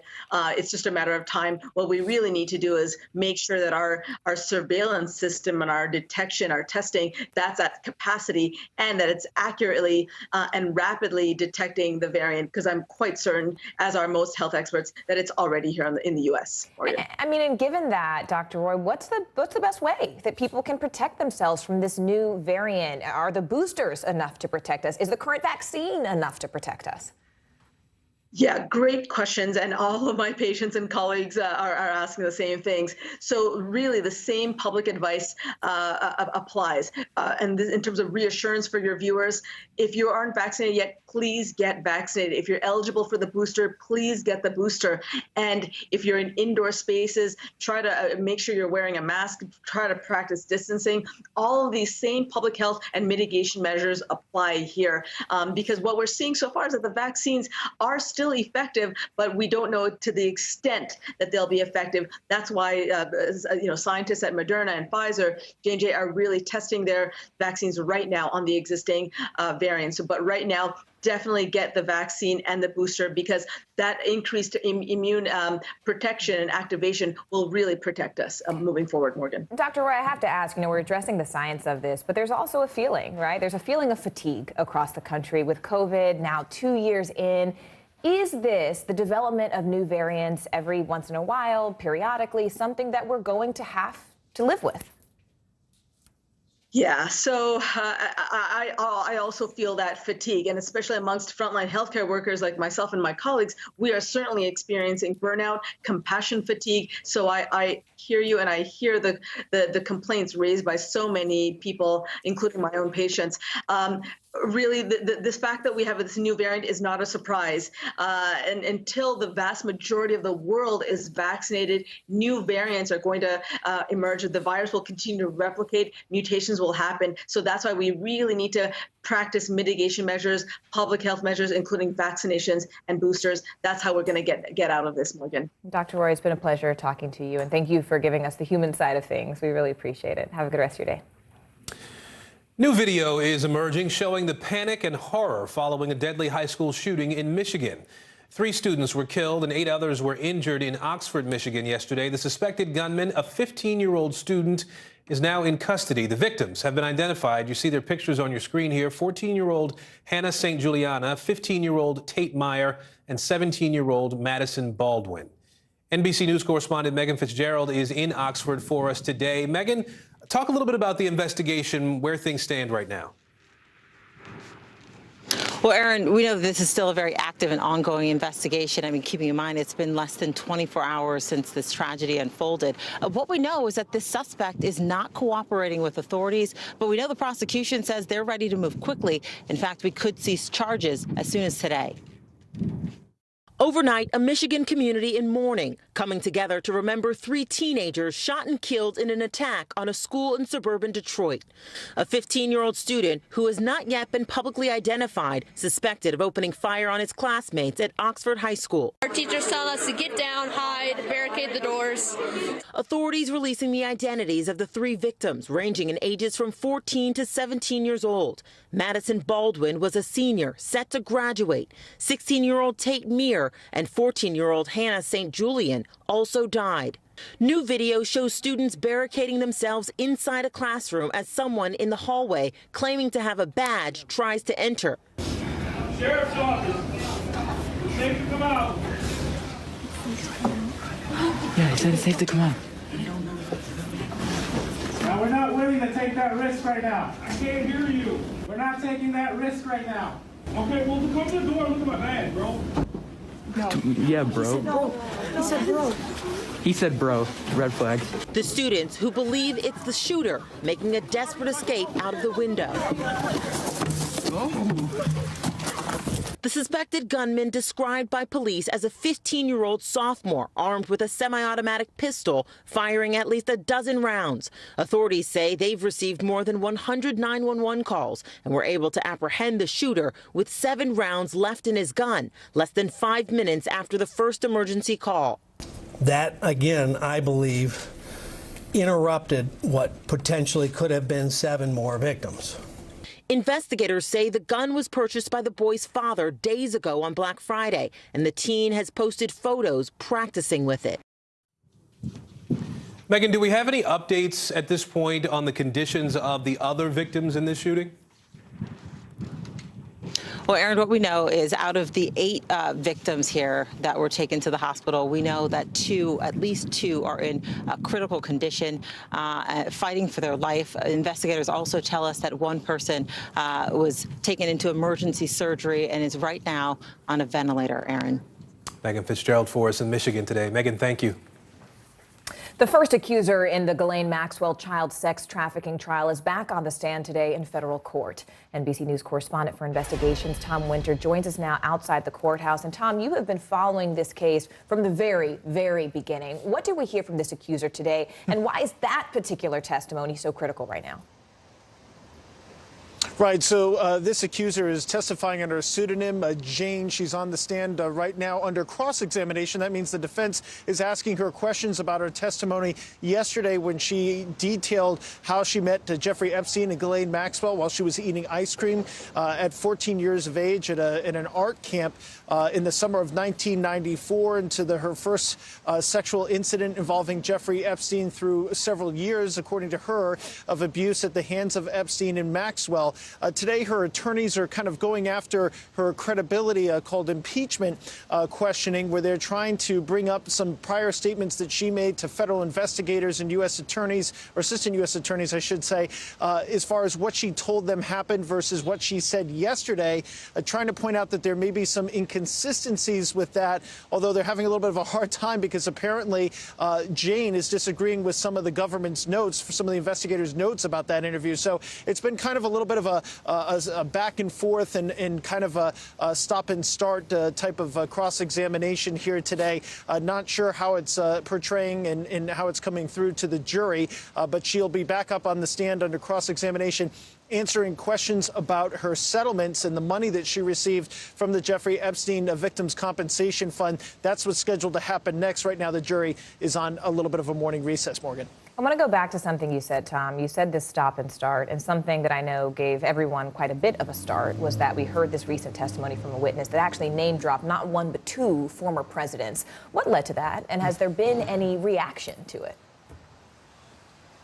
Right. So you're talking about the testimony of Larry Visosky, who is one of Jeffrey Epstein's longtime pilots, nearly 30 years at the controls of several jets for him, as well as Epstein's helicopter, and somebody who actually taught Ghislaine Maxwell how to fly a helicopter herself. Yesterday, he said on the record for the first time, because he's not somebody who's ever really spoken before, except for in several civil depositions, but we've never heard him in court, detail how former President Bill Clinton and former President Donald Trump flew on Epstein's jet. Now, we were kind of aware of this before because of some flight records that have come up either in civil litigation or as a result of public records requests, what's been obtained by NBC News and other organizations. But it was the first time we heard from the pilot himself say, yeah, these guys were on the plane, and detailed a number of other celebrities, including Kevin Spacey and Chris Tucker, that took flights with Jeffrey Epstein. So that was kind of the first time that we had heard from a witness that this had happened. He also took us through a tour of Epstein's now infamous Boeing 727. Pictures were entered into evidence, and we expect those to become public later today, so you can see inside what's called the Red Room, as well as the room with circular couches and Epstein's own private bedroom and private bath on that plane. That's something I take to work every day, Morgan, but there you have it. All right, NBC's Tom Winter. I know you'll be following every turn in this case for us. Thank you so much for being there. CNN primetime host Chris Cuomo is off the air, at least for now. The network suspended him indefinitely on Tuesday. It's all over newly released details revealing his efforts to help his brother, then Governor Andrew Cuomo, manage his sexual harassment scandal. Here's NBC News correspondent Ann Thompson. Hi, Aaron and Morgan. You know, it was business as usual on CNN Monday night. Chris Cuomo did his show without any mention of those eye-raising exchanges between himself and his brother's former top political aide. But before the next broadcast, CNN announced that Cuomo is suspended indefinitely. Overnight, the show went on at CNN. Some news now about this network. It involves Chris Cuomo, the host of Cuomo Prime Time. Without primetime host Chris Cuomo, suspended indefinitely after new documents detailed Cuomo's involvement in advising his brother, former New York Governor Andrew Cuomo, ensnared in a sexual harassment scandal. This morning, CNN says these documents point to a greater level of involvement in his brother's efforts than we previously knew, adding the documents, which we were not privy to before their release, raise serious questions. Text messages and interview transcripts released this week by the New York Attorney General's office showing Chris Cuomo helped prepare his brother for a press conference, assisted in drafting public statements, and even shared a lead on a woman accusing the former governor of inappropriate behavior at a wedding.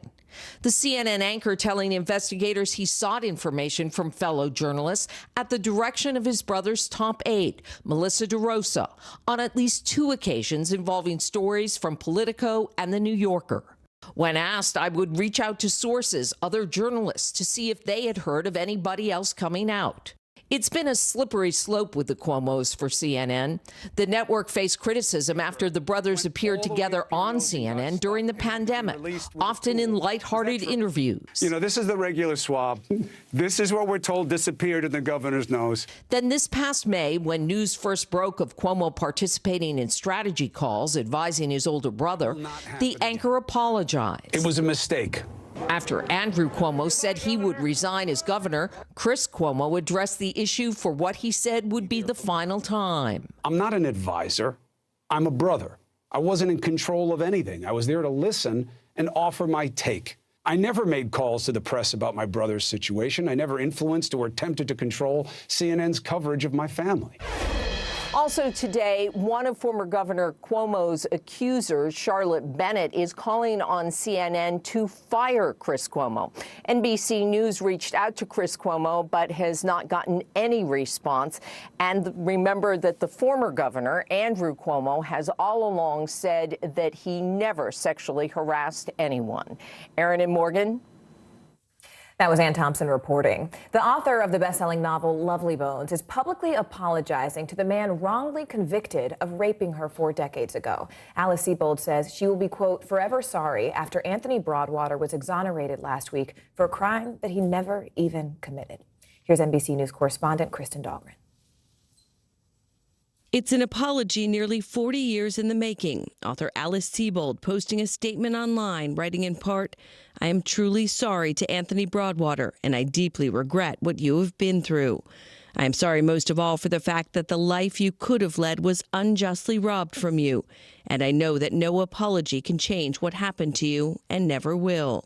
It was 1981 when Sebold, a freshman at Syracuse University, was raped and beaten, later writing about the ordeal in her best-selling memoir, Lucky. After Sebold testified against him, Broadwater served 16 years in prison for the crime. But last week, that rape conviction was overturned. I've been crying and crying with joy and relief. The judge sided with Broadwater's new defense lawyers, who asked for the dismissal, citing flaws in the original trial. It became completely obvious to everyone that the forensic evidence underlying his conviction was faulty. Broadwater was released from prison in 1999, but has struggled living as a convicted rapist with his name on the state's public sex offender registry. It was a lot of inflammatory things she said in that book that was just, it was hurtful. The book's publishers say they will halt distribution of Sebold's memoir for now, as the author and publisher consider how the work might be revised. Sebold also writing, my goal in 1982 was justice, not to perpetuate injustice, and certainly not to forever and irreparably alter a young man's life by the very crime that had altered mine. Broadwater telling Syracuse.com he accepts her apology. I hope that I can give some inspiration to somebody and say, hey, if you're not guilty of something, do not give in. For today, Kristen Dahlgren, NBC News, New York. Much more to come. Untangling the kink. Still ahead, President Biden's plan to ease the supply chain crisis and keep the post-pandemic economy growing.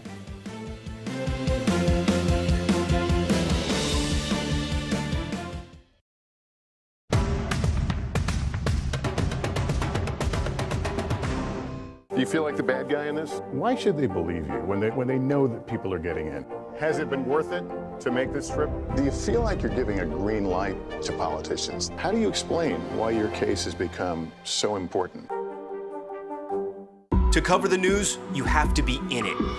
We'll take you to the front lines of the story, bringing your news feed to life. Streaming live every night. It's your news playlist. Top Story with Tom Llamas, weeknights at 7 on NBC News Now. Let's go. This is a critical choke point for this fire.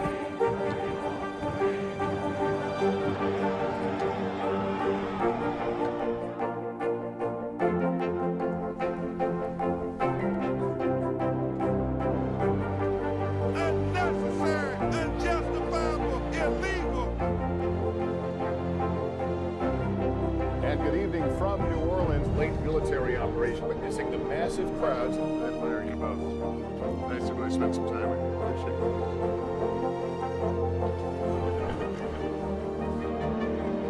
At any moment now.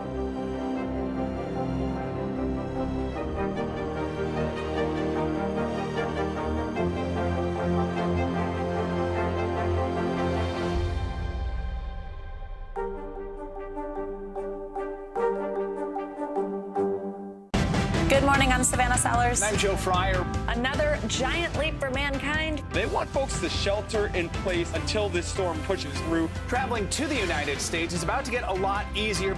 Morning News Now, streaming weekdays at 7. Do you feel like the bad guy in this? Why should they believe you when they know that people are getting in? Has it been worth it to make this trip? Do you feel like you're giving a green light to politicians? How do you explain why your case has become so important? Sometimes the news can be difficult and overwhelming for kids to understand. Will coronavirus come back next year? So to help make sense of it all, we've created a newscast just for them. Man, you know a lot. We hope your family will watch Nightly News Kids Edition. News is happening now. A look at what's making headlines around the world. Tonight, the major announcement of the COVID vaccine. This is a significant moment. Your news, whenever it happens, wherever you are, it's here now. Good morning, I'm Savannah Sellers. And I'm Joe Fryer. Another giant leap for mankind. They want folks to shelter in place until this storm pushes through. Traveling to the United States is about to get a lot easier. Morning News Now, streaming weekdays at 7. The Meet the Press Chuck Todd Cast, free wherever you get your podcasts.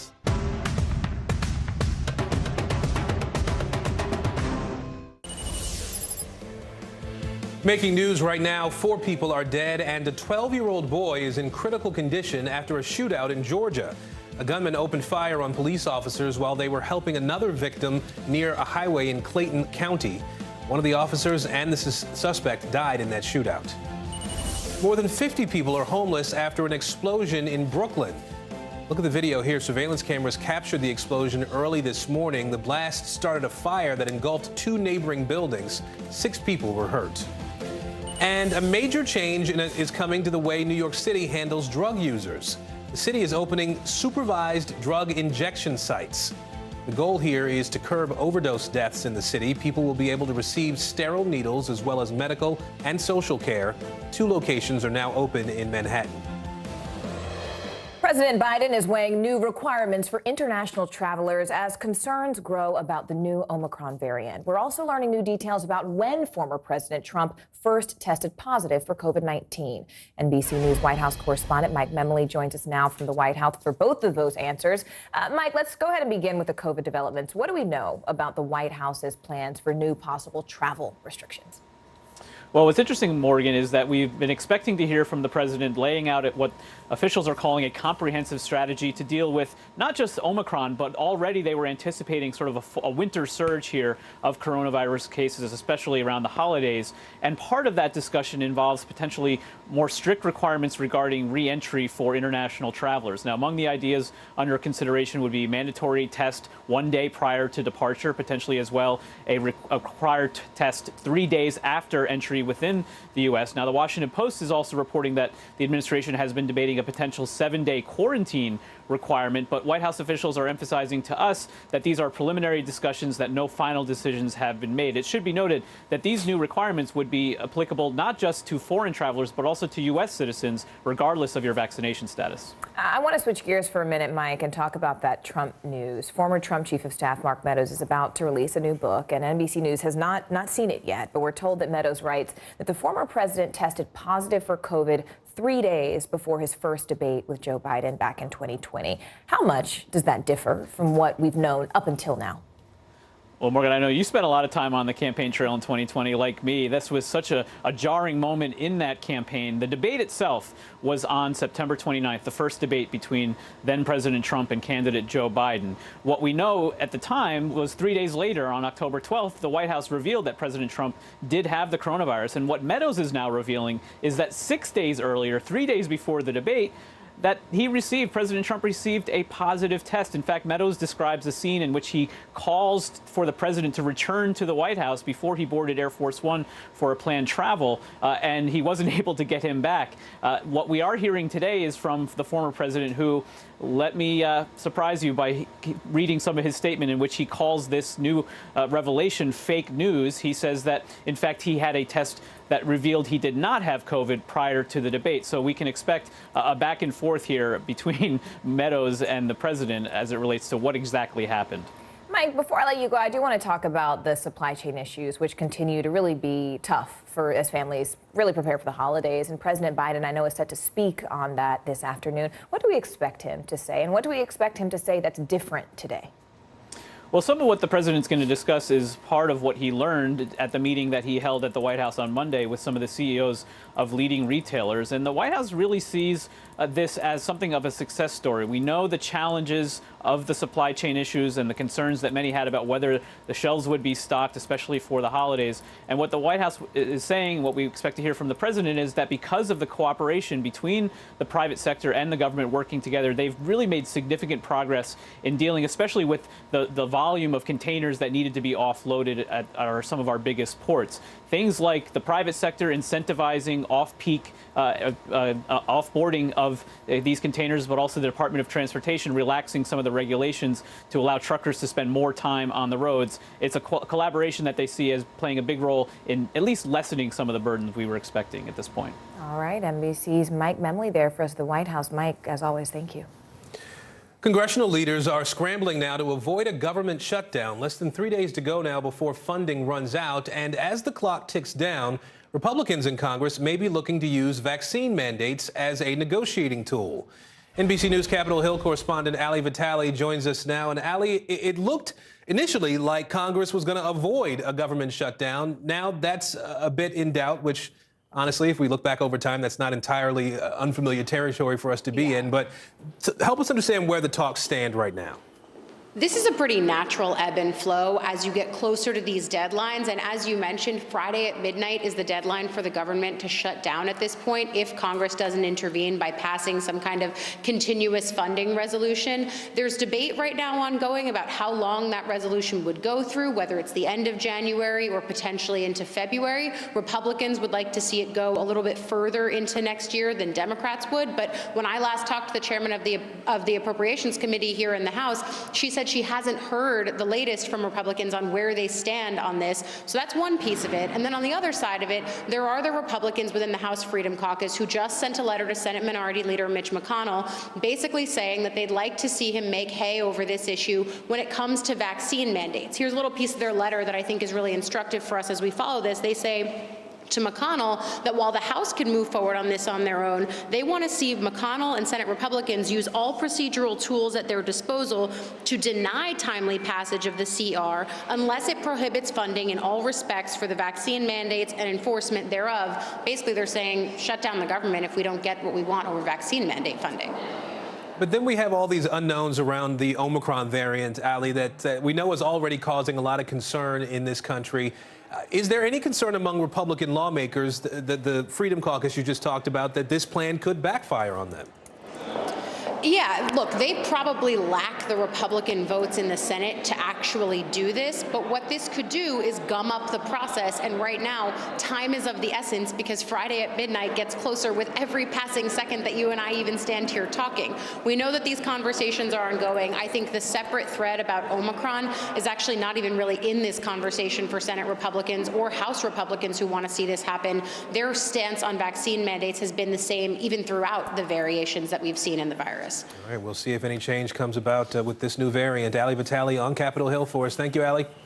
Thanks. A new state court ruling could dramatically impact who ends up on Capitol Hill. The Wisconsin Supreme Court has sided with Republicans on a redistricting dispute, saying there's really no need to change how the state's districts are currently mapped out. NBC News senior political editor Mark Murray joins us now. Mark, first to set the scene for us, how did the battle over Wisconsin's districts really even end up in the state's top court?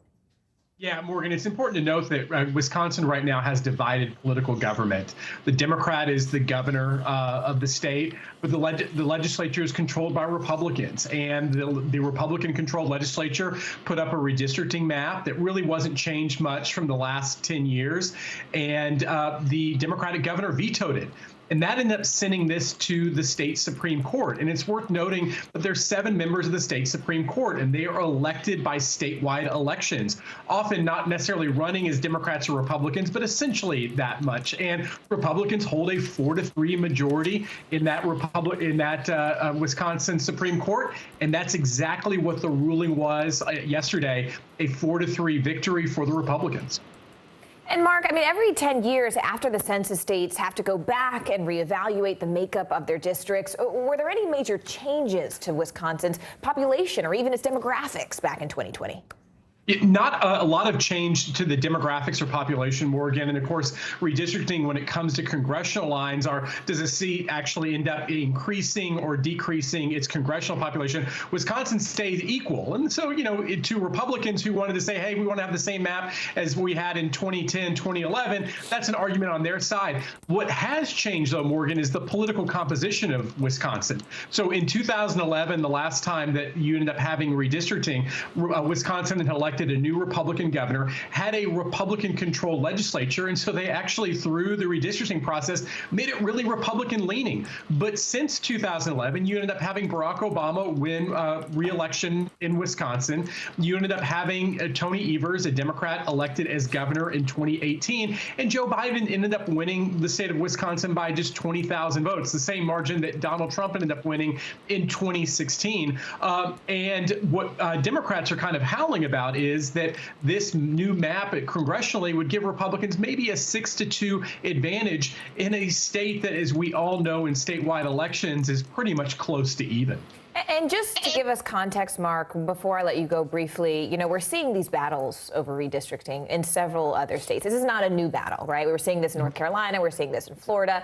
With the power potentially shifting in some districts in these battleground states, what could that mean for the midterms next year?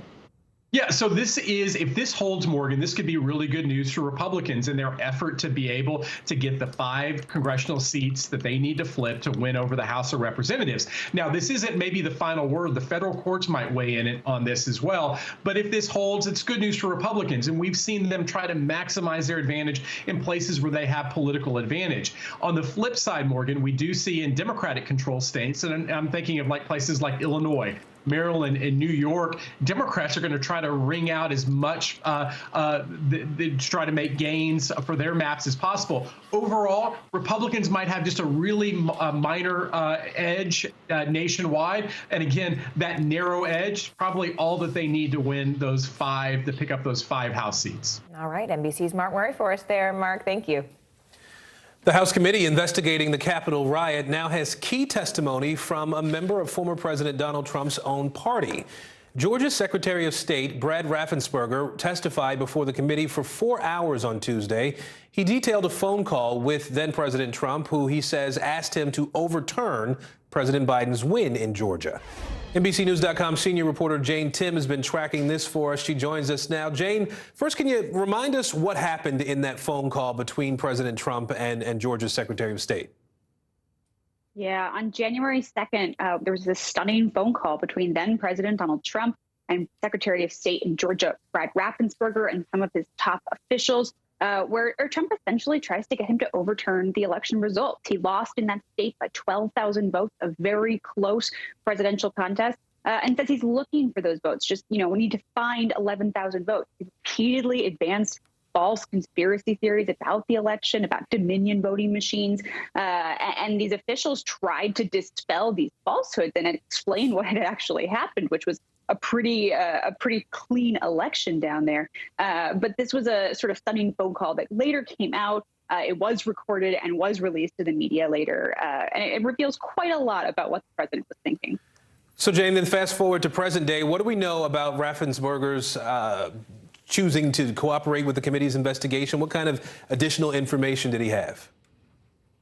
Yeah, so I think what he wanted to do by talking to the committee was perhaps set the agenda on how this plays out in the media, because he immediately told press about it, about this phone call, revealing this. And here's what he said himself. He said, "I spoke to the January 6th committee to ensure they included the full record of how stolen election claims damage our democracy, whether in 2016, 2018, or 2020.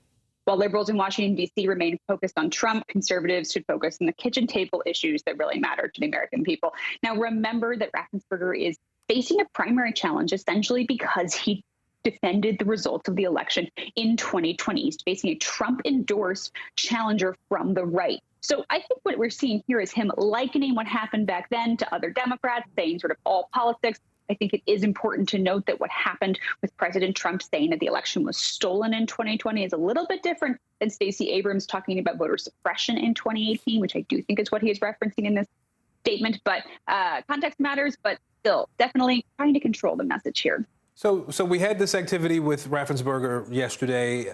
It was a busy day for the committee, I know. The former White House Chief of Staff, Mark Meadows, started cooperating as we understand it. So far, he is the highest-ranking member of the Trump White House to cooperate here. Do we know what kind of information Meadows could provide to this committee? Yeah, the former chief of staff, this is a critical interview for that committee. Reportedly, he spent a lot of time with the president on January 6th during this riot on the steps of the Capitol and breaking into the Capitol. I think there's no one who probably knows more about this situation than Mark Meadows. He started testifying, of course, after Steve Bannon was indicted for contempt of Congress. So there's definitely some motivation behind his decision to talk, but it's going to be real interesting to see what he says. Absolutely. Well, I'll be waiting to hear what comes out of it. NBC's Jane Tim for us today. Jane, thank you. Well, Major League Baseball bracing for a lockout. That's right. Up next, how a deal set to expire in just a matter of hours could reshape America's favorite pastime for decades to come. Stay with us.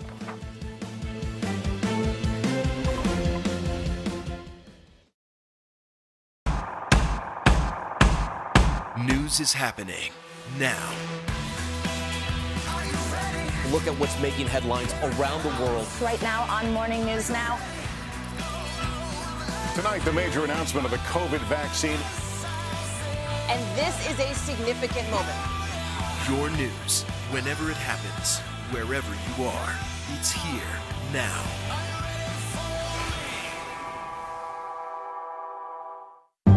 In the City of Angels, two kindly old ladies wanted to help homeless men get off the streets forever.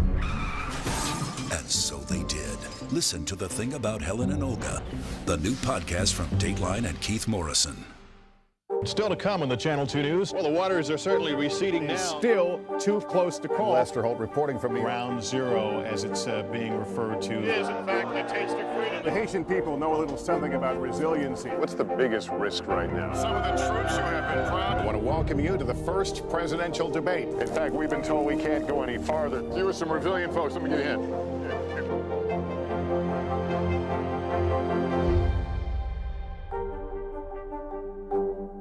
Our world is facing some complex issues. Chuck Todd breaks them down. Every Thursday, a deep dive into a new subject. Meet the Press Reports.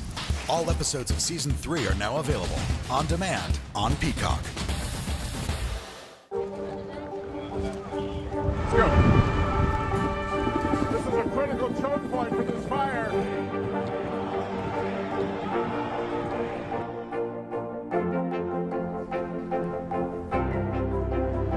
And good evening from New Orleans. Nice to really spend some time with you. Appreciate it.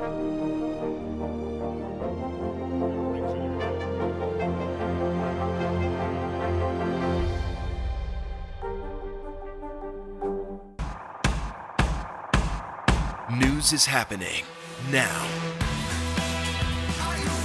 Look at what's making headlines around the world. Right now on Morning News Now. Tonight, the major announcement of the COVID vaccine. And this is a significant moment. Your news, whenever it happens, wherever you are, it's here now.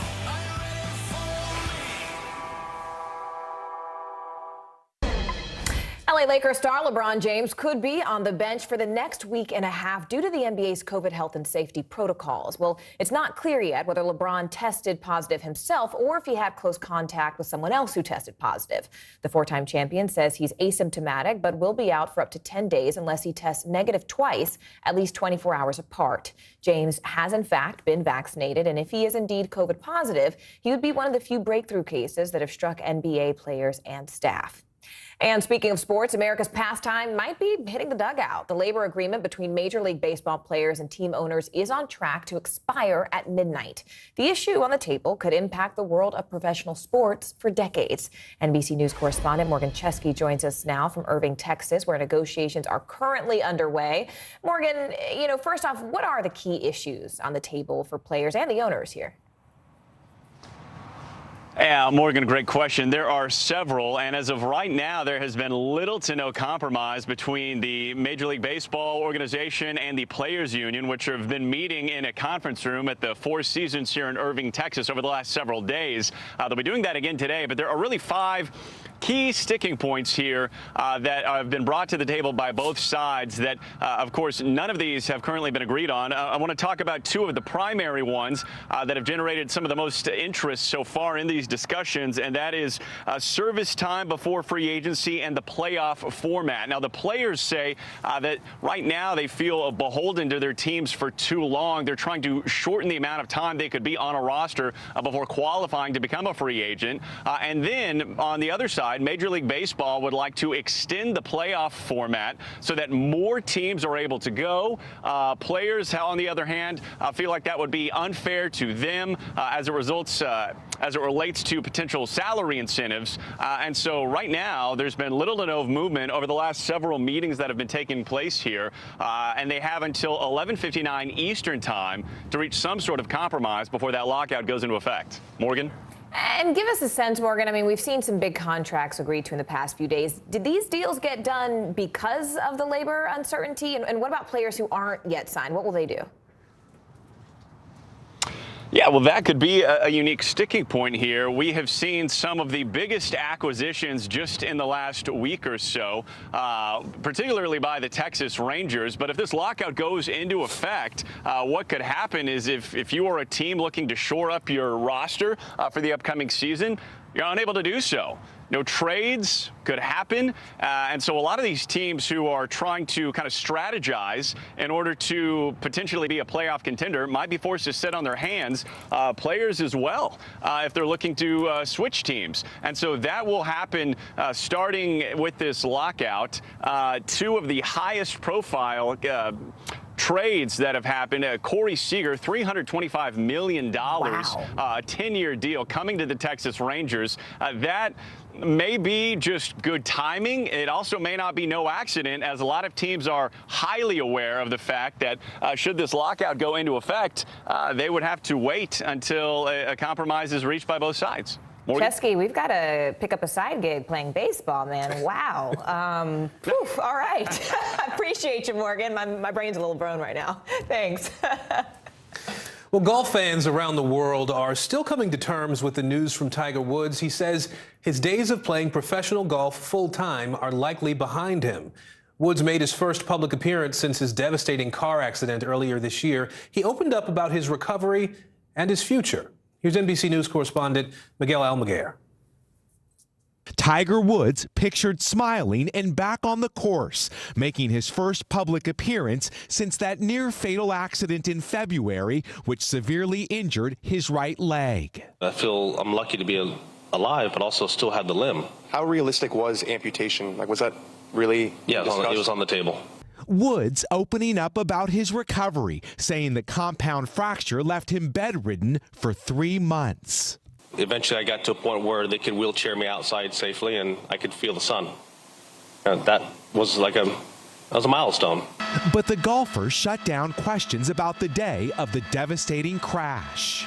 I'm wondering what you remember of the accident. Yeah, all those answers have been answered in the investigation, so we can read about all that there in the post report.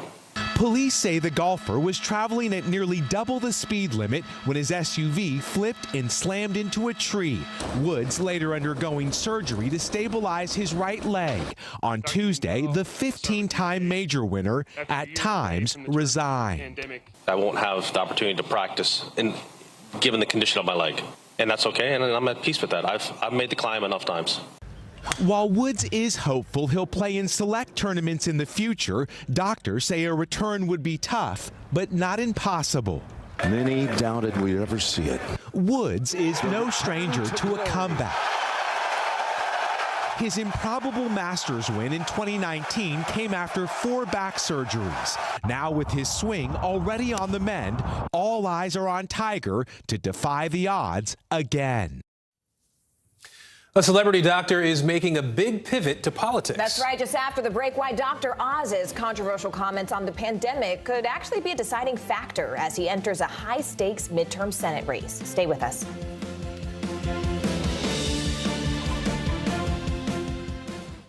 Still to come on the Channel 2 News. Well, the waters are certainly receding now. Still too close to call. Lester Holt reporting from Ground Zero, as it's being referred to. It is, in fact, the taste of freedom. The Haitian people know a little something about resiliency. What's the biggest risk right now? Some of the troops who have been proud. I want to welcome you to the first presidential debate. In fact, we've been told we can't go any farther. You with some resilient folks. Let me get in.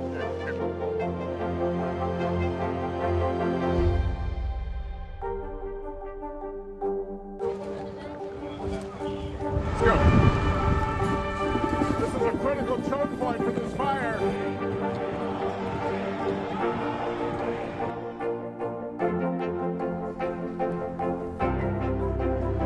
And good evening from New Orleans. Nice to really spend some time with you. Appreciate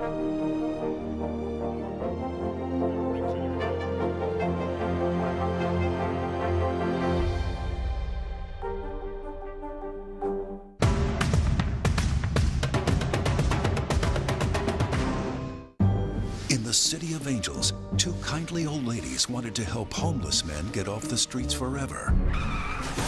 And so they did. Listen to The Thing About Helen and Olga, the new podcast from Dateline and Keith Morrison. Our world is facing some complex issues. Chuck Todd breaks them down. Every Thursday, a deep dive into a new subject. Meet the Press Reports. All episodes of Season 3 are now available on demand on Peacock. The fire has grown leaps and bounds. You see behind me is typical. How you doing? Pretty bad. These days, it feels like the news never stops. So let's get into it. What's happening right now, what it all means for you for an hour every day. It can be hard to keep up, so let's get started together. Hallie Jackson Now, weekdays at 5 on NBC News Now. Take a look outside our window here at Rockefeller Center, right in New York City. Did you just sing that? I feel like you just tried to hit a high note. Did I? That. I think you did. It was like, take a look. Yeah, wow. A little Christmas magic, right? Wow. Just a matter of hours from now, things are going to look a lot brighter around here. That's right. The annual Rockefeller Center Christmas tree lighting is set for tonight. So make sure you don't miss any of the excitement. Catch Christmas in Rockefeller Center tonight at 8 p.m. Eastern on your local NBC station. We needed like a bell or a piano or something to make a little music behind that next time. I can just do the bass. I can keep a beat. We'll work out a whole number. How about that? Back in our headlines today, a TV doctor says he has a prescription for Washington. Dr. Mehmet Oz is running for Senate now, announcing his candidacy for the Republican nomination in Pennsylvania. That's right. Dr. Oz made a name for himself on television and says the pandemic is part of the reason he's now turning to politics. Here's NBC News senior Washington correspondent Hallie Jackson. Hey there, Aaron and Morgan. Dr. Oz is getting into this wide-open race with some big-time name recognition, and he's trailed by some questions about the advice he's given on his show, as the doctor hopes to add a new title to his resume, Senator. One of TV's most famous doctors ready to get political. I'm Dr. Oz, and I approve this message. Dr. Mehmet Oz announcing his bid for Senate, running as a Republican in Pennsylvania. Pennsylvania needs a conservative who will put America first. The heart surgeon and longtime TV personality has rarely talked publicly about politics until now. America's in crisis. That's not news. And I cannot be bought. And I'll keep fighting those battles to empower the folks of Pennsylvania and around the country. America's doctor is here. Dr. Oz. Oz first rose to fame on the Oprah Winfrey Show. Any physical activity can help with pain. And he's appeared on Today. In 2009, he launched his own wellness-focused talk show. But he's come under fire over the years. A 2014 study found that fewer than half of the requirements. What about new requirements for self-quarantining for travelers returning to the U.S., which in this case might have made a difference if he was quarantining for 7 to 14 days? But, you know, the recommendation is that the individual would self-quarantine if they are not vaccinated and would also get tested within a period of 3 days. That's a recommendation right now. And can you help us understand why the travel ban is effective right now for those particular 8 countries, especially when Omicron's been detected in other countries, including right here in the U.S.? Well, if you go back and look at when we first found out about these cases that were emerging in South Africa, no one feels, I certainly don't, that a travel ban is going to prevent people who are infected from coming to the United States. But we needed to buy some time to be able to prepare, understand what's going on, what is the nature of this infection, what is the nature of the transmissibility, and we wanted to make sure that we didn't all of a sudden say, it's like anything else, don't worry about it, and then all of a sudden something unfolds in front of you that you're really not prepared for. So we look at this as a temporary measure. Thank you. Dr. Fauci, do you support a vaccine requirement for domestic flights? The president was asked about this earlier this week and said that that had not yet been recommended to him. You're his chief medical advisor. Do you think that's something the country should adopt? You know, I'm not so sure we should say that that would be a requirement. I would say what I've been saying all along, that we have 60 million people in this country who are not vaccinated, who are eligible to be vaccinated. Let's get them vaccinated. Let's get the people who are vaccinated boosted. Let's get the children vaccinated. That's where we want to go, as opposed to a requirement. Wouldn't some people say that, you know, you have extinguished many of your options to, you know, get those people vaccinated, and this is one of the ways, as the OSHA mandate is held up in court, this would maybe be a way to push more people to get vaccinated? You know, that's a possibility, but I think for the people who are listening to this, we again talk about why it's important to get vaccinated. I think what's happening now is another example of why it's important for people to get vaccinated who've not been vaccinated, but also boosting. Boosting is really very important because the data that we get on boosting, if you look at the level, for example, of an antibody, a neutralizing antibody, peak following the second dose of a 2-dose mRNA, it's like at this level. If you look at the peak following the 3rd shot boost, it goes way up here. And people ask, why is that important? Because our experience with variants, such as the Delta variant, is that even though the vaccine isn't specifically targeted to the Delta variant, when you get a high enough level of an immune response, you get spillover protection even against a variant that the vaccine wasn't specifically directed at. And that's the reason why we feel, even though we don't have a lot of data on it, there's every reason to believe that that kind of increase that you get with the boost would be helpful, at least in preventing severe disease of a variant like Omicron. Dr. Fauci, as you know, a lot of Americans right now are shopping for the best sort of booster or whatever they can get. And given the fact that manufacturers and scientists are racing to learn more about this variant and then to modify a vaccine that will more directly combat it right now, first, for those who already received their boost, how long would it be for them before conceivably they could have a new modified booster that will more directly target this? And is there any reason those individuals should wait, given the White House has said it'll be a couple of months perhaps before we have a more modified vaccine that more directly targets it? Great question, because we get asked it a lot and it's a relevant question. So right now, I would not be waiting. People say, well, if we're going to have a booster-specific vaccine, should we wait? If you are eligible, namely 6 months with a double mRNA dose or 2 months with the J&J, get boosted now. We may not need a variant-specific boost. We're preparing for the possibility that we need a variant-specific boost. And that's what the companies are doing. The administration has been in contact with the pharmaceutical companies to go ahead and take the steps in case we need it. But the mistake people would make is to say, let me wait and see if we get one. If you're eligible for boosting, get boosted right now. Thank you, Dr. Fauci. Follow up to Tyler's question, because there is screening in place for international travel, but we've seen how quickly variants can spread once they reach our shores. Does the science not suggest that there should at a minimum be a testing requirement for domestic air travel?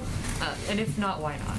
Well, again, these kinds of things we always talk about and consider, but right now, I'm not so sure we need a testing for air travel in this country. I always get back to the fact is that people should wind up getting vaccinated and boosted if they're eligible for a boost. I keep coming back to that because that's really the solution to this problem.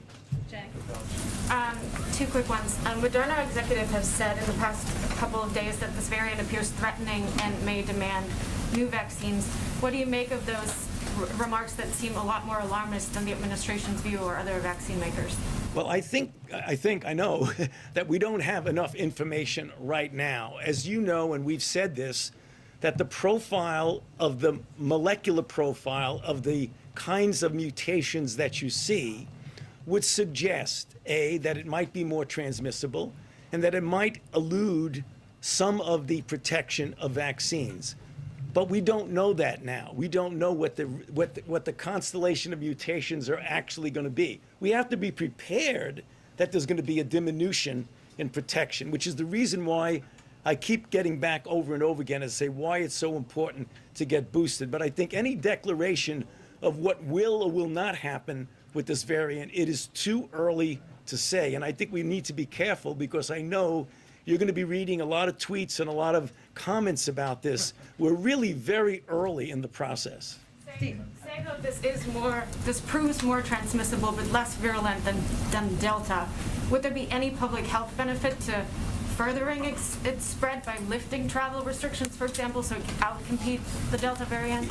You're talking about something really dangerous. You're talking about let a lot of people get infected to see if, in fact, you could protect them. That's something that I think almost all infectious disease people with any knowledge about infectious disease would not say that's a good idea. Dr. Fauci, we are firmly in the holiday season, and a lot of Americans are wondering whether it's safe, even if they've been vaccinated, to go to a cocktail party without a mask, with a glass of eggnog in their hand. What's your advice to them? Well, the advice is what I follow myself and what I tell people to do, is that get vaccinated. I'm going to get to your question. I'm not eluding it. Get vaccinated, number one. If you're eligible for a boost, get boosted. And in a situation with the holiday season, indoor type settings with family that you know is vaccinated, people that you know, you could feel safe with not wearing a mask and having a dinner, having a reception.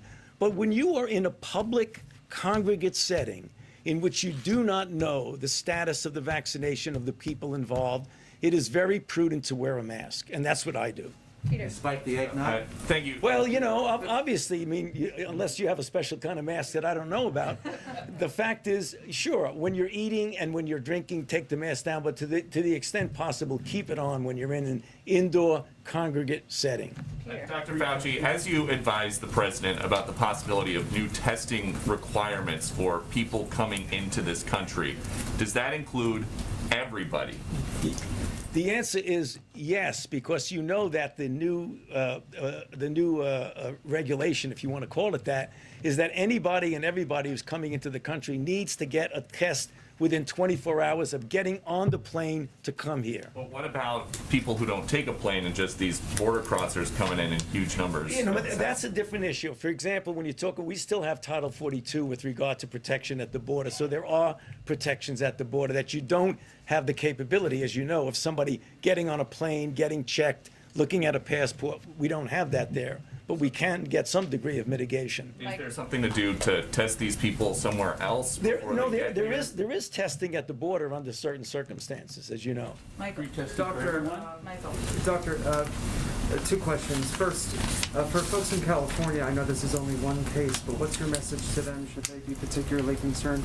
And secondly, with your emphasis on boosters, why not make a determination that it's in the interest of public health for the definition of fully vaccinated to include that additional dose? Okay, so for the people in California, we've been in contact with the public health officials in California.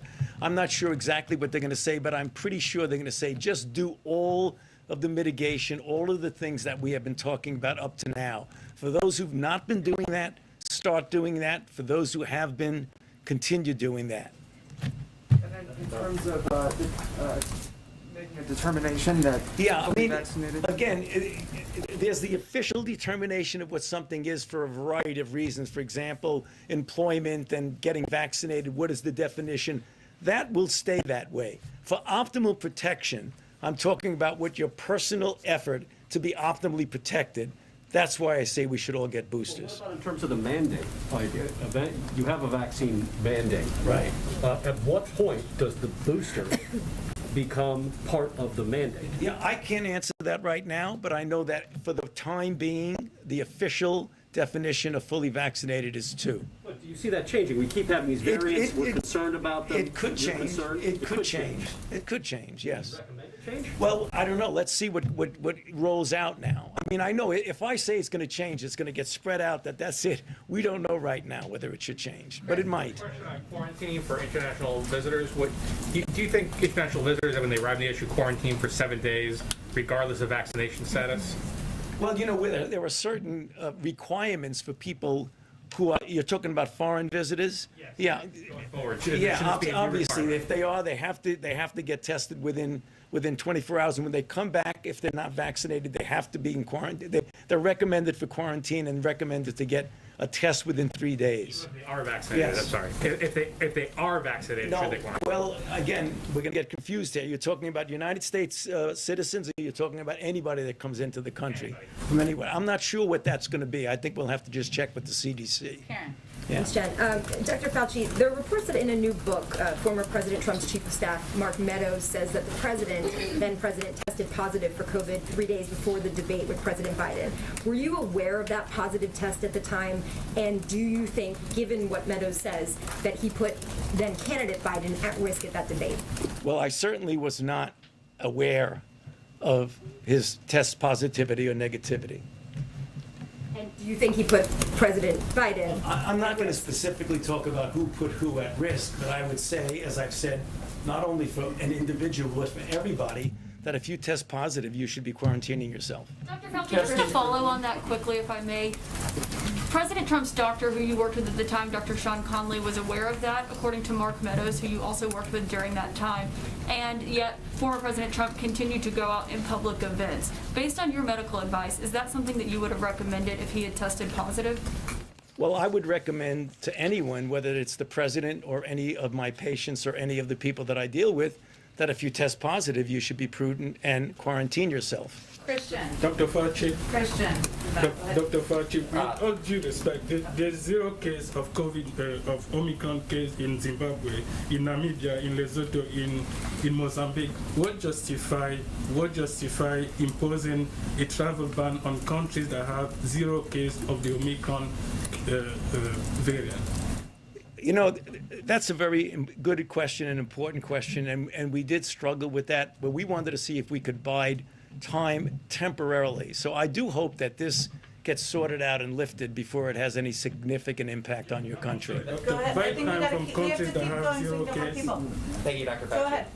Last week, the governor of New York signed an executive order to postpone elective hospital surgeries to prepare for the Omicron variant. I know that you and your team are being proactive as we try to learn more about this, but do you believe that some states might be going too far too quickly before we know too much? You know, I really don't want to comment on situation in individual states because there are so many factors from state to state that are different. I don't think it would be appropriate for me to comment whether a state should or should not postpone elective surgeries. And then the president said that we will defeat this variant of the coronavirus, not with lockdowns or shutdowns, but based off of, the tools that we have now.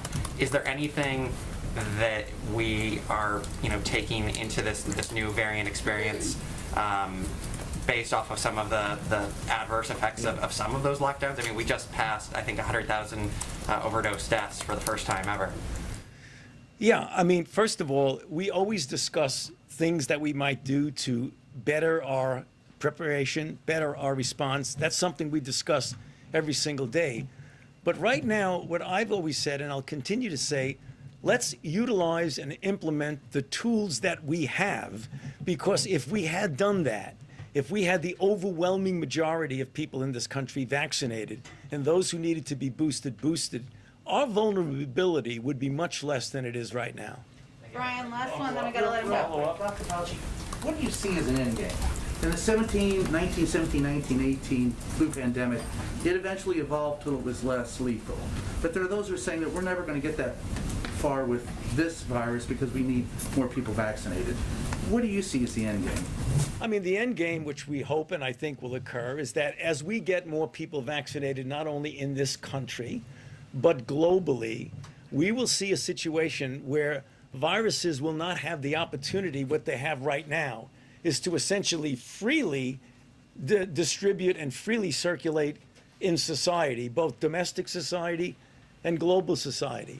The more protection you get with vaccines, the less likelihood a virus has to do that, the less likelihood a virus has to mutate, the less likely you're going to get a variant.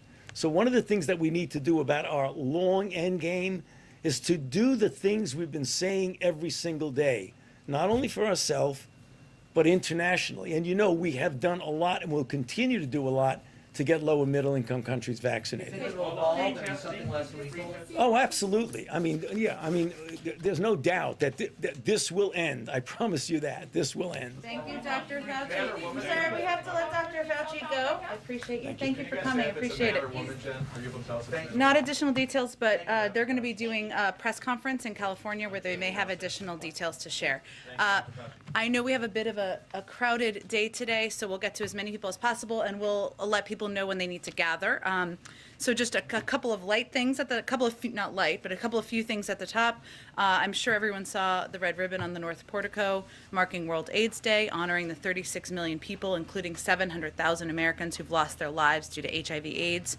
Earlier today, we released an updated national strategy for ending the HIV epidemic in the United States by 2030. This is a national plan to re-energize a whole-of-society response to the epidemic while reducing the terrible toll of this disease and supporting those living with HIV. The president remains deeply committed to ensuring that those with HIV are treated with equity and dignity, and I know he'll have more to say soon. I also wanted to note a little bit of supply chain news. We announced in October the ports of Los Angeles and Long Beach worked with our administration and our port envoy, John Procari, and announced a plan to cut down the number of days containers sit on the docks by charging ocean carriers a fee that escalates the longer a container sits on the dock. The good news is the result of the fee announcement alone, which hasn't even been implemented yet, has been pretty remarkable. The average time a container sits on the dock is on track to be back down to where it was when the president took office in January, and lower than it was in November of last year. This means we're getting goods faster to delivery trucks, faster to shelves, faster, of course, to people's homes. The fee has not even been implemented yet, so it is the fear of the fee, I suppose, that has prompted these steps. Also, just wanted to note the Vice President is convening the Biden-Harris administration's inaugural Space Council meeting today. She will be announcing 5 new members of the council, including the Secretaries of Education, Labor, Agriculture, and the Interior, as well as the Climate Advisor, and will also be announcing the release of the Space Priorities Framework. With that, Zeke, go ahead. Thank you, Jen. That he at least 4 times on Epstein's plane to various places around the world. But interestingly, just in court just now, Jane Doe testified that Epstein actually brought her to Mar-a-Lago and introduced her to Donald Trump. I think that is going to be, I would expect to hear more in the coming days. All right, NBC's Sarah Fitzpatrick for us there. Sarah, thank you. On the money at this hour, the market roller coaster and a stock market rally. CNBC senior markets correspondent Dom Chu joining us now. Dom, and I know I'm not the most business savvy, so this is why I ask you to help me understand what's going on here. It seems like there have been a lot of dramatic moves up and down in the market over the last few days. Put it in perspective for us. It's also, Aaron, dumbfounding a lot of market professionals and professional investors out there, too. It's the volatility is all about the market still trying to really figure out and assign pricing and values to just what's in store for the economy, not just here in the U.S., but around the world, because of the Omicron variant, as well as future Federal Reserve policy. It really is about any kind of incremental news about both of those fronts, whether they be from health experts experts or the Fed themselves. We know that Fed Chair Jerome Powell is on Capitol Hill testifying before members of Congress. So what about the Omicron variant? How transmissible is it? What about the symptoms? And every piece of data that comes out leads to this tug of war. At the center of all of it has really been the companies that have so-called benefited from COVID protocols, like video conferencing companies or makers of canned goods or other consumer staples type products, and those who benefit from working at home, versus all of those companies that kind of do well as we get back to normal, like travel and leisure companies, hotels and restaurants, airlines and cruise operators. They continue, Aaron, to be, and by the way, oil and gas companies as well, they continue to be the ones that a lot of investors and traders are focusing on, and they could be the ones driving a lot of the market volatility, Aaron, that we've seen. So I want to ask you about a couple of other things, too. Capital One, for example, a giant banking company, credit card, the whole 9 yards. It's ditching some of the fees for consumers now. What can you tell us about that? A huge one. I mean, so it's a controversial practice. We're talking about overdraft fees, and those particular fees that banks charge when you overdraw your particular bank account can cost consumers millions of dollars a year in total. So Capital One is now going to be the biggest bank that's going to ditch overdraft fees.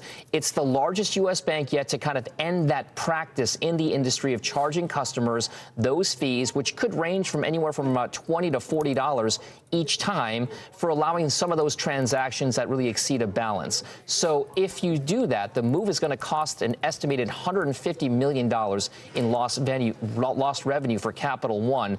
But a lot of at least naysayers have said that this kind of practice for overdraft fees really hurts some of the lower and middle income Americans out there. So a big deal for sure for Capital One, Aaron. And Dom, you know, there's some news out about Twitter as well. What are you learning about these privacy concerns there? So social media has long been a battleground for the kind of content that you can share, and what's the line that you cross when you share personal data or information or media. Twitter has now, Aaron, adopted a policy that's going to prohibit the sharing of personal content like videos and photos of someone without the actual consent of the person who's featured or who owns the media. So it's an extension of Twitter's already existing policy of not allowing the sharing of personal or private information like addresses or phone numbers without consent. So if you feel like the media has been shared without your consent, guys, just let them know and Twitter will take it down. All right, Dom Chu for us at CNBC. Thanks, Dom. Sure. Well, all this week, we are taking an in-depth look at the toll the supply chain crisis is really taking on the country's businesses. We're calling our coverage The Race to Deliver. NBC News business and tech correspondent Jolene Kent spoke exclusively with Labor Secretary Marty Walsh, and she joins us now. Jolene, it's great to see you. What did you learn? Hey, Morgan, great to see you, too. You know, in this race to deliver, it's important to remember we have 24 days left till Christmas, and the Port of Los Angeles, the Port of Long Beach, both still very much clogged. The supply chain certainly in crisis as we head into the holiday season. I had an exclusive interview with the Labor Secretary, Marty Walsh, and I asked him, when will the supply chain crisis return to normal? For the first time, Labor Secretary Marty Walsh visiting the clogged Port of Los Angeles, filled with idling container ships. I would say that the ports might not be operating 24/7, but they're certainly operating at higher capacity. When do you think the supply chain will get back to normal? I don't think there's ever a normal in the supply chain. I think it's always been, ups and downs. The Port of LA says the number of containers waiting to be unloaded has dropped 37% since late October.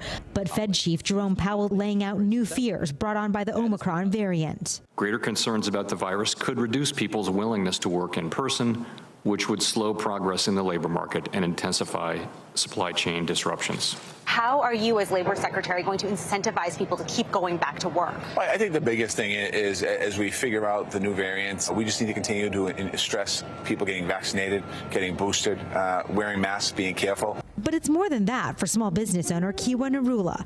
Hiring at her Chicago boutique Kiddo is very expensive because she has to compete for workers with major retailers. Unfortunately, if we are short-staffed, that affects everything. On top of that, she's only been able to get 60% of what she needs to stock her shelves this holiday season. We have at least a dozen of our best sellers that we've always leaned on during this time, just haven't been available. How do you make sure that small businesses are properly served in this pandemic when they try to get their stuff in for the holiday season? I think when we look at the unloading and delivering of goods and services to our country, or goods to our country, I don't look through the lens of the big companies and then the small companies. companies, look to everybody's company at the same time. Companies large and small desperate for supply chain solutions.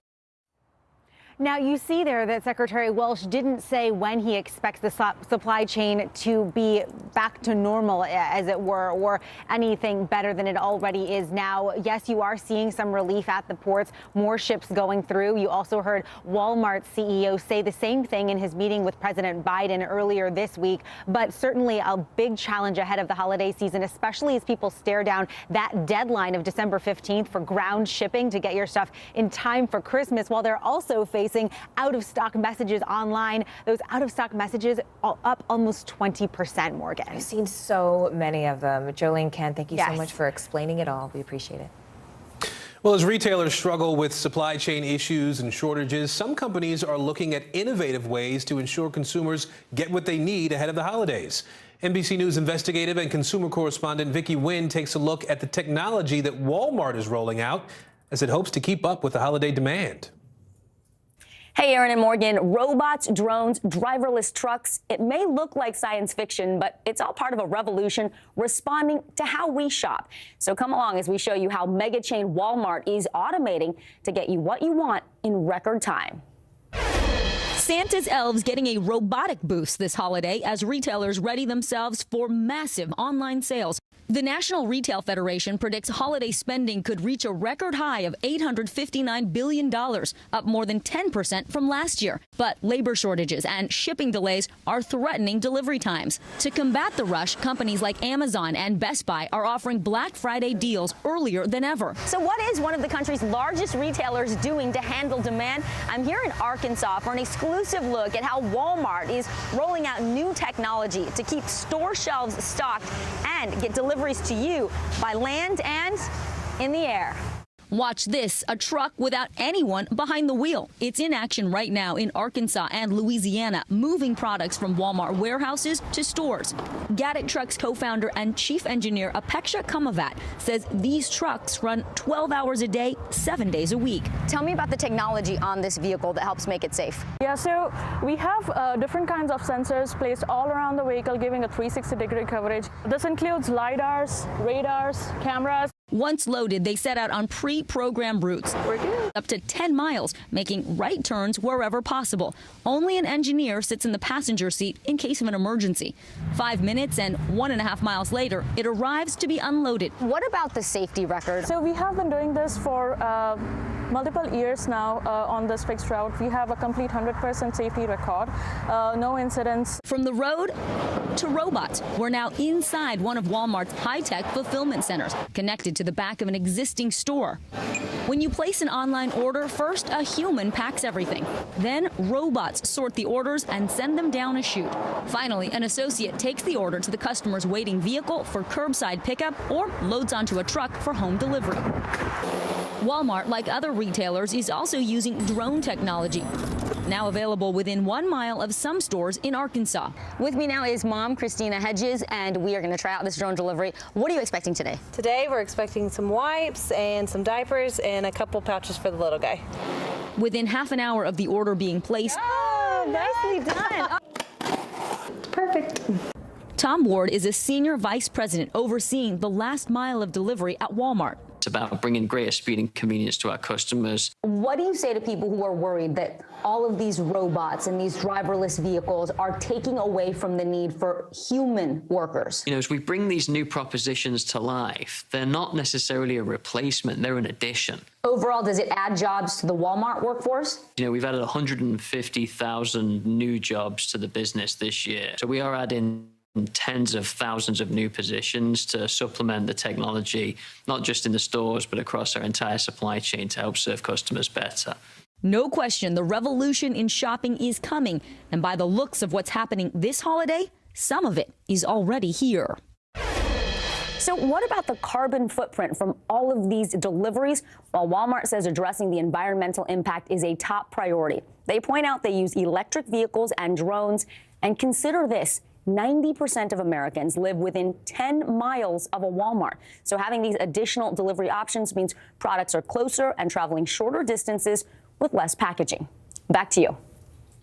Our thanks to Vicki Wynn there. Tense and tearful testimony. Coming up, what Theranos founder Elizabeth Holmes told prosecutors about her alleged abusive relationship and how she tried to silence whistleblowers. Stay with us.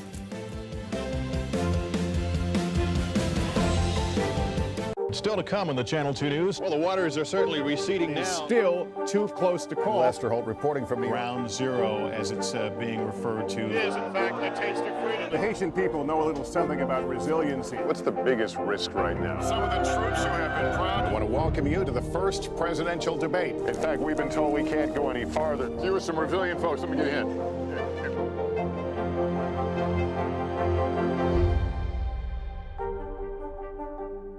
Do you feel like the bad guy in this? Why should they believe you when they know that people are getting in?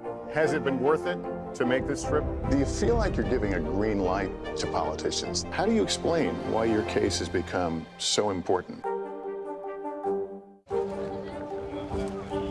go. This is a critical choke point for this fire.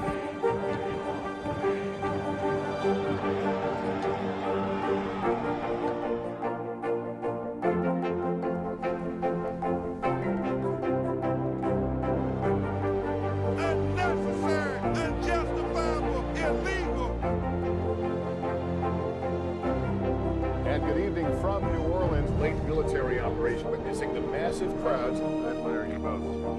Nice to really spend some time with you. Appreciate it.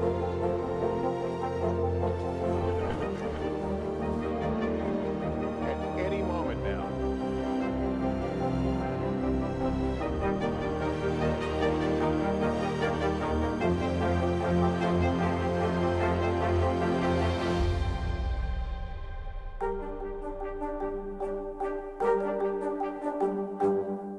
These days, it feels like the news never stops. So let's get into it. What's happening right now, what it all means for you for an hour every day. It can be hard to keep up, so let's get started together. Hallie Jackson Now, weekdays at 5 on NBC News Now. Making news right now, firefighters in North Carolina say the Pilot Mountain fire should be contained by the end of the week. More than 1,000 acres have been burned since the flames first broke out Saturday. That fire is currently 20% contained. There are no reports of injuries, deaths, or damage to any nearby buildings. A police officer in Tucson, Arizona is being fired after shooting a man in a wheelchair to death. We warn you, this video is disturbing and was provided and edited by Tucson police. The man in the wheelchair was allegedly caught shoplifting at a Walmart. Police responded to the scene and say he pulled out a knife. They then followed him through a parking lot, with one of the officers shooting him 9 times when he arrived at another store. The shooting is under investigation. And Christian broadcaster Marcus Lamb has died at the age of 64 after contracting COVID.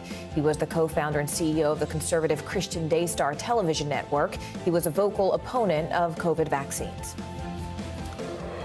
Well, with the holiday season in full swing now, President Biden is managing a pair of crises: the growing supply chain shortages and the emerging Omicron variant threat with the COVID-19 pandemic. And all of this is happening as government funding is set to run out at the end of the week. NBC News White House correspondent Mike Memoli joins us now from his post in Washington. Mike, we know the president is set to speak in just a few minutes about the supply chain crisis, about the meeting he had earlier this week. What do we expect him to say? Well, Aaron, part of what the president is hoping to convey is that what was a crisis has really begun to wane because of the joint efforts both of the private sector and the administration trying to tackle this. It was interesting, as we just heard from some White House officials previewing what the president's going to say, is that in part, when we remember this event was supposed to happen on Monday, the president met with some CEOs, was scheduled to deliver remarks then. They postponed it in part because of the Omicron variant, and they wanted the president's message on that issue to carry the day. But it's really the coronavirus which has led to an unusual spike in the number of shipping containers that we're seeing at our ports. An official just said that actually we're seeing an 18% increase in the number of containers being offloaded compared to what it was at the same point in 2018, just to give you a sense of the volume and the challenges that were presented to the administration. So what the president's going to do is outline some of those steps that the administration has taken, as well as the private sector, that have helped to alleviate some of those initial backlogs hanging off the port, but also talk more broadly about the economy, how the pandemic has affected the economy and the steps that he's taken that has led to a surge in demand, which is part of the problem here, Aaron. And everything connects to the pandemic these days. Mike, the president's vaccine mandate is a key issue now in a potential government shutdown that we've been looking toward for a couple of months now. Is the White House concerned about the political risk of a shutdown, especially when his party controls both houses of Congress? Yeah, this has been an issue we've seen before. Remember that a number of Republicans tried to essentially repeal Obamacare through a funding fight during the Obama administration, and their party ended up taking some of the political hit for that. There's a small number of conservatives in both the House and the Senate that are saying they're going to withhold a vote for the funding package that must be approved by Friday night if these vaccine mandates are allowed to go into force. But the leadership on both sides of the aisle in the House and the Senate are doing everything they can to try to avoid this, because leadership knows that while it's interesting to see them try to score a political point here, the government needs to be running and operating, and that they don't think this is a winning issue for anybody involved. The White House yesterday talking about this plot from some conservatives in the House as absurd, that they would try to take these kind of steps when it revolves around the public health issues facing this country at this point.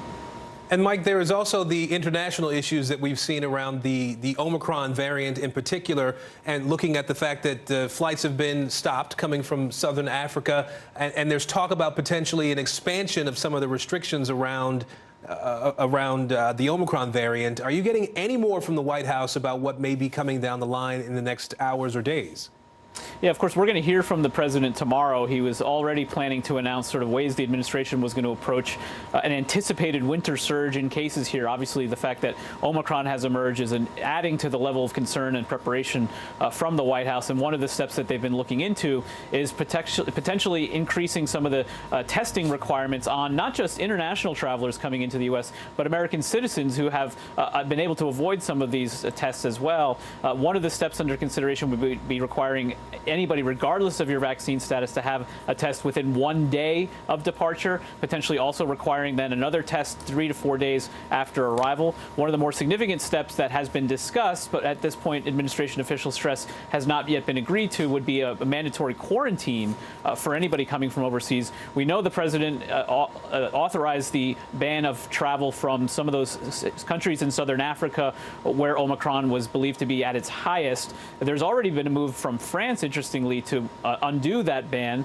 And so it'd be interesting to see, once we see more information about where Omicron has already spread, whether that might affect the ban that's already in place on the southern African nations. We know the administration has been criticized, especially from South Africa's government specifically, for being punished, in their view, when they were actually acting in the interest of the global community by announcing that this variant had been discovered in their shores and doing everything they can to communicate that quickly.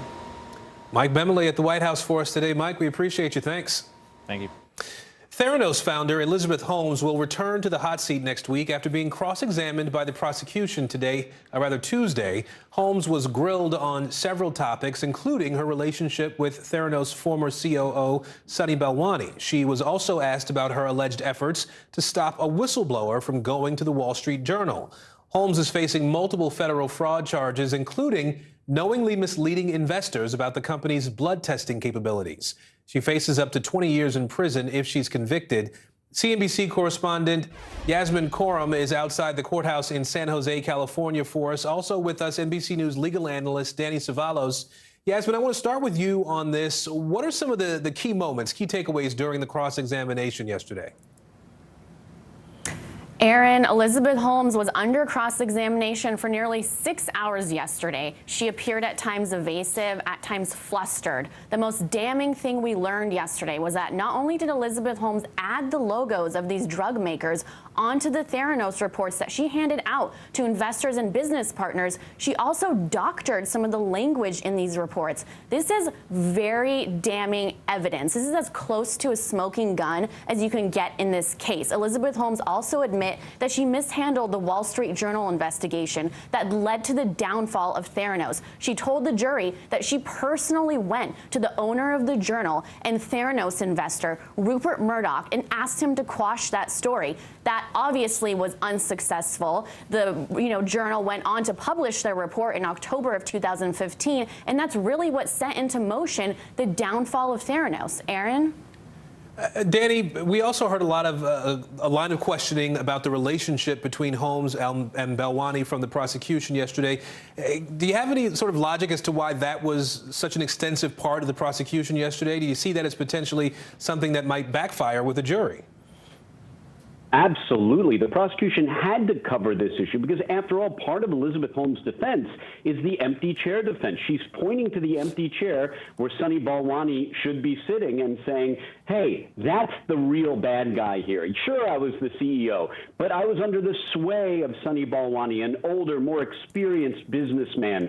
And so the prosecution, as uncomfortable as it may be, it is their sworn duty to investigate this and to cross-examine Elizabeth Holmes about it, to determine whether or not she is credible, and their goal is to make her look not credible in front of the jury. All right, much more ground to cover next week when the questioning continues in the courthouse there in San Jose. Yasmin Coram, Danny Cevallos, thank you both. Meanwhile, the clock is ticking with fewer than 3 days remaining before government funding runs out. An agreement to keep the lights on seemed probable just a few days ago, but now it looks like we may actually be heading toward a government shutdown. NBC News national political reporter Sahil Kapoor joins us now live from Capitol Hill. Sahil, how did things change so quickly? In short, Morgan, there was a last-minute curveball from the ultra-conservative wing of the Republican Party with this new demand at the last minute in the final stretch to the government funding bill, essentially that they want a provision attached to this bill that would prohibit funding to implement President Biden's vaccine mandates. That is obviously something that's not going to pass the Democratic-controlled Congress or be signed by President Biden, who imposed those vaccine mandates on businesses to begin with. So one thing Democratic leaders are considering is maybe just allow a vote on that amendment. It's going to go down anyway, and maybe it'll satisfy those conservative Republicans who are demanding it. But the reality is Democrats in the Senate, at least, need consent to move through these hurdles that could be created very easily by a single senator. And Senator Mike Lee appears interested in carrying that role for them. So they're still trying to work out, the final date of when exactly this government funding measure goes through. They have to pass it in the House and then kick it over to the Senate. Maybe they can get it sorted, but maybe they can't in time. And switching gears, Sahil, just for a moment, we understand that there is some movement with the House January 6th committee's investigation. What's the latest there? The January 6th committee is set to meet later today to vote on holding Jeffrey Clark in contempt. This is a former DOJ official who encouraged, according to a Senate investigation, encouraged then President Trump to use his powers at the Justice Department to try to overturn the result of the 2020 election by telling states like Georgia not to certify the result, by appointing an alternate slate of electors that would declare Trump the winner even if he lost. The committee has tried to get him to testify, tried to interview him and subpoena him for documents, and he has not been willing to play ball, according to the panel. So he would become the second person after the former Trump advisor Steve Bannon to be held in contempt, and it's highly likely to be approved on a unanimous vote by this committee later today. All right, NBC Sahil Kapoor for us there. Sahil, thank you. Meanwhile, Facebook whistleblower Frances Haugen is back on Capitol Hill. She's testifying before a House committee today about possible legislation to pull back some protections for social media companies. NBC News technology correspondent Jake Ward joins us now live. Jake, first off, what are lawmakers actually proposing here, and what is she saying about it all? Well, Morgan, you'll remember that even a few years ago, the dominant strain of regulatory talk was all about breaking up Facebook, turning it into smaller companies. Frances Haugen is not recommending that, and that is not really the fashion now in the legislature. Basically, the legislative circles are talking now about transparency, and that is the theme that Frances Haugen came back to in her remarks today. Have a listen. Clear. This is not about good ideas or bad ideas, or good people and bad people. Facebook has hidden from you the countless ways to make the platform itself safer, so that don't require anyone to pick and choose what ideas are good. But Facebook hid these options from you because the status quo made them more money. Now, we at NBC had an opportunity to review the thousands of documents that Frances Haugen has brought out of Facebook, and they show, of course, this extraordinary mechanism inside the company for understanding how people use the platform, how they are targeted, how they respond to the content. And, of course, that has helped to create all of this push for the possibility of greater transparency. Here we are talking about things like the Justice Against Malicious Algorithms Act, which would hold these companies responsible in a way that they didn't used to be based on Section 230, as you know, Morgan.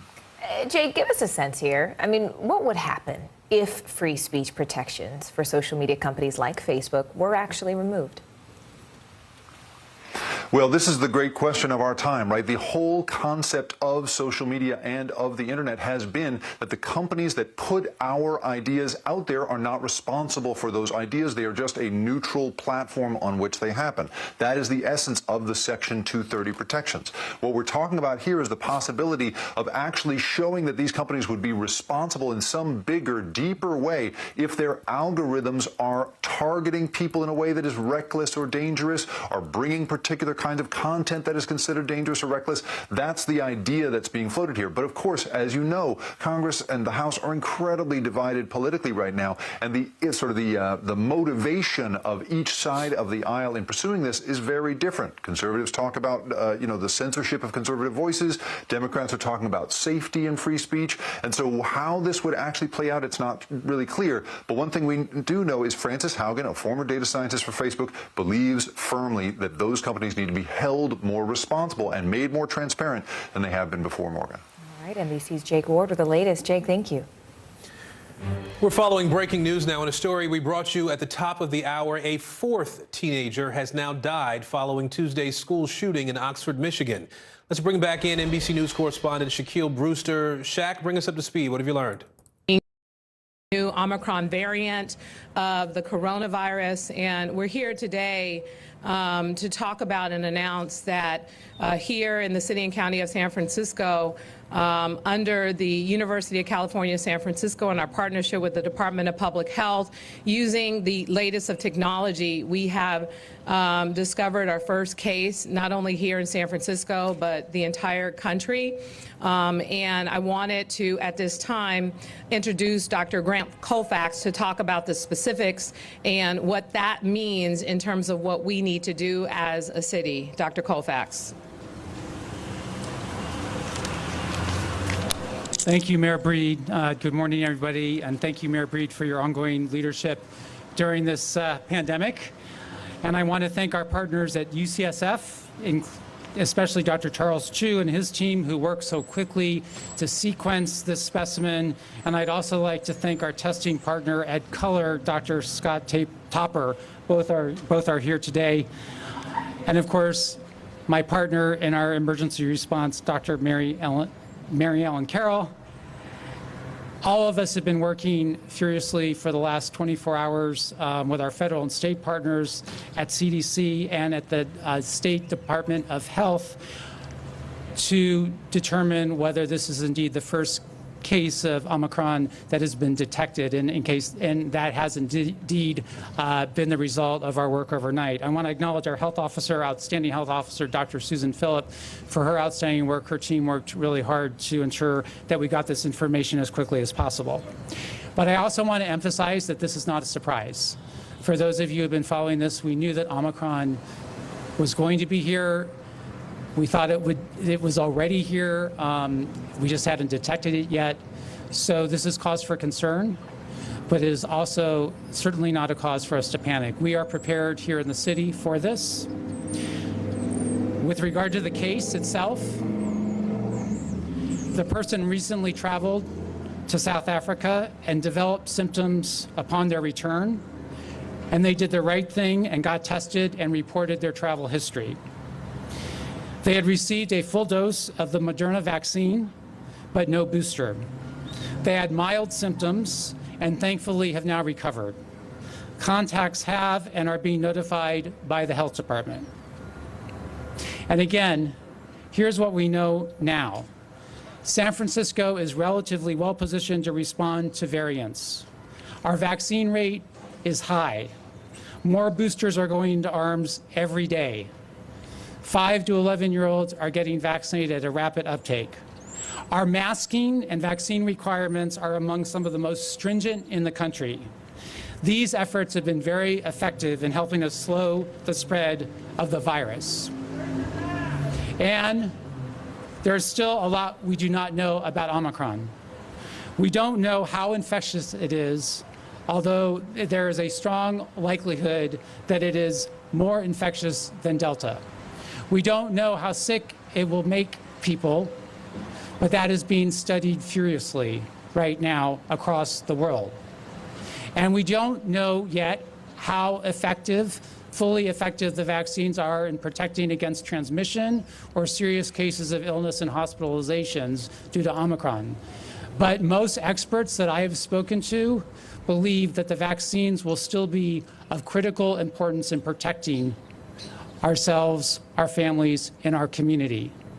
So our message is the same as it was yesterday. To best protect against this variant, get vaccinated, for goodness sakes, if you have not been vaccinated. Get your booster if you're eligible. Continue to wear those masks inside where required. Continue to take the steps that we know that have been successful in San Francisco to prevent major loss of life and to slow the spread of this virus. We know how to do this in San Francisco.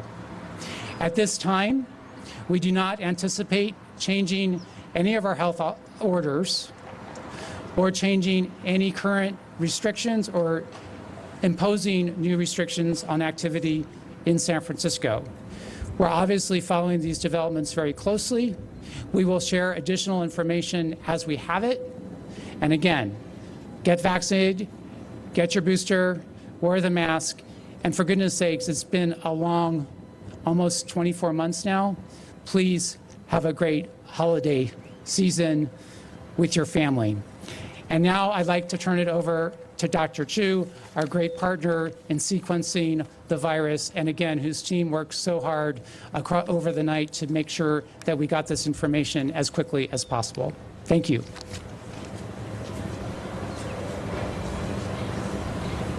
Good afternoon. My laboratory at University of California, San Francisco has been working very closely over the past year with the San Francisco Department of Public Health, the California Department of Public Health, and Colored Genomics on genome surveillance of the virus. And by that, I mean that when we identify positive cases, COVID-19 cases in the city and county, we make an attempt to sequence all cases that we are able to identify. This particular sample was, I heard about it actually yesterday at about 3 p.m. And we were able to receive the sample in the laboratory by 8 p.m. We ran a very fast molecular test which looks for what we call spike gene dropout. What this test can tell you is it can tell you that you may have detected Omicron, but it's not conclusive. We were able to get the results of that test within 2 hours, showing that potentially this sample was an Omicron variant sample. But to confirm this finding, we needed to sequence the genome, the viral genome of this virus. And to do so, we used a pocket-sized sequencer called the Nanopore sequencer. It's made by Oxford Nanopore Technologies. This is a sequencing technology in which we can go from detecting the virus to being able to assemble the entire genome within a few hours. So we were able to confirm the detection of Omicron within 5 hours, and we had most of the genome within 8 hours. 4 a.m. last night, we actually had assembled most of the genome. We were able to conclusively demonstrate that this was indeed an infection from the Omicron variant. Thank you.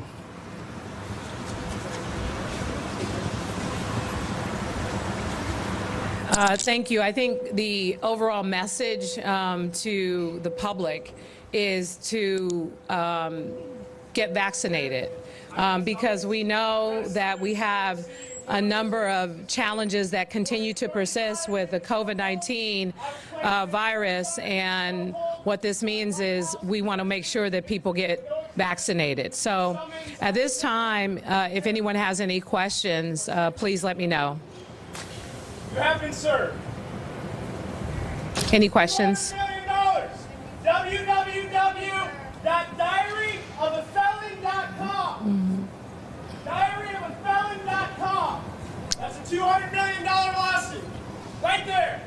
looking at my asshole following a 35-minute chokehold. And this. Are there any questions?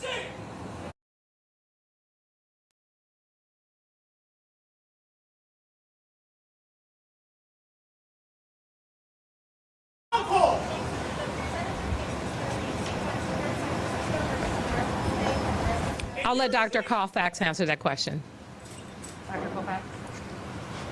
Pick up that summons!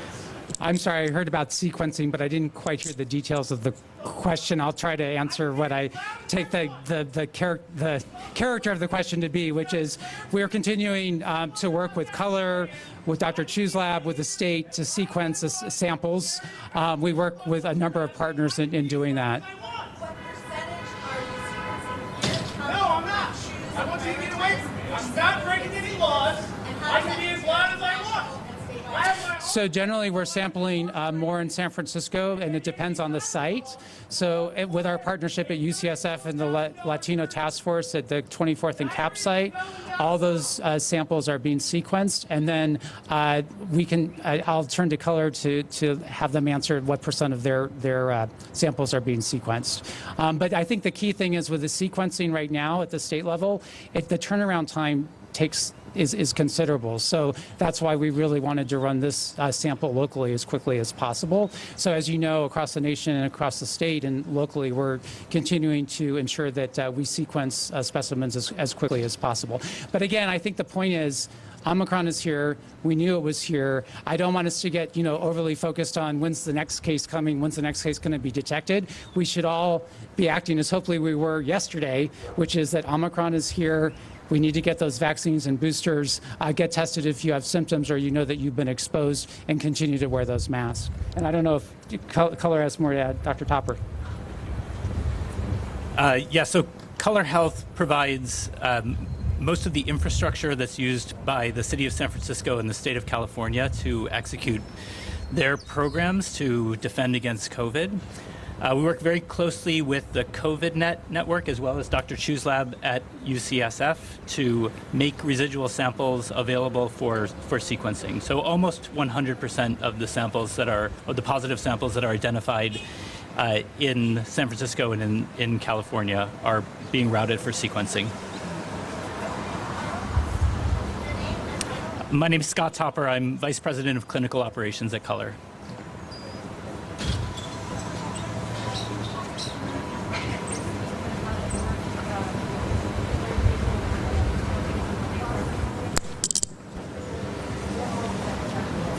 Yeah, I'm going to let our health officer, Dr. Susan Phillip, answer that question. Dr. Phillip? Thank you. And so I understood it was walking through the contact tracing. Is that right? For this particular individual. So I first want to point out thank you very much to our lab partners, to Dr. Topper and Dr. Chu. We wouldn't have been able to do this without them. Also, very much thank you to the individual themselves. They recognized that they had recently traveled. They recognized that they had symptoms, and they did what we should all be doing, which is to go and get tested with symptoms. And then they reached out to SFDPH, to our team. We were able to speak with them. So with all investigations and contact tracing, we are talking to the individual, understanding, what their risk factors might have been, in this case, travel, and then speaking with them to make sure that they're staying home and isolated once they know that they have a positive test, which this person is doing, and then speaking to them about close contacts. So that is the usual path that we follow. That is what we're doing in this case, and we're in the process of doing that with this individual now. The question was what kind of close contacts? Yeah, for privacy reasons, we are giving out limited information about the specifics of the individual, but we are in the process of finding out the people that may have been in close contact with them and reaching out to those individuals specifically.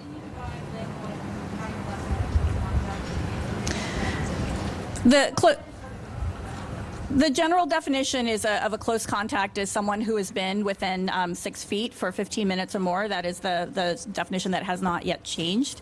As we are learning more, as Dr. Colfax said, about Omicron, we will understand whether that definition has to change if this virus is more transmissible.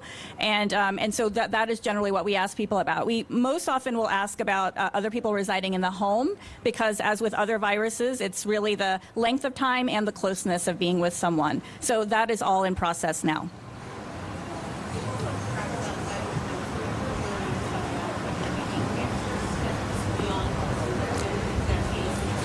The question now is people who have been traveling outside of the country, particularly in Southern Africa. Well, you know, the travel policy and the reentry policy is governed at the national level.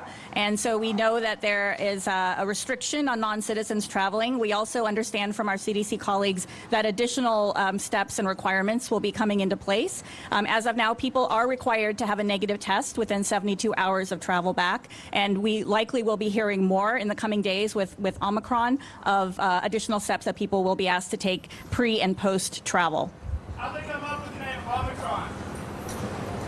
Why is it called Omicron? Because if you mix up the letters, it comes out moronic. It's just moronic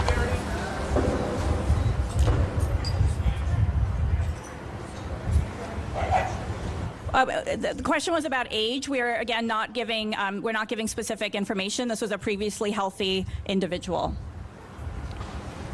Their symptoms were mild, and they did not have to be hospitalized.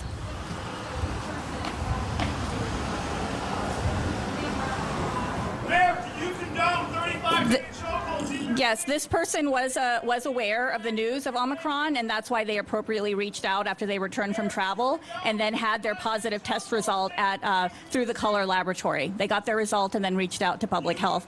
So really appreciate that person's awareness and collaboration on this case. Do you condone 35-minute chokeholds taking place in your city? The tape is at diaryoffelon.com. There's a 35-minute video of being a chokehold. Yes, there's another question here. Yeah. White House immersive Vincent Van Gogh exhibit that you guys all paid $100 to go to. And I got to have my butthole looked at. Yeah, I think that's probably an answer for Dr. Chu to answer. And then we wonder why we've got thousands of homeless people on the streets. And you guys So the question is, what lessons could sequencing provide for you? Sequencing is very useful, has been shown to be very useful as a way to understand how, understand the emergence of new variants in the community. It can also help with contact tracing, with being able to investigate outbreaks, because the genome sequence is very often specific for a given individual. So we can use the genomic sequence to track, for instance, how transmission chains and how the virus is being transmitted from person to person in the course of an outbreak. As you can see from this example, it's very useful in terms of identifying specific variants such as the Omicron variant. To be able to identify the emergence of new variants in the community. Hey everyone, I'm Ellison Morris. You're watching NBC News Now. Here's what's happening. It is here. The U.S. confirming the first case of the Omicron variant in California. We've got all the details, plus a live news conference with Governor Gavin Newsom. There it is, coming up. A fourth victim died in the Oxford High School shooting. The county prosecutor saying her office will leave no stone unturned in figuring out how and why this happened. We'll have a live update from the sheriff's office any minute. Plus, it's Mississippi versus the right to choose in D.C. today. The Supreme Court taking up the most direct challenge to Roe v. Wade in nearly 3 decades. California Governor Gavin Newsom talking about the first Omicron case detected in the U.S. Let's listen in on his news conference. What was stated publicly, that this individual is doing well, mild symptoms. The people that this individual came into contact have been tested, and we look forward to more information coming out as appropriate. And while it is true, as is often the case, we do know a little bit more about this individual. Privacy requirements dictate that we can't share everything we would like to share. It's always often asked, why not? Well, I think none of us necessarily want to be in that position, but there is broad strokes information, fully vaccinated, not boosted within that 6-month window, more recent, relatively speaking, recent vaccinations, so the booster was not recommended in that respect. This individual has not been hospitalized. The individuals that this individual has come into contact with have not tested positive yet to our knowledge, and we are hopeful of full recovery and expect nothing less based upon what we've learned. Again, came into the state on the 22nd, mild symptoms on the 25th, tested on the 28th, 29th, came back positive. Within 24 hours, that positive test was sequenced by UCSF. What is our message here in the state of California? Well, let's continue to do what we've done. Not only are we leading the nation in terms of administered doses of vaccine, 59.6 million, as I noted, but 92.1%. 92.1% of all Californians 18 and over have received at least one dose. We have seen close to 6 million doses of the booster shots being administered, 5.8 million as of this morning. We're here to highlight the importance, the imperative of sorts of getting a booster as you're eligible after that 6 months and 2 months after the J&J shot. We're mindful of the issue around equity, and that's why I'm here in the Central Valley to highlight that and reinforce the importance of that, but also to highlight and reinforce the importance of getting that first vaccine shot as well. Millions and millions. We know north of 60 million Americans have not received that vaccine, life-saving vaccine. Millions here in California still have not received it. And so we're here to highlight the importance, particularly as we enter into the holiday season. I know it's rote and cliche to say we double down, but let's double down on our vigilance and the seriousness of purpose to work through this winter and the likelihood of experiencing a surge. And while it's true we have the 6th lowest positivity rate in America, the 8th lowest case rate in America, we have seen some movement in terms of total cases, average cases, daily cases over the course of the last few weeks. We've gone from 1.9% positivity. Today we're at 3.4% positivity. It's less than half of the national average. But nonetheless, I'm mindful, particularly those of you in California are mindful this time last year is when we started to see a significant increase in cases. We today announced a little over 3,000 cases. This time last year, 9,000 cases. And so we are mindful of the experience we had last winter, mindful of the challenges that we confronted. And so this year, because of the good work that 40 million Californians have done in getting their vaccines and now promoting more and more boosters, the numbers are not as acute as last year. But again, we are just getting more information as it relates to the holidays, particularly Thanksgiving. In the next few days, we'll have a sense of what that Thanksgiving spread may have looked like. And I want to remind people, it's not just pharmaceutical interventions, meaning boosters. It's not just getting the vaccines. It's also using common sense. When you're in large indoor crowds and environments with a lot of strangers, people that have not been part of your cohort or group, to be mindful of the importance of non-pharmaceutical interventions like wearing face coverings, wearing masking, continuing to practice just common sense and hygiene. It's flu season as well, after all. And I want to encourage parents. I've got 4 young kids. I want to encourage parents out there to get those vaccines to their children. I'm in a school, as is the case all across America, where kids that go into schools like this are required to have 10 vaccinations. It's the same in conservative parts of the country, not just progressive parts of the country. You have to have vaccines in Florida and Texas. Here in the state of California, you have to have vaccines. There's something about the COVID vaccine where people have expressed this notion of freedom, but apparently that does not persist in terms of a mindset with all those other vaccines. We are of the opinion these vaccines are not only safe and effective, but they can save the lives of young people. And there's nothing more precious than our kids. And I say that again as a father of 4, the youngest 5, the oldest just turned 12.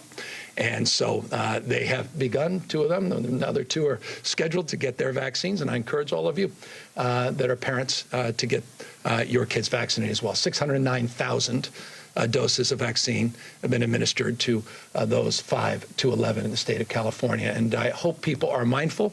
Look at the pediatric rates in South Africa. Look at the hospitalization numbers in South Africa. Pediatric hospitalizations. It should be a sober reminder. This is not just about those 65 and over. It's not just about people with certain body mass index. Young folks are susceptible to this as well. I will say, for the purpose of confidentiality, the individual that we did sequence here in the state of California is between the age of 18 and 49. I know it's broad strokes, but again, out of respect for privacy, but important nonetheless to lay that out, I think, to give you a broad framework, or at least an understanding of the age of this individual. So we are not surprised by this. This was predictable. This was predicted. And it, again, is not surprising the state of California because of its sequencing and because of its aggressive testing protocols, including, by the way, creation of our own state testing lab and the work we continue to do to lean in and not be shy in terms of being led by science, open argument, interested in evidence, and mindful that we all need to be humble in the face of these mutations and variants and this disease. But we are not, again, surprised to be here today, and just want everybody to know that we were coming here anyway to do what I would be doing today if we were responding by showing up here to this announcement, and that is to encourage Californians to get vaccinated, to get a booster, and to do what is required of us, and that's using our common sense through the holidays to protect ourselves and enjoy our loved ones at the same time, being safe around the holidays. So that's a long-winded update on where we are. With that, let me, because he's here, take advantage of his presence and now turn over the mic to Dr. Ghaly, who is also a pediatrician, also a father, and is here to promote boosters, promote vaccines, but also can fill in any potential details that I missed as it relates to this new sequenced variant out of the state of California. Doctor? Thank you, Governor, and thank you to the Blue Ribbon School that we are in for all you do for students of our state of Merced County and this town of Winton. Terrific to be on a campus and seeing what California has done to help bring kids back and enjoying their education, to the public health leaders and the elected leaders that join us today. Thank you for your ongoing work. Governor, in the spirit of doubling down, as you said, I'll double down on a few of the messages. The details you had, perfect. We have one individual, and I want to focus on the fact that we are proud to be able to identify in this state, because of those efforts to be well prepared around COVID, the lessons we learned over the past 20+ months to be ready on all fronts. And California demonstrates that today, thanks to our partners at San Francisco Department of Public Health, at UCSF, and to all involved in helping California stay in front of the curve. This one individual, indeed, I want to highlight, fully vaccinated. And some people might say, well, is that of concern? Does that mean the vaccines aren't working? We have been talking for months about the fact that vaccinations do one really, really important thing: protect against severe disease, against hospitalization and death.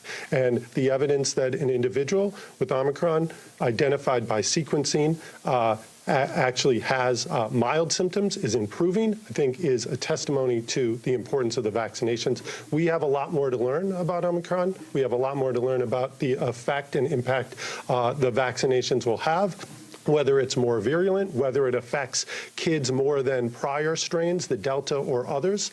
So we still have a lot to learn, and that's doubling down on the message of vigilance. As we enter this period of gathering information, working with global partners, federal partners, local partners on understanding the impact, we ask Californians to do the things the governor said. Get vaccinated, get boosted if you're eligible now. Don't wait. There's a lot of talk about a variant-specific boost. That is being prepared. Thank God we have the ability with our pharmaceutical partners to develop rapidly additional therapeutics and vaccines. But we ask Californians who are eligible to get vaccinated and boosted to do that immediately. Stay home when you're sick. If you've been exposed or have symptoms, please get tested.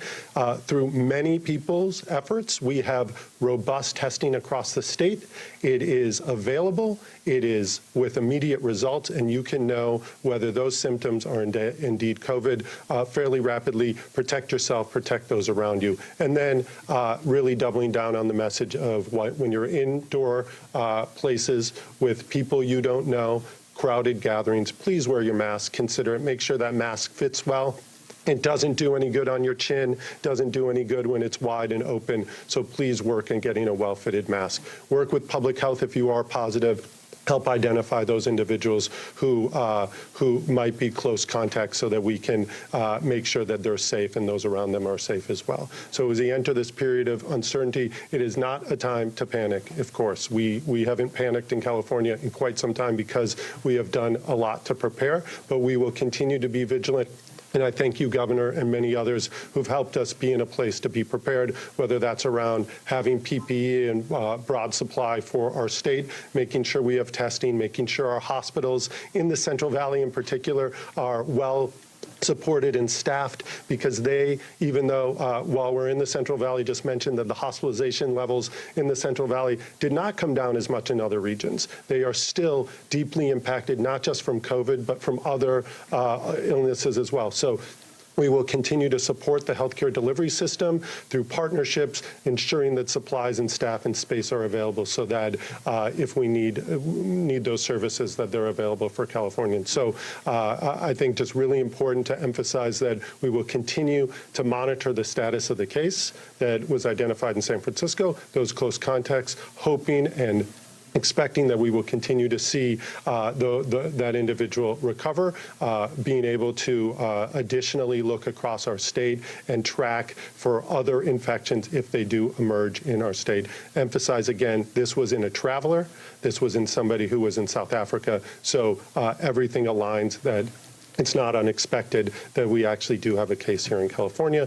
And we do expect that over time we will have additional cases. And that's why we need to keep our guard up, do the things the governor mentioned, do the things I know others are going to mention. You're going to hear them time and time again. I know we're tired. I know people are looking forward to the holidays, but I think some simple tools that allow us to live and do the things that we're excited about in these next many weeks can still happen with our guard up. So with that, I know we have a lineup of folks. I'll happy to introduce Assemblymember Gray. A real privilege to be in your county, in your district, and focused here on the message of making sure kids get vaccinated, and the vaccine message is strong and alive here in Merced County.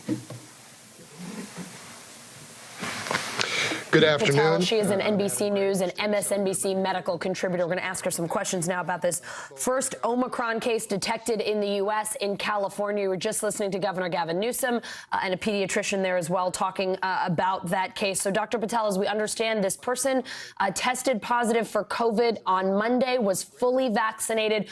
What do you want our viewers to know here? What are the important details that we should take away from this first case of the Omicron variant? So a couple of details to take away that actually show optimistic signs. Number one, this was a fully vaccinated individual, 18 to 49 years of age, out of concern for privacy, not getting more specific. But also noteworthy, the governor mentioned that they were vaccinated within the last 6 months, so not eligible for a booster. So kind of in that period of time that we would expect for people to still have high levels of immunity. And the fact that it's been about a week from arrival off of a flight, and we're making a lot of assumptions, many of us assuming that the place that this person contracted the virus was outside of the U.S., not on the flight, perhaps, but we need to know some of those details. 7 days later, showing up with a symptom that prompted him or her to get tested, that actually is a good sign because, number one, Hopefully, we're not going to see this person hospitalized, although that'll take several days to kind of watch out for. And then number two, I think that it's critical. There are probably also additional cases. There was a little bit of a hint that the California labs are pretty robust and that's how they were able to detect this. Just knowing and having watched COVID over the last 2 years and taking care of patients, I would imagine that there's a high number of people that individual contacted. And if this is high transmissibility, that we will see more infections. All right, Dr. Patel, thank you so much. We're going to have much more in this first case of the Omicron variant coming up. But for now, we're going to go to Oakland County, Michigan, where the sheriff's giving an update on the deadly school shooting there. Let's listen in.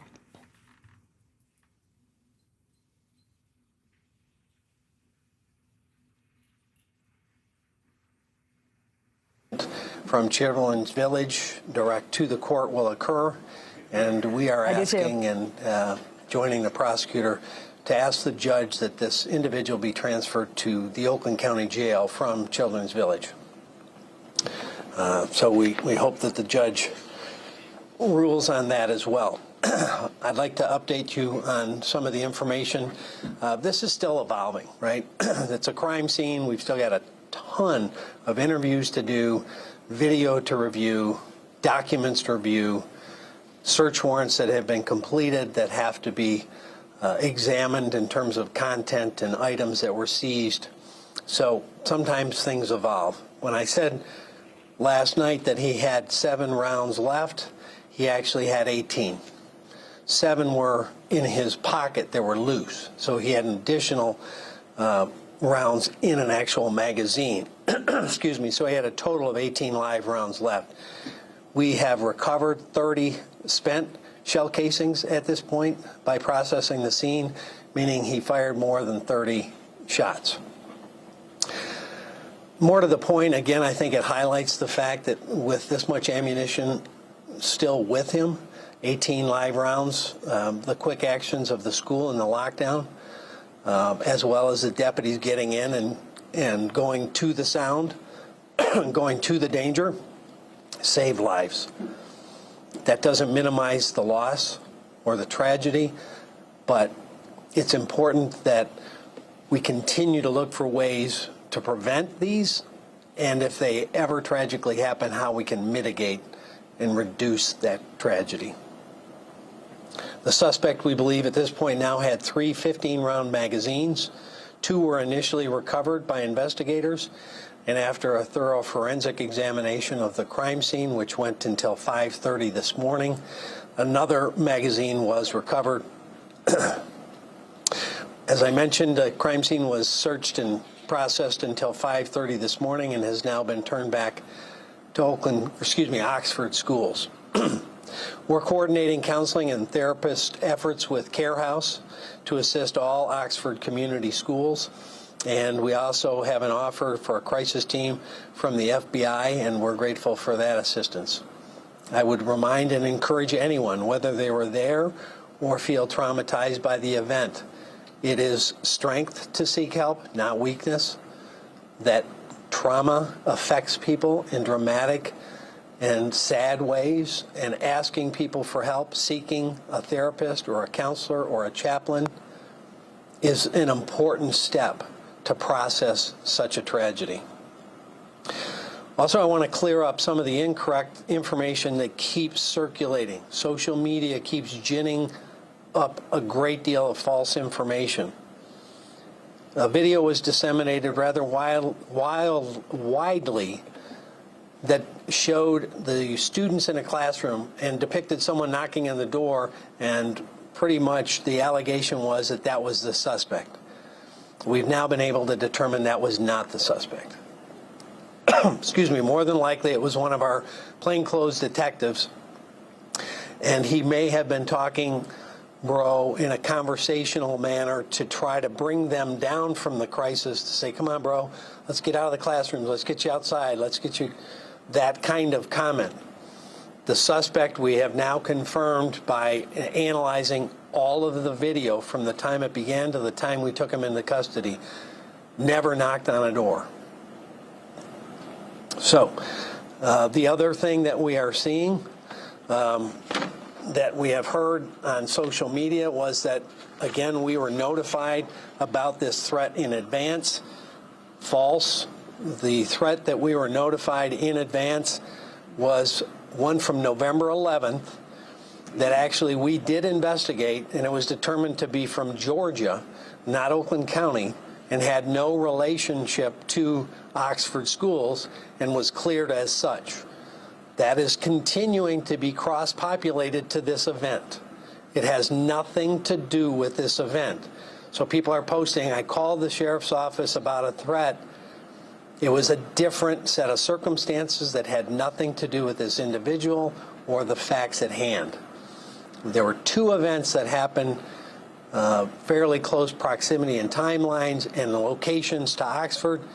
Both of them had nothing to do with this.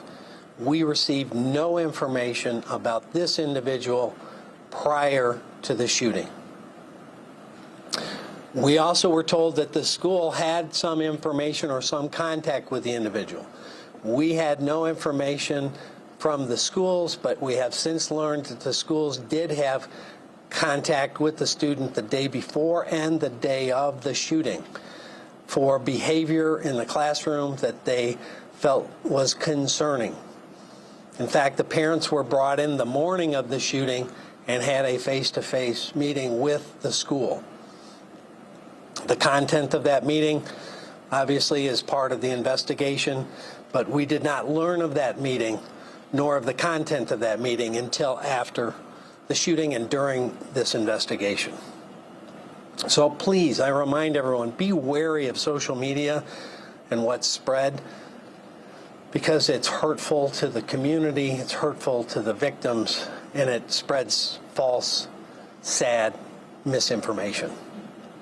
If anyone has information or believes they know something about this case, or frankly any case, or any potential threat anywhere in Oakland County, please call our phone line that we've given out before at 248-858-4911, or you can email us at OCSO, Oakland County Sheriff's Office, OCSO@oakgov.com, and of course we always accept anonymous tips. So I'll try to answer questions if it doesn't get too deeply into the evidence, because we're right now at the baton point where we're passing the baton from investigation to prosecution, and we don't want to say anything that may jeopardize that furtherance of the case.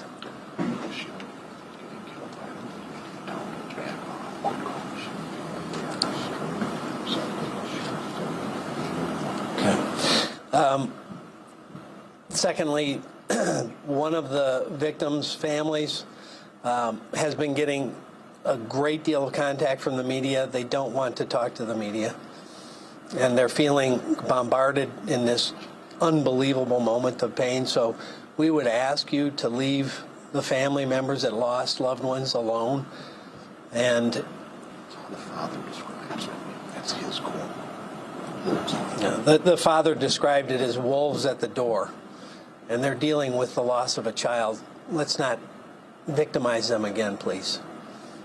Sheriff, on the victim who passed today, multiple ages have been given, 17. 17. Prosecutor just said 15. 17. 100%? We verified it via driver's license. Thank you. Sheriff, can you confirm that the suspect was at school and then left and then came back? Is that true? The suspect was at school and did not leave, was brought into a meeting and then went back into the school area. Sheriff, did that more about the nature of the concerning behavior that was exhibited in the classroom? Was it a threat? Was it violent behavior? I can't get into that. Again, we're at the evidentiary handoff point, but is that information that should have been relayed to the school liaison officer, or you guys? We always prefer to err on the side of too much rather than too little. I can't really go much beyond that, but we would rather, as I said yesterday, check out 1,000 nothings and miss one real deal. Is that going to be investigated? Is the school going to have to potentially answer questions? Well, it's certainly part of our investigation, and that's where we learned about it. Sheriff, he was in school with a face-to-face with his parents. Was he in a meeting with them on the day of the shooting? Yes. and the parents left, and he stayed in the school. Yes. You know what time in the morning that might have occurred, that face-to-face? Shortly after 10, I believe. So between 10 and almost 1 o'clock, right? The shooting was at close to 1, right? Correct. 12:52 thereabouts was first call came in, or was dispatched. We're hearing that he went into the bathroom. He loaded the gun in the bathroom before walking out to shoot. Can you confirm that? I can tell you he came out of the bathroom with the firearm and began shooting. I can't tell you if he loaded it in there. Any updates on a motive just yet, Sheriff? No, we obviously are not communicating with the suspect, so we can't get that from him. We're working, items that we have seized, as I talked about, documents, papers, phones, evidentiary value, items to look to see if there's something that would lead to us understanding what motivated him. But I will say again, there is nothing that he could have faced that would warrant senseless, absolutely brutal violence on other kids. And I have also asked the school if they had any records of him being bullied, and the coordinator of anti-bullying programs had no information that he'd been bullied by anyone. The prosecutor talked about premeditation in her estimation, but was not able to clarify whether it was premeditation of certain victims. Did he go there with the intent to just kill, and these people were randomly targeted, or is there any indication they were specifically targeted? We have no indication that these students were specifically targeted, and based on what I've seen, I don't think that's the case. When you meeting with the student, was there any discipline that was discussed that you know of, or just discipline that was decided in that meeting? I really don't want to get into the specifics of that meeting because now it's part of the investigation, but I wanted to be transparent that we learned that a meeting had occurred and we did not know about that until after the shooting. Sheriff, was he ever expelled from school? No. Prior to those two meetings, there was no contact and nothing in his file by either concerning behavior or discipline. In the investigation, how has the interactions been with the parents? With the parents of the child? Of this.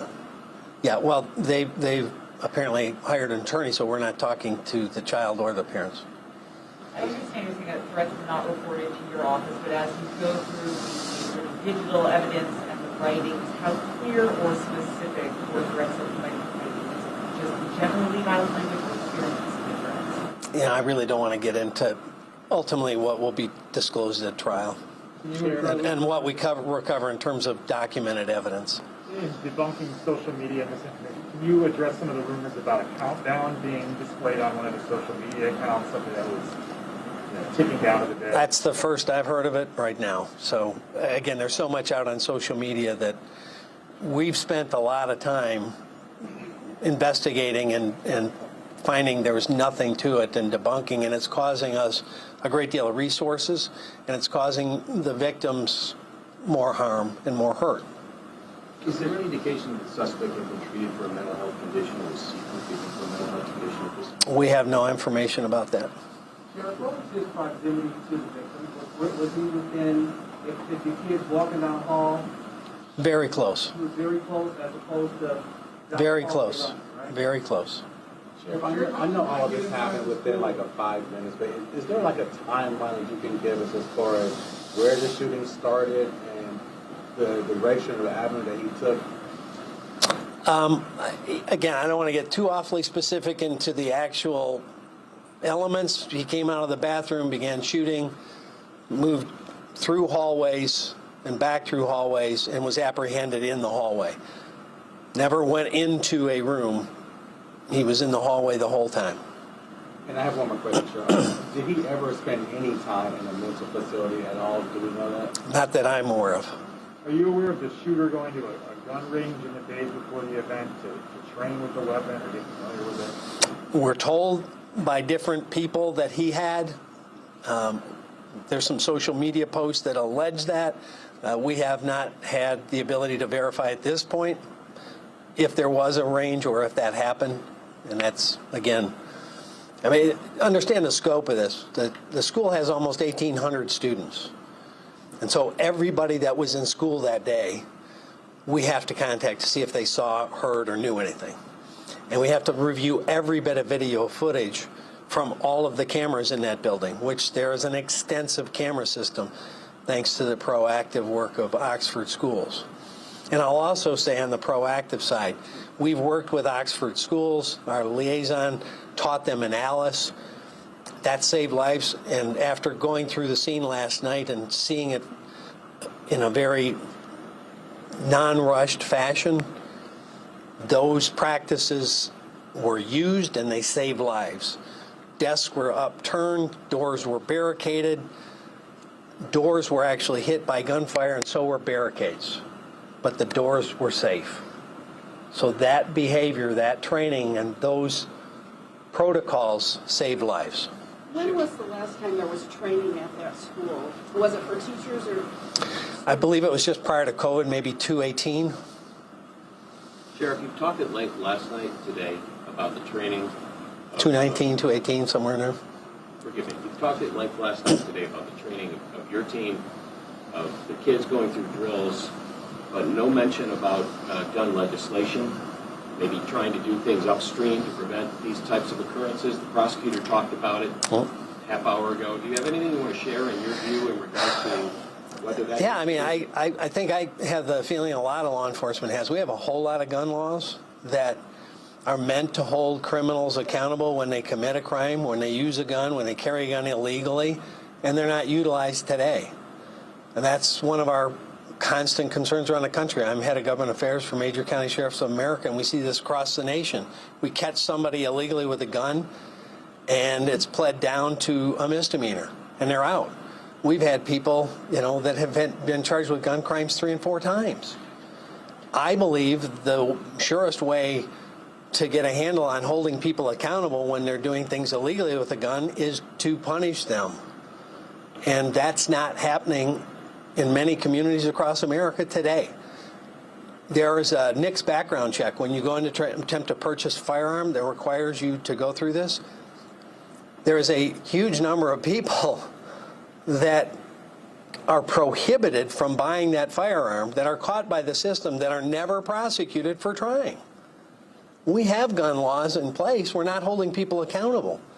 We have felony firearm in Michigan. I'd like to see anybody that's caught illegally possessing and using a firearm in a criminal manner should get felony firearm and do hard time. If we're going to hold people accountable, let's hold the criminals accountable. Is there anything in the father's history that should have precluded him from being able to buy that firearm? Not that I'm aware of. Sheriff, how frustrating is it I know you mentioned that you guys have been trying to talk to the suspect and his parents, been telling them not to talk. How frustrating is that for you and your deputies and your investigators? I believe, regardless of what the parents or the individual suspect does, our investigators are well on a path to create a very, very good case to hand the baton to the prosecutor. Sheriff, I have one more question about the actual shooting. In a crowded hallway in school in close proximity, did the initial victims even know what was going on when they were shot? The reason I'm asking, I'm a parent with kids in school. Sure. I know how kids walk through a hallway. You always tell your kids, keep your eyes open, be careful. But if a kid is walking next to you or behind you, and you don't know his or her intention, there's not a whole lot you can do. Did the initial victims who were shot, did they actually know what the heck was going on when it happened? I would have to say no. Sheriff, so we were told that there was a female retired deputy who was helping out at the school yesterday. Do you have any more information on who she is and how she was able to help out? Their private security is employed by the school district in addition to us having a school resource officer that covers Oxford schools. I know some of them were there yesterday. I'm not sure all the specific ones. So we really don't want to get into identifying personnel at this point, but there were private security people employed by the school, and I know at least 1 or 2 were there yesterday. Sheriff, the prosecutor said, she said it's being considered or looked into, but from where you sit with the evidence you've found, do you see any potential criminal negligence on behalf of the parents? I think that would have to be a TBD as the investigation to be determined. As the investigation unfolds, and we present it to the prosecutor, and then she'll make the decision. Sheriff, how did the gun get inside the building? It's speculative, obviously, but my guess is he carried it in, either in his backpack or in his waist. Sheriff, can you, and I apologize for the repetitive question, can you explain again the meeting of that morning and the day before? It was a meeting with his parents about his behavior? The day before, it was a meeting with school personnel about some concerning behavior, and the meeting the day of was with school personnel and parents. About the same issue? About a different issue. What was that issue the day of? I really can't go into the specific issues on either day, but two different meetings happened. Can you give us any insight into his mental state? There was, obviously, he's on suicide watch. If he's moved to a county jail, will that be continued? Are there concerns about that? Well, typically, anytime you have somebody with the active participating role in a tragedy such as this, they're put on suicide watch just to ensure that nothing happens. So that's kind of SOP, standard operating procedure, and absolutely, if he gets transferred to the Oakland County Jail, that will happen. There have been a number of copycat threats throughout the county today. Sadly. Deputies are already beyond busy, but I assume that has already taxed your resources. Yeah, spot on, Russ. Yeah, there's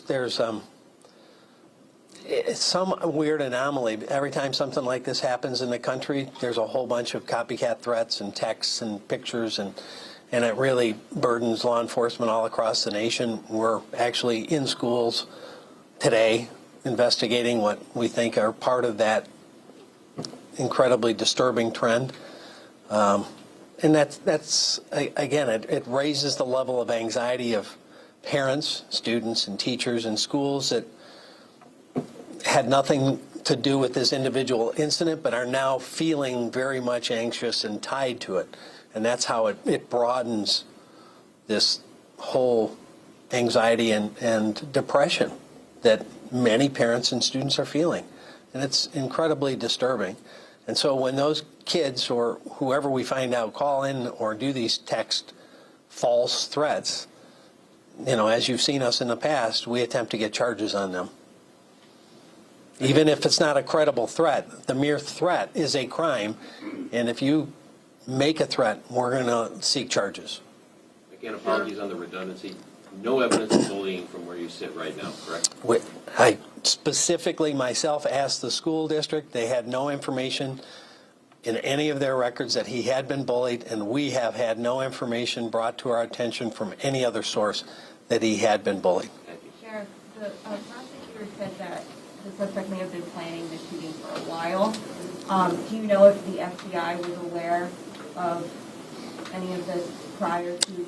At this point, I'm not aware any law enforcement agency had him or the school on their radar for this particular incident at all. For this particular incident, what about previous incidents? Any incident involving him. He wasn't on any law enforcement radar that I'm aware of.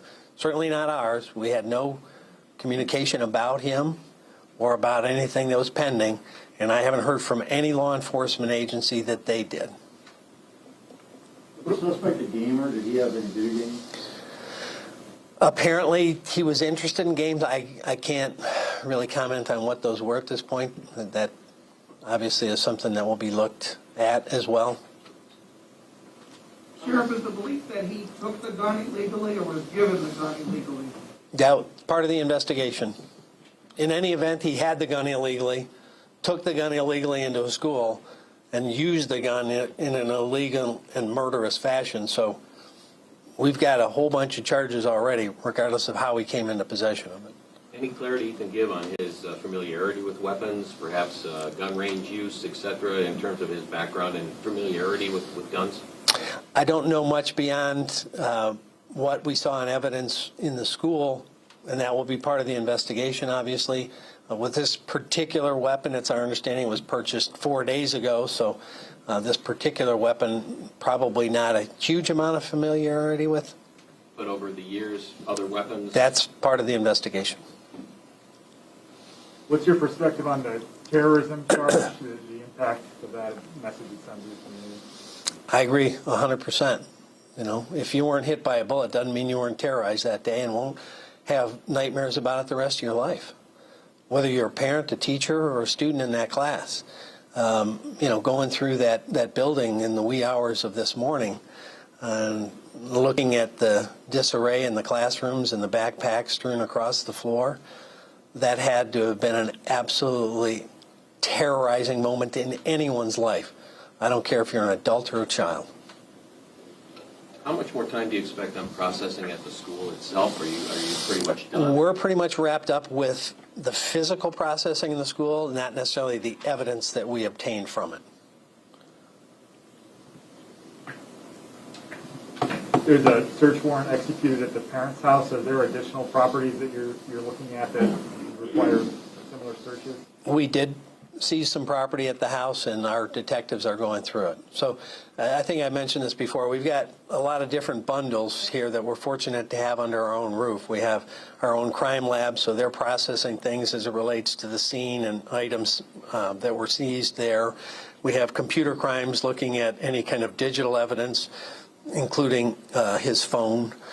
You know, we have detectives looking at any potential documents or other things that may contain information or things relative to, you know, some of his thoughts. Maybe it may be contained in some of that. So a lot of those things are kind of spanned out to all of our different specialists, and then they'll be brought together under the officer in charge of the case and relayed to the prosecutor. Can you give us any details on what was seized, or maybe the volume of material that was seized? I can't get into the details of what was seized. I can just tell you we have a voluminous amount of stuff and things to do. Stuff to go through and things to do. Sheriff, I just have one more question, and I believe you answered it previously, so I apologize for that. Will your investigators, will they have a follow-up conversation with the school in regards to why you guys were not informed about that meeting or his behavior? Certainly our investigators will be and are in close contact with that school, and we're in close contact with all schools in Oakland County, and we encourage all schools, public or private, houses of worship, businesses, anyone that has any concerning behavior, they should report it. Allow law enforcement the opportunity to make the situation safe, to say there's nothing to it or we need to look deeper. That's what we want to do. It's not a burden. So we encourage people, wherever they are, if they're concerned about something, let us know, or let your local police know. The term concerning behavior, does that constitute threats in specific? I don't want to get too awfully into what was concerning, because then I get into the actual content. But, you know, it's one of those things, if someone looks at it and you go, oh, that doesn't seem right, whether it's threatening or disturbing, or maybe they're worried about, you know, someone being bullied or suicidal. We have obviously a huge problem in America with suicide, especially teens. If they see something that may cross into any of those realms, it needs to be shared so we can figure it out, A, if it's a threat to anyone else or themselves, and B, where to get help. Is the school indicated why they didn't share the concerning behavior with your office? That's all part of our discussion with them. Sheriff, did he know about the meeting with the school officials and his parents that morning? Did who know? The defendant, I'm sorry, did Crumlin, Ethan. Did he know that he was going to be meeting with school officials and his parents? No, he was brought into the meeting and his parents were called. Okay, so I'm asking because did he ever leave the school after that meeting? No, the not. son was already in school. So the gun was somewhere in the Still, again, it's still a moving, we believe it was. I can't definitively say 100% that it was, but we believe it was, because we've begun the process of tracking his movements and saw at what point and where he came out with the weapon. Thank you.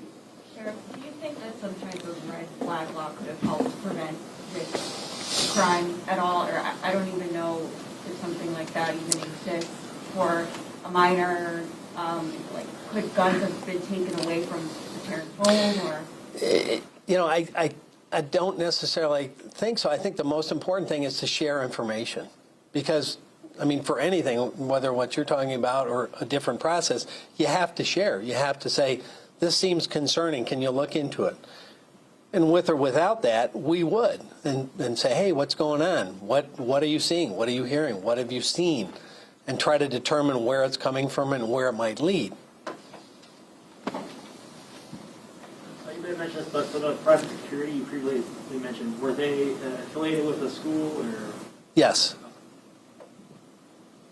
After the meeting in the morning with the school and the parents, did the suspect go back to class, or did he release back to? He was released back into the school from the meeting.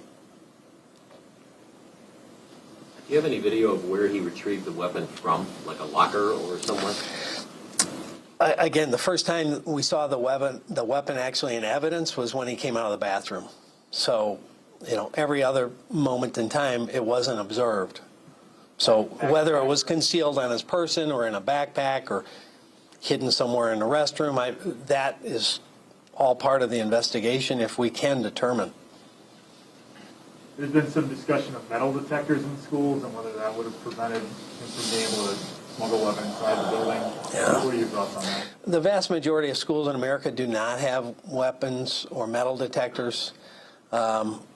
And that's a determination for each district about what kind of environment they want to be operating in. But I know for a fact one of the last debriefs I got on a school shooter, he came in through a back door.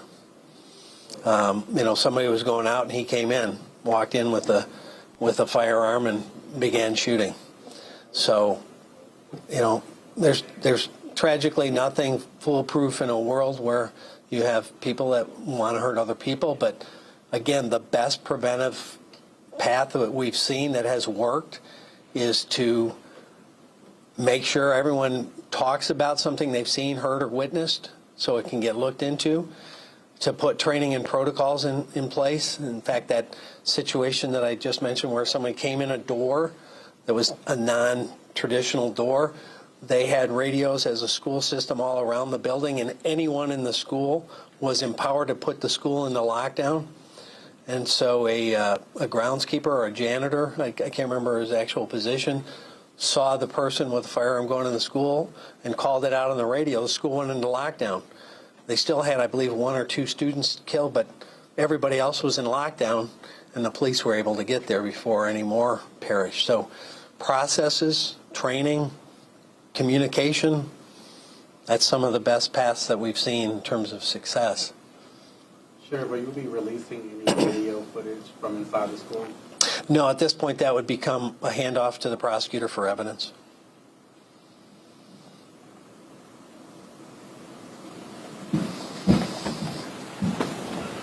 The 14-year-old with the gunshot wound to the jaw and hand has been discharged. Recent update, the 14-year-old with the gunshot wound to the hand and jaw has been discharged. Any update on the young girl described yesterday on a ventilator after a chest wound and surgery?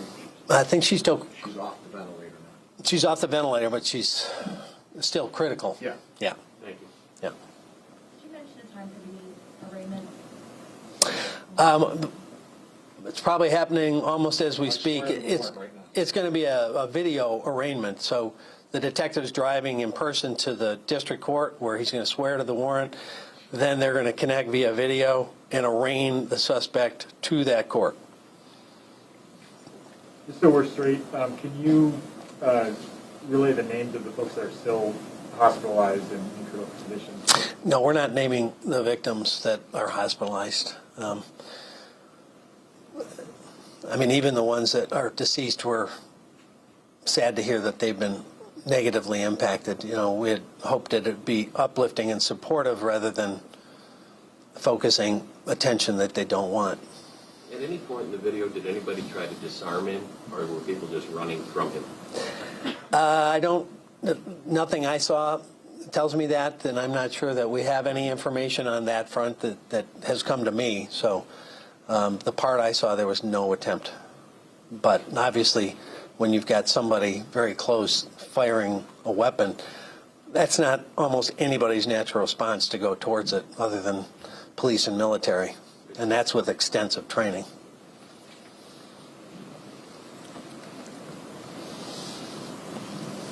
Anybody else? Thank you. Thank you, Senator. All right, let's bring in NBC News terrorism analyst Jim Kavanaugh. Jim, thanks so much for being with us today. We just heard from the sheriff there saying that the suspected shooter still had 18 rounds left, 7 of them in his pocket. Your takeaways from the news conference we just heard? Well, that's right, Allison. He had 3 15-round magazines, and he still had 18 rounds left. He fired off at least 30 rounds. And that's why we've seen the carnage they had. I think the other important thing the sheriff noted was that from the video evidence, they first spotted the gun in the killer's hand when he came out of the bathroom and started shooting. That makes me think that it wasn't targeted to a specific student, because he probably would have hunted that student down first. He just came out of the bathroom and started shooting, which would, of course, make everyone run. So the target may have been the school at large, the school as a whole. And so he just began shooting. So it's clearly premeditated. He brought the gun to school. He got the gun. You know, premeditation, Allison, can be just a couple of seconds. It doesn't take a long time to be premeditated in your desire to murder.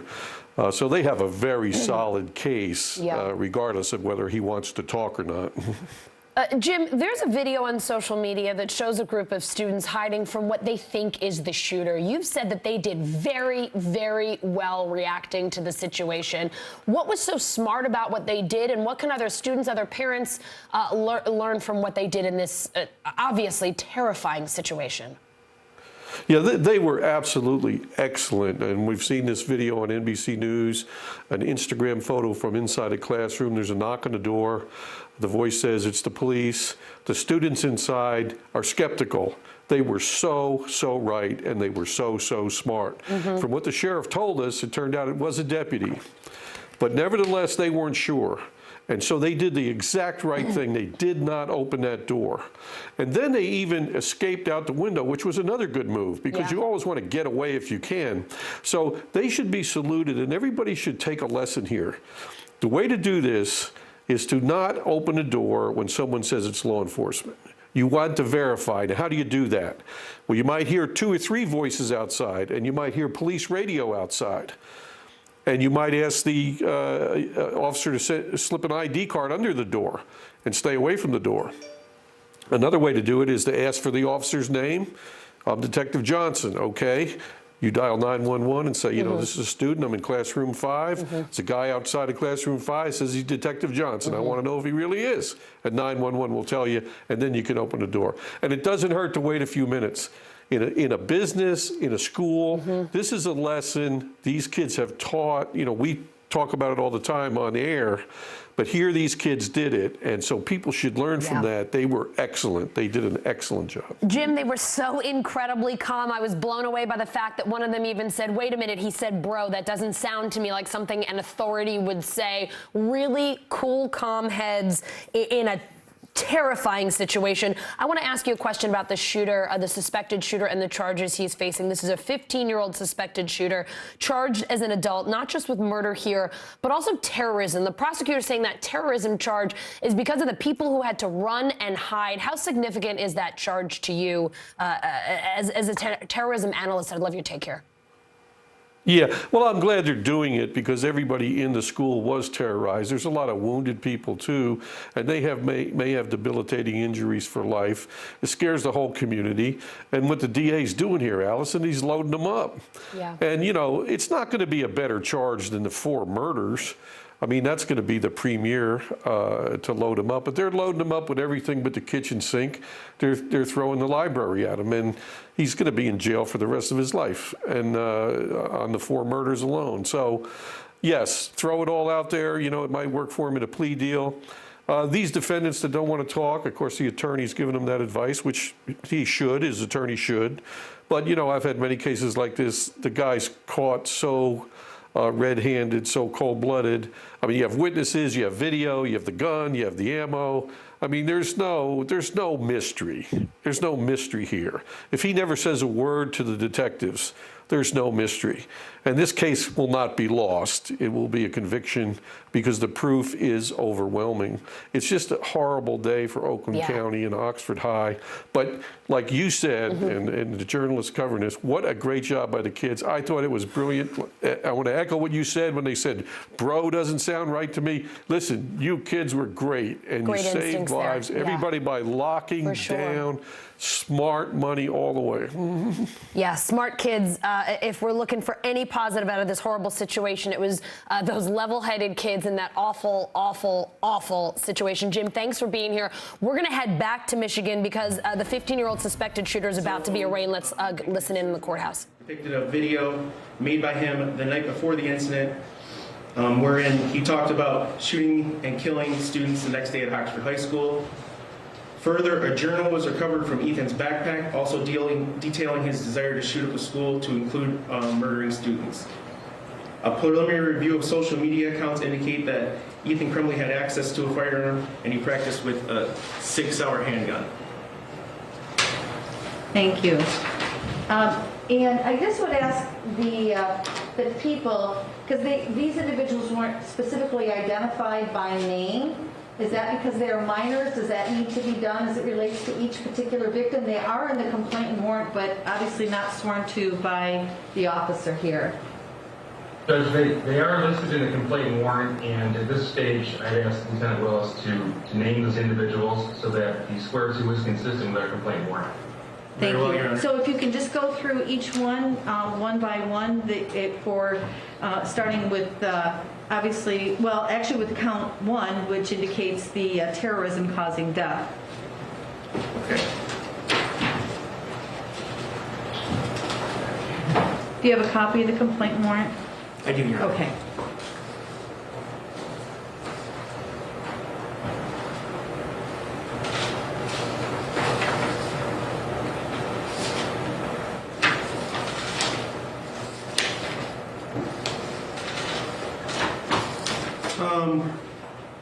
Count 1, did knowingly, willfully, deliberately, and with premeditation commit murder in first degree, a violent felony that the defendant knew or had reason to know was dangerous to human life when intending to intimidate, coerce a civilian population, to wit, the Oxford High School community, and cause the deaths of Madison Baldwin, Tate Meyer, Hannah St. Juliana, and Justin Schilling.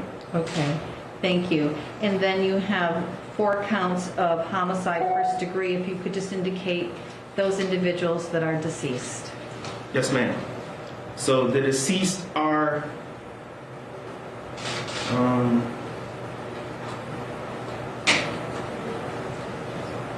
Tate Meyer, Hannah St. Juliana, Madison Baldwin, Justin Schilling.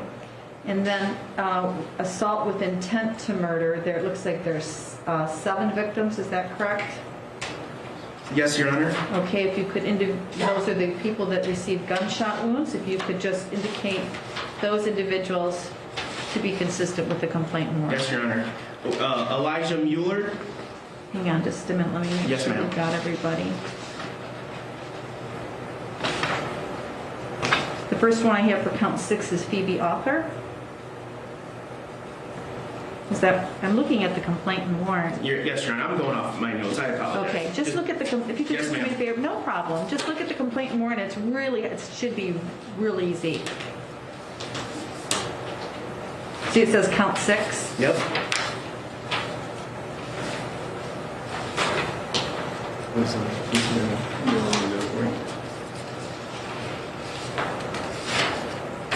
Oh, yeah, I got it, Your Honor. I'm sorry. No problem. Did make an assault upon Phoebe Arthur with the intent to commit the crime of murder. Thank you. And go ahead, count 7. I'll just go, yep. Did make an assault upon John Asudo, I apologize, with intent to commit the crime of murder. And count 8. Did make an assault upon Molly Darnell with the intent to commit the crime of murder. And count 9. Did make an assault upon Riley Franz with the intent to commit the crime of murder. And count 10. Did make an assault upon Elijah Mueller with the intent to commit the crime of murder. And count 11. Did make an assault upon Kylie Osage with the intent to commit the crime of murder. And count 12. Did make an assault upon Aiden Watson with the intent to commit the crime of murder. Thank you. And it looks like the remainder of the counts 13 through 24, are possession of a firearm and the commission of a felony that attached to all of the prior felony counts. So, anything further? No, Your Honor. Based upon the information that you provided to the court under oath, I do find probable cause to believe that a complaint and warrant should be issued. Count 1, terrorism causing death.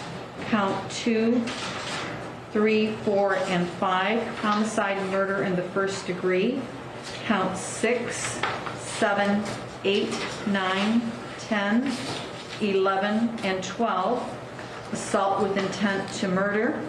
And as it relates to each of those felony charges, count 13, 14, 15, 16, 17, 18, 19, 20, 21, 22, 23, and 24, possession of a firearm and the commission of a felony to attach to each of those above indicated felony charges. If you want to come forward and sign the complaint and warrant, is there anything further regarding the swear to Mr. Keast? Not regarding the swear to, Judge. Thank you. Okay, thank you. May I approach her? Of course.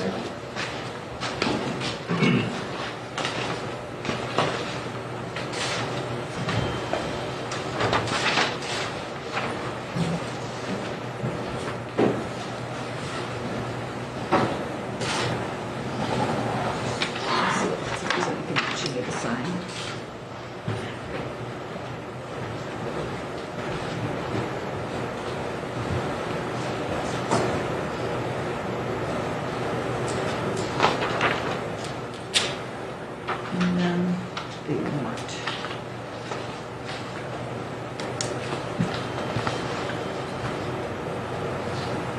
I think that's it. You signed the complaint. I'll sign the warrant. Thank you. Yes, Your Honor.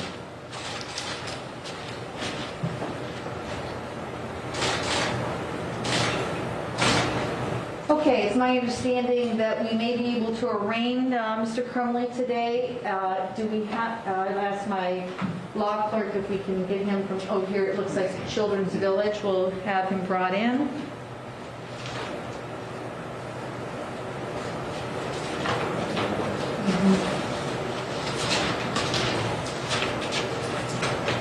If I may? Yes.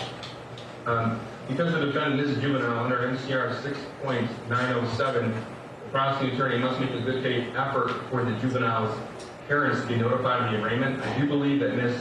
Nadine Hatton, who was initially appointed to this case, has made contact with the juvenile's parents. And I see on the Zoom screen indication that the defendant's parents are in fact attending this arraignment. That is correct. I do see, I'm not sure that that is them, but they are identified as Mr. and Mrs. Crumley parents, so I assume that they are in the courtroom. Their video is not on. I don't know if their audio is on. I assume that it is. Yes, thank you for bringing that to the court's attention and making a record of that. And it does, I can indicate that they actually, Mr. and Mrs. Crumley, this is Judge Karniak. And could you just, you are the parents of Ethan Crumley, is that correct? Yeah, correct. That is correct. Thank you. If you could just state your full names, that would be great. I'm Jennifer Crumley. James Crumley. Thank you very much. Anything else from the people before we bring Mr. Ethan Crumley in and start the arraignment? No, Judge. I would just like to speak as to bond, and I do have a motion to make at the appropriate time. Thank you. All right. So, for arraignment purposes, calling the case of People versus Ethan Crumley, case number 216611. Again, your appearances, Mr. Keast and Mr. Kosak. Thank you, Judge. Mark Keast on behalf of People. Scott Kozak on behalf of Mr. Crumley, Your Honor. Judge, before we continue, full disclosure, it was a last-minute call to bring me in as far as just the arraignment purposes. I know Ms. Patton, and I have an immense amount of respect for her, may have had a chance to review his rights with him. I have not. I would appreciate it if the court would provide me with an opportunity to at least review his rights with him, go over the entire situation, at least as far as we know, before we conduct the arraignment, just to make sure that we conduct everything appropriately. Absolutely. We'll put you in a breakout room with Mr. Crumley, and just let us know whenever you're ready. And Your Honor, Nadine Hatton, that is correct, the information that you have been provided, and I apologize for interrupting. I was the attorney assigned to Ethan Crumley on the juvenile matter. If Mr. Kozak does not mind, I would like to join the breakout room with him. I have had an opportunity to advise Ethan of his trial rights. I've spent over an hour talking with Ethan, and so I want to make certain that he is comfortable and understands everything with Mr. Kozak. So if the court would allow me to join the breakout room, if Mr. Kozak does not have any objection, I would appreciate it. Certainly no objection. I think it's very appropriate under the circumstances, and we'll put the three of you in a breakout room. Just let us know when you're ready. Okay, thank you, Your Honor.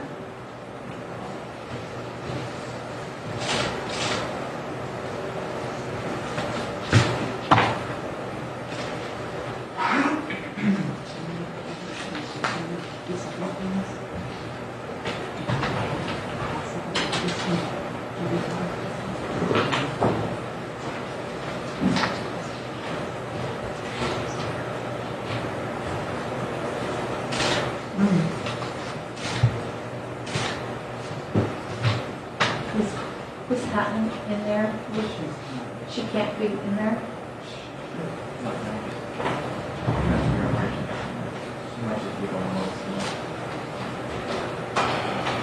It looks like she's frozen.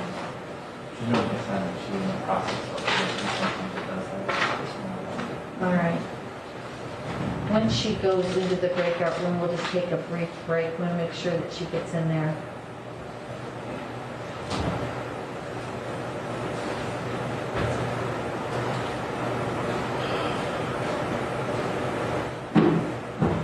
You want to take her out and put her back in? Oh, there she is. Okay. All right. All right, we're going to take a few minutes recess, and then we'll come back. And we'll try to handle those cases as quickly as possible, Mrs. Scott, afterwards. Thank you. Hey everyone, I'm Allison Morris. You're watching NBC News Now. The teen suspect in the Michigan school shooting just being arraigned. NBC News correspondent Shaquille Brewster is in Oxford, Michigan. Shaq, they're taking a brief break in the courtroom right now. Can you tell us what just happened? Yeah, that was the first time we actually got our eyes on that 15-year-old suspect. He was a student at that high school, and he's facing some very serious charges that were announced just this afternoon. And this is the part of the process where his parents, because he is a minor, because he's 15 years old, his parents need to be part of the process. And it appears as if they're having some technical difficulties in showing and bringing everyone all into that same room. So you see the judge there, you see the prosecution team. They are alleging that he was the one responsible for this shooting, that he was responsible for the 4 deaths of the students. The 4th victim died just at about 10 a.m. this morning, and he was responsible for hospitalizing 8 others as a part of this shooting. So this is that initial court appearance, and that's what we've been watching and paying attention to, and it seems as if they're trying to work through some of those technical issues right now, Allison. Shaq, just before this arraignment started, we heard from the Oakland County Sheriff. What did he say about the shooting and their investigation?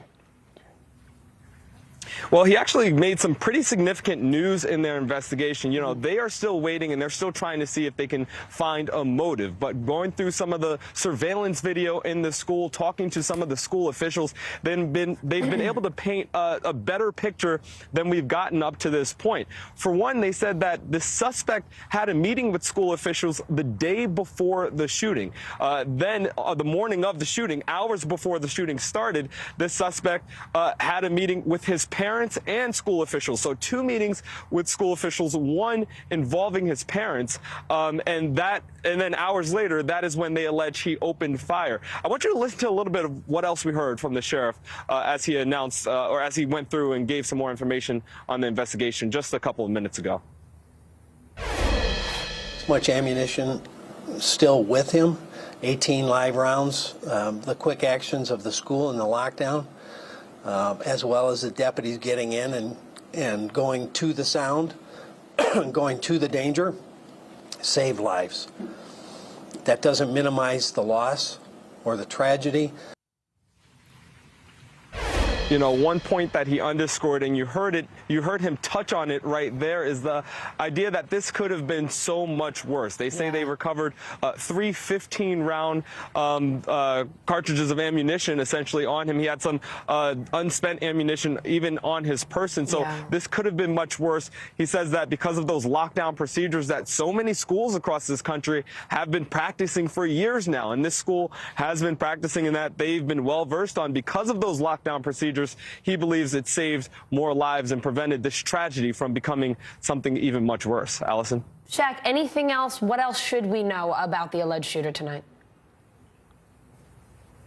Well, we know that up until this point, he has not been cooperating. Once he was taken into custody, because he's under 15, investigators had to go to his parents to ask for permission to talk to him, and his parents advised him to ask for an attorney. So they have not gotten any information from him, at least through him. We also know that he has been on suicide watch since he's been in custody. They say that that's standard operating procedure for someone who's accused of a crime of this scale. And, you know, one other note from when we heard from the prosecutor earlier this afternoon, he is being charged with 1 count of terrorism, essentially. And that count goes to the effect of not just the people who were shot and killed in this situation that he's alleged of executing, but it goes to the idea of so many victims, so many people in that school, the people who in that video were crowding in classrooms, people who left the bathroom, saw bodies on the ground, people who were running from the school, fearing for their lives. It was a reflection of the trauma that was so widespread for the other students in this school of about 16 to 1,800 students. So that is that 1 count of terrorism that the prosecutor announced. And I'll also mention that the prosecutor did signal that there may be more charges to come, that she may charge his parents. We know that the gun that was used in this instance was purchased just a couple of days ago. It was purchased on Black Friday, and the prosecutor saying that the responsible gun ownership will become a major factor, not just in this crime, but as she looks towards and proposes and pushes and advocates for policies and policy changes across the state. Allison? All right, Shaq, let's talk about the victims here. The teen who passed this morning, the other victims killed in this shooting. What can you tell us? Yeah, and I think we have a graphic here to underscore to show and highlight the 4 victims of this shooting. The Justin Schilling, that was the most recent victim. He passed this morning. He was 15 years old. He was on the bowling team, and he was a golfer. We also have Tate Mir, and he was a football player and an honor student. There's also, you see, Madison Baldwin. We learned today that she was an artist and a big sister. And then there's 14-year-old Hannah St. Juliana, and she was a volleyball player and a basketball player. And those are the 4 victims involved. We also know that several more are hospitalized. That number has decreased. According to the police sheriff, or the county sheriff earlier today, there are now 3 people who are hospitalized. 1 of them remain in critical condition. 1 was moved from critical to stable just today. So things are improving, or from critical to serious condition, excuse me. 1 victim was moved from critical condition to serious condition. So things are improving for some of them, but you have community leaders here, you have the sheriff, you have political and elected leaders here still calling for prayers, saying that they are not out of the woods yet, and they're hoping that this tragedy that is already at 4 victims and that expanded today, they're hoping that it doesn't grow beyond what it already has. Yeah, for sure. I'm wondering if our control room could just bring up that full screen one more time so we could see those young people. Shaq, when you put the faces, when you tell us that they were artists, big sisters, football players, on the bowling team, young people just beginning some of the most exciting times in their lives. I know all of us look back and think, man, high school was amazing. And you look at those faces and you just think that they were taken so soon. It's just absolutely heartbreaking. Thank you, Shaq, for telling us more about them, because those are the people we really want to be hearing about this evening, those lives that were cut short. Shaq, thanks so much for your coverage today. All right, let's bring in NBC News terrorism analyst Jim Kavanagh. Jim, thanks so much for being back with us today. I just want to talk about the arraignment that we just saw there.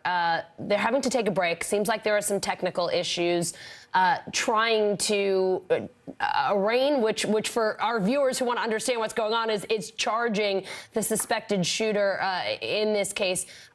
Your take on what's going on there today and what we just saw? Well, I thought the most important thing was the district attorney at the podium stated that they'd found a video and they had some social media posts where the defendant had made some statements about causing mass death at the school in the day or two prior to the shooting. And he said that quite early on in the video when we broke into it. Yeah. But I thought that was the most significant information that he gave, because we hadn't had that before directly. So they've uncovered, the detectives in Oakland County Sheriff's Department has done a great job on this. They've got a lot of people on it. They've done a great job putting it all together so quickly. But, you know, there's the evidence. And we talked earlier, Allison, you know, the question was, did we think he was targeting someone or was it targeting the school? And I think we've gotten the answer now. He's targeting the school. He came out of the bathroom shooting more likely at random than a specific person. We can't tell if he was trying to hunt a specific person, but if he was, you would think he would have done that first. So it's more likely what he said in these previous posts will become part of the evidence.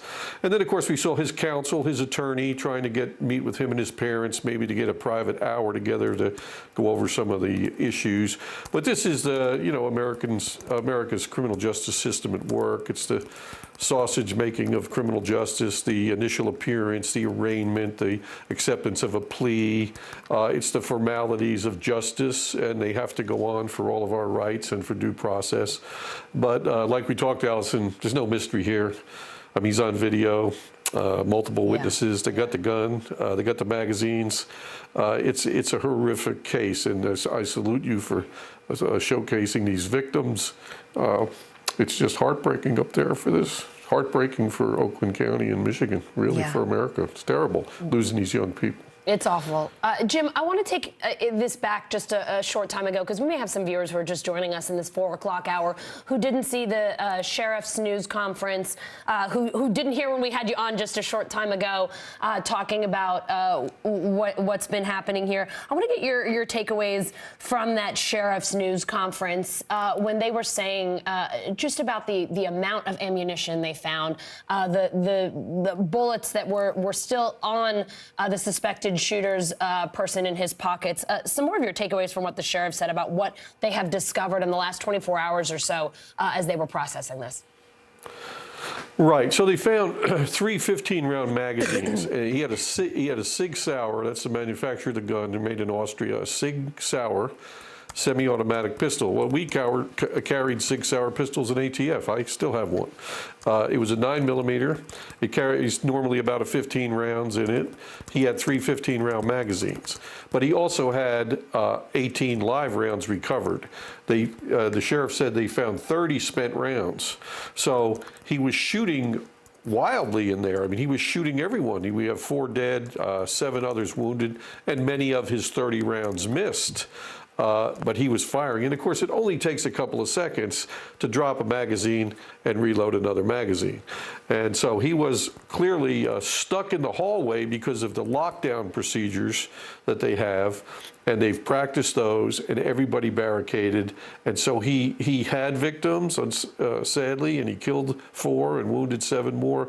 But he probably would have killed many more, but for the lockdown and the quick response of the deputies. So it's just the, you know, what can you do when you're in this situation? in a business, and you're in it in a school, when you're in it in a store, in a movie theater, in a shopping mall, you know, just learn all these lessons. React quickly, don't panic, move fast, you know, get away, escape, barricade, and you know, wait, because they're usually they're usually over in just a few minutes. So if you can barricade and get away, you can be safe. And don't open the door like these young people were so smart. Open the door because somebody says it's the police. Wait, verify. I don't care if it takes a half an hour, that's fine. It's no harm done. Just wait and verify that it really is the police, and then open the door. They're going to get, cops are going to be coming from, you know, Kathmandu to get to you when the shooting starts. All the police are coming, the city, county, state, and the feds, and they're all coming. So help's on the way. Just stay safe. Don't open the door. Be quiet. You know, do what these young people did. Wish they all could have done it. It's sad we had to lose these four. Real sad. Yeah, it is. And it's sad that we have to, Jim, I can't count how many times I've had you on this show or other programs we've been doing here across our platforms here at NBC to talk about shootings, to talk about safety, whether it's in, as you said, a mall, a school. It's just happening way too much. And I'm sorry that we keep having to have you on to talk about these situations, but we're so thankful that you do come on to talk with us and to give advice, because sadly we need it these days. You need to know how to protect your kids and protect your family when you're going out just trying to live your life. Jim Kavanaugh, thank you so much for being with us. We're going to continue to keep our eye on what's going on in Michigan and see if that arraignment picks up again. But in the meantime, one of Ghislaine Maxwell's accusers back on the stand today. Plus, a former president's name came up again in her sex trafficking trial. That's also coming up next.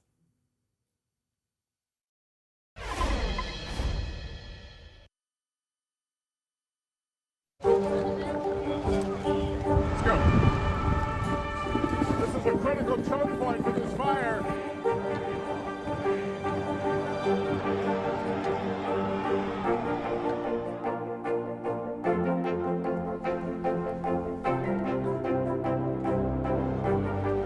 Unnecessary, unjustifiable, illegal. And good evening from New Orleans. Late military operation witnessing the massive crowds. I admire you both. Nice to really spend some time with you. Appreciate it.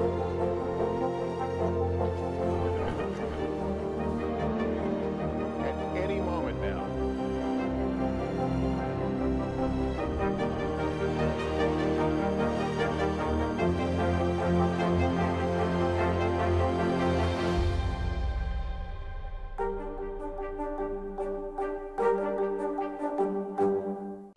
Good morning, I'm Savannah Sellers. I'm Joe Fryer. Another giant leap for mankind. They want folks to shelter in place until this storm pushes through. Traveling to the United States is about to get a lot easier.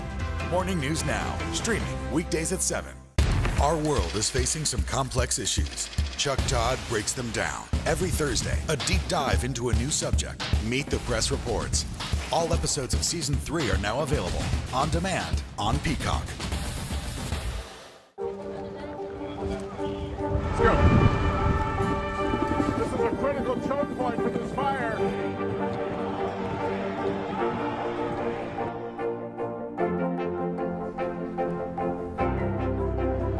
And good evening from New Orleans. Nice to really spend some time with you. Appreciate it.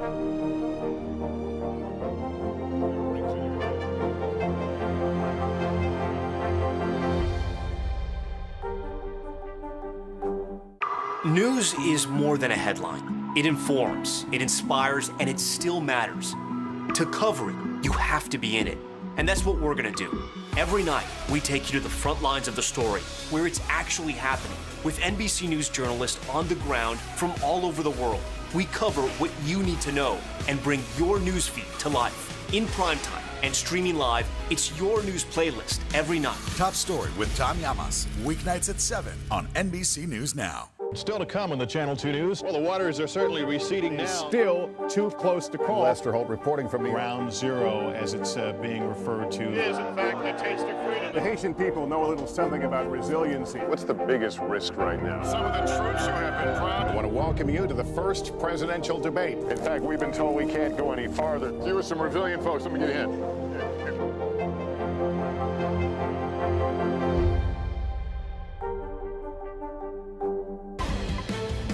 right, let's go to NBC News digital reporter Maya Eaglin. She has the latest headlines from NBCnews.com. Hey, Maya. Hi, Allison. We start with Stacey Abrams announcing she's running for governor in Georgia in 2022.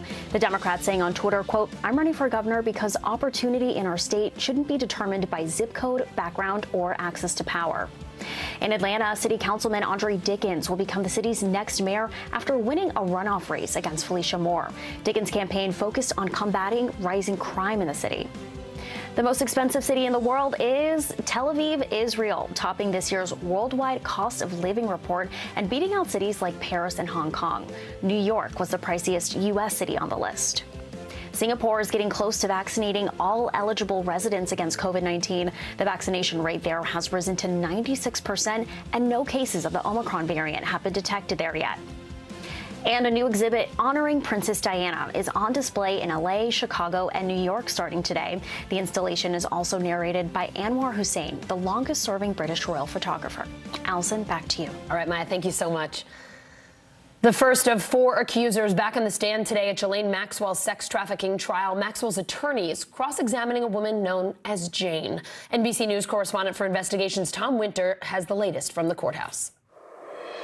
Allison, good afternoon. An emotional afternoon in federal court as the first accuser wrapped up her testimony, testifying under the name Jane, allowed to testify under a pseudonym, not her real name, but the judge says that she wants to keep her privacy and she will allow it. She was questioned by the defense for several hours today about some of the things that she said on her direct testimony and also how she grew up and where she came from and specifically trying to target her for whether or not she was telling the truth. Interesting moment this afternoon in court where the defense attorney Laura Meminger brought up all the different roles she had played as an actress, that she took down a Mexican cartel, that one time she played a prostitute, that she had all these sorts of different roles. She even asked her if she could cry on command. The witness Jane said, no, that's not quite how it works. But then prosecutors had their opportunity on redirect to ask her some specific questions about her and why she chose to testify and why she chose to say some of the things that she did. She got very emotional, the most emotional she's been at one point, saying that essentially she wishes that she could give the money back that she received as a victim from Jeffrey Epstein's estate, that she would give it all back to have her life back. And the reason why she took it was to get some sort of closure. And that's the reason why she says she's been testifying in this trial.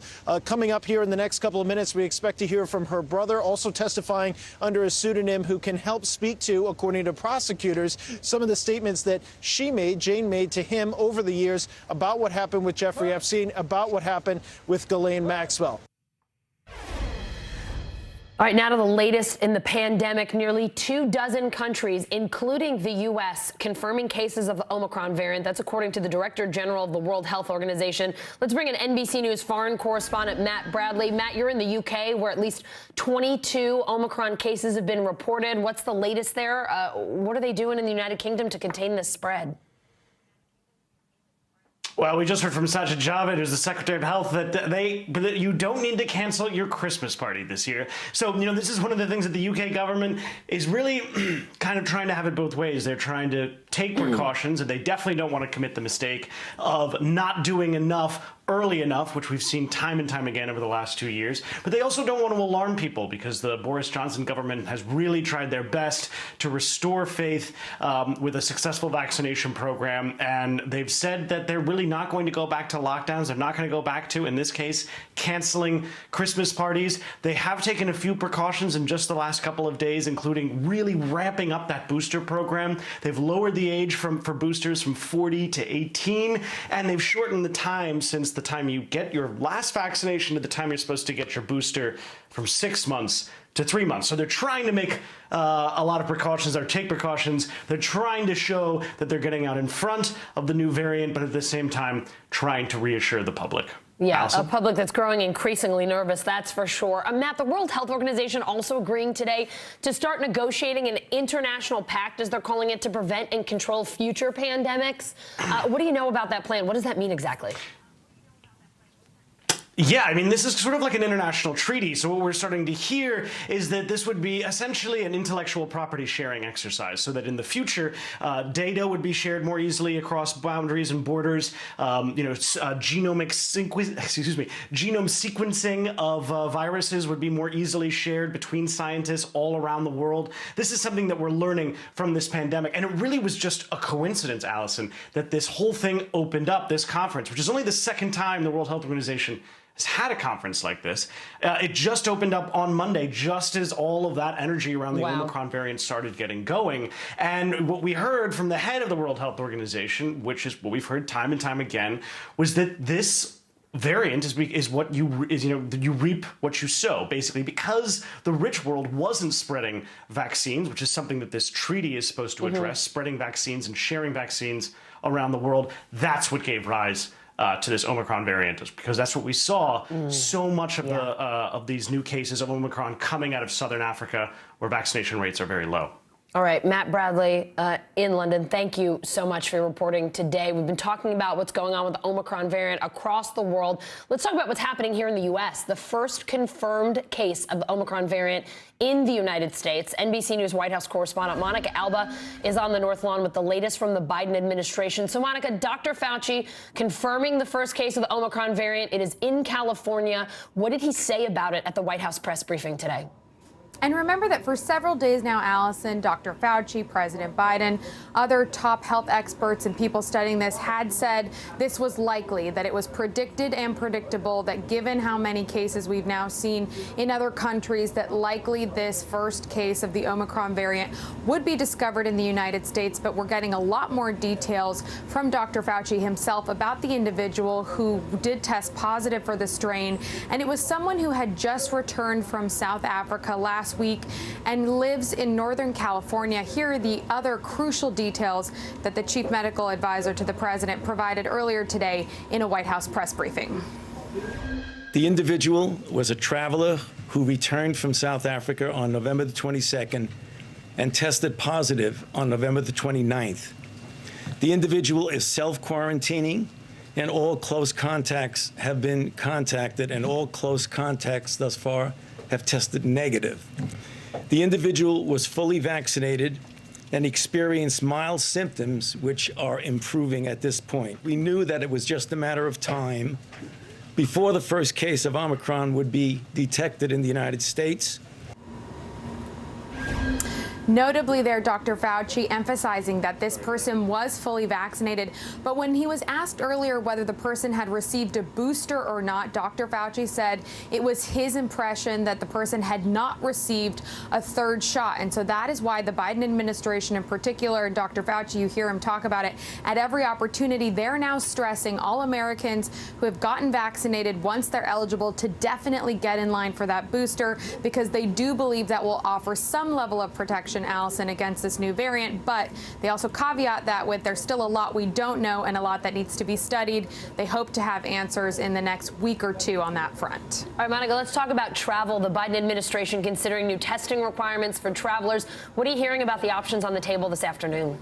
This is something else where Dr. Fauci said the conversations are extremely active. Something that could be required of anyone coming into the United States via plane, whether you're a U.S. citizen or a foreigner, is that you take a test 24 hours after arriving in the country. Right now, the CDC is recommending that if you're coming from elsewhere and you could have any symptoms, that you should definitely take a test, but in more of a 3 to 4 day window after landing. So something that could shift would be that time frame shrinks to a closer amount of time, again, in the hopes that if somebody was carrying the virus without necessarily knowing or before presenting mild symptoms, that we would be able to catch that. The other potential element here is whether the United States is going to ask travelers from abroad entering the U.S. to quarantine or self-isolate under any circumstances. That's something else Dr. Fauci said is being discussed. And the other element to all of this, Allison, that's pretty interesting is whether the definition of fully vaccinated may change. Right now, the CDC says if you have your first and second dose of the mRNA vaccines, you're considered fully vaxxed, or 1 dose of J&J. That definition could be expanded, which Dr. Fauci confirmed today is something they're evaluating. Monica, the CDC is also ordering the airlines to collect contact information from travelers who are entering the U.S. from 8 different countries in Africa. It includes South Africa, Botswana, Mozambique, Zimbabwe. What will the CDC then do with that particular data? Think of it as a big contact tracing project. This is something so that if they start to see other positive tests, if other states, because we know, as you've been reporting with other reporters here, the genomic sequencing and testing and surveillance is happening not just in that Northern California school lab, but of course all across the country to see if they can detect it elsewhere, because they don't expect this to be an isolated case. They do expect, given that the travel bans on some of these countries came a little bit later, that's not about preventing it. They already believe it's likely here, but it's about trying to have a map of where those people may have come in from, on what day, who did they interact with, perhaps notifying other flyers on those kinds of flights and travel, all of that the CDC will then work in cooperation with the Department of Homeland Security to try to see if that information can be useful, again, if we start to see where these webs of others emerge who may test positive from this strain, though that hasn't happened yet. Monica, President Biden says he's going to unveil a detailed strategy tomorrow to fight COVID this winter. It looks like that is going to be a difficult task. What do you know about what might be part of that plan, especially now in light of the Omicron variant? Big time. And when we saw this last, it was when the president did a 6-pronged strategy to try to fight the Delta variant. That was back in August. So this will be seen as a bit of an update to that. But some of the pillars will remain the same, I'm told, by White House officials. So there's going to be a huge emphasis put on getting everybody who's eligible for a booster boosted, getting those who are unvaccinated, that percentage of the population that really hasn't moved for months. We're talking millions of people still. Somehow maybe they'll be motivated by this news. The president is going to continue to make that case. He's also going to talk about expanded testing and access to really the surveillance part of this, because that has shifted away a bit. We've seen the mass vaccination sites, most of them have closed. So there's a possibility that there will be announcements about that and increasing that so that, again, we have a better idea going into the winter. And then what health experts talk about all the time, the fact that we're heading into a winter that's different from last year because most people were staying at home, so we didn't have as much flu. It's possible this year there will be more, so following that element of it as well as we do head into these colder months, Allison. Yeah, all of us sitting here coughing and sneezing this year for the first time because we're out and about, and it brings all those flus and colds and all those things that maybe we didn't deal with quite as much last year. Monica Alba on the North Lawn, thank you so much.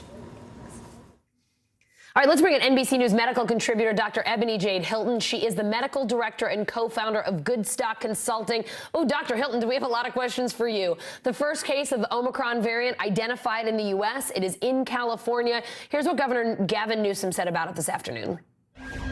This individual is doing well, mild symptoms. The people that this individual came into contact have been tested, and we look forward to more information coming out as appropriate. So, Dr. Hilton, we still don't know a whole lot about this variant. What are your biggest concerns and biggest questions that you have right now? You know, one of my biggest questions and concerns is we keep on repeating this word of mild symptoms. And I have to stress for the public, what exactly does mild mean to you? Because when we think about it, we oftentimes say if you just lost your taste and smell, that's mild. But if you lost your taste and smell, that means that your brain is not functioning in the right way. And my question is that a mild case? So I hate that we continuously kind of downplay the impact that COVID-19 has on people's lives, but we must have to be vigilant about protecting yourself from infection of any sort of severity. And that means not only getting that vaccine and getting boosted, but also wearing that N95 mask, which has been largely left out of discussion for the last few months. Yeah, I think a lot of people are reconsidering how often they wear masks and what level of mask they wear when they're out and about, especially when they're traveling now. The Director General of the WHO, Dr. Hilton, talked about this variant today. I want to play a clip of that. We're learning more all the time about Omicron, but there is still more to learn about its effect on transmission, severity of disease, and the effectiveness of tests, therapeutics, and vaccines. So, Dr. Hilton, since it could be days or weeks before we know more about this variant, what should we do right now? what we should do is wear and protect yourself in all forms, which again includes wearing those masks, avoiding large crowds, making sure that if you're indoors, it has adequate ventilation, that everyone possible is vaccinated and boosted. And just keep in mind that it's not just Omicron. Right now, Delta still reigns in the United States of America. And guess what? We are burying more people now than we were a year ago. And unfortunately, what we saw last year is that at this time where we're now burying between 1,500 to 2,000 people a day, that's literally one person every 50 to 65 seconds, right? What we're seeing last year is that we had a sudden increase over the time between November the 30th until February the 28th, right? We had a massive increase. And what massive? Upwards of 4,000 people dying a day. That's what we have the potential to have this year. And it's not only for the case of the adults, but our children weren't being infected last year as readily, right? We didn't see the numbers of pediatric cases that we're seeing now. And so I don't want those children to be included in our numbers as we're approaching this winter, when we know that largely they are not vaccinated, when we know that largely they're not wearing masks in the same way that we were wearing last year. And it's a real threat to America. Dr. Hilton, you always give us real talk. Definitely don't sugarcoat things, and that's important for us to realize what we're dealing with here. We appreciate it. Thanks for being with us today. Thank you. The future of Roe v. Wade hanging in the balance. The Supreme Court justices looking willing to let Mississippi's abortion law stand. Let's go to NBC News Justice correspondent Pete Williams and MSNBC anchor Yasmin Vasugian. They are covering this landmark case today. So, Pete, you have been tracking today's oral arguments. What were your key takeaways from this morning? Well, I think you're right. It appears that a majority of the conservatives are willing to uphold a Mississippi law. It would ban abortion after just 15 weeks. That would violate the longstanding Supreme Court precedents that say states cannot ban abortion before the age of viability, which is 24 weeks. So even if the Supreme Court just does that, it doesn't directly overturn Roe v. Wade, but it certainly undercuts the central holding of Roe, which says states can't ban abortion before viability. And there did seem to be at least 4 of the conservatives who were willing to overturn Roe. If that's what happens, if the Supreme Court does either of those two things, it will certainly free up the states, several states, maybe as many as half of them, to pursue laws of their own that would ban abortion after 15 weeks and maybe earlier. It could unleash a whole new round of cases of, okay, well, if we can ban abortion after 15 weeks, why not after 14 or 12 or 10 or even like Texas, after 6? What is the point at which the abortion is no longer available? The Chief Justice did seem to suggest today that banning abortion after 15 weeks is not that much of a change, since the only abortion clinic in Mississippi now only does them up to 16 weeks, and something like 95% of abortions are obtained by women up to 15 weeks. But he didn't seem to have a majority for that, trying to limit it to that. So we're going to have to wait to see whether the court does go all the way. But in any event, it appears that the nation's abortion precedents are about to undergo a momentous change. Yasmin, you pulled aside the attorney who's defending Roe today. What did she tell you?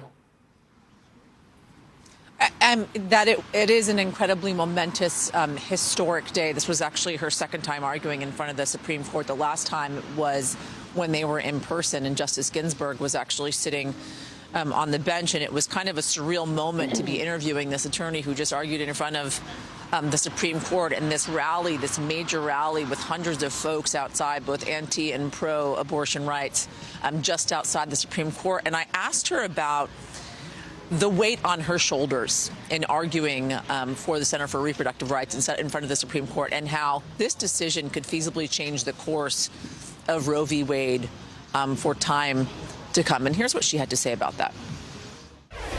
I have taken it very seriously to know that people's rights around the country will be determined by this decision. I've done everything humanly possible to prepare for today and tried to put forward the best possible arguments with our entire team, who's been working incredibly hard, because we think it's so important for people to be able to make these decisions for themselves.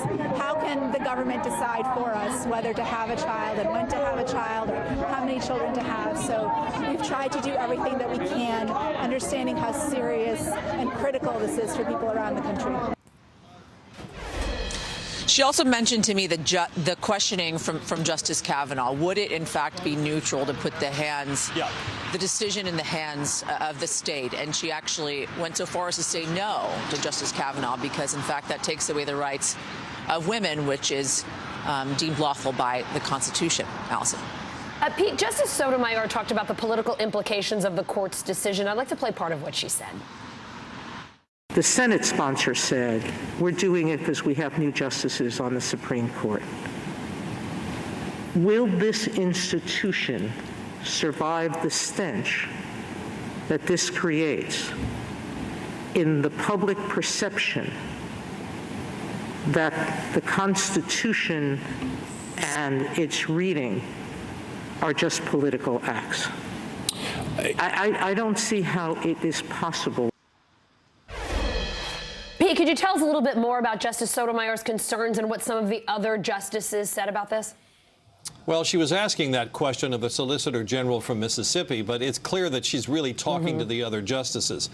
And the court's other liberals said something much the same. Stephen Breyer and Elena Kagan all said that the court has to be careful not to be seen to make a decision just because of political pressure or because the court's membership has changed.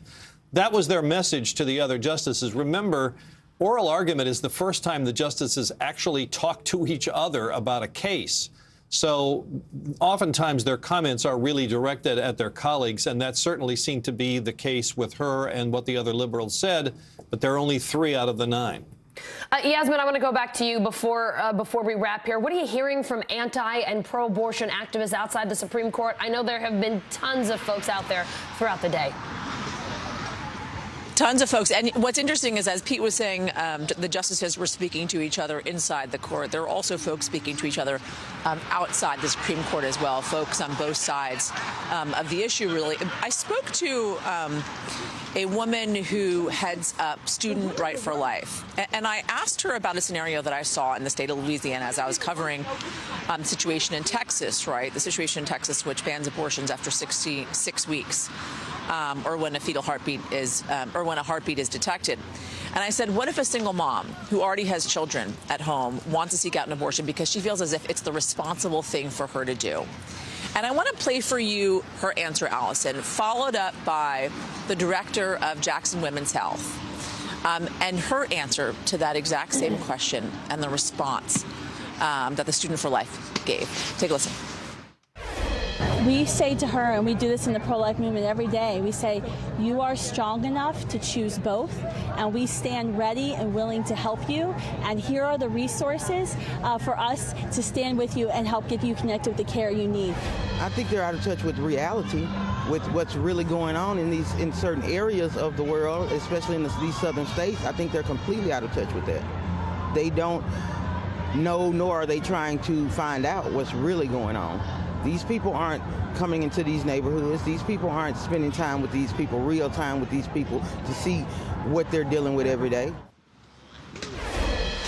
Two people on opposite sides of the issue, Allison, that are going to be watching this court very closely as this all plays out. No doubt. Yasmin, Pete, thank you both for your coverage of this monumental case today. The holidays, a time for celebration and togetherness and a whole lot of spending. Coming up, we've got some tips for giving gifts this year without blowing your budget.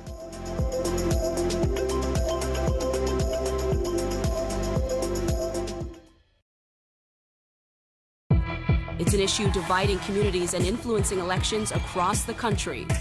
An in-depth look at how one small town confronted race and education and how it tore the community apart. Shame! This is Southlake. All episodes available now. Let's go. This is a critical choke point for this fire.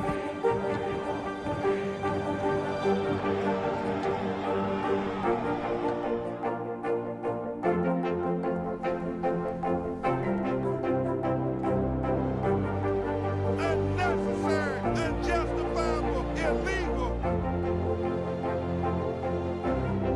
And good evening from New Orleans. Late military operation witnessing the massive crowds. I admire you both. Nice to really spend some time with you. Appreciate it.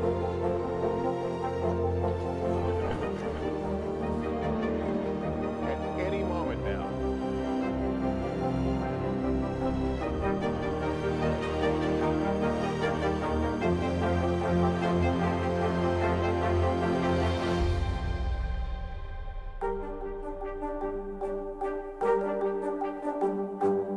The Meet the Press Chuck Todd Cast, free wherever you get your podcasts. The fire has grown leaps and bounds. What you see behind me is typical. How you doing? Pretty bad. News is happening now. A look at what's making headlines around the world. Tonight, the major announcement of the COVID vaccine. This is a significant moment. Your news, whenever it happens, wherever you are, it's here now.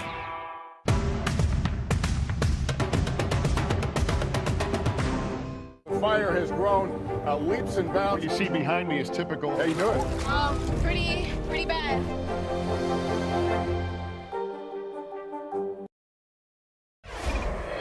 It's time for the Bottom Line, our daily look at what's going on in the business world and beyond. This isn't just the most wonderful time of the year. It can also be the most expensive.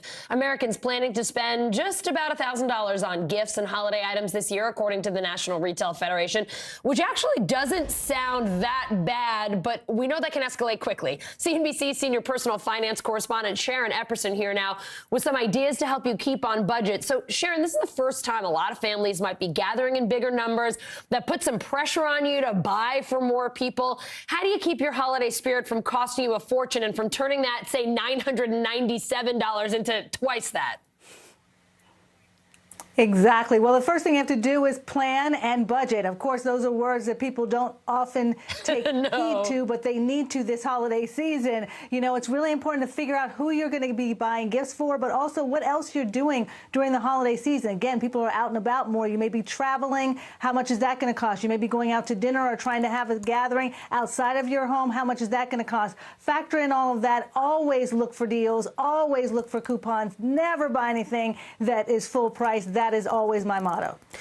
I stand behind that motto. That is the one bit of advice I give my husband when he's shopping. Don't you pay full price for anything around the holidays if you can avoid it. So you have another great bit of advice, Sharon, that I've never considered, but I love it. You suggest giving stock instead of stocking stuffers. Tell me more. Well, you want your recipient, whether it's a child, whether it's a friend, whether it's a family member, to get a gift that's going to be meaningful. How about ownership in a company and something that can actually make them money over time? I'm going to think about a gift that may be somewhat of a novelty gift for a kid. You want to get them a Build-A-Bear. It's about $20 for a basic kit. Well, Build-A-Bear stock right now is $21.66. It closed at. So for about $20, you can get a share of stock of Build-A-Bear.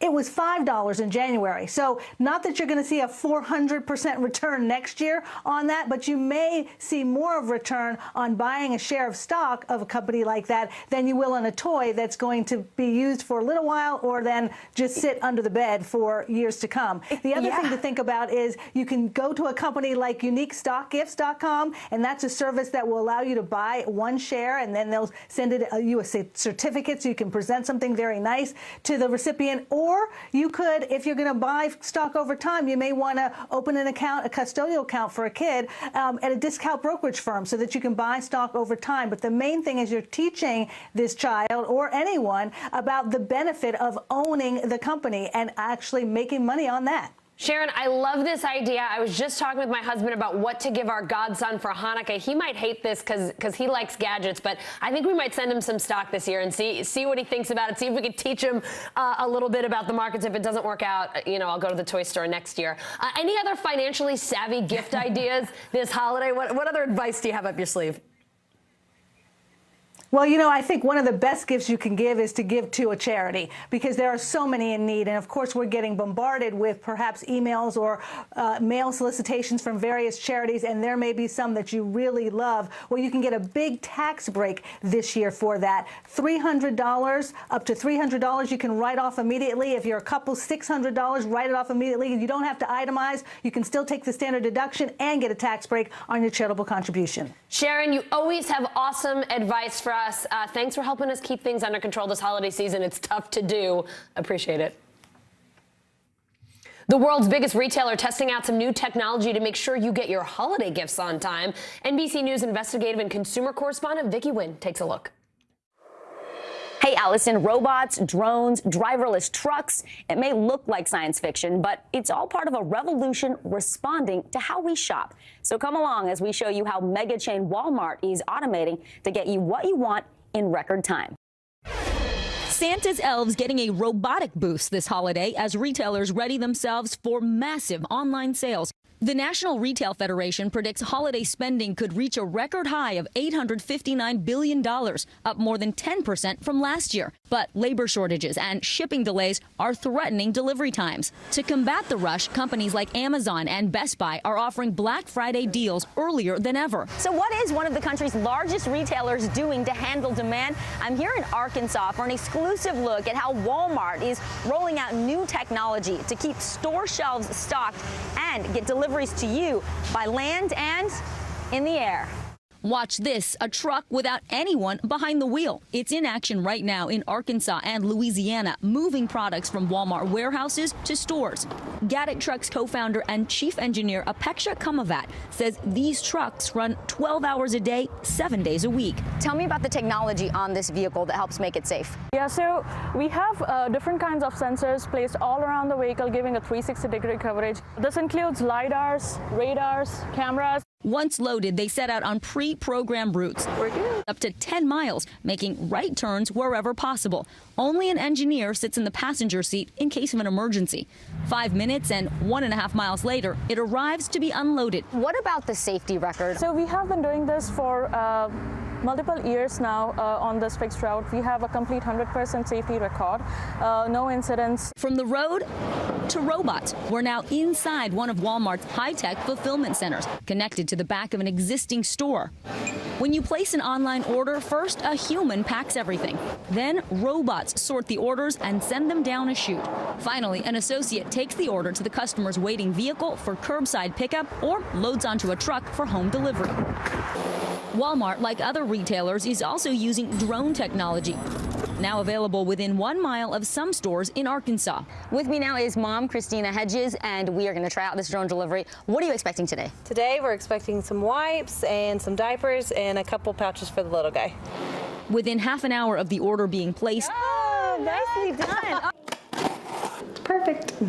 Tom Ward is a senior vice president overseeing the last mile of delivery at Walmart. It's about bringing greater speed and convenience to our customers. What do you say to people who are worried that all of these robots and these driverless vehicles are taking away from the need for human workers? You know, as we bring these new propositions to life, they're not necessarily a replacement, they're an addition. Overall, does it add jobs to the Walmart workforce? You know, we've added 150,000 new jobs to the business this year. So we are adding tens of thousands of new positions to supplement the technology, not just in the stores, but across our entire supply chain to help serve customers better. No question, the revolution in shopping is coming. And by the looks of what's happening this holiday, some of it is already here. So what about the carbon footprint from all of these deliveries? While Walmart says addressing the environmental impact is a top priority, they point out they use electric vehicles and drones. And consider this, 90% of Americans live within 10 miles of a Walmart. So having these additional delivery options means products are closer and traveling shorter distances with less packaging. The holiday season is about to get a whole lot brighter. Check it out. We are just hours away from the Christmas tree lighting here at Rockefeller Plaza. We'll have a preview next.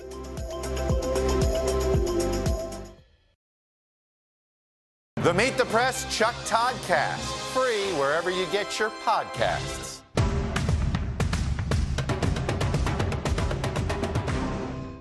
News is happening now. A look at what's making headlines around the world. Tonight, the major announcement of the COVID vaccine. This is a significant moment. Your news, whenever it happens, wherever you are, it's here now.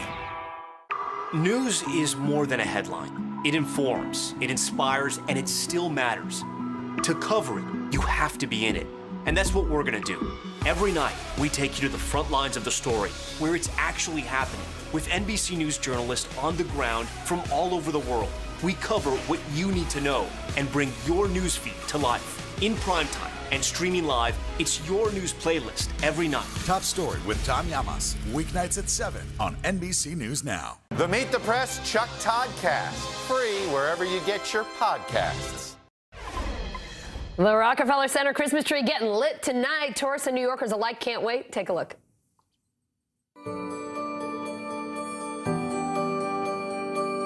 I can't wait. Yeah, it's a lot bigger than I imagined. Beautiful. Yeah, we're excited. It's beautiful. It's bigger than I was expecting. We really wanted to come ice skating at Rockefeller in front of the tree. Overwhelmed by seeing how big the tree actually is. It looks smaller in pictures, I have to say. We got here yesterday. That was the main reason we chose to come to see the tree lit. But now that we know that it's going to be lit up, it's really exciting. I haven't seen it with the lights on, so I'm excited for tonight. I am so excited. I'm not going to be here for the lighting, but I just love coming in and like watching them practice and everything, and I just love it. I feel like it's kind of a reward for New York for working so hard during the pandemic. Just feels like everybody's wanting to have Christmas, a nice normal Christmas in the Christmas spirit. The aesthetic of it is just so cool, like seeing all the Christmas lights everywhere, and then we saw like someone playing the saxophone, which was so cool. Like everything is just so aesthetically pleasing, you know? It's gonna bring me joy into my life. It's like I the like holidays are starting, you know? So it's like good feelings, happy feelings. Yeah. I think everyone's nicer and more friendly and warm to each other, especially after going through a huge pandemic like worldwide that we already did. It's so nice to see everyone out and we can experience this all together again. We have tree lightings in Detroit, but nothing is like this where you have the high energy of New York.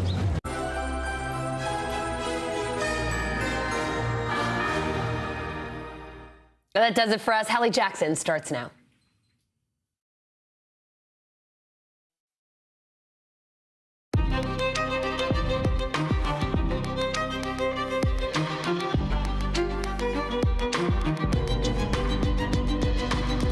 So it's not unexpected, but it's still significant that the Omicron variant we've been telling you about is here. It's in the U.S. right now in California. We still don't have a total read on how dangerous it is or whether it's spread, but the message from the White House is very clear. Don't just get vaccinated, get boosted. We're live out west, and we're getting a gut check from one of our doctors in just a minute. And right before we came on the air, we found out that high school student suspected of shooting and killing 4 classmates made a video the night before about it and was called into a meeting along with his parents the morning the shooting happened, according to police. We don't know about what. We'll talk about why they say it happened, the charges against this suspect, and what we're learning about the victims coming up. Plus, the single most important legal showdown over abortion rights in at least 3 decades. We're reading the tea leaves on where we think the Supreme Court justices stand. And in Alec Baldwin's first interview since that deadly shooting on the set of his movie Rust, he says he never even pulled the trigger. What else he's sharing? And look, we got to talk about baseball. I know it's not the right season. They're not playing games right now, but they may not be anytime soon because of a big-time labor fight between the players and the owners. We'll have more on a key deadline tonight later on in the show. Hey, I'm Hallie, and even though we knew this day was coming with the Omicron variant now here in the U.S., it is still a key moment in the fight against this pandemic. So here's what we know about this case, which was tested at a lab in San Francisco and verified by the CDC. This is somebody in California. They got back from South Africa on November 22nd. Then a week later, they tested positive and are now quarantining. Dr. Anthony Fauci laid it out. Watch. This is the first confirmed case of COVID-19 caused by the Omicron variant detected in the United States. We knew that it was just a matter of time before the first case of Omicron would be detected in the United States. Dr. Fauci said this person was vaccinated but had not yet had their booster shot and said their symptoms were mild. He also suggested some new travel restrictions are probably in the works because of this variant. And the stock market doesn't like any of it, right? The news wiped out a 500-point gain in the Dow, which then sank another 400-plus points, as you see on the big board there. I want to get right to Aaron McLaughlin, who's covering this. Aaron, we heard from a number of people in California about this. The governor, the mayor of San Francisco, et cetera. Do we know anything else about the person who tested positive for this variant, or if they think it's spreading at this point? Yeah, well, we have details in terms of the timeline. This individual, according to Governor Gavin Newsom in a press conference just a short while ago, saying the individual arrived here in California from South Africa on the 22nd. A few days later, around the 25th, developed symptoms, became symptomatic with COVID-19, and then was tested on the 28th. That positive test result coming back on the 29th. UC San Francisco in the overnight hours sequencing the sample and confirming Omicron. Now, officials here in California say they are prepared for this and there's no reason to panic. Take a listen. We knew that Omicron was going to be here. We thought it was already here. We just hadn't detected it yet. So this is cause for concern, but it is also certainly not a cause for us to panic. We are prepared here in the city. And officials say at this point they are not planning any new health orders, no new restrictions as a result of today's confirmation. Hallie. Okay, but as we talk about restrictions, we know that there is the possibility that more may be on the way, right? What does that mean for all of us? Yeah, well, that pertains to international travel restrictions. Dr. Fauci in that White House briefing today touching upon that, saying that it is possible that they could introduce new testing restrictions prior to departure for an international flight, potentially requesting a COVID test 24 hours prior to departure. Officials also have been talking about potential for requiring testing upon landing from an international flight. Dr. Fauci was specifically asked during that briefing about the possibility of requiring vaccinations for domestic travel. At this point, ruling that out. But clearly, this is a fluid situation, and authorities are assessing information as they get it.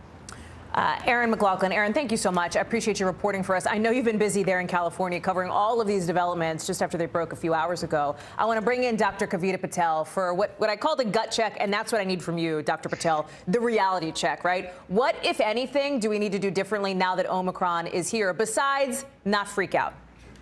Yeah, Hallie, that is right. And I'll underscore and emphasize that, not freak out. And trust me, even I had a little kind of revisiting of how I felt in February 2020. And I had to remind myself, to your point about what can we do now as individuals up to date on vaccinations. I think it was interesting. Governor Newsom and his Secretary of Health made a point of saying that this individual had not received their booster, but that's because this individual had actually received their initial vaccine series within the last 6 months. So it's just a reminder that, we need to stay up to date on immunizations. That includes boosters.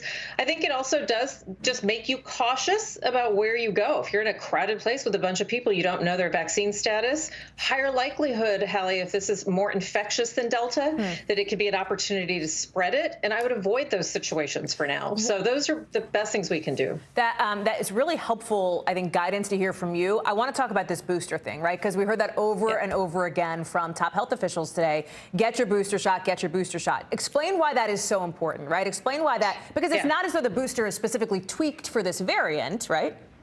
Right, that's correct. And that is very important, Hallie, to point out. This isn't a, quote, new vaccine. It's basically the same thing you got if you had Pfizer or Moderna, just a different dose if you had Moderna. And the reason it's important in this setting in particular, it boosts not only your original vaccine response, but the booster tells your own natural cells that make antibodies to kind of create even broader antibodies than what the initial vaccine series produced, meaning you could have better response to a variant that the body hasn't even seen, like Omicron, if you get that booster. I also want to level set, though. We're going to get we'll get some antibody data on how good our current vaccines fight this variant, probably by next week, end of next week. I want to set the expectation it will not be in the 90s like our current vaccines. It will likely be lower. The question is how much lower and what can we do about it? Can I just ask you about the potential for these new travel restrictions for people coming into the U.S., the idea that those might be announced sometime this week, right? And there's been some criticism here of, does that matter, right? If Omicron is already here, if that's the case, does it matter with these travel restrictions in place? We've heard the White House say, hey, at least that buys us some time to get people boosted. But I wonder, in your sort of professional opinion here, your assessment, how you see that.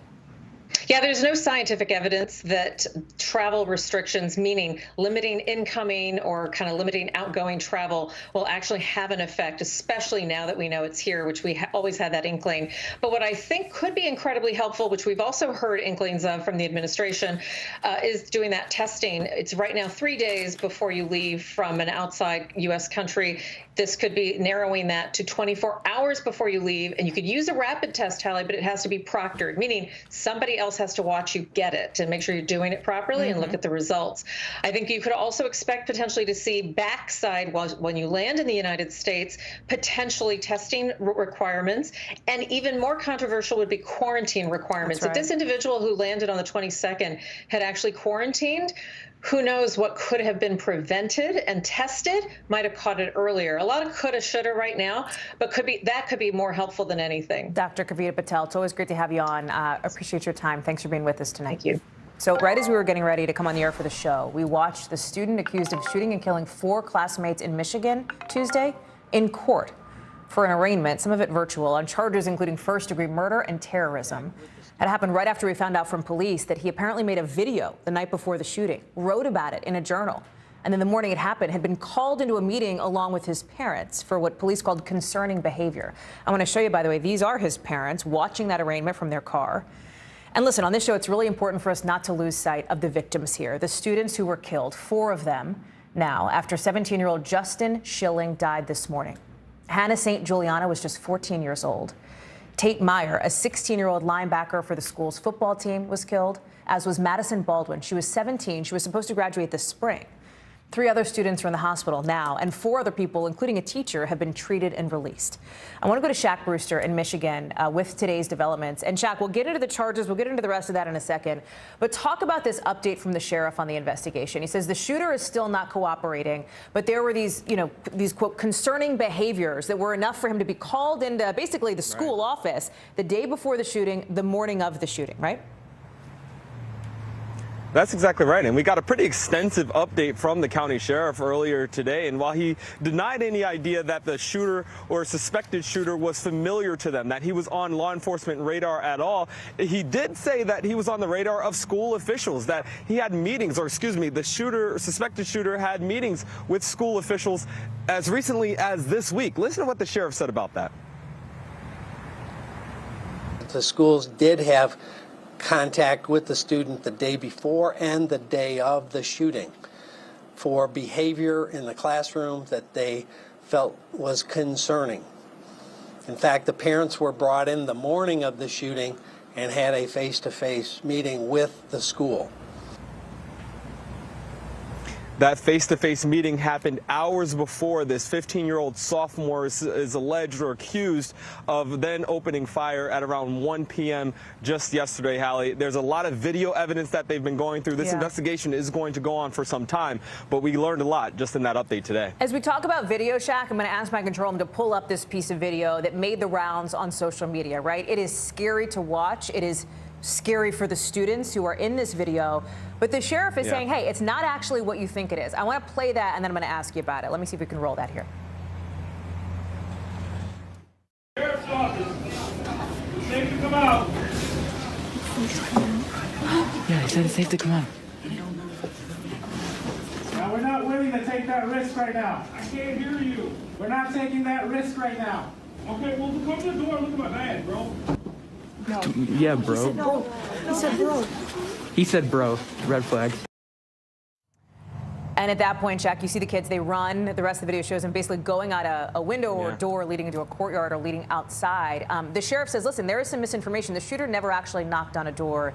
He was apparently in the hallway after coming out of the bathroom with the gun the whole time. That's right. And in the back end of that video, you see them go through what's a window or door. It's not really clear exactly what it is, but when they get to the other side of the courtyard, they're greeted by members of law enforcement who then tell them, you're safe, it's okay. And the sheriff went through not only that story, but went through some other misinformation that's been out there. But he said the shooter never actually knocked on a door through the classroom or in that school. They know that by going through some of the surveillance video.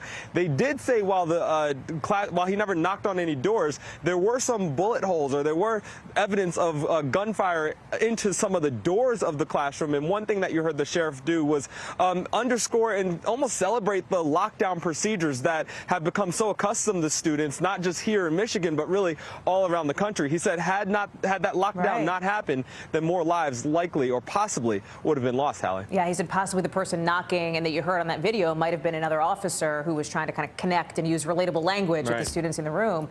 Talk about these charges, right? Because some of them, or for example, the terrorism charge, you heard the sheriff react pretty strongly to that as this 15-year-old, Ethan Crumbley, is being tried as an adult. Yeah, let's tick through those charges because these are serious charges and they are extensive, and that's part of why he was denied bail just a couple of minutes ago. You start with that first count of terrorism causing death. I'll touch on that a little bit later, but then you have the 4 counts of first-degree murder for the 4 victims in this shooting, the 7 counts of assault with intent to murder, and 12 counts of possession of a firearm and the commission of a felony. Now, going back to that first terrorism charge, that sounds a little bit unusual, but the prosecutor explained it in a press conference earlier this afternoon. What about all these other children? What about all the children who ran, screaming, hiding under desks? What about all the children at home right now who can't eat and can't sleep and can't imagine a world where they could ever step foot back in that school? Those are victims too. She explained that because of the scale of this tragedy, because so many people were traumatized in this, that explains that first terrorism charge, Hallie. Shaq Brewster, live for us there, covering this. A very difficult story. Shaq, thank you for bringing that to us. I appreciate it. Back here in Washington, some major news out of the Supreme Court today. Based on what we heard in arguments on the most significant abortion case in decades, it seems like, and listen, reading the tea leaves, listening to the questions being asked, listening to the experts, that justices are ready, it seems, to uphold a Mississippi law that would undercut nearly 50 years of precedent that started back with Roe versus Wade. This is the case, you probably heard about it, that involves Mississippi's only abortion clinic and the state's law that bans most abortions after 15 weeks of pregnancy. So Mississippi wants the court to overturn two historic decisions that say women have a constitutional right to an abortion before what's called fetal viability. Basically, that's the point of survival outside the womb, generally thought to be about 24 weeks. The case will be decided by a court seen as more sympathetic to people against abortion than any in a generation, with a 6-3 conservative majority. And that includes the 3 justices nominated by former President Trump, who explicitly said he wanted them to overturn Roe. So we had a chance to listen in live as it was happening to the arguments in court today. Here's some of that. For 50 years, they've kept this court at the center of a political battle that it can never resolve. And 50 years on, they stand alone. Nowhere else does this court recognize a right to end a human life. If states can take control of women's bodies and force them to endure months of pregnancy and childbirth, then they will never have equal status under the Constitution. I want to bring in our Pete Williams to break this down for us. So, Pete, I'm glad to have you on. You are a court watcher. You are a court expert. Why does it seem like many observers are saying, hey, the justices seem likely to some degree, uphold the Mississippi law? Well, I think you're right. Based on their comments, I think you're also right to caveat it and say it's one thing to listen to them in the heat of the moment, and then when they all get together to write the decision, as they stand there at the edge of the cliff, will they really jump off and overturn Roe? And I think we don't know that yet. But it did seem pretty clear that there are at least 6 votes on the court to uphold the Mississippi law. And as you point out, that would undercut the central holding of Roe, the viability test. Chief Justice John Roberts clearly is there. He said if this is an issue of choice, why isn't it enough choice to give a woman 15 weeks to decide whether to seek an abortion or not?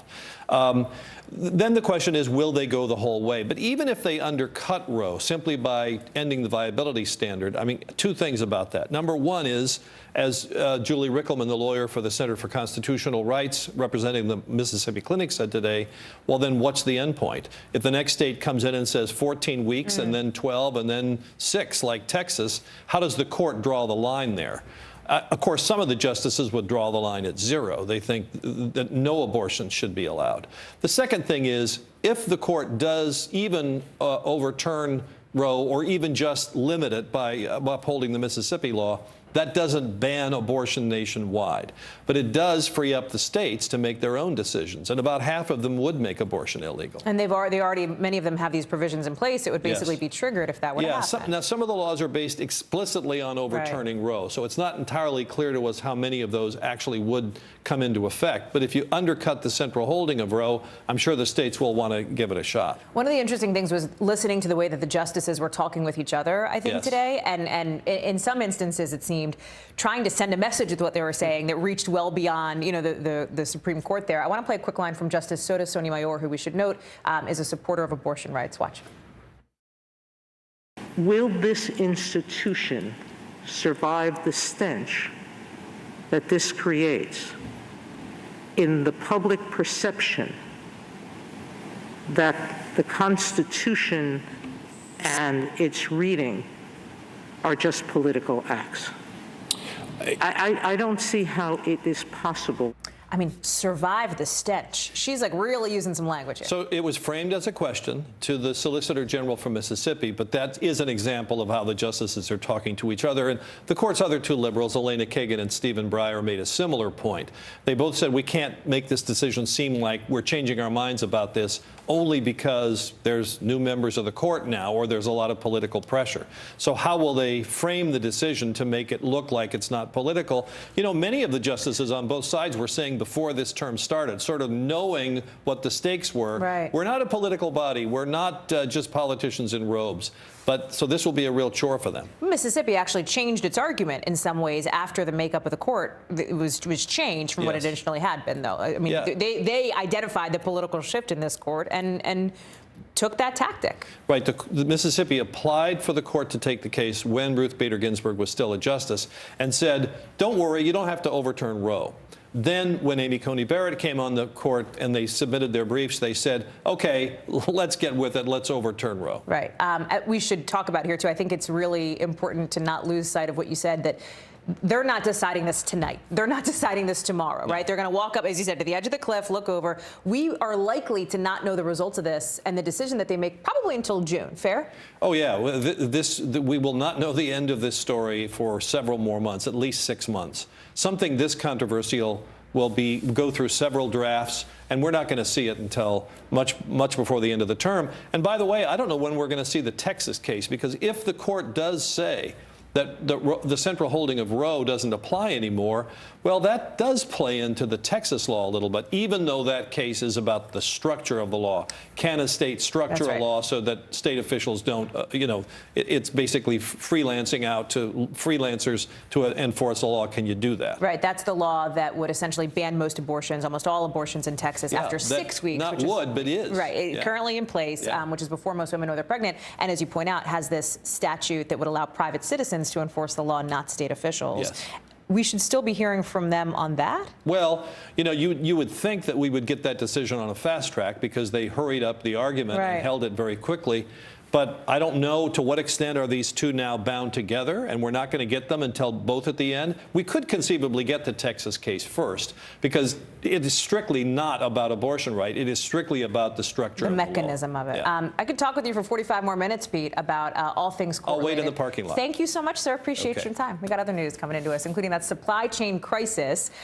Soon to be in the rearview mirror, maybe. The president today is trying to lay out his plan to get the ports moving again, including some financial incentives. Money for faster pickup, for more flexible work hours for people who drive trucks. Also promising shelves are going to be stocked for the holiday shopping season and that Americans should see some lower gas prices soon. He also asked whether the Omicron variant could serve as another blow to those supply chains. That was a question he got. Watch his response. I think the jury's still out. I think it's a little early to make that judgment. But am I concerned? Of course I am, until we get the final answers.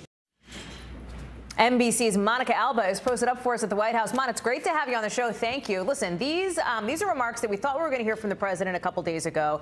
He had this meeting with the CEOs that went long. He had done, some chatting with reporters. So now he's talking, saying shelves will be stocked, gas prices will come down. That sounds great, right? Who doesn't want to hear that? How realistic is it? And part of the reason we understand, Hallie, that he delayed those remarks that were supposed to take place Monday to today is because he wanted to spend more time with those CEOs, getting assurances from them that those are promises he would be able to make today. And it seems that the White House is optimistic based on some encouraging factors. They're coming out and saying those shelves will have toys on them, those grocery stores will not be empty, and that Americans should not be that worried. And they're pointing to some signs where there have been encouraging upticks in movement in some of the log jams we've seen at ports. So actions that this White House feels they already took, things the president trying to make the argument today that he's not just sitting back and content to wait on this stuff, that he wants to use every tool available. So this is something where they do believe that come Christmas, they will be able to make these promises, though, of course, the president made a bit of a joke and said he can't guarantee every tree is going to be under the Christmas tree come December 25th. Only Santa Claus can do that, Hallie, so take note. But he did also say that this is something where they're trying to do everything possible, and it's not just about the ports, it's not just about trying to extend trucker hours, but also doing things like that strategic petroleum reserve, releasing some of those barrels so that Americans can start to see a little bit of a relief when it comes to gas prices. But of course, all of these things are inextricably linked, and the other big thing the president is saying here is that Americans aren't just going to see relief overnight. It is going to take a little bit of time, but he was sounding more optimistic today than he has sometimes in the past. But Monica, can Santa Claus bring down inflation? Because that would be the ultimate political gift for President Biden right now, as his administration struggles with that. Republicans criticizing their actions. The president saying today, hey, if you pass my big agenda, my $1.7+ trillion climate and social spending bill, that could actually help on that front. And let's continue this gifting analogy, Hallie, because it's really quite relevant, since the president today called out a Republican senator who did say just a few weeks ago soaring inflation is, quote, like a gold mine to us. And the president said, why should Republicans, and his critics in particular, be celebrating something that is hurting Americans, where they are feeling the pinch? So the president is absolutely trying to frame this from the perspective that if his agenda does get passed, if they do get this social spending and climate bill through the next phases on Capitol Hill, which again, all would have to happen in the next few weeks, and there's no guarantee that's done by Christmas. He's saying that could bring down the cost of things like child care, health care, elder care, while Americans are feeling, again, the pain in their pocketbooks and other places. But that still has a very uphill climb. And again, these deadlines are all just going to come clashing right before Santa comes to town. Monica Alba, live for us at the White House, North Lawn. Mon, thank you very much. Appreciate it. More testimony coming in from Jeffrey Epstein and Ghislaine Maxwell's accusers, with all the victims saying Maxwell groomed them for sex. One even says Jeffrey Epstein introduced her to Donald Trump when she was just 14. Our man at the court, Tom Winter, is standing by with more details, breaking just in the last little bit here. Plus, have you heard about this? Half the families of the Astroworld victims turning down Travis Scott's offer to pay for funeral costs. Why some are saying the rapper's money is no good to him.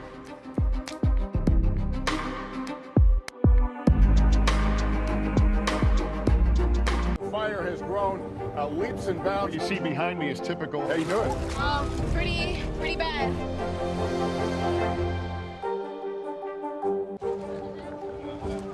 Let's go. This is a critical choke point for this fire.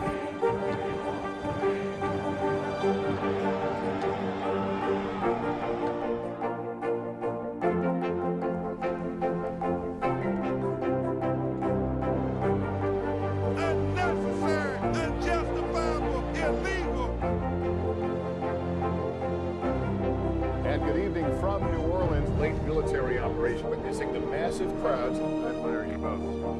Nice to really spend some time with you. Appreciate it.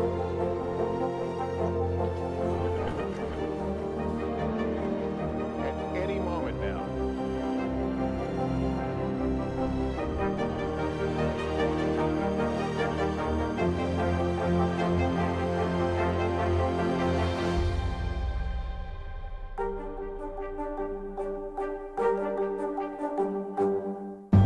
In the City of Angels, two kindly old ladies wanted to help homeless men get off the streets forever. And so they did. Listen to The Thing About Helen and Olga, the new podcast from Dateline and Keith Morrison. The fire has grown leaps and bounds. What you see behind me is typical. How you doing? Pretty bad. Good morning, I'm Savannah Sellers. I'm Joe Fryer. Another giant leap for mankind. They want folks to shelter in place until this storm pushes through. Traveling to the United States is about to get a lot easier. Morning News Now, streaming weekdays at 7. Let's go. This is a critical choke point for this fire.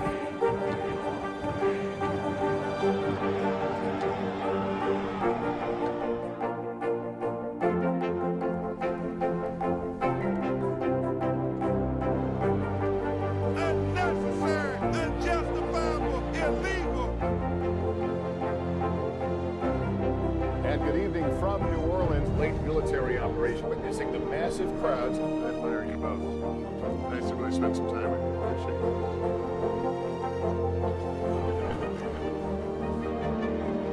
At any moment now.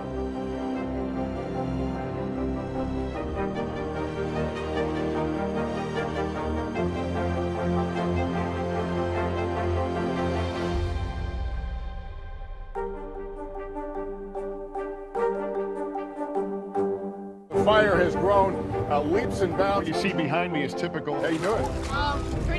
Pretty bad.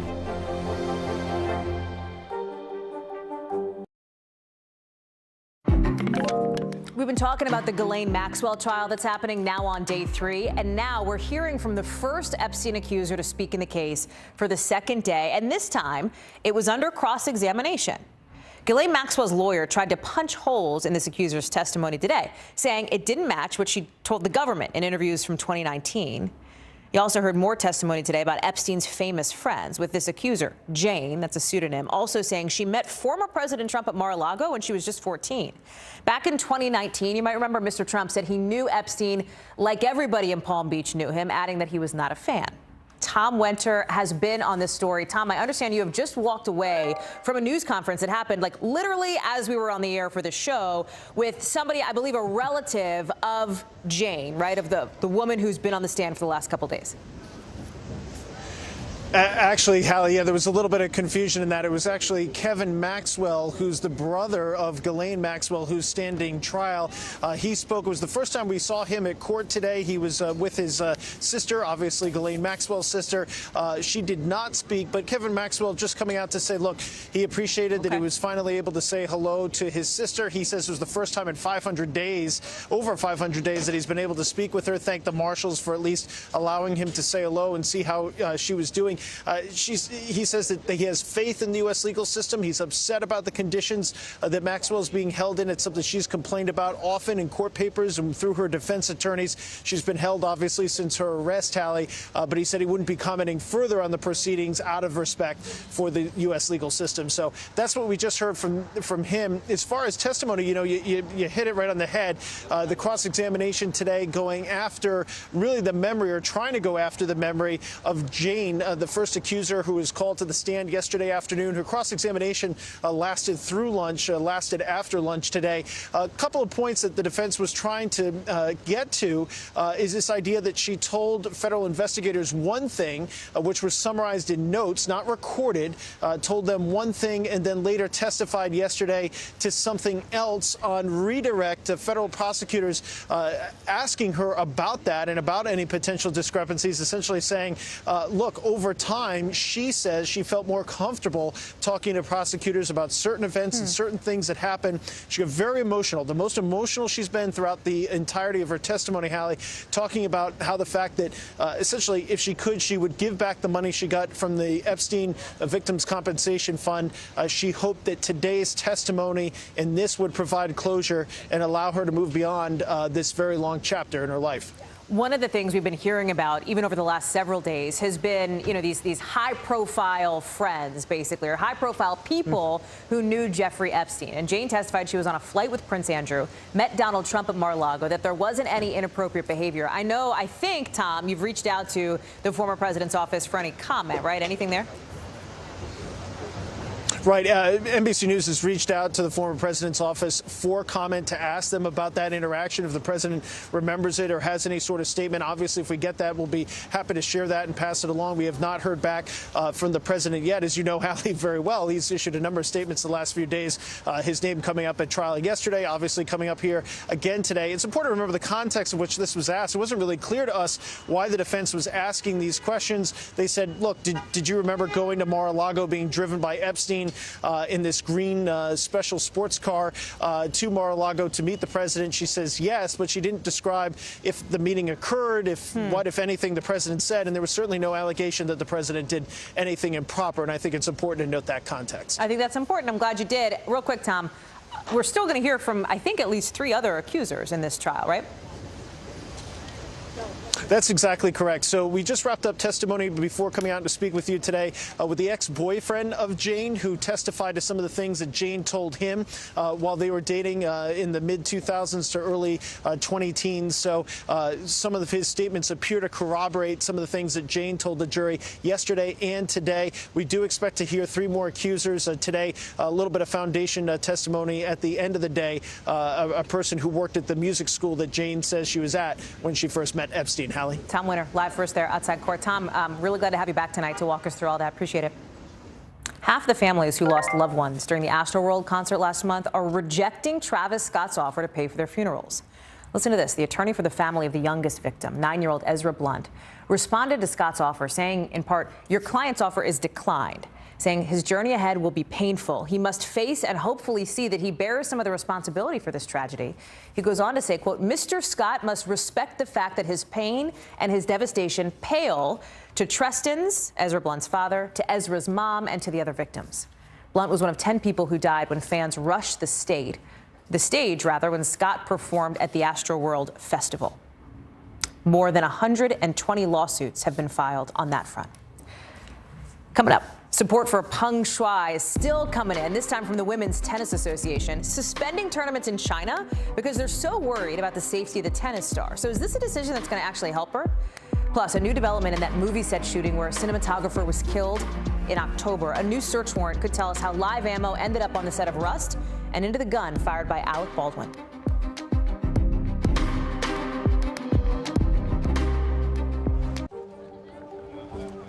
Let's go. This is a critical choke point for this fire.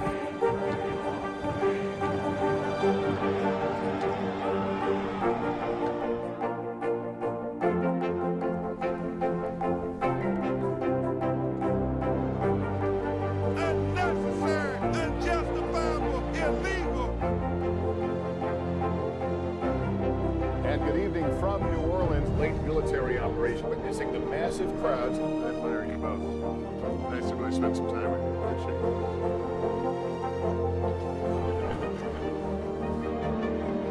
At any moment now.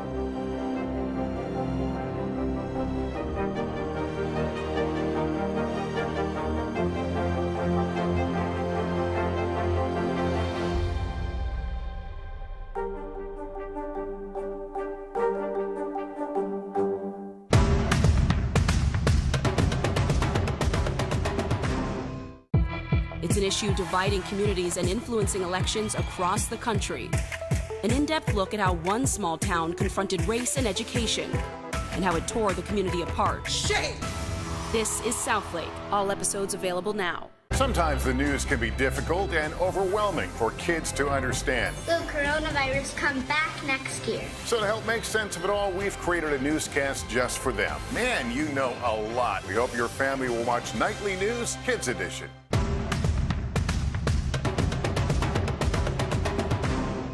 To cover the news, you have to be in it. We'll take you to the front lines of the story, bringing your news feed to life. Streaming live every night. It's your news playlist. Top Story with Tom Llamas, weeknights at 7 on NBC News Now. The Meet the Press Chuck Todd Cast, free wherever you get your podcasts. Major League Baseball facing its first lockout in 25 years. We'll talk about what's at stake if a new collective bargaining agreement isn't hit before midnight tonight. Clock's ticking. We're just a little bit away. Morgan Chesky has some answers. But first, let's get you to the 5 things our team thinks you should know about tonight. Number 1, the wife of music legend Clarence Avant was shot and killed this morning. Police say Jacqueline Avant died in an apparent home invasion at the couple's home in Beverly Hills. Number 2, the Women's Tennis Association says it's suspending all of its tournaments in China. Why? Because the organization's CEO says he cannot in good conscience hold matches there because he hasn't been able to talk freely with Peng Shuai, who you see here, the tennis star from China. Last month, remember, she accused a former Chinese official of sexual assault and then disappeared basically from public view. Number 3, people in Honduras have elected Xiomara Castro as their first female president. Her rival conceded Tuesday. Back in 2017, there were deadly protests because of a contested election. Number 4, you know the most expensive city in the world to live in? Tel Aviv. That's what a survey by the Economist Intelligence Unit says. The Israeli city came out on top for the very first time. You'd think maybe Paris would be on that list. It's tied for second, along with Singapore. Number 5, it's beginning to look a lot like Christmas. There she is. The annual Rockefeller Christmas tree lighting in New York happens tonight. This beaut came from Elkton, Maryland, 85 years old, 79 feet tall, and pretty soon is set to be head to toe in lights. That'll be a fun one to watch tonight. Alec Baldwin, given his first interview since he accidentally, he says, shot the gun that killed the cinematographer on the set of the movie Rust. ABC News anchor George Stephanopoulos talked with him and says it was the most intense interview he's ever done. Watch some of what Baldwin says. Someone put a live bullet in a gun, a bullet that wasn't even supposed to be on the property. She was someone who was loved by everyone who worked with and liked by everyone who worked with and admired. Helena Hutchins was killed when the gun went off during filming. That bullet also hit the director, Joel Souza. The interview's coming as we're getting a new clue into how those live rounds may have gotten onto the set in the first place. They're not supposed to be there, but a search warrant affidavit says they might have come from this famous stuntman, a guy named Thel Reed. He's the father of Hannah Gutierrez Reed, who was the armorer for the movie. Emily Ikeda joins us now from Los Angeles with more on the interview and the investigation. So let's take it in that order. Emily, let's start with the interview. And Baldwin says he never pulled the trigger. Then how did this gun go off? How did this happen? How does he explain that? Yeah, a lot of moving pieces here. There are several accounts around how the live ammo could have ended up on set. In the latest court documents, famous weapons expert, as you mentioned, stuntman Thel Reed, tells authorities he had taken live rounds to another set earlier this year for training. He says he did this at the request of Seth Kenny, a weapon supplier who later provided ammo to the Rust film set. Reed told investigators after the training he tried getting the remaining ammunition back from Kenny, but the affidavit indicates Kenny told him to, quote, write it off. But Kenny suggested a different timeline to investigators. Authorities say he told authorities the live ammo could stem from several years ago when he received reloaded ammunition from a friend. So a couple of competing theories here, Hallie. Absolutely, and I think some twists to follow on that. Are we hearing anything from any of the attorneys involved in the cases here? Yeah, well, certainly Hannah Gutierrez Reed, her legal team applauding the search warrant to examine Seth Kenny, who I mentioned earlier, writing in a statement in part, the questions of who introduced the live rounds onto the set and why are the central questions in the case. The warrant is a major step towards answering those questions. For background, Hannah Gutierrez Reed has really faced a lot of criticism being the armorer of this movie set, the person who not only controls and is in charge of the weaponry, but the person who also reportedly loaded the gun. Authorities have made clear from the beginning this investigation could take weeks. No one at this point has been charged. Hallie? I think we have a little bit more from that interview that Alec Baldwin, I should say, did with ABC News. Let me see if we can play it here. It wasn't in the script for the trigger to be pulled. Well, the trigger wasn't pulled. I didn't pull the trigger. So you never pulled the trigger? No. I would never point a gun at anyone and pull a trigger. So is Baldwin here saying, Emily, that the gun just went off accidentally? Yeah, it appears to be that way. I think we'll gain more insight when we see a larger portion of the interview. But again, authorities say that Baldwin was the one who fired the gun. But in here, you're hearing from Alec Baldwin that he's insisting he did not fire or pull the trigger. Hallie? Emily Ikeda, thank you very much. Live for us there on that story. So listen, we know that except for where Emily is in Southern California, for the rest of it, it's basically the middle of winter. It is cold. It is not the spring. It is not baseball season, but we've got to talk about it because tonight at midnight, MLB's 30 owners are set to lock the players out because of this dispute. Baseball makes billions of dollars a year. Players make pretty good money, but apparently that is not enough to stop this labor dispute. Take a look at the numbers here, right? Back in 2019, MLB set a revenue record. They raked in nearly $11 billion.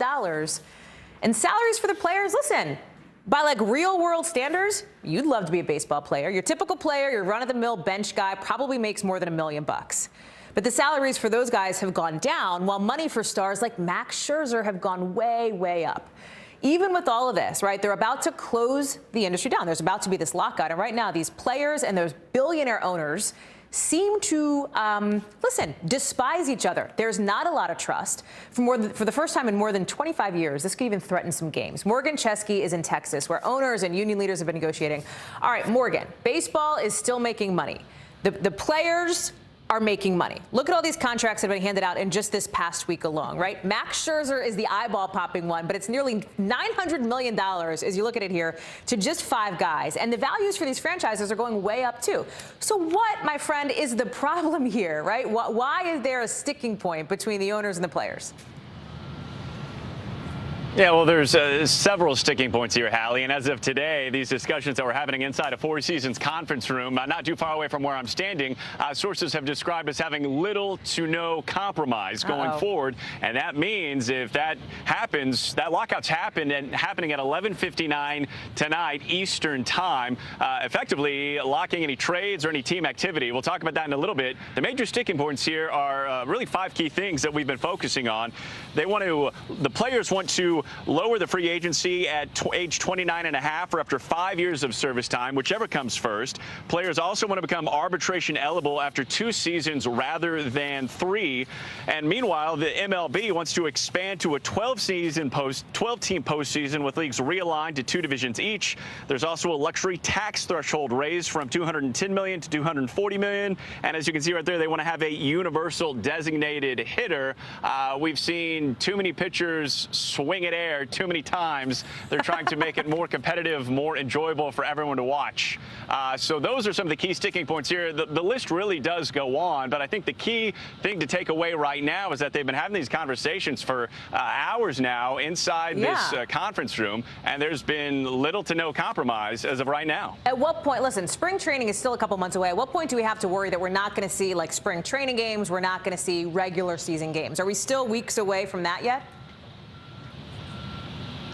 Yeah, we are. We're months away, in fact. However, it's been described as unlikely to happen, but within the realm of possibility. Spring training starts in February. If they cannot come to some sort of collective agreement before then, we're going to see that impacted. And fans who like to travel to their team's spring training facilities to see them before the upcoming season, they're going to feel that. That's right. If spring training gets impacted enough, that's when we're starting to see kind of the impact happen in the regular season. So we anticipate this to potentially wrap up within the next several weeks. But if it goes longer, I would tell a baseball fan that's when you want to start to be maybe getting a little concerned about how this is going to impact your team. Not to even mention the trade impact and the signing impact as well, because that all stops as soon as this lockout goes into effect. Morgan, I'm not ashamed to talk about it. I was 10 years old the last time that a lockout happened, 1994, when it affected actual games, right? The relationship seemed to get better. Now the relationship seems to be at another serious low, right? Mm-hmm. These happen every 5 years, these collective bargaining agreements between the Players Association and MLB. The last one happened in much more normal times, right? Since then, well, we've had the pandemic, and we've seen the players had to forego about half to 2/3 of their salary during the pandemic. Owners are saying they lost a collective of about $2.5 billion. So money is front and center when it comes to this conversation. And that certainly, I think, exacerbated the need for both sides to perhaps stay in their respective camps instead of reaching an agreement as of right now. That's good context. Morgan, how old were you in 1994? Do you care to share with our audience here? You know, I won't put you on the spot. A gentleman never tells, but no, I was 8. I was 8 years old. All right, fine, good. And Peers, you know, I love it. Yeah. Thank you, friend. So I grew up. Yeah, no problem. We'll talk baseball. I'll text you. We'll talk about it. We'll get you back on the show. Thank you, Morgan Chesky, live for us there with that great reporting. Yeah. Appreciate it. So listen, cannabis is legal in California in many instances, right? But they're having a big problem with illegal marijuana farms right now, and it's really hurting the national forest there.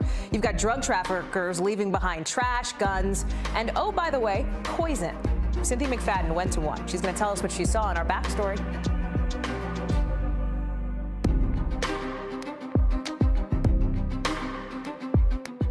Good morning, I'm Savannah Sellers. I'm Joe Fryer. Another giant leap for mankind. They want folks to shelter in place until this storm pushes through. Traveling to the United States is about to get a lot easier. Morning News Now, streaming weekdays at 7. The Meet the Press Chuck Todd Cast, free wherever you get your podcasts. It's an issue dividing communities and influencing elections across the country. An in-depth look at how one small town confronted race and education, and how it tore the community apart. Shame!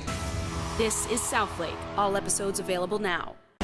Good morning, I'm Savannah Sellers. I'm Joe Fryer. Another giant leap for mankind. They want folks to shelter in place until this storm pushes through. Traveling to the United States is about to get a lot easier. Morning News Now, streaming weekdays at 7.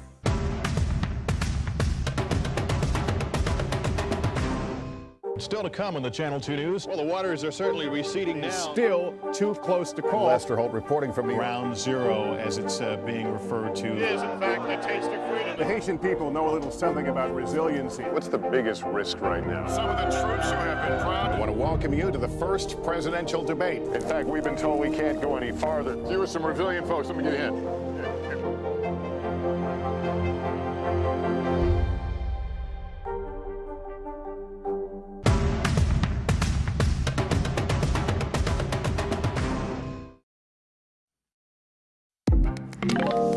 NBC News covers hundreds of stories every day, and because you couldn't possibly read or watch or listen to them all, our bureau teams have done it for you. This is what they tell us is going down in their regions in a segment we call The Local. From our New York bureau, a huge explosion at a building in Brooklyn ended up in a fire, hurting 6 people and leaving dozens out in the cold. You can see the video here. It also burned through some houses right nearby. Con Edison was sent over to look at a possible gas emergency after it happened, but we still aren't sure if that or what specifically set off the explosion. Also, out of our New York bureau, the federal government is asking ships southeast of the city to literally slow down to keep a rare species of whale safe. Scientists say that these whales are more at risk to get hit by ships or tangled up in fishing gear while they're passing through. So they put in place this protected zone. It's going to be in effect until Sunday. So ships, hit the brakes, save our whales. From our Midwest bureau. Denver maybe missed the memo that winter is coming. The city's actually making weather history because it still has not seen its first snow of the year. Denver is kicking off the start of December without any snowfall for the first time ever. And the National Weather Service says it's not like there's a ton in the forecast. They may not get any for a little while yet. Time to get the backstory now. Our behind-the-scenes look at how a story comes together and how it fits into our bigger picture. Tonight, we're talking about cannabis and the illegal side to the marijuana industry happening right now in California. You may have heard of these weed farms, right? Illegal weed farms. But did you know that some of them are growing on federal forest land? They're run by these huge drug cartels who are making millions of dollars, even though cannabis is legal in California. These illegal sales are at $8 billion a year. That's almost double the amount of money that the legal market is bringing in. But there are some really big dangers that come from these farms. First of all, they're using pesticides that are banned and creating what experts call the circle of death. That's when growers use pesticides that kill animals, then another animal eats that dead animal and then also dies. That's how bad it is. We have to talk about the cycle of death. Not good. Second, some of these farms are setting off wildfires because when growers set up shop, oftentimes they'll bring cigarettes, they'll bring open flame stoves, wood fires to this land that's already so susceptible to burning up. NBC News actually identified 6 wildfires on Forest Service and tribal land caused by these illegal weed sites. On top of this, there's barely any money set aside to tackle this problem. Cynthia McFadden is joining us now. She got the rare opportunity to go take a look at these farms to see what's going on there. She's our backstory for us tonight. Cynthia, I'm so glad to have you on the show. Welcome. It's great to be with you, Hallie. Congratulations on the new show. Thank you, my friend. So listen, our loyal viewers will know that you have been covering this issue, right, of marijuana for a long time here. But when we think about California and weed, like it's not like I'm immediately thinking, oh, yes, cartel-run farms and national forests, right? How did you first find out about this story? What drew you to it? Well, actually, one of my producers, Kenzie Abou-Sabi, got a phone call from a publicist who we were working on another story, not pot-related, who said, you know, I've been talking to some folks out in California, and I think there's a real issue here. So it was really, you know, sometimes, as you know, Hallie, the best tips come from the most unlikely places. We haven't ever done the original story, by the way, that we were working on with him originally, but she started digging, and we finally made our way to the Forest Service, and they had never allowed anyone to go in before, but they said, yeah, hey, this is really a crisis, and we want you to take a look so the public can understand. Yeah. Cynthia, you didn't just go in. You got in a chopper. You're like hanging out the doors. You're looking for these farms, right? We're seeing some of the video of you really in the thick of it in this thing. Tell me how that was. I would say not hanging out the doors. Okay, fine. But I was terrified that I might you were, go let me, for out the legal door. and standards reasons, I will say you were fully harnessed in a very safe manner, buckled up. Thank you. Let me tell you what the safety briefing goes like. The first thing they say is, Cynthia, we want to tell you how to land the helicopter in case something happens to the pilot. I said, you're talking to the wrong person.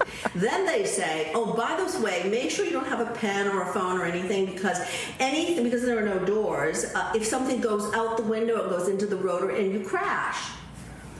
So, you know, I was very, very happy to see what we could see and to land. But yeah, it's part of the job. And then once you're on, like, you know, solid land, you're then hiking through the forest with some of these officers. We're showing our audience some of the video of you on this journey here. I know that takes preparation. And I know, you know, one of the interesting things about this as a reporter, like, cannabis is mainstream now, right? I mean, I think that's very fair to say. Many states are legalizing it. I wonder what it was like to see this other side of it, right? The cycle of death, the poisoning animals, the wildfires piece of it. You know, to be honest, Hallie, the pot was the least of the story. I mean, when you realize, you mentioned that NBC can confirm 6 direct, these sites causing direct forest fires in California. We're now up to 13 sites. 13 fires in California, some of the most devastating fires in California caused by these grow sites. These horrific chemicals that are being used that are killing not just wildlife but seeping into the water system. I mean, 50% of the water supply in California comes from the national forest. This has to be stopped, and it has to be stopped really not because of the weed per se, but because of all the secondary effects. By the way, they really don't know whether these chemicals are seeping into the weed, which it may well be doing. It's one of those stories that you start scratching the surface and you see how much there is there. So was the whole thing sort of a surprising journey for you, or was there one specific moment, Synth, where you were like, oh my God, like I've been covering this issue for a long time and this blows my mind? Honestly, I wish I could have a really serious answer for you. I will tell you, though, the moment that blew my mind, which is when I looked at this path that we were going to be climbing through for, I don't know, I guess it was 3 hours in and 3 hours out through dense forest, and the first 500 feet is straight down. I did not like my chances. I want to say I am a person who thinks roughing it is slow room service. This was not the story for me.